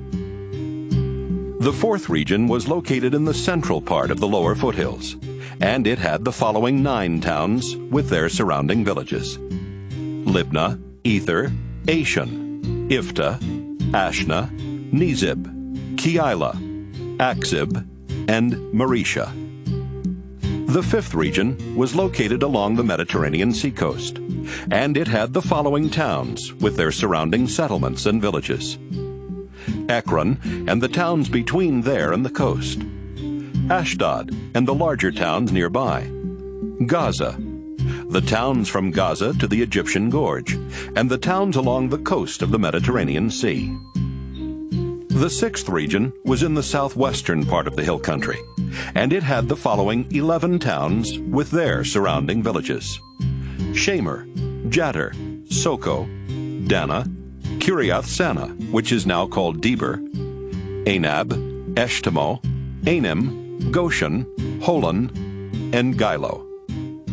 The seventh region was located in the south-central part of Judah's hill country, and it had the following 9 towns with their surrounding villages: Arab, Duma, Eshan, Janim, Beth Tappuah, Aphekah, Humta, Kiriath Arba, which is now called Hebron, and Zior. The eighth region was located in the southeastern part of the hill country, and it had the following 10 towns with their surrounding villages: Maon, Carmel, Ziph, Juttah, Jezreel, Jokdeam, Zanoah, Cain, Gibeah, and Timnah. The ninth region was located in the central part of Judah's hill country, and it had the following 6 towns with their surrounding villages: Halhul, Beth-zur, Gedor, Maarath, Beth-anath, and Eltekon. The 10th region was located in the north-central part of Judah's hill country, and it had the following 11 towns with their surrounding villages: Tekoa, Ephrathah, which is also called Bethlehem, Peor, Etam, Kulon, Tatum, Shoresh, Kiram, Galim, Bether, and Manahath. The 11th region was located in the northern part of Judah's hill country, and it had the following 2 towns with their surrounding villages: Rabbah and Kiriath Baal, which is also called Kiriath Jearim. The 12th region was located in the desert along the Dead Sea, and it had the following 6 towns with their surrounding villages: Beth Arabah, Middon, Sekeka, Nibshan, Salttown, and En-gedi. The Jebusites lived in Jerusalem, and the people of the Judah tribe could not capture the city and get rid of them. That's why Jebusites still live in Jerusalem along with the people of Judah. Joshua, chapter 16. Ephraim and Manasseh are the 2 tribes descended from Joseph, and the following is a description of the land they received. The southern border of their land started at the Jordan River, east of the spring at Jericho. From there it went west through the desert, up to the hill country around Bethel. From Bethel it went to Luz, and then to the border of the Arkites in Adaroth. It continued west down to the land that belonged to the Japhlet clan, then went on to lower Beth-horon, Gezer, and the Mediterranean Sea. The following is a description of the land that was divided among the clans of the Ephraim tribe. Their southern border started at Adaroth-adar, and went west to Upper Beth-horon and the Mediterranean Sea. Their northern border started on the east at Genoa, curved a little to the north, then came back south to Mikmethath and Tappuah, where it followed the Cana Gorge west to the Mediterranean Sea. The eastern border started on the north near Genoa, and went between Genoa on the southwest and Taanath-shiloh on the northeast. Then it went south to Ataroth, Naarah, and on as far as the edge of the land that belonged to Jericho. At that point it turned east and went to the Jordan River. The clans of Ephraim received this region as their tribal land. Ephraim also had some towns and villages that were inside Manasseh's tribal land. Ephraim could not force the Canaanites out of Gezer, so there are still some Canaanites who live there among the Israelites. But now these Canaanites have to work as slaves for the Israelites. Joshua, chapter 17. Manasseh was Joseph's oldest son, and Machir was Manasseh's oldest son. Machir had a son named Gilead, and some of his descendants had already received the regions of Gilead and Bashan because they were good warriors. The other clans of the Manasseh tribe descended from Gilead's sons Abiezer, Helek, Asriel, Shechem, Hepher, and Shemida. The following is a description of the land they received. Hepher's son, Zelophehad, did not have any sons, but he did have 5 daughters: Mela, Noah, Hoglah, Milcah, and Tirzah. One day the clans that were descendants of Zelophehad's 5 daughters went to the priest Eleazar, Joshua, and the leaders of Israel. The people of these clans said, "The Lord told Moses to give us land, just as he gave land to our relatives." Joshua followed the Lord's instructions and gave land to these 5 clans, as he had given land to the 5 clans that had descended from Hepher's brothers. So Manasseh's land west of the Jordan River was divided into 10 parts. The land of the Manasseh tribe went from its northern border with the Asher tribe south to Mikmethath, which is to the east of Shechem. The southern border started there, but curved even farther south to include the people who lived around Tappuah Spring. The town of Tappuah was on Manasseh's border with Ephraim. Although the land around Tappuah belonged to Manasseh, the town itself belonged to Ephraim. Then the border went west to the Cana Gorge and ran along the northern edge of the gorge to the Mediterranean Sea. The land south of the gorge belonged to Ephraim. And even though there were a few towns that belonged to Ephraim north of the gorge, the land north of the gorge belonged to Manasseh.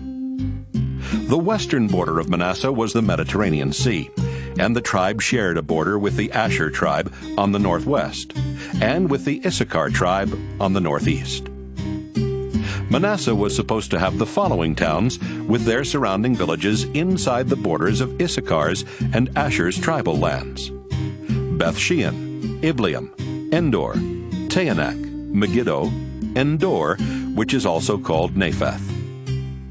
But the people of Manasseh could not capture these towns, so the Canaanites kept on living in them. When the Israelites grew stronger, they made the Canaanites in these towns work as their slaves, though they never did force them to leave. One day the Joseph tribes came to Joshua and asked, "Why didn't you give us more land? The Lord has always been kind to us, and we have too many people for this small region." Joshua replied, "If you have so many people that you don't have enough room in the hill country of Ephraim, then go into the forest that belonged to the Perizzites and the Rapha. Clear out the trees and make more room for yourselves there." "Even if we do that," they answered, "there still won't be enough land for us in the hill country, and we can't move down into Jezreel Valley because the Canaanites who live in Beth-shean and in other parts of the valley have iron chariots." "Your tribes do have a lot of people," Joshua admitted. "I'll give you more land. Your tribes are powerful, so you can have the rest of the hill country, but it's a forest, and you'll have to cut down the trees and clear the land. You can also have Jezreel Valley. Even though the Canaanites there are strong and have iron chariots, you can force them to leave the valley." Joshua chapter 18. After Israel had captured the land, they met at Shiloh and set up the sacred tent. There were still 7 tribes without any land, so Joshua told the people, "The Judah tribe has already settled in its land in the south, and the Joseph tribes have settled in their land in the north.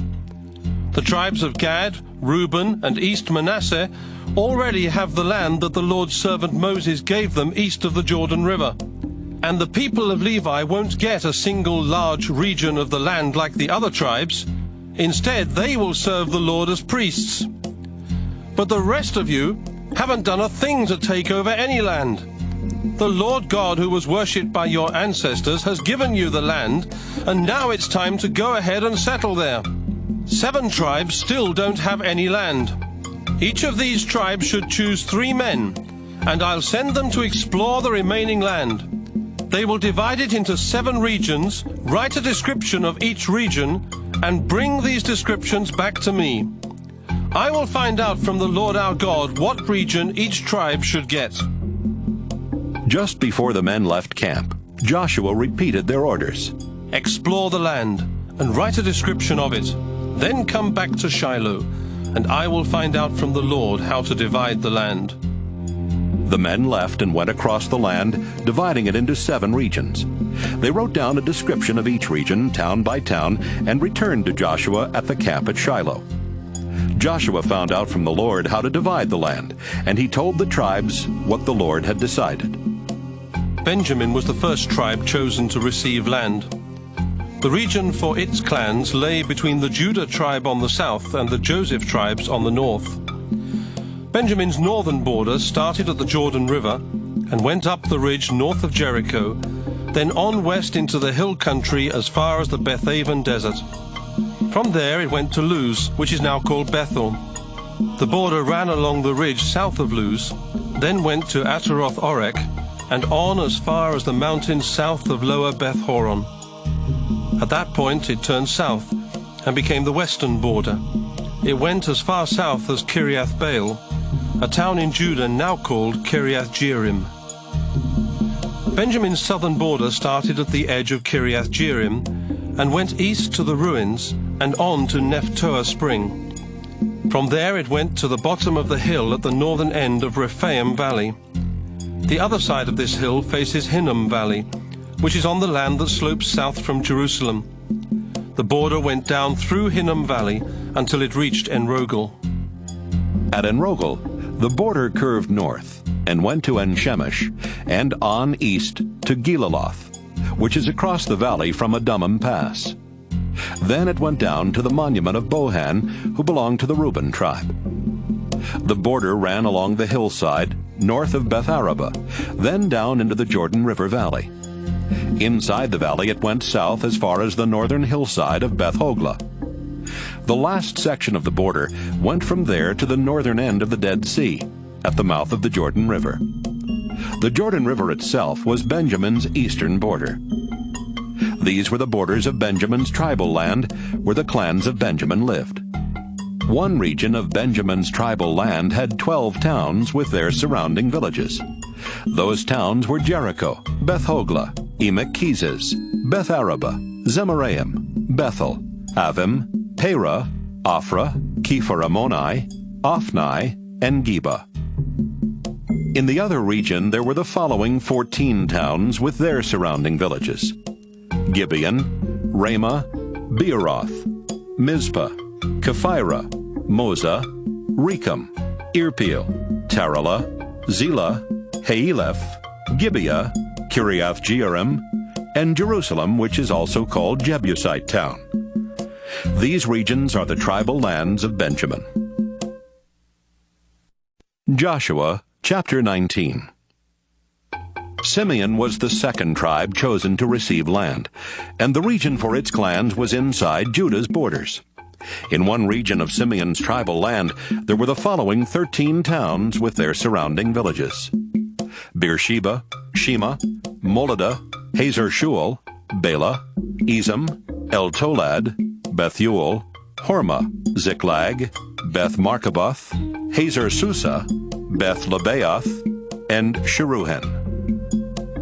In another region, Simeon had the following 4 towns with their surrounding villages: Enrimmon, Taken, Ether, and Ashan.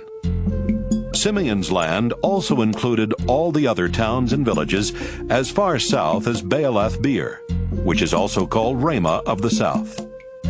Simeon's tribal land was actually inside Judah's territory. Judah had received too much land for the number of people in its tribe, so part of Judah's land was given to Simeon. Zebulun was the third tribe chosen to receive land.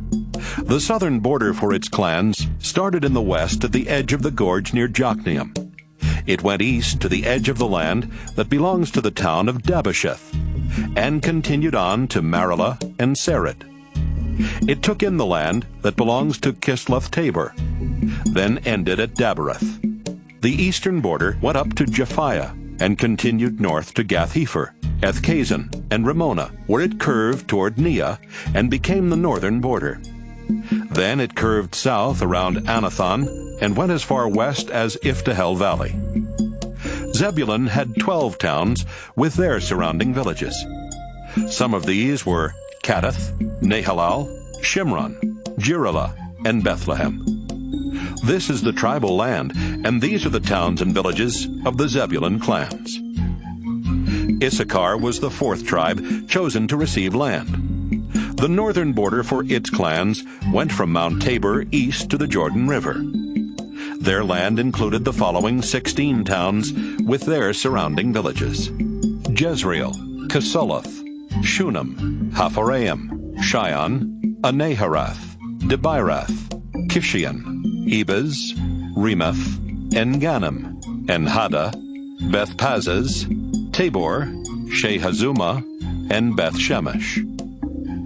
Asher was the 5th tribe chosen to receive land, and the region for its clans included the following towns: Helkath, Halai, Beaton, Akshaph, Alamelech, Amad, and Mishal.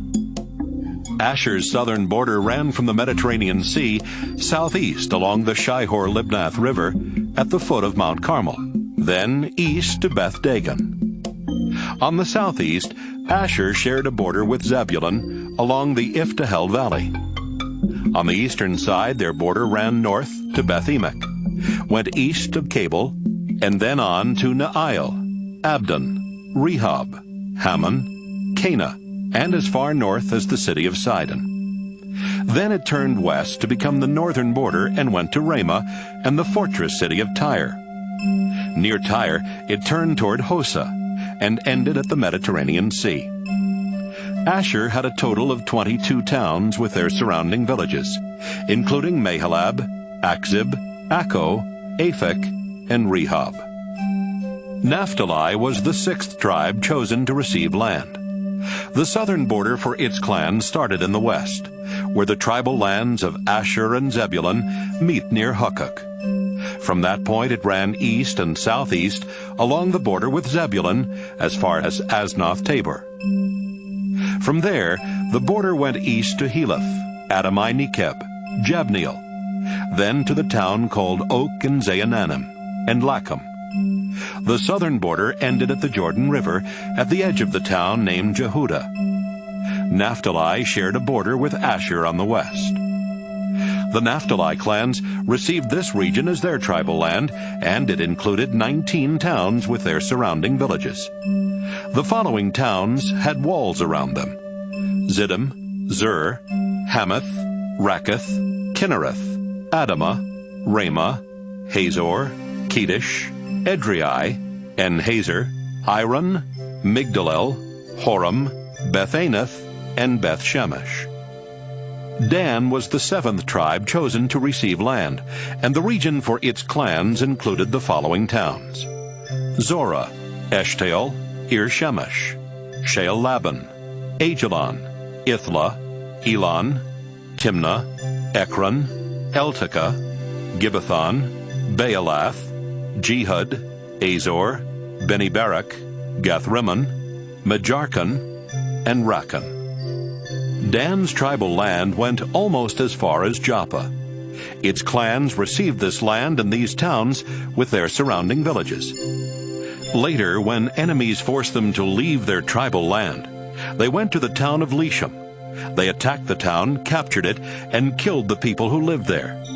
Then they settled there themselves and renamed the town Dan after their ancestor. The Israelites were still gathered in Shiloh in front of the sacred tent, when Eleazar the priest, Joshua, and the family leaders of Israel finished giving out the land to the tribes. The Lord had told the people to give Joshua whatever town he wanted. So Joshua chose Timnath-Serah in the hill country of Ephraim, and the people gave it to him. Joshua went to Timnath-Serah, rebuilt it, and lived there. Joshua chapter 20. One day the Lord told Joshua, "When Moses was still alive, I had him tell the Israelites about the safe towns. Now you tell them that it is time to set up these towns." If a person accidentally kills someone and the victim's relatives say it was murder, they might try to take revenge. Anyone accused of murder can run to one of the safe towns and be safe from the victim's relatives. The one needing protection will stand at the entrance to the town gate and explain to the town leaders what happened. Then the leaders will bring that person in and provide a place to live in their town. One of the victim's relatives might come to the town looking for revenge, but the town leaders must not simply hand over the person accused of murder.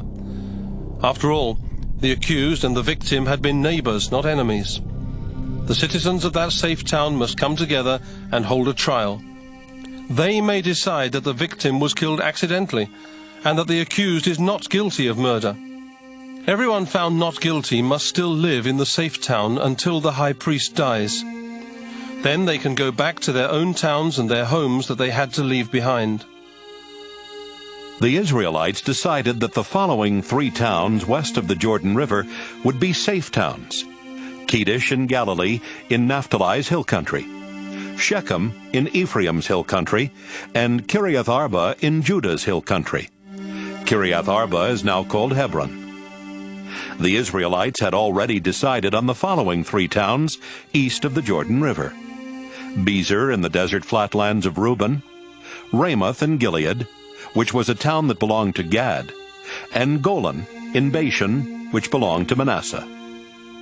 These safe towns were set up so that if Israelites or even foreigners who lived in Israel accidentally killed someone, they could run to one of these towns. There they would be safe until a trial could be held, even if one of the victim's relatives came looking for revenge. Joshua chapter 21. While the Israelites were still camped at Shiloh in the land of Canaan, the family leaders of the Levi tribe went to speak to the priest Eleazar, Joshua, and the family leaders of the other Israelite tribes. The leaders of Levi said, "The Lord told Moses that you have to give us towns and provide pastures for our animals." Since the Lord had said this, the leaders of the other Israelite tribes agreed to give some of the towns and pastures from their tribal lands to Levi. The leaders asked the Lord to show them in what order the clans of Levi would be given towns and which towns each clan would receive. The Kohath clans were first. The descendants of Aaron, Israel's first priest, were given 13 towns from the tribes of Judah, Simeon, and Benjamin. The other members of the Kohath clans received 10 towns from the tribes of Ephraim, Dan, and West Manasseh. The clans that were descendants of Gershon were given 13 towns from the tribes of Issachar, Asher, Naphtali, and East Manasseh. The clans that were descendants of Merari received 12 towns from the tribes of Reuben, Gad, and Zebulun. The Lord had told Moses that he would show the Israelites which towns and pastures to give to the clans of Levi, and he did. The descendants of Aaron from the Kohath clans of Levi were priests, and they were chosen to receive towns first. They were given 13 towns and the pasture land around them. 9 of these towns were from the tribes of Judah and Simeon, and 4 from Benjamin. Hebron, Libnah, Jattir, Eshtemoa, Holon, Deber, Ashan, Judah, and Beth-Shemesh were from Judah and Simeon. Hebron, located in the hill country of Judah, was earlier called Arba's town. It had been named after Arba, the ancestor of the Anakim. Hebron's pasture lands went along with the town, but its farmlands and the villages around it had been given to Caleb. Hebron was also one of the safe towns for people who had accidentally killed someone. Gibeon, Geba, Anathoth, and Almon were from Benjamin. The rest of the Kohath clans of the Levi tribe received 10 towns and the pasture land around them. 4 of these towns were from the tribe of Ephraim, 4 from Dan, and 2 from West Manasseh. Shechem, Gezer, Kibzaim, and Beth-horon were from Ephraim. Shechem was located in the hill country, and it was also one of the safe towns for people who had accidentally killed someone. Eltekeh, Gibbethon, Ajalon, and Gathrimmon were from Dan. Taanach and Jibleam were from West Manasseh. The clans of Levi that were descendants of Gershon received 13 towns and the pasture land around them. 2 of these towns were from the tribe of East Manasseh, 4 from Issachar, 4 from Asher, and 3 from Naphtali. Golan and Bashan and Beeshterah were from East Manasseh. Kishion, Daberath, Jarmuth, and Engannim were from Issachar. Mishal, Abdon, Helkath, and Rehob were from Asher. Kedesh and Galilee, Hamath-dor, and Kartan were from Naphtali. Golan and Bashan and Kedesh and Galilee were also safe towns for people who had accidentally killed someone. The rest of the Levi clans were descendants of Merari, and they received 12 towns with the pasture land around them. 4 towns were from the tribe of Zebulun, 4 from Reuben, and 4 from Gad. Jokneam, Karta, Ramona, and Nahalal were from Zebulun. Bezer, Jaza, Kedemoth, and Mephaath were from Reuben. Bezer was located in the desert flatlands east of the Jordan River, across from Jericho. Ramoth and Gilead, Mahanaim, Heshbon, and Jazer were from Gad. Bezer and Ramoth and Gilead were safe towns for people who had accidentally killed someone.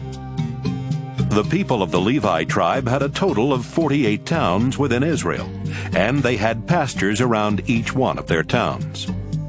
The Lord gave the Israelites the land he had promised their ancestors, and they captured it and settled in it. There still were enemies around Israel, but the Lord kept his promise to let his people live in peace.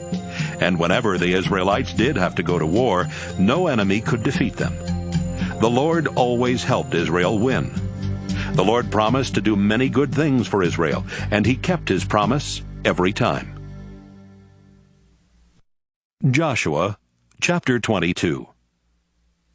Joshua had the men of the tribes of Reuben, Gad, and East Manasseh come for a meeting, and he told them, "You have obeyed every command of the Lord your God and of his servant Moses, and you have done everything I've told you to do. It's taken a long time, but you have stayed and helped your relatives. The Lord promised to give peace to your relatives, and that's what he has done. Now it's time for you to go back to your own homes in the land that Moses gave you east of the Jordan River." Moses taught you to love the Lord your God, to be faithful to him, and to worship and obey him with your whole heart and with all your strength. So be very careful to do everything Moses commanded. You've become rich from what you've taken from your enemies. You have big herds of cattle, lots of silver, gold, bronze, and iron, and plenty of clothes. Take everything home with you and share with the people of your tribe. I pray that God will be kind to you. You are now free to go home. The tribes of Reuben and Gad started back to Gilead, their own land. Moses had given the land of Bashan to the East Manasseh tribe, so they started back along with Reuben and Gad. God had told Moses that these 2.5 tribes should conquer Gilead and Bashan, and they had done so. Joshua had given land west of the Jordan River to the other half of the Manasseh tribe, so they stayed at Shiloh in the land of Canaan with the rest of the Israelites. The tribes of Reuben, Gad, and East Manasseh reached the western side of the Jordan River Valley and built a huge altar there beside the river. When the rest of the Israelites heard what these tribes had done, the Israelite men met at Shiloh to get ready to attack the 2.5 tribes. But first, they sent a priest, Phinehas, the son of Eleazar, to talk with the 2.5 tribes. Each of the tribes at Shiloh sent the leader of one of its families along with Phinehas. Phinehas and these leaders went to Gilead and met with the tribes of Reuben, Gad, and East Manasseh. They said, "All of the Lord's people have gathered together and have sent us to find out why you are unfaithful to our God. You have turned your backs on the Lord by building that altar. Why are you rebelling against him? Wasn't our people's sin, that Peor, terrible enough for you? The Lord punished us by sending a horrible sickness that killed many of us, and we still suffer because of that sin. Now you are turning your backs on the Lord again. If you don't stop rebelling against the Lord right now, he will be angry at the whole nation. If you don't think your land is a fit place to serve God, then move across the Jordan and live with us in the Lord's own land, where his sacred tent is located.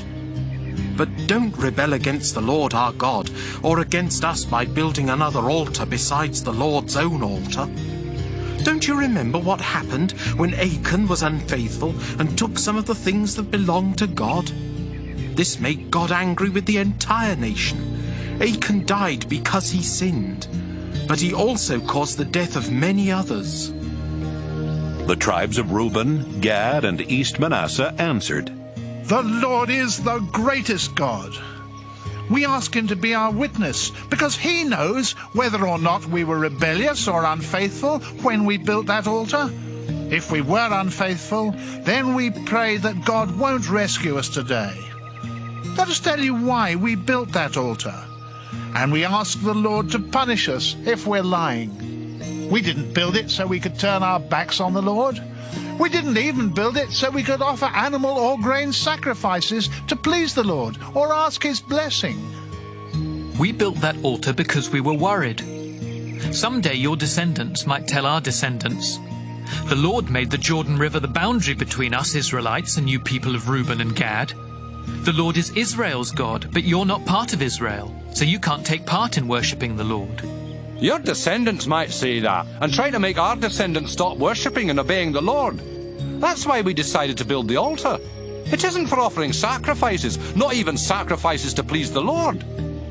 To build another altar for offering sacrifices would be the same as turning our backs on the Lord and rebelling against him. Oh, we could never do that. No, We built the altar to remind us, and you, and the generations to come, that we will worship the Lord. And so we will keep bringing our sacrifices to the Lord's altar, there, in front of his sacred tent. Now your descendants will never be able to say to our descendants, you can't worship the Lord. But if they do say this, our descendants can answer back, look at this altar our ancestors built. It's like the Lord's altar, but it isn't for offering sacrifices. It's here to remind us and you that we belong to the Lord just as much as you do. Phinehas and the clan leaders were pleased when they heard the tribes of Reuben, Gad, and East Manasseh explain why they had built the altar. Then Phinehas told them, Today we know that the Lord is helping us. You have not been unfaithful to him, and this means that the Lord will not be angry with us. Phinehas and the clan leaders left Gilead and went back to Canaan to tell the Israelites about their meeting with the Reuben and Gad tribes. The Israelites were happy and praised God. There was no more talk about going to war and wiping out the tribes of Reuben and Gad. The people of Reuben and Gad named the altar a reminder to us all that the Lord is our God. Joshua chapter 23. The Lord let Israel live in peace with its neighbors for a long time, and Joshua lived to a ripe old age. One day he called a meeting of the leaders of the tribes of Israel, including the old men, the judges, and the officials. Then he told them, I am now very old. You have seen how the Lord your God fought for you and helped you defeat the nations who lived in this land. There are still some nations left, but the Lord has promised you their land. So when you attack them, he will make them run away. I have already divided their land among your tribes, as I did with the land of the nations I defeated between the Jordan River and the Mediterranean Sea. Be sure that you carefully obey everything written in the book of the law of Moses, and do exactly what it says. Don't have anything to do with the nations that live around you. Don't worship their gods, or pray to their idols, or make promises in the names of their gods. Be as faithful to the Lord as you have always been. When you attacked powerful nations, the Lord made them run away, and no one has ever been able to stand up to you. Any one of you can defeat 1,000 enemy soldiers, because the Lord God fights for you just as he promised. Be sure to always love the Lord your God. Don't ever turn your backs on him by marrying people from the nations that are left in the land. Don't even make friends with them. I tell you that if you are friendly with those nations, the Lord won't chase them away when you attack. Instead, they'll be like a trap for your feet, a whip on your back, and thorns in your eyes. And finally, none of you will be left in this good land that the Lord has given you. I will soon die, as everyone must. But deep in your hearts you know that the Lord has kept every promise he ever made to you. Not one of them has been broken. Yes, when the Lord makes a promise, he does what he has promised. But when he makes a threat, he will also do what he has threatened. The Lord is our God. He gave us this wonderful land and made an agreement with us that we would worship only him. But if you worship other gods, it will make the Lord furious. He will start getting rid of you, and soon not one of you will be left in this good land that he has given you. Joshua chapter 24. Joshua called the tribes of Israel together for a meeting at Shechem. He had the leaders, including the old men, the judges, and the officials, come up and stand near the sacred tent. Then Joshua told everyone to listen to this message from the Lord, the God of Israel. Long ago your ancestors lived on the other side of the Euphrates River, and they worshipped other gods. This continued until the time of your ancestor Terah and his 2 sons Abraham and Nahor. But I brought Abraham across the Euphrates River and led him through the land of Canaan. I blessed him by giving him Isaac, the first in a line of many descendants. Then I gave Isaac 2 sons, Jacob and Esau. I had Esau live in the hill country of Mount Seir, but your ancestor Jacob and his children went to live in Egypt. Later I sent Moses and his brother Aaron to help your people, and I made all those horrible things happen to the Egyptians. I brought your ancestors out of Egypt, but the Egyptians got in their chariots and on their horses and chased your ancestors, catching up with them at the Red Sea. Your people cried to me for help, so I put a dark cloud between them and the Egyptians. Then I opened up the sea and let your people walk across on dry ground. But when the Egyptians tried to follow, I commanded the sea to swallow them, and they drowned while you watched. You lived in the desert for a long time. Then I brought you into the land east of the Jordan River. The Amorites were living there, and they fought you. But with my help, you defeated them, wiped them out, and took their land. King Balak decided that his nation Moab would go to war against you, so he asked Balaam to come and put a curse on you. But I wouldn't listen to Balaam, and I rescued you by making him bless you instead of curse you. You crossed the Jordan River and came to Jericho. The rulers of Jericho fought you, and so did the Amorites, the Perizzites, the Canaanites, the Hittites, the Girgashites, the Hivites, and the Jebusites. I helped you defeat them all. Your enemies ran from you, but not because you had swords and bows and arrows.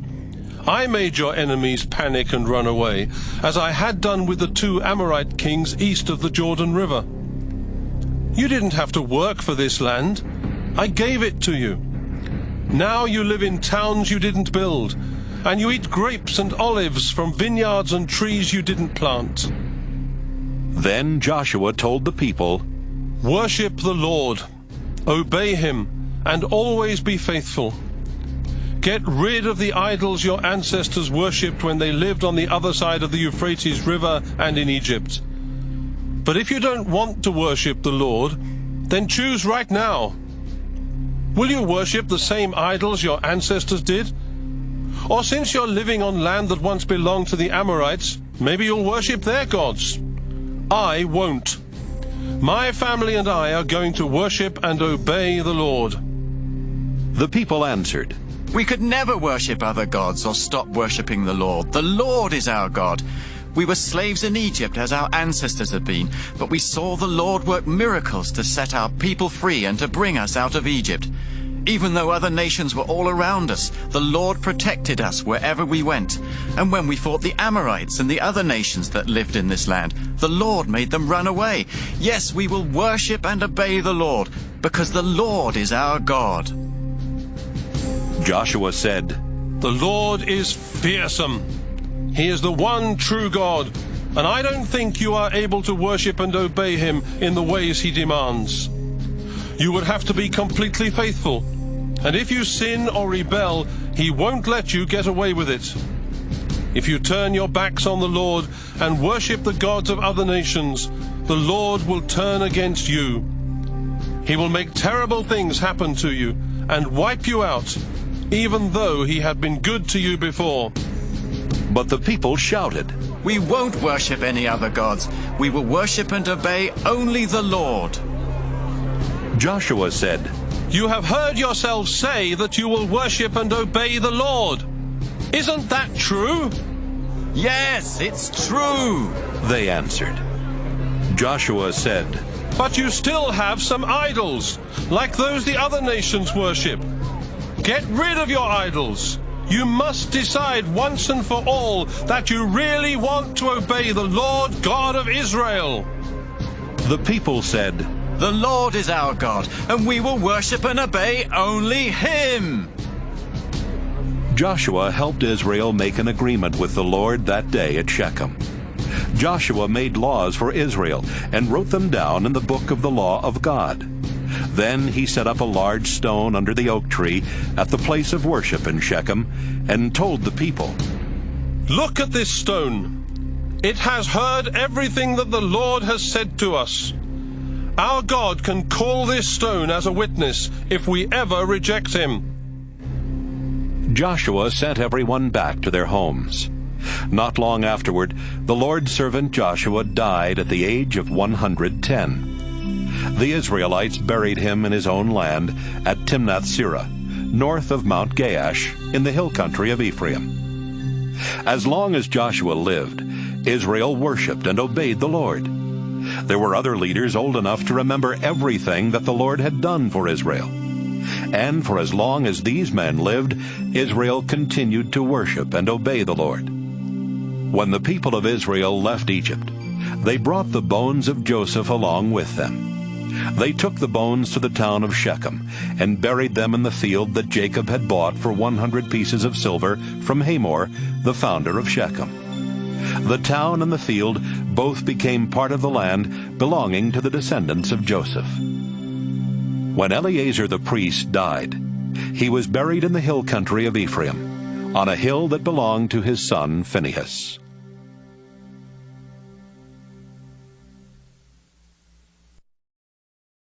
Judges chapter 1. After the death of Joshua, the Israelites asked the Lord, "Which of our tribes should attack the Canaanites first?" "Judah," the Lord answered. "I'll help them take the land." The people of Judah went to their relatives, the Simeon tribe, and said, "Canaanites live in the land God gave us. Help us fight them, and we will help you." Troops from Simeon came to help Judah. Together, they attacked an army of 10,000 Canaanites and Perizzites at Bezek, and the Lord helped Judah defeat them. During the battle, Judah's army found out where the king of Bezek was, and they attacked there. Bezek tried to escape, but soldiers from Judah caught him.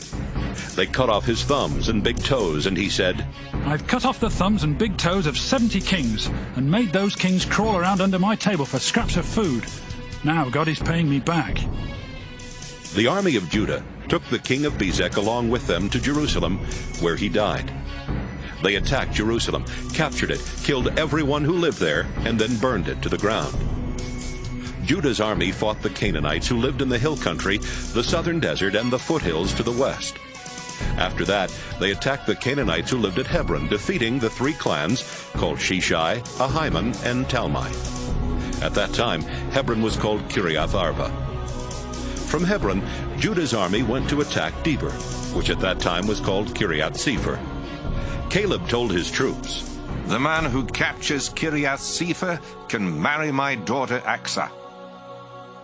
Caleb's nephew Othniel captured Kiriath Sepher, so Caleb let him marry Aksah. Othniel was the son of Caleb's younger brother Kenaz. Right after the wedding, Aksah started telling Othniel that he ought to ask her father for a field. She went to see her father, and while she was getting down from her donkey, Caleb asked, "What's bothering you?" She answered, "I need your help. The land you gave me is in the southern desert, so please give me some spring-fed ponds for a water supply." Caleb gave her a couple of small ponds, named Higher Pond and Lower Pond. The people who belonged to the Kenite clan were the descendants of the father-in-law of Moses. They left Jericho with the people of Judah and settled near Arad in the southern desert of Judah, not far from the Amalekites. Judah's army helped Simeon's army attack the Canaanites, who lived at Zephath. They completely destroyed the town and renamed it Hormah.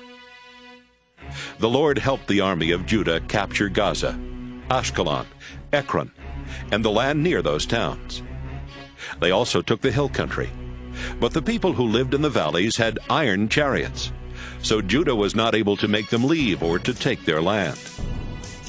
The tribe of Judah gave the town of Hebron to Caleb, as Moses had told them to do. Caleb defeated the 3 Anakim clans and took over the town. The Jebusites were living in Jerusalem, and the Benjamin tribe did not defeat them or capture the town. That's why Jebusites still live in Jerusalem along with the people of Benjamin.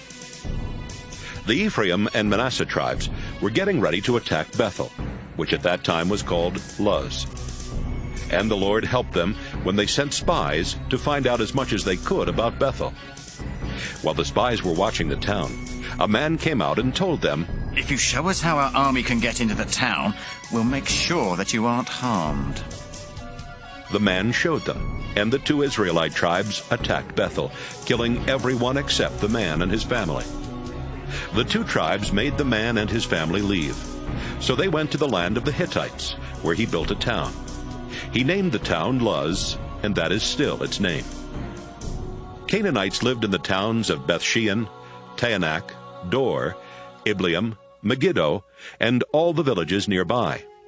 The Canaanites were determined to stay, and the Manasseh tribe never did get rid of them.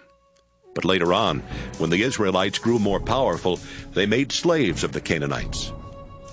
The Ephraim tribe did not get rid of the Canaanites who lived in Gezer, so the Canaanites lived there with the Israelites all around them.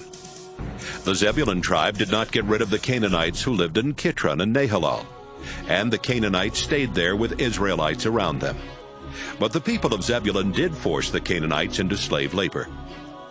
The Asher tribe did not get rid of the Canaanites who lived in Akko, Sidon, Alab, Akzib, Helba, Aphek, and Rehob, and the Asher tribe lived with Canaanites all around them. The Naphtali tribe did not get rid of the Canaanites who lived in Beth-Shemesh and Beth-Anath, but they did force the Canaanites into slave labor. The Naphtali tribe lived with Canaanites around them.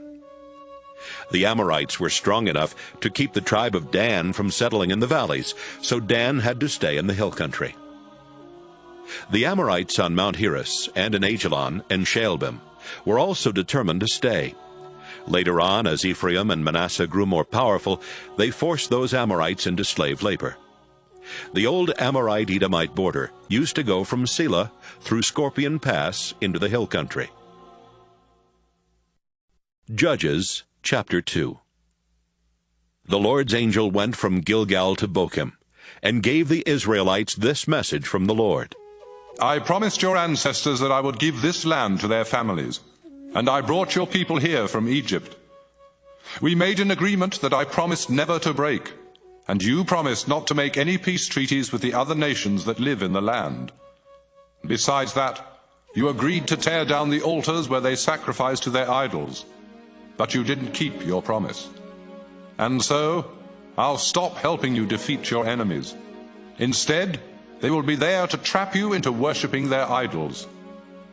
The Israelites started crying loudly, and they offered sacrifices to the Lord. From then on, they called that place Crying. Joshua had been faithful to the Lord, and after Joshua sent the Israelites to take the land they had been promised, they remained faithful to the Lord until Joshua died at the age of 110. He was buried on his land in Timnath-Heres, in the hill country of Ephraim, north of Mount Gaash. Even though Joshua was gone, the Israelites were faithful to the Lord during the lifetime of those men who had been leaders with Joshua, and who had seen the wonderful things the Lord had done for Israel. After a while, the people of Joshua's generation died, and the next generation did not know the Lord or any of the things he had done for Israel. The Lord had brought their ancestors out of Egypt, and they had worshipped him. But now the Israelites stopped worshiping the Lord, and worshipped the idols of Baal and Astarte, as well as the idols of other gods from nearby nations. The Lord was so angry at the Israelites that he let other nations raid Israel and steal their crops and other possessions. Enemies were everywhere, and the Lord always let them defeat Israel in battle. The Lord had warned Israel he would do this, and now the Israelites were miserable. From time to time, the Lord would choose special leaders known as judges. These judges would lead the Israelites into battle and defeat the enemies that made raids on them. In years gone by, the Israelites had been faithful to the Lord. But now they were quick to be unfaithful and to refuse even to listen to these judges. The Israelites would disobey the Lord, and instead of worshiping him, they would worship other gods. When enemies made life miserable for the Israelites, the Lord would feel sorry for them. He would choose a judge and help that judge rescue Israel from its enemies. The Lord would be kind to Israel as long as that judge lived. But afterwards, the Israelites would become even more sinful than their ancestors had been. The Israelites were stubborn. They simply would not stop worshiping other gods or following the teachings of other religions. The Lord was angry with Israel and said, "The Israelites have broken the agreement I made with their ancestors. They won't obey me, so I'll stop helping them defeat their enemies." Israel still had a lot of enemies when Joshua died, and I'm going to let those enemies stay. I'll use them to test Israel, because then I can find out if Israel will worship and obey me as their ancestors did. That's why the Lord had not let Joshua get rid of all those enemy nations right away. Judges chapter 3. And the Lord had another reason for letting these enemies stay. The Israelites needed to learn how to fight in war just as their ancestors had done. Each new generation would have to learn by fighting the Philistines and their 5 rulers, as well as the Canaanites, the Sidonians, and the Hivites that lived in the Lebanon mountains from Mount Baal Hermon to Hamath Pass. Moses had told the Israelites what the Lord had commanded them to do, and now the Lord was using these nations to find out if Israel would obey. But they refused. And it was because of the Canaanites, Hittites, Amorites, Perizzites, Hivites, and Jebusites who lived all around them. Some of the Israelites married the people of these nations, and that's how they started worshiping foreign gods. The Israelites sinned against the Lord by forgetting him and worshiping idols of Baal and Astarte. This made the Lord angry, so he let Israel be defeated by King Cushan-Rishathaim of northern Syria, who ruled Israel 8 years and made everyone pay taxes. The Israelites begged the Lord for help, and he chose Othniel to rescue them. Othniel was the son of Caleb's younger brother Kenaz. The Spirit of the Lord took control of Othniel, and he led Israel in a war against Cushan-Rishathaim. The Lord gave Othniel victory, and Israel was at peace until Othniel died about 40 years later. Once more, the Israelites started disobeying the Lord. So he let them be defeated by King Eglon of Moab, who had joined forces with the Ammonites and the Amalekites to attack Israel. Eglon and his army captured Jericho. Then he ruled Israel for 18 years and forced the Israelites to pay heavy taxes. The Israelites begged the Lord for help, and the Lord chose Ehud from the Benjamin tribe to rescue them. They put Ehud in charge of taking the taxes to King Eglon. But before Ehud went, he made a double-edged dagger. Ehud was left-handed, so he strapped the dagger to his right thigh, where it would be hidden under his robes. Ehud and some other Israelites took the taxes to Eglon, who was a very fat man. As soon as they gave the taxes to Eglon, Ehud said it was time to go home. Ehud went with the other Israelites as far as the statues at Gilgal. Then he turned back and went upstairs to the cool room where Eglon had his throne. Ehud said, "Your Majesty, I need to talk with you in private." Eglon replied, "Don't say anything yet." His officials left the room, and Eglon stood up as Ehud came closer. "Yes," Ehud said, "I have a message for you from God." Ehud pulled out the dagger with his left hand and shoved it so far into Eglon's stomach that even the handle was buried in his fat. Ehud left the dagger there. Then, after closing and locking the doors to the room, he climbed through a window onto the porch and left. When the king's officials came back and saw that the doors were locked, they said, "The king is probably inside relieving himself." They stood there waiting until they felt foolish, but Eglon never opened the doors. Finally, they unlocked the doors and found King Eglon lying dead on the floor. But by that time, Ehud had already escaped past the statues. Ehud went to the town of Sirah in the hill country of Ephraim and started blowing a signal on a trumpet. The Israelites came together and he shouted, "Follow me! The Lord will help us defeat the Moabites!" The Israelites followed Ehud down to the Jordan Valley, and they captured the places where people crossed the river on the way to Moab. They would not let anyone go across, and before the fighting was over, they killed about 10,000 Moabite warriors. Not one escaped alive. Moab was so badly defeated that it was a long time before they were strong enough to attack Israel again. And Israel was at peace for 80 years. Shamgar, the son of Anan, was the next to rescue Israel. In one battle, he used a sharp wooden pole to kill 600 Philistines. Judges chapter 4. After the death of Ehud, the Israelites again started disobeying the Lord. So the Lord let the Canaanite king Jabin of Hazor conquer Israel. Sisera, the commander of Jabin's army, lived in Harosheth Hagoyim. Jabin's army had 900 iron chariots, and for 20 years he made life miserable for the Israelites, until finally they begged the Lord for help. Deborah, the wife of Lapidoth, was a prophet and a leader of Israel during those days. She would sit under Deborah's palm tree between Ramah and Bethel in the hill country of Ephraim, where Israelites would come and ask her to settle their legal cases. One day, Barak, the son of Abinoam, was in Kedesh in Naphtali, and Deborah sent word for him to come and talk with her. When he arrived, she said, "I have a message for you from the Lord God of Israel. You are to get together an army of 10,000 men from the Naphtali and Zebulun tribes, and lead them to Mount Tabor.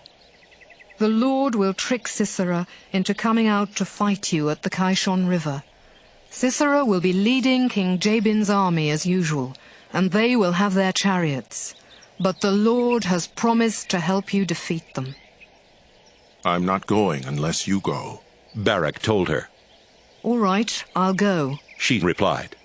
"But I'm warning you that the Lord is going to let a woman defeat Sisera, and no one will honor you for winning the battle." Deborah and Barak left for Kedesh, where Barak called together the troops from Zebulun and Naphtali. 10,000 soldiers gathered there, and Barak led them out from Kedesh. Deborah went too. At this time, Heber of the Kenite clan was living near the village of Ok in Zaanannim, not far from Kedesh. The Kenites were descendants of Hobab, the father-in-law of Moses. But Heber had moved and set up his tents away from the rest of the clan. When Sisera learned that Barak had led an army to Mount Tabor, he called his troops together and got all 900 iron chariots ready. Then he led his army away from Harosheth Hagoyim to the Kishon River. Deborah shouted, "Barak, it's time to attack Sisera, because today the Lord is going to help you defeat him. In fact, the Lord has already gone on ahead to fight for you." Barak led his 10,000 troops down from Mount Tabor, and during the battle the Lord confused Sisera, his chariot drivers, and his whole army. Everyone was so afraid of Barak and his army that even Sisera jumped down from his chariot and tried to escape. Barak's forces went after Sisera's chariots and army as far as Harosheth Hagoyim. Sisera's entire army was wiped out. Only Sisera escaped. He ran to Heber's camp because Heber and his family had a peace treaty with the king of Hazor. Sisera went to the tent that belonged to Jael, Heber's wife. She came out to greet him and said, "Come in, sir. Please come on in. Don't be afraid." After they had gone inside, Sisera lay down and Jael covered him with a blanket. "Could I have a little water?" he asked. "I'm thirsty." Jael opened a leather bottle and poured him some milk. Then she covered him back up. "Stand at the entrance to the tent," Sisera told her. "If someone comes by and asks if anyone is inside, tell them no." Sisera was exhausted and soon fell asleep. Jael took a hammer and drove a tent peg through his head into the ground, and he died. Meanwhile, Barak had been following Sisera, and Jael went out to meet him. "The man you're looking for is inside," she said. "Come in, and I'll show him to you." They went inside, and there was Sisera, dead and stretched out with a tent peg through his skull. That same day, the Israelites defeated the Canaanite king Jabin, and his army was no longer powerful enough to attack the Israelites. Jabin grew weaker while the Israelites kept growing stronger, and at last the Israelites destroyed him. Judges chapter 5. After the battle was over that day, Deborah and Barak sang this song. "We praise you, Lord. Our soldiers volunteered, ready to follow you. Listen, kings and rulers, while I sing for the Lord, the God of Israel. Our Lord God of Israel, when you came from Seir, where the Edomites live, rain poured from the sky, the earth trembled and mountains shook. In the time of Shamgar, son of Anath, and now again in Jael's time, roads were too dangerous for caravans. travelers had to take the back roads, and villagers couldn't work in their fields. Then Deborah took command, protecting Israel as a mother protects her children. The Israelites worshipped other gods, and the gates of their towns were then attacked. But they had no shields or spears to fight with. I praise you, Lord, and I am grateful for those leaders and soldiers who volunteered. Listen, everyone, whether you ride a donkey with a padded saddle or have to walk, even those who carry water to the animals will tell you, the Lord has won victories, and so has Israel. Then the Lord's people marched down to the town gates and said, Deborah, let's go. Let's sing as we march. Barak, capture our enemies. The Lord's people who were left joined with their leaders and fought at my side. Troops came from Ephraim, where Amalekites once lived. Others came from Benjamin. Officers and leaders came from Machir and Zebulun. The rulers of Issachar came along with Deborah, and Issachar joined Barak into the valley. But the tribe of Reuben was no help at all. Reuben, why did you stay among your sheep pens? Was it to listen to shepherds whistling for their sheep? No one could figure out why Reuben wouldn't come. The people of Gilead stayed across the Jordan. Why did the tribe of Dan remain on their ships and the tribe of Asher stay along the coast near the harbors? But soldiers of Zebulun and Naphtali risked their lives to attack the enemy. Canaanite kings fought us at Taanach by the stream near Megiddo, but they couldn't rob us of our silver. From their pathways in the sky, the stars fought Sisera, and his soldiers were swept away by the ancient Kishon River. I will march on and be brave. Sisera's horses galloped off, their hoofs thundering in retreat. The Lord's angel said, Put a curse on Meroz town. Its people refuse to help the Lord fight his powerful enemies. But honor Jael, the wife of Heber from the Kenite clan. Give more honor to her than to any other woman who lives in tents. Yes, give more honor to her than to any other woman. Sisera asked for water, but Jael gave him milk. Cream in a fancy cup. She reached for a tent peg and held a hammer in her right hand, and with a blow to the head she crushed his skull. Sisera sank to his knees and fell dead at her feet. Sisera's mother looked out through her window. Why is he taking so long, she asked. Why haven't we heard his chariots coming? She and her wisest women gave the same answer. Sisera and his troops are finding treasures to bring back, a woman or maybe two for each man, and beautiful dresses for those women to wear. Our Lord, we pray that all your enemies will die like Sisera, but let everyone who loves you shine brightly like the sun at dawn. Judges chapter 6. There was peace in Israel for about 40 years. Then once again the Israelites started disobeying the Lord, so he let the nation of Midian control Israel for 7 years. The Midianites were so cruel that many Israelites ran to the mountains and hid in caves. Every time the Israelites would plant crops, the Midianites invaded Israel together with the Amalekites and other eastern nations. They rode in on their camels, set up their tents, and then let their livestock eat the crops as far as the town of Gaza. The Midianites stole food, sheep, cattle, and donkeys. Like a swarm of locusts, they could not be counted, and they ruined the land wherever they went. The Midianites took almost everything that belonged to the Israelites, and the Israelites begged the Lord for help. Then the Lord sent a prophet to them with this message. I am the Lord God of Israel, so listen to what I say. You were slaves in Egypt, but I set you free and led you out of Egypt into this land. And when nations here made life miserable for you, I rescued you and helped you get rid of them and take their land. I am your God, and I told you not to worship Amorite gods, even though you are living in the land of the Amorites. But you refused to listen. One day an angel from the Lord went to the town of Ophrah and sat down under the big tree that belonged to Joash, a member of the Abiezer clan.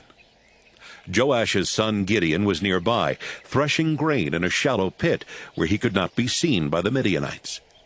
The angel appeared and spoke to Gideon. The Lord is helping you, and you are a strong warrior. Gideon answered, Please, don't take this wrong, but if the Lord is helping us, then why have all these awful things happened? We've heard how the Lord performed miracles and rescued our ancestors from Egypt. But those things happened long ago. Now the Lord has abandoned us to the Midianites. Then the Lord himself said, Gideon, you will be strong, because I am giving you the power to rescue Israel from the Midianites. Gideon replied, But how can I rescue Israel? My clan is the weakest one in Manasseh, and everyone else in my family is more important than I am. Gideon, the Lord answered, You can rescue Israel because I am going to help you. Defeating the Midianites will be as easy as beating up one man. Gideon said, It's hard to believe that I'm actually talking to the Lord. Please, do something so I'll know that you really are the Lord. And wait here until I bring you an offering. All right, I'll wait, the Lord answered. Gideon went home and killed a young goat, then started boiling the meat. Next, he opened a big sack of flour and made it into thin bread. When the meat was done, he put it in a basket and poured the broth into a clay cooking pot. He took the meat, the broth, and the bread and placed them under the big tree. God's angel said, Gideon, put the meat and the bread on this rock and pour the broth over them. Gideon did as he was told. The angel was holding a walking stick, and he touched the meat and the bread with the end of the stick. Flames jumped from the rock and burned up the meat and the bread. When Gideon looked, the angel was gone. Gideon realized that he had seen one of the Lord's angels. Oh, he moaned. No, I'm going to die. Calm down, the Lord told Gideon. There is nothing to be afraid of. You are not going to die. Gideon built an altar for worshiping the Lord and called it The Lord Calms Our Fears. It still stands there in Ophrah, a town in the territory of the Abiezer clan. That night, the Lord spoke to Gideon again. Get your father's second-best bull, the one that's 7 years old. Use it to pull down the altar where your father worships Baal and cut down the sacred pole next to the altar. Then build an altar for worshipping me on the highest part of the hill where your town is built. Use layers of stone for my altar, not just a pile of rocks. Cut up the wood from the pole, make a fire, kill the bull, and burn it as a sacrifice to me. Gideon chose 10 of his servants to help him, and they did everything God had said. But since Gideon was afraid of his family and the other people in town, he did it all at night. When the people of the town got up the next morning, they saw that Baal's altar had been knocked over, and the sacred pole next to it had been cut down. Then they noticed the new altar, covered with the remains of the sacrificed bull. Who could have done such a thing? They asked. And they kept on asking until finally someone told them, Gideon, the son of Joash, did it. The men of the town went to Joash and said, Your son Gideon knocked over Baal's altar and cut down the sacred pole next to it. Hand him over so we can kill him. The crowd pushed closer and closer, but Joash replied, Are you trying to take revenge for Baal? Are you trying to rescue Baal? If you are, you will be the ones who are put to death, and it will happen before another day dawns. If Baal really is a god, let him take his own revenge on someone who tears down his altar. That same day, Joash changed Gideon's name to Jerubbaal, explaining, He tore down Baal's altar, so let Baal take revenge himself. All the Midianites, Amalekites, and other eastern nations got together and crossed the Jordan River. Then they invaded the land of Israel and set up camp in Jezreel Valley. The Lord's Spirit took control of Gideon, and Gideon blew a signal on a trumpet to tell the men in the Abiezer clan to follow him. He also sent messengers to the tribes of Manasseh, Asher, Zebulun, and Naphtali, telling the men of these tribes to come and join his army. Then they set out toward the enemy camp. Gideon prayed to God. I know that you promised to help me rescue Israel, but I need proof. Tonight I'll put some wool on the stone floor of that threshing floor over there. If you really will help me rescue Israel, then tomorrow morning let there be dew on the wool, but let the stone floor be dry. And that's just what happened. Early the next morning, Gideon got up and checked the wool. He squeezed out enough water to fill a bowl. But Gideon prayed to God again. Don't be angry at me, Gideon said. Let me try this just one more time, so I'll really be sure you'll help me. Only this time, let the wool be dry and the stone floor be wet with dew. That night, God made the stone floor wet with dew, but he kept the wool dry. Judges, chapter 7. Early the next morning, Gideon and his army got up and moved their camp to Fear Spring. The Midianite camp was to the north, in the valley at the foot of Morah Hill. The Lord said, Gideon, your army is too big. I can't let you win with this many soldiers. The Israelites would think that they had won the battle all by themselves, and that I didn't have anything to do with it. So call your troops together and tell them that anyone who is really afraid can leave Mount Gilead and go home. 22,000 men returned home, leaving Gideon with only 10,000 soldiers. Gideon, the Lord said, you still have too many soldiers. Take them down to the spring and I'll test them. I'll tell you which ones can go along with you and which ones must go back home. When Gideon led his army down to the spring, the Lord told him, watch how each man gets a drink of water, then divide them into 2 groups, those who lap the water like a dog and those who kneel down to drink. 300 men scooped up water in their hands and lapped it, and the rest knelt to get a drink. The Lord said, Gideon, your army will be made up of everyone who lapped the water from their hands. Send the others home. I'm going to rescue Israel by helping you and your army of 300 defeat the Midianites. Then Gideon gave these orders. You 300 men stay here. The rest of you may go home, but leave your food and trumpets with us. Gideon's army camp was on top of a hill overlooking the Midianite camp in the valley. That night, the Lord said to Gideon, get up, attack the Midianite camp. I am going to let you defeat them. But if you're still afraid, you and your servant Purah should sneak down to their camp. When you hear what the Midianites are saying, you'll be brave enough to attack. Gideon and Purah worked their way to the edge of the enemy camp, where soldiers were on guard duty. The camp was huge. The Midianites, Amalekites, and other eastern nations covered the valley like a swarm of locusts. And it would be easier to count the grains of sand on a beach than to count their camels. Gideon overheard one enemy guard telling another, I had a dream about a flat loaf of barley bread that came tumbling into our camp. It hit the headquarters tent, and the tent flipped over and fell down. The other soldier answered, your dream must have been about Gideon, the Israelite commander.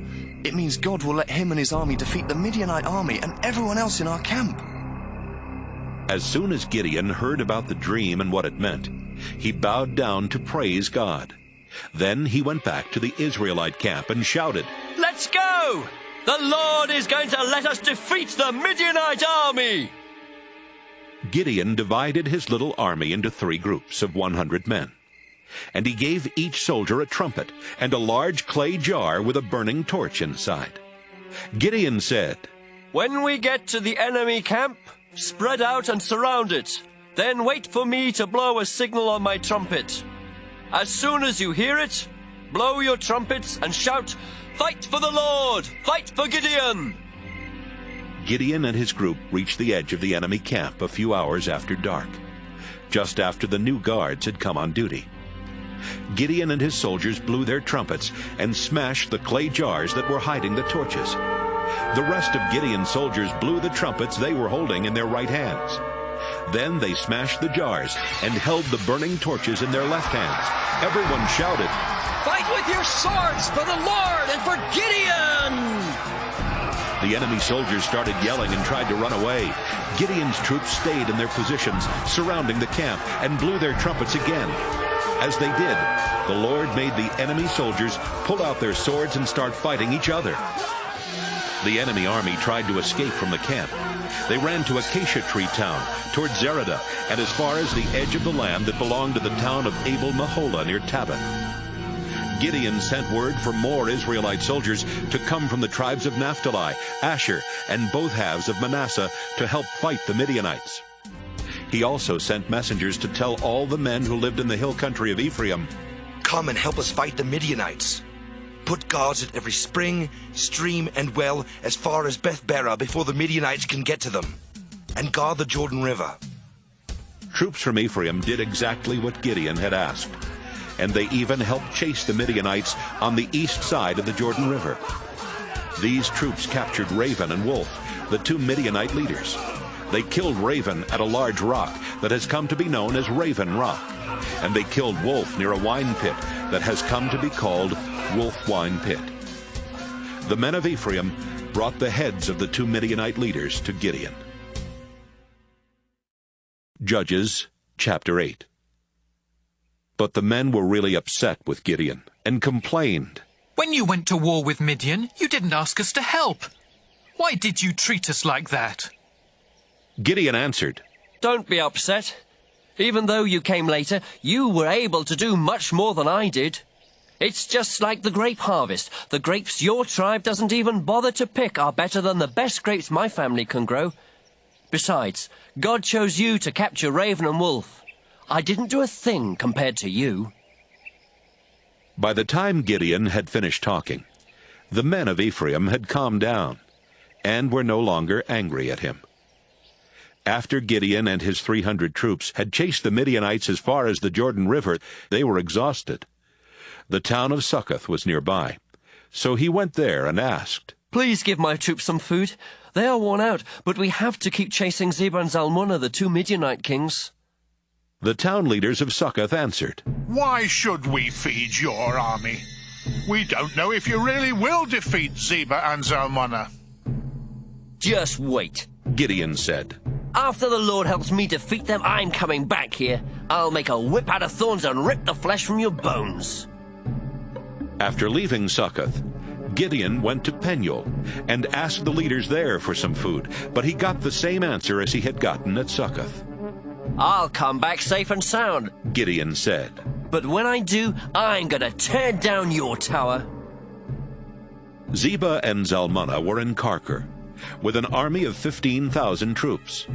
They were all that was left of the army of the eastern nations, because 120,000 of their warriors had been killed in the battle. Gideon reached the enemy camp by going east along Nomad Road, past Nobah and Jogbehah. He made a surprise attack, and the enemy panicked. Zebah and Zalmunna tried to escape, but Gideon chased and captured them.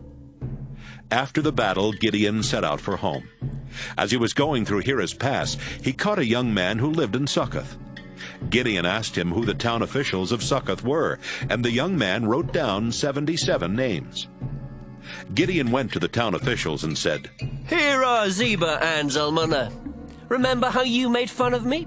You said, 'We don't know if you really will defeat those two Midianite kings, so why should we feed your worn-out army?'"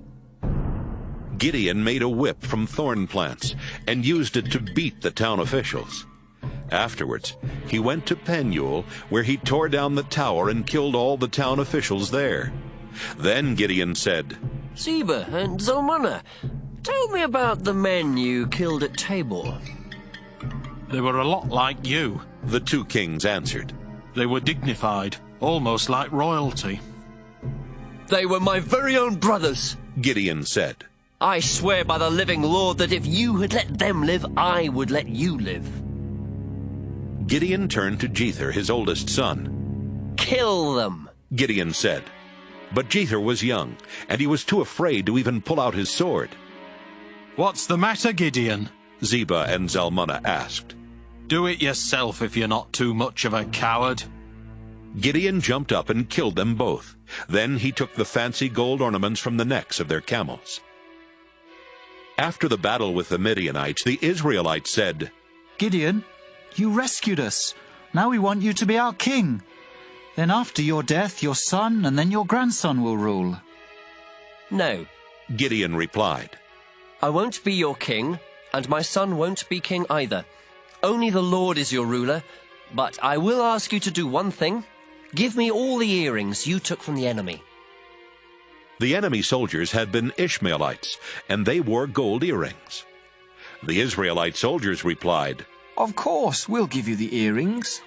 Then they spread out a robe on the ground and tossed the earrings on it. The total weight of this gold was over 40 pounds. In addition, there was gold from the camels' ornaments and from the beautiful jewelry worn by the Midianite kings. Gideon also took their purple robes. Gideon returned to his home in Ophrah and had the gold made into a statue, which the Israelites soon started worshiping. They became unfaithful to God, and even Gideon and his family were trapped into worshiping the statue. The Midianites had been defeated so badly that they were no longer strong enough to attack Israel, and so Israel was at peace for the remaining 40 years of Gideon's life. Gideon had many wives and 70 sons. He even had a wife who lived at Shechem. They had a son, and Gideon named him Abimelech. Gideon lived to be an old man, and when he died, he was buried in the family tomb in his hometown of Ophrah, which belonged to the Abiezer clan. Soon after Gideon's death, the Israelites turned their backs on God again. They set up idols of Baal and worshipped Baal-berith as their god. The Israelites forgot that the Lord was their God, and that He had rescued them from the enemies who lived around them. Besides all that, the Israelites were unkind to Gideon's family, even though Gideon had done so much for Israel. Judges, chapter 9. Abimelech, the son of Gideon, went to Shechem. While there, he met with his mother's relatives and told them to say to the leaders of Shechem, Do you think it would be good to have all 70 of Gideon's sons ruling us? Wouldn't you rather have just one man be king? Abimelech would make a good king, and he's related to us.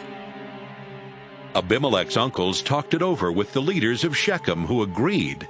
Yes, it would be better for one of our relatives to be king. Then they gave Abimelech 70 pieces of silver from the temple of their god Baal-berith. Abimelech used the silver to hire a gang of rough soldiers who would do anything for money.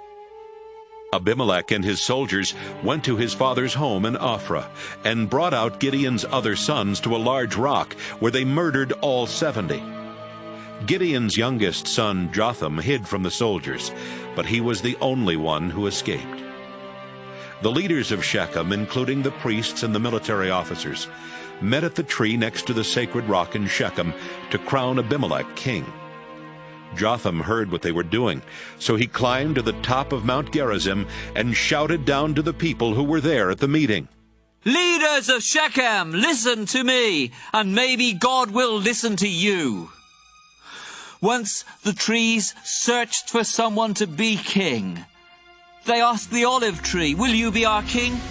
But the olive tree replied, My oil brings honor to people and gods. I won't stop making oil just to have my branches wave above the other trees. Then they asked the fig tree, Will you be our king? But the fig tree replied, I won't stop growing my delicious fruit just to have my branches wave above the other trees. Next they asked the grapevine, Will you be our king? But the grapevine replied, My wine brings cheer to people and gods. I won't stop making wine just to have my branches wave above the other trees. Finally, they went to the thorn bush and asked, Will you be our king? The thorn bush replied, If you really want me to be your king, then come into my shade and I will protect you. But if you're deceiving me, I'll start a fire that will spread out and destroy the cedars of Lebanon. After Jotham had finished telling this story, he said, My father Gideon risked his life for you when he fought to rescue you from the Midianites. Did you reward Gideon by being kind to his family? No, you did not. You attacked his family and killed all 70 of his sons on that rock. And was it right to make Abimelech your king? He's merely the son of my father's slave girl. But just because he's your relative, you made him king of Shechem. So, you leaders of Shechem, if you treated Gideon and his family the way you should have, then I hope you and Abimelech will make each other very happy. But if it was wrong to treat Gideon and his family the way you did, then I pray that Abimelech will destroy you with fire, and I pray that you will do the same to him." Jotham ran off and went to live in the town of Beer, where he could be safe from his brother Abimelech. Abimelech had been a military commander of Israel for 3 years when God decided to punish him and the leaders of Shechem for killing Gideon's 70 sons. So God turned the leaders of Shechem against Abimelech. Then they sent some men to hide on the hilltops and watch for Abimelech and his troops, while they sent others to rob everyone that went by on the road. But Abimelech found out what they were doing. One day, Gaal, son of Ebed, went to live in Shechem. His brothers moved there too, and soon the leaders of Shechem started trusting him. The time came for the grape harvest, and the people of Shechem went into their vineyards and picked the grapes. They put the grapes in their wine pits and walked on them to squeeze out the juice in order to make wine. Then they went into the temple of their God and threw a big party. There was a lot of eating and drinking, and before long they were cursing Abimelech. Gaal said, "Hamor was the founder of Shechem, and one of his descendants should be our ruler. But Abimelech's father was Gideon, so Abimelech isn't really one of us. He shouldn't be our king, and we shouldn't have to obey him or Zebul, who rules Shechem for him. If I were the ruler of Shechem, I'd get rid of that Abimelech. I'd tell him, get yourself an even bigger army, and we will still defeat you." Zebul was angry when he found out what Gaal had said, and so he sent some messengers to Abimelech. But they had to pretend to be doing something else, or they would not have been allowed to leave Shechem. Zebul told the messengers to say, "Gaal, the son of Ebed, has come to Shechem along with his brothers, and they have persuaded the people to let Gaal rule Shechem instead of you. This is what I think you should do. Lead your army here during the night and hide in the fields. Get up the next morning at sunrise and rush out of your hiding places to attack the town. Gaal and his followers will come out to fight you, but you will easily defeat them." So one night, Abimelech led his soldiers to Shechem. He divided them into 4 groups, and they all hid near the town. The next morning, Gaal went out and stood in the opening of the town gate. Abimelech and his soldiers left their hiding places, and Gaal saw them. Zebul was standing there with Gaal, and Gaal remarked, "Zebul, that looks like a crowd of people coming down from the mountaintops." "No," Zebul answered. "It's just the shadows of the mountains. It only looks like people moving." "But Zebul, look over there," Gaal said. "There's a crowd coming down from the sacred mountain, and another group is coming along the road from the tree where people talk with the spirits of the dead." Then Zebul replied, "What good is all your bragging now? You were the one who said Abimelech shouldn't be the ruler of Shechem. Out there is the army that you made fun of. So go out and fight them." Gaal and the leaders of Shechem went out and fought Abimelech.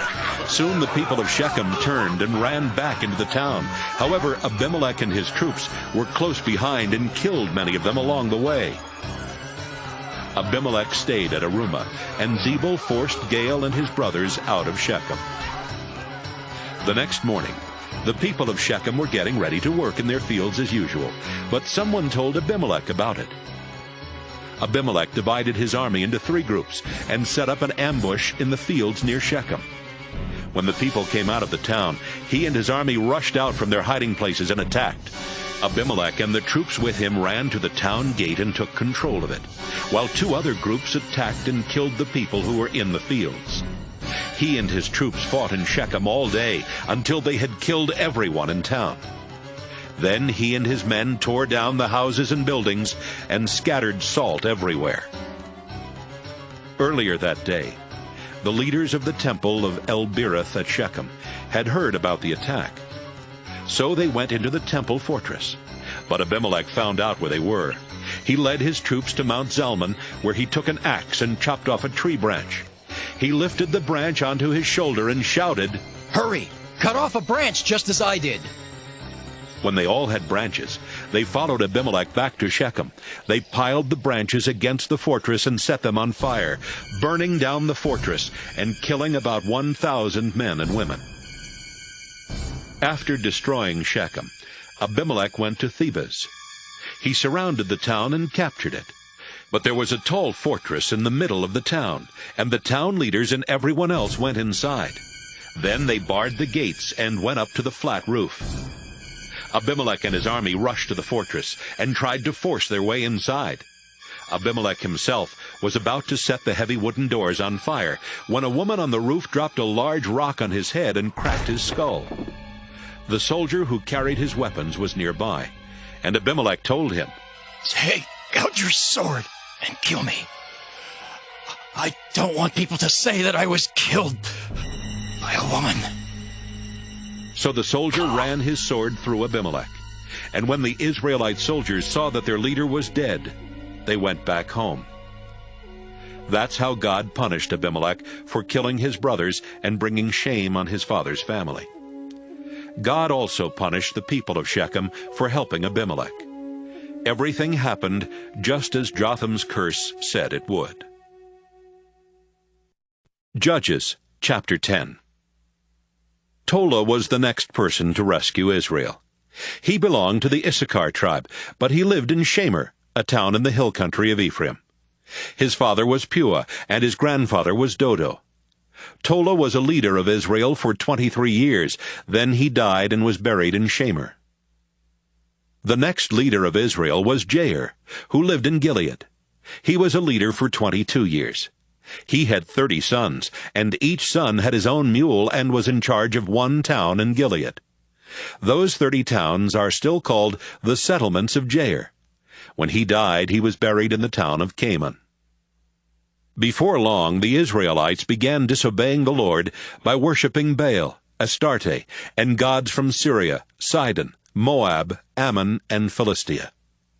The Lord was angry at Israel, and decided to let Philistia and Ammon conquer them. So the same year that Jair died, Israel's army was crushed by these two nations. For 18 years, Ammon was cruel to the Israelites who lived in Gilead, the region east of the Jordan River that had once belonged to the Amorites. Then the Ammonites began crossing the Jordan and attacking the tribes of Judah, Benjamin, and Ephraim. Life was miserable for the Israelites. They begged the Lord for help and confessed, "We were unfaithful to you, our Lord. We stopped worshipping you and started worshipping idols of Baal." The Lord answered, "In the past, when you came crying to me for help, I rescued you. At one time or another, I've rescued you from the Egyptians, the Amorites, the Ammonites, the Philistines, the Sidonians, the Amalekites, and the Maonites. But I'm not going to rescue you any more. You've left me and gone off to worship other gods. If you're in such big trouble, go cry to them for help." "We have been unfaithful," the Israelites admitted. "If we must be punished, do it yourself. But please rescue us from the Ammonites." Then the Israelites got rid of the idols of the foreign gods, and they began worshipping only the Lord. Finally, there came a time when the Lord could no longer stand to see them suffer. The rulers of Ammon called their soldiers together and led them to Gilead, where they set up camp. The Israelites gathered at Mizpah and set up camp there. The leaders of Gilead asked each other, "Who can lead an attack on the Ammonites?" Then they agreed, "If we can find someone who can lead the attack, we'll make him the ruler of Gilead." Judges chapter 11. The leaders of the Gilead clan decided to ask a brave warrior named Jephthah, son of Gilead, to lead the attack against the Ammonites. Even though Jephthah belonged to the Gilead clan, he had earlier been forced to leave the region where they had lived. Jephthah was the son of a prostitute, but his half-brothers were the sons of his father's wife. One day his half-brothers told him, "You don't really belong to our family. So you can't have any of the family property. Then they forced Jephthah to leave home. Jephthah went to the country of Tob, where he was joined by a number of men who would do anything for money. So the leaders of Gilead went to Jephthah and said, "Please come back to Gilead. If you lead our army, we will be able to fight off the Ammonites." "Didn't you hate me?" Jephthah replied. "Weren't you the ones who forced me to leave my family? You're coming to me now just because you're in trouble." "But we do want you to come back," the leaders said. "And if you lead us in battle against the Ammonites, we will make you the ruler of Gilead." "All right," Jephthah said. "If I go back with you and the Lord lets me defeat the Ammonites, will you really make me your ruler?" "You have our word," the leaders answered. "and the Lord is a witness to what we have said." So Jephthah went back to Mizpah with the leaders of Gilead. The people of Gilead gathered at the place of worship and made Jephthah their ruler. Jephthah also made promises to them. After the ceremony, Jephthah sent messengers to say to the king of Ammon, "Are you trying to start a war? You have invaded my country, and I want to know why." The king of Ammon replied, "Tell Jephthah that the land really belongs to me, all the way from the Arnon River in the south to the Jabbok River in the north and west to the Jordan River. When the Israelites came out of Egypt, they stole it. Tell Jephthah to return it to me, and there won't be any war." Jephthah sent the messengers back to the king of Ammon, and they told him that Jephthah had said, "Israel hasn't taken any territory from Moab or Ammon. When the Israelites came from Egypt, they traveled in the desert to the Red Sea and then to Kadesh. They sent messengers to the king of Edom and said, 'Please, let us go through your country.' But the king of Edom refused. They also sent messengers to the king of Moab, but he wouldn't let them cross his country either. And so the Israelites stayed at Kadesh. A little later, the Israelites set out into the desert, going east of Edom and Moab, and camping on the eastern side of the Arnon River Gorge. The Arnon is the eastern border of Moab, and since the Israelites didn't cross it, they didn't even set foot in Moab. The Israelites sent messengers to the Amorite king Sihon of Heshbon. 'Please,' they said, 'let our people go through your country to get to our own land.' Sihon didn't think the Israelites could be trusted, so he called his army together. They set up camp at Jahaz, then they attacked the Israelite camp. But the Lord God helped Israel defeat Sihon and his army. Israel took over all of the Amorite land where Sihon's people had lived, from the Arnon River in the south to the Jabbok River in the north, and from the desert in the east to the Jordan River in the west." The messengers also told the king of Ammon that Jephthah had said, "The Lord God of Israel helped his nation get rid of the Amorites and take their land. Now, do you think you're going to take over that same territory? If Chemosh, your God, takes over a country and gives it to you, don't you have a right to it? And if the Lord takes over a country and gives it to us, the land is ours. Are you better than Balak, the son of Zippor? He was the king of Moab, but he didn't quarrel with Israel or start a war with us. For 300 years, Israelites have been living in Heshbon and Aurora and in the nearby villages, and in the towns along the Arnon River Gorge. If the land really belonged to you Ammonites, you wouldn't have waited until now to try to get it back. I haven't done anything to you, but it's certainly wrong of you to start a war. I pray that the Lord will show whether Israel or Ammon is in the right." But the king of Ammon paid no attention to Jephthah's message. Then the Lord's Spirit took control of Jephthah, and Jephthah went through Gilead and Manasseh raising an army. Finally, he arrived at Mizpah in Gilead, where he promised the Lord, "If you will let me defeat the Ammonites and come home safely, I will sacrifice to you whoever comes out to meet me first." From Mizpah, Jephthah attacked the Ammonites, and the Lord helped him defeat them. Jephthah and his army destroyed the 20 towns between Aroer and Minnith, and others as far as Abel-Kiramim. After that, the Ammonites could not invade Israel any more. When Jephthah returned to his home in Mizpah, the first one to meet him was his daughter. She was playing a tambourine and dancing to celebrate his victory, and she was his only child. Oh, Jephthah cried. Then he tore his clothes in sorrow and said to his daughter, I made a sacred promise to the Lord, and I must keep it. Your coming out to meet me has broken my heart. Father, she said, you made a sacred promise to the Lord, and he let you defeat the Ammonites. Now you must do what you promised, even if it means I must die. But first, please let me spend 2 months wandering in the hill country with my friends. We will cry together because I can never get married and have children. Yes, you may have 2 months, Jephthah said. She and some other girls left, and for 2 months they wandered in the hill country, crying because she could never get married and have children. Then she went back to her father. He did what he had promised, and she never got married. That's why every year Israelite girls walk around for 4 days weeping for Jephthah's daughter. Judges chapter 12. The men of the Ephraim tribe got together an army and went across the Jordan River to Zaphon to meet with Jephthah.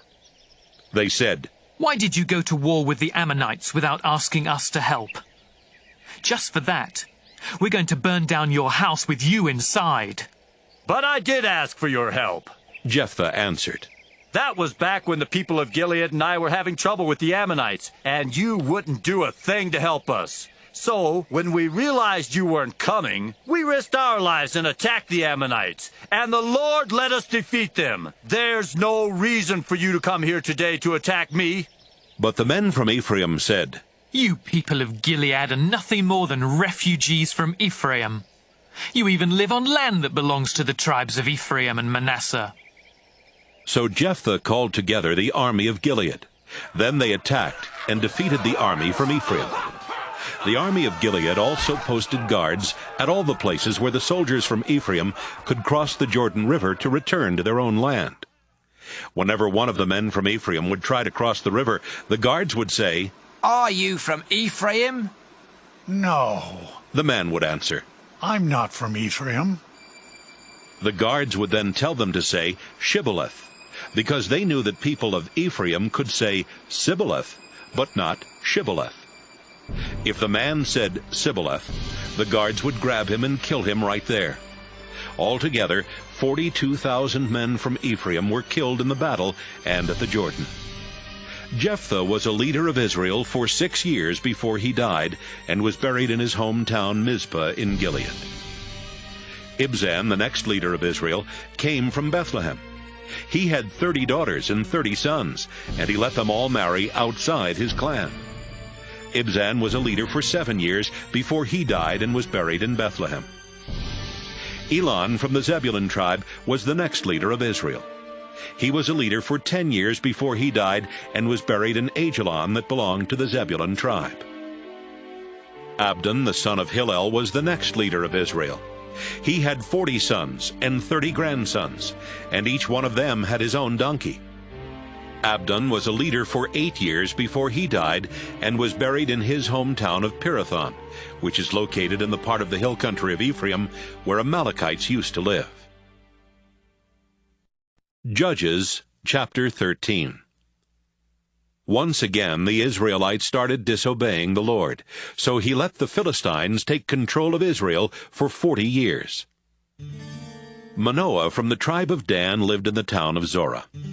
His wife was not able to have children, but one day an angel from the Lord appeared to her and said, You have never been able to have any children, but very soon you will be pregnant and have a son. He will belong to God from the day he is born, so his hair must never be cut. And even before he is born, you must not drink any wine or beer or eat any food forbidden by God's laws. Your son will begin to set Israel free from the Philistines, the angel said. She went to Manoah and said, A prophet who looked like an angel of God came and talked to me. I was so frightened that I didn't even ask where he was from. He didn't tell me his name, but he did say that I'm going to have a baby boy. I'm not supposed to drink any wine or beer or eat any food forbidden by God's laws. Our son will belong to God for as long as he lives.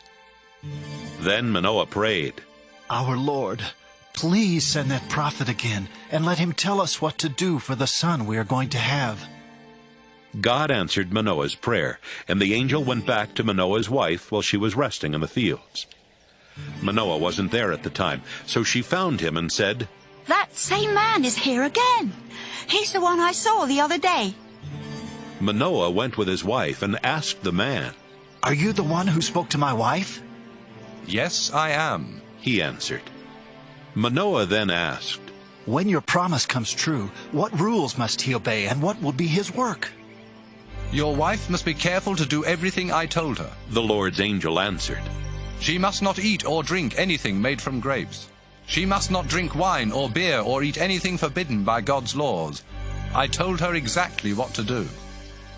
Please, Manoah said, stay here with us for just a little while, and we'll fix a young goat for you to eat. Manoah didn't realize that he was really talking to one of the Lord's angels. The angel answered, I can stay for a little while, although I won't eat any of your food. But if you would like to offer the goat as a sacrifice to the Lord, that would be fine. Manoah said, Tell us your name, so we can honor you after our son is born. No, the angel replied. You don't need to know my name. And if you did, you couldn't understand it. So Manoah took a young goat over to a large rock he had chosen for an altar, and he built a fire on the rock. Then he killed the goat and offered it with some grain as a sacrifice to the Lord. But then an amazing thing happened. The fire blazed up toward the sky, and the Lord's angel went up toward heaven in the fire. Manoah and his wife bowed down low when they saw what happened. The angel was gone, but Manoah and his wife realized that he was one of the Lord's angels. Manoah said, We have seen an angel. Now we are going to die. The Lord isn't going to kill us. Manoah's wife responded, The Lord accepted our sacrifice and grain offering, and he let us see something amazing. Besides, he told us that we're going to have a son. Later, Manoah's wife did give birth to a son, and she named him Samson. As the boy grew, the Lord blessed him. Then, while Samson was staying at Dan's camp between the towns of Zorah and Eshtaol, the Spirit of the Lord took control of him. Judges chapter 14. One day Samson went to Timnah, where he saw a Philistine woman. When he got back home, he told his parents, I saw a Philistine woman in Timnah, and I want to marry her. Get her for me. His parents answered, There are a lot of women in our clan, and even more in the rest of Israel. Those Philistines are pagans. Why would you want to marry one of their women? She looks good to me, Samson answered. Get her for me. At that time, the Philistines were in control of Israel, and the Lord wanted to stir up trouble for them. That's why he made Samson desire that woman. As Samson and his parents reached the vineyards near Timnah, a fierce young lion suddenly roared and attacked Samson. But the Lord's Spirit took control of Samson, and with his bare hands he tore the lion apart as though it had been a young goat. His parents didn't know what he had done, and he didn't tell them. When they got to Timnah, Samson talked to the woman, and he was sure that she was the one for him.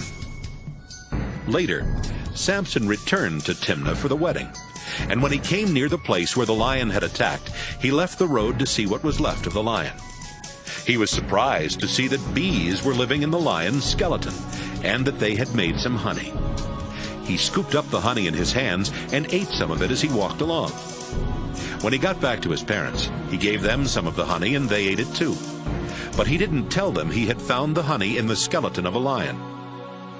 While Samson's father went to make the final arrangements with the bride and her family, Samson threw a big party as grooms usually did. When the Philistines saw what Samson was like, they told 30 of their young men to stay with him at the party. Samson told the 30 young men, This party will last for 7 days. Let's make a bet. I'll tell you a riddle, and if you can tell me the right answer before the party is over, I'll give each one of you a shirt and a full change of clothing. But if you can't tell me the answer, then each of you will have to give me a shirt and a full change of clothing. It's a bet, the Philistine said. Tell us the riddle. Samson said, Once so strong and mighty, now so sweet and tasty. 3 days went by, and the Philistine young men had not come up with the right answer. Finally, on the 7th day of the party, they went to Samson's bride and said, You had better trick your husband into telling you the answer to his riddle. Have you invited us here just to rob us? If you don't find out the answer, we will burn you and your family to death. Samson's bride went to him and started crying in his arms. You must really hate me, she sobbed. If you love me at all, you would have told me the answer to your riddle. Oh, but I haven't even told my parents the answer, Samson replied. Why should I tell you?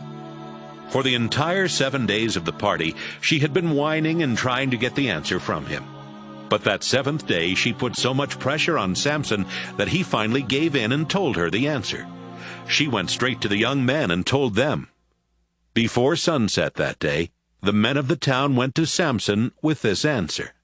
A lion is the strongest, honey is the sweetest. Samson replied, This answer you have given me doubtless came from my bride-to-be. Then the Lord's Spirit took control of Samson. He went to Ashkelon, where he killed 30 men and took their clothing. Samson then gave it to the 30 young men at Timnah and stormed back home to his own family. The father of the bride had Samson's wife marry one of the 30 young men that had been at Samson's party. Judges chapter 15. Later during the wheat harvest, Samson went to visit the young woman he thought was still his wife. He brought along a young goat as a gift and said to her father, I want to go into my wife's bedroom. You can't do that, he replied. When you left the way you did, I thought you were divorcing her. So I arranged for her to marry one of the young men who were at your party. But my younger daughter is even prettier, and you can have her as your wife. This time, Samson answered, I have a good reason for really hurting some Philistines.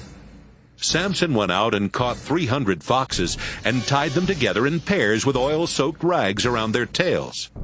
Then Samson took the foxes into the Philistine wheat fields that were ready to be harvested. He set the rags on fire and let the foxes go. The wheat fields went up in flames, and so did the stacks of wheat that had already been cut. Even the Philistine vineyards and olive orchards burned. Some of the Philistines started asking around, Who could have done such a thing? It was Samson. Someone told them. He married the daughter of that man in Timnah. But then the man gave Samson's wife to one of the men at the wedding. The Philistines' leaders went to Timnah and burned to death Samson's wife and her father. When Samson found out what they had done, he went to them and said, You killed them, and I won't rest until I get even with you. Then Samson started hacking them to pieces with his sword. Samson left Philistia and went to live in the cave at Etam Rock. But it wasn't long before the Philistines invaded Judah and set up a huge army camp at Jawbone. The people of Judah asked, Why have you invaded our land? The Philistines answered, We've come to get Samson. We're going to do the same things to him that he did to our people. 3,000 men from Judah went to the cave at Etam Rock and said to Samson, Don't you know that the Philistines rule us and they will punish us for what you did? I was only getting even with them, Samson replied. They did the same things to me first. We came here to tie you up and turn you over to them, said the men of Judah. I won't put up a fight, Samson answered. But you have to promise not to hurt me yourselves. We promise, the men said. We will only tie you up and turn you over to the Philistines. We won't kill you. Then they tied up his hands and arms with 2 brand new ropes and led him away from Etam Rock. When the Philistines saw that Samson was being brought to their camp at Jawbone, they started shouting and ran toward him. But the Lord's Spirit took control of Samson, and Samson broke the ropes as though they were pieces of burnt cloth. Samson glanced around and spotted the jawbone of a donkey. The jawbone had not yet dried out, so it was still hard and heavy. Samson grabbed it and started hitting Philistines. He killed 1,000 of them. After the fighting was over, he made up this poem about what he had done to the Philistines. I used a donkey's jawbone to kill 1,000 men. I beat them with this jawbone over and over again. Samson tossed the jawbone on the ground and decided to call the place Jawbone Hill. It is still called that today. Samson was so thirsty that he prayed, Our Lord, you helped me win a battle against a whole army. Please don't let me die of thirst now. Those heathen Philistines will carry off my dead body. Samson was tired and weary, but God sent water gushing from a rock. Samson drank some and felt strong again. Samson named the place Caller Spring because he had called out to God for help. The spring is still there at Jawbone. Samson was a leader of Israel for 20 years, but the Philistines were still the rulers of Israel. Judges chapter 16. One day while Samson was in Gaza, he saw a prostitute and went to her house to spend the night. The people who lived in Gaza found out he was there, and they decided to kill him at sunrise. So they went to the city gate and waited all night in the guard rooms on each side of the gate. But Samson got up in the middle of the night and went to the town gate. He pulled the gate doors and doorposts out of the wall and put them on his shoulders. Then he carried them all the way to the top of the hill that overlooks Hebron, where he set the doors down, still closed and locked. Some time later, Samson fell in love with a woman named Delilah, who lived in Sorek Valley. The Philistine rulers went to Delilah and said, Trick Samson into telling you what makes him so strong, and what can make him weak. Then we can tie him up, so he can't get away. If you find out his secret, we will each give you 1,100 pieces of silver. The next time Samson was at Delilah's house, she asked, Samson, what makes you so strong? How can I tie you up so you can't get away? Come on, you can tell me. Samson answered, If someone ties me up with 7 new bowstrings that have never been dried, it will make me just as weak as anyone else. The Philistine rulers gave 7 new bowstrings to Delilah. They also told some of their soldiers to go to Delilah's house and hide in the room where Samson and Delilah were. If the bowstrings made Samson weak, they would be able to capture him. Delilah tied up Samson with the bowstrings and shouted, Samson, the Philistines are attacking. Samson snapped the bowstrings as though they were pieces of scorched string. The Philistines had not found out why Samson was so strong. You lied and made me look like a fool, Delilah said. Now tell me, how can I really tie you up? Samson answered, Use some new ropes. If I'm tied up with ropes that have never been used, I'll be just as weak as anyone else. Delilah got new ropes and again had some Philistines hide in the room. Then she tied up Samson's arms and shouted, Samson, the Philistines are attacking. Samson snapped the ropes as if they were threads. You're still lying and making a fool of me, Delilah said. Tell me how I can tie you up. My hair is in 7 braids. Samson replied, If you weave my braids into the threads on a loom and nail the loom to a wall, then I will be as weak as anyone else. While Samson was asleep, Delilah wove his braids into the threads on a loom and nailed the loom to a wall. Then she shouted, Samson, the Philistines are attacking. Samson woke up and pulled the loom free from its posts in the ground and from the nails in the wall. Then he pulled his hair free from the woven cloth. Samson, Delilah said, you claim to love me, but you don't mean it. You've made me look like a fool 3 times now. And you still haven't told me why you're so strong. Delilah started nagging and pestering him day after day until he couldn't stand it any longer. Finally, Samson told her the truth. I have belonged to God ever since I was born. So my hair has never been cut. If it were ever cut off, my strength would leave me, and I would be as weak as anyone else. Delilah realized that he was telling the truth. So she sent someone to tell the Philistine rulers, Come to my house one more time. Samson has finally told me the truth. The Philistine rulers went to Delilah's house, and they brought along the silver they had promised her. Delilah had lulled Samson to sleep, with his head resting in her lap. She signaled to one of the Philistine men as she began cutting off Samson's 7 braids. And by the time she was finished, Samson's strength was gone. Delilah tied him up and shouted, Samson, the Philistines are attacking. Samson woke up and thought, I'll break loose and escape, just as I always do. He did not realize that the Lord had stopped helping him. The Philistines grabbed Samson and poked out his eyes. They took him to the prison in Gaza and chained him up. Then they put him to work, turning a millstone to grind grain. But they didn't cut his hair anymore, so it started growing back. The Philistine rulers threw a big party and sacrificed a lot of animals to their god Dagon. The rulers said, Samson was our enemy, but our god Dagon helped us capture him. Everyone there was having a good time, and they shouted, Bring out Samson! He's still good for a few more laughs. The rulers had Samson brought from the prison, and when the people saw him, this is how they praised their God. Samson ruined our crops and killed our people.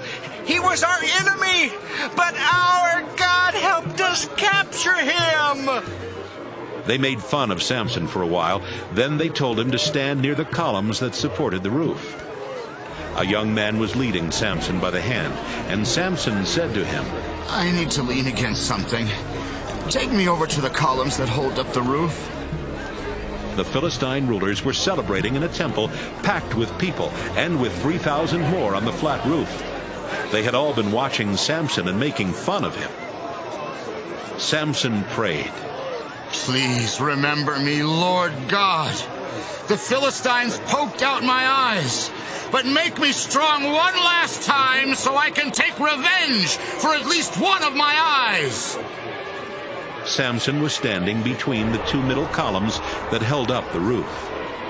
He felt around and found one column with his right hand and the other with his left hand. Then he shouted, Let me die with the Philistines!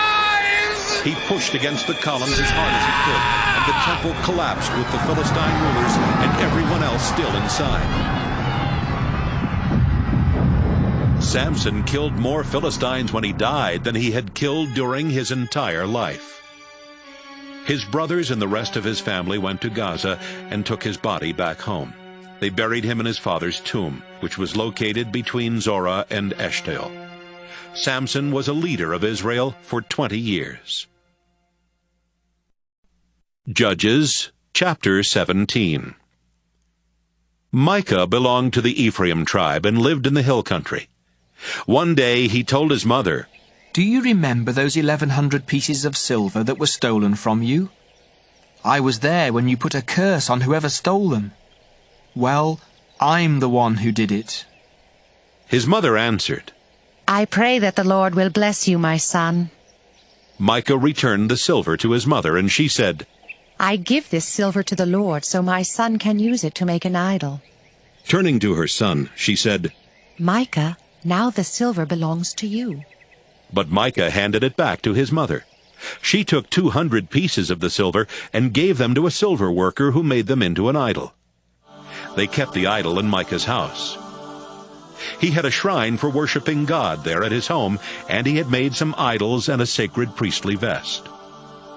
Micah chose one of his own sons to be the priest for his shrine. This was before kings ruled Israel, so all the Israelites did whatever they thought was right. One day a young Levite came to Micah's house in the hill country of Ephraim. He had been staying with one of the clans of Judah in Bethlehem, but he had left Bethlehem to find a new place to live where he could be a priest. Where are you from? Micah asked. I am a Levite from Bethlehem in Judah. The man answered. And I'm on my way to find a new place to live. Micah said, Why don't you stay here with me? You can be my priest and tell me what God wants me to do. Every year I'll give you 10 pieces of silver and 1 complete set of clothes, and I'll provide all your food. The young man went for a walk. Then he agreed to stay with Micah and be his priest. He lived in Micah's house, and Micah treated him like one of his own sons. Micah said, I have a Levite as my own priest. Now I know that the Lord will be kind to me. Judges chapter 18. These things happened before kings ruled Israel. About this time, the tribe of Dan was looking for a place to live. The other tribes had land, but the people of Dan did not really have any to call their own. The tribe chose 5 warriors to represent their clans and told them, Go and find some land where we can live. The warriors left the area of Zorah and Eshtaol and went into the hill country of Ephraim. One night they stayed at Micah's house because they heard the young Levite talking, and they knew from his accent that he was from the south. They asked him, What are you doing here? Who brought you here? The Levite replied, Micah hired me as his priest. Then he told them how well Micah had treated him. Please, talk to God for us, the men said. Ask God if we will be successful in what we are trying to do. Don't worry, answered the priest. The Lord is pleased with what you are doing. The 5 men left and went to the town of Laish, whose people were from Sidon, but Sidon was too far away to protect them. Even though their town had no walls, the people thought they were safe from attack, so they had not asked anyone else for protection, which meant that the tribe of Dan could easily take over Laish. The 5 men went back to Zorah and Eshtaol, where their relatives asked, Did you find any land?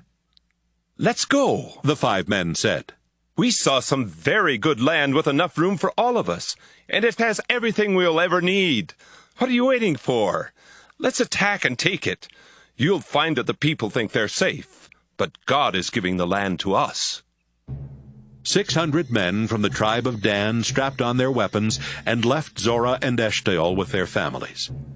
One night they camped near Kiriath-Jearim in the territory of Judah, and that's why the place just west of Kiriath-Jearim is still known as Dan's camp. Then they went into the hill country of Ephraim. When they came close to Micah's house, the 5 men who had been spies asked the other warriors, Did you know that someone in this village has several idols and a sacred priestly vest? What do you think we should do about it? The 600 warriors left the road and went to the house on Micah's property where the young Levite priest lived. They stood at the gate and greeted the priest. Meanwhile, the 5 men who had been there before went into Micah's house and took the sacred priestly vest and the idols. Hey! The priest shouted. What do you think you're doing? Quiet, the men said. Keep your mouth shut and listen. Why don't you come with us and be our priest, so you can tell us what God wants us to do? You could stay here and be a priest for one man's family, but wouldn't you rather be the priest for a clan, or even a whole tribe of Israel? The priest really liked that idea, so he took the vest and the idols and joined the others from the tribe of Dan. Then they turned and left after putting their children, their cattle, and the rest of their other possessions in front. They had traveled for some time before Micah asked his neighbors to help him get his things back.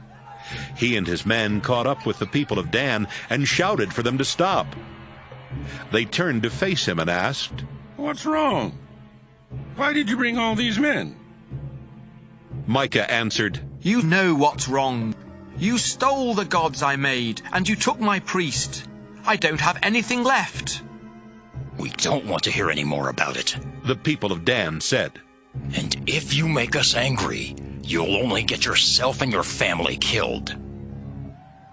After saying this, they turned and left.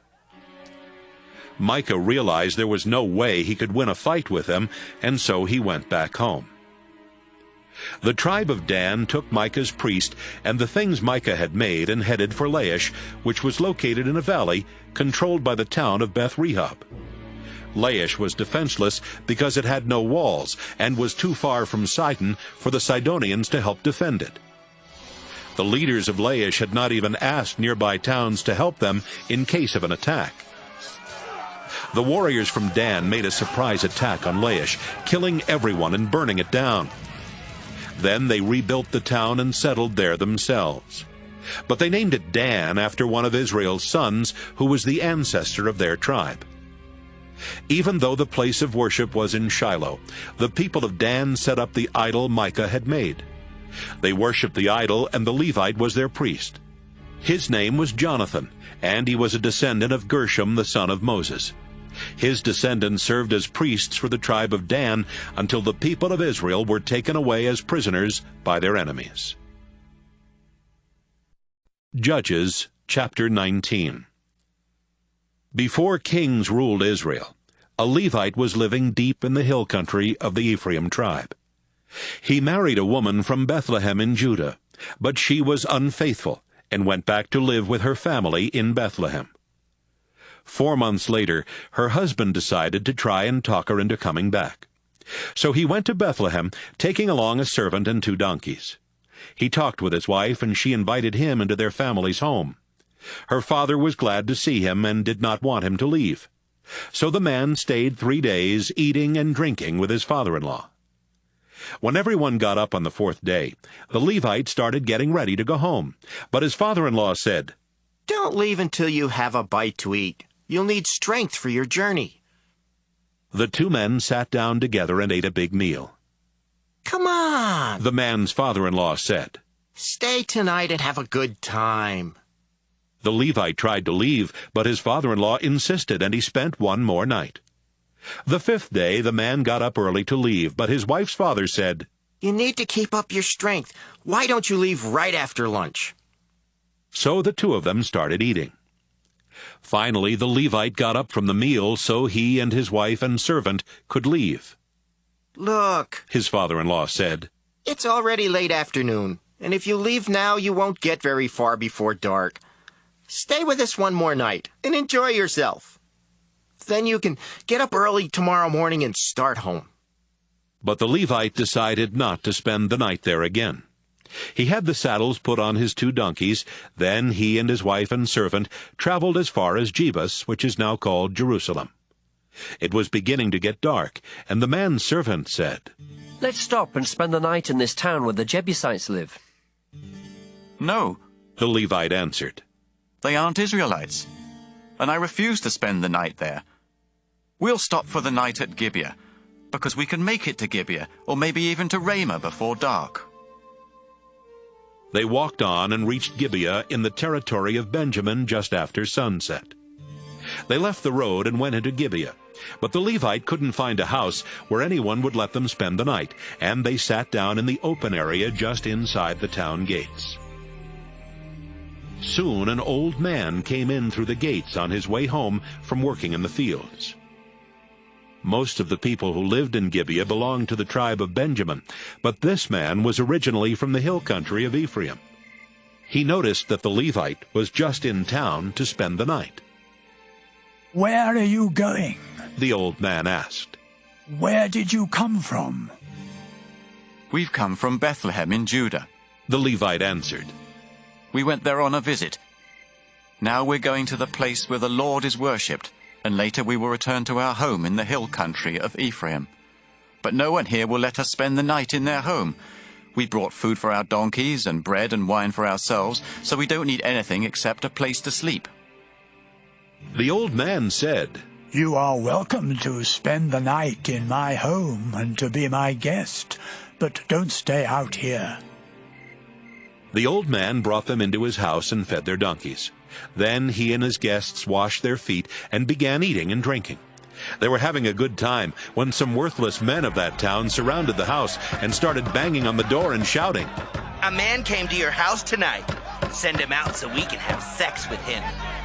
The old man went outside and said, My friends, please don't commit such a horrible crime against a man who is a guest in my house. Let me send out my daughter instead. She's a virgin, and I'll even send out the man's wife. You can rape them or do whatever else you want, but please don't do such a horrible thing to this man. The men refused to listen, so the Levite grabbed his wife and shoved her outside. The men raped her and abused her all night long.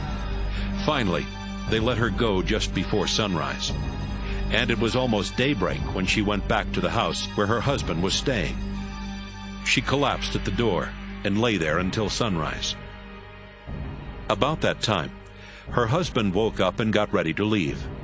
He opened the door and went outside, where he found his wife lying at the door with her hands on the doorstep. "Get up," he said. "It's time to leave." But his wife didn't move. He lifted her body onto his donkey and left. When he got home, he took a butcher knife and cut her body into 12 pieces. Then he told some messengers, "Take one piece to each tribe of Israel and ask everyone if anything like this has ever happened since Israel left Egypt. Tell them to think about it, talk it over, and tell us what should be done." Everyone who saw a piece of the body said, "This is horrible.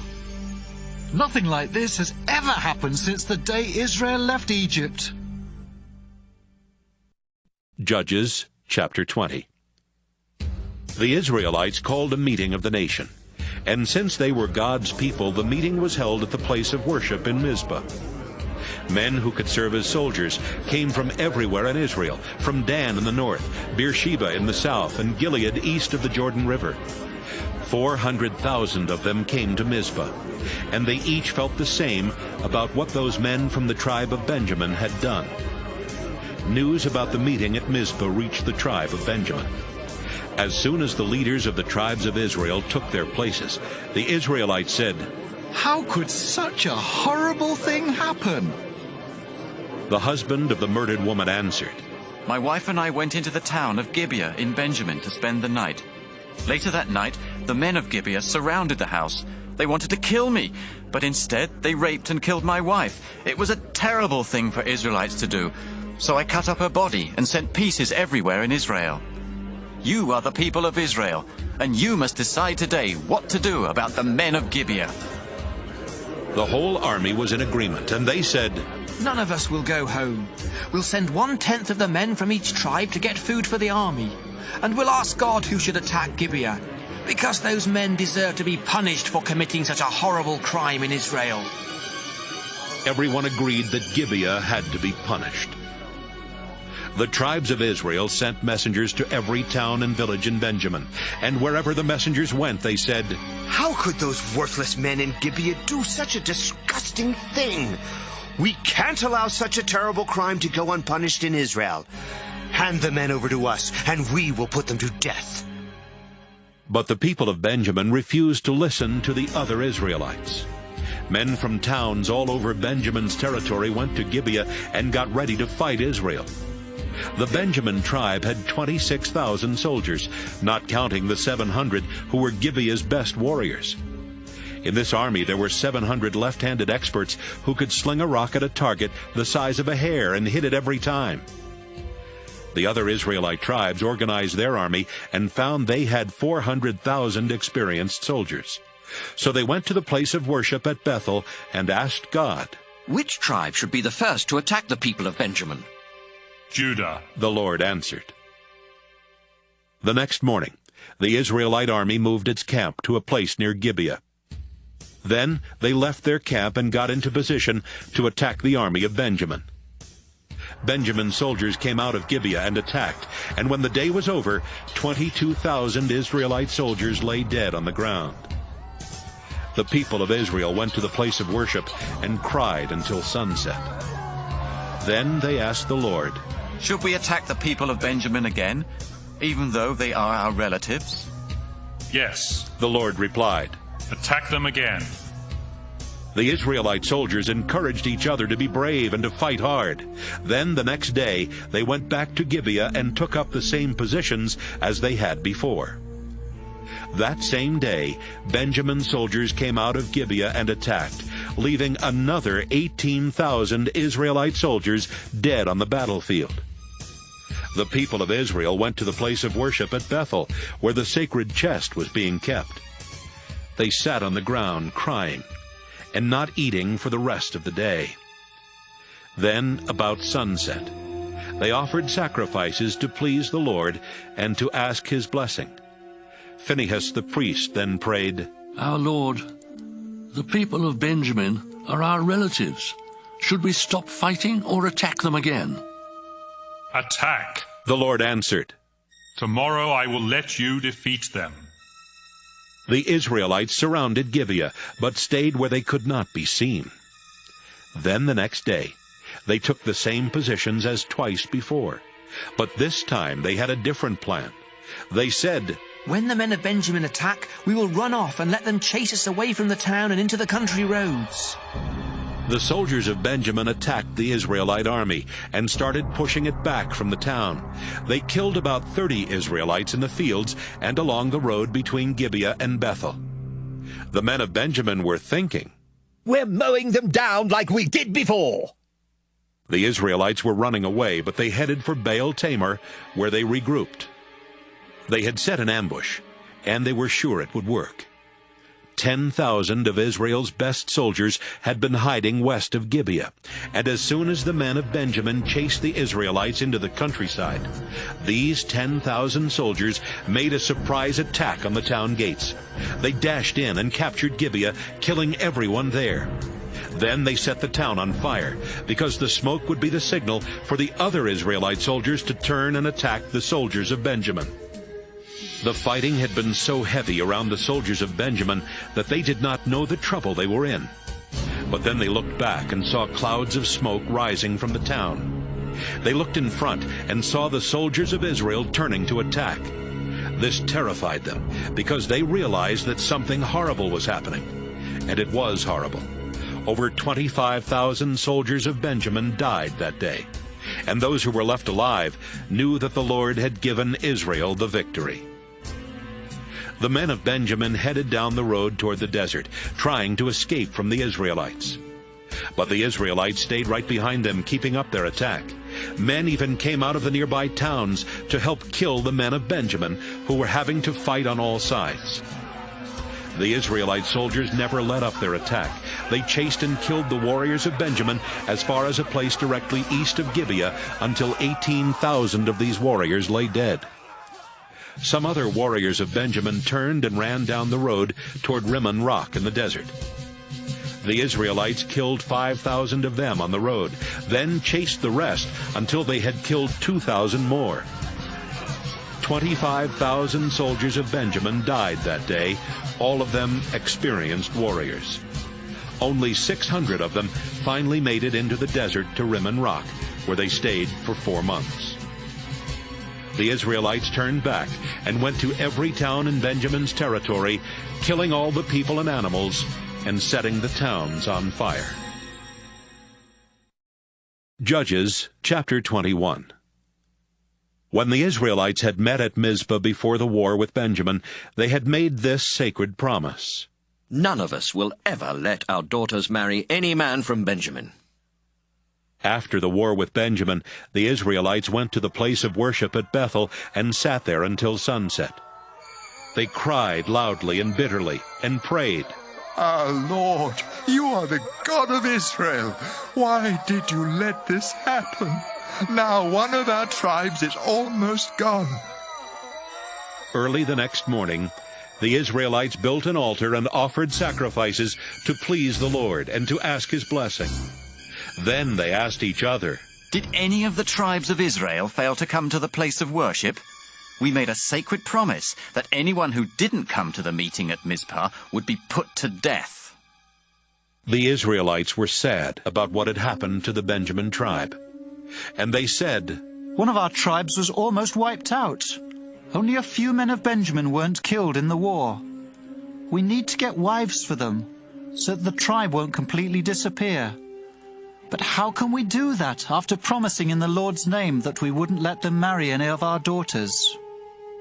Again the Israelites asked, "Did any of the tribes stay away from the meeting at Mizpah?" After asking around, they discovered that no one had come from Jabesh in Gilead. So they sent 12,000 warriors with these orders. Attack Jabesh in Gilead and kill everyone, except the women who have never been married. The warriors attacked Jabesh in Gilead and returned to their camp in Canaan with 400 young women.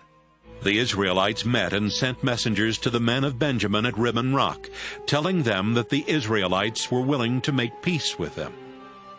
So the men of Benjamin came back from Rimmon Rock, and the Israelites let them marry the young women from Jabesh. But there weren't enough women.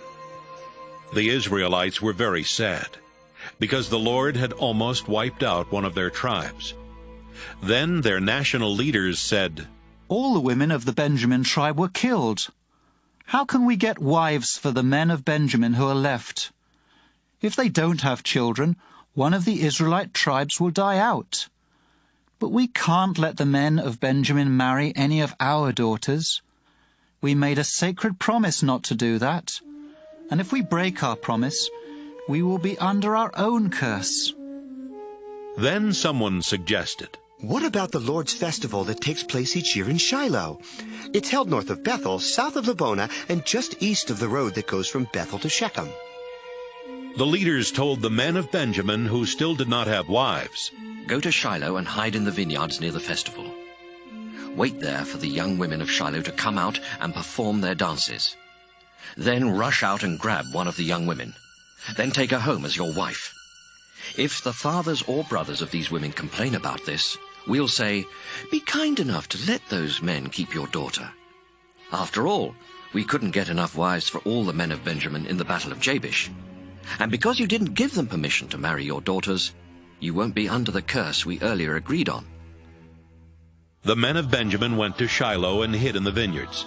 The young women soon started dancing, and each man grabbed one of them and carried her off. Then the men of Benjamin went back to their own land and rebuilt their towns and started living in them again. Afterwards, the rest of the Israelites returned to their homes and families.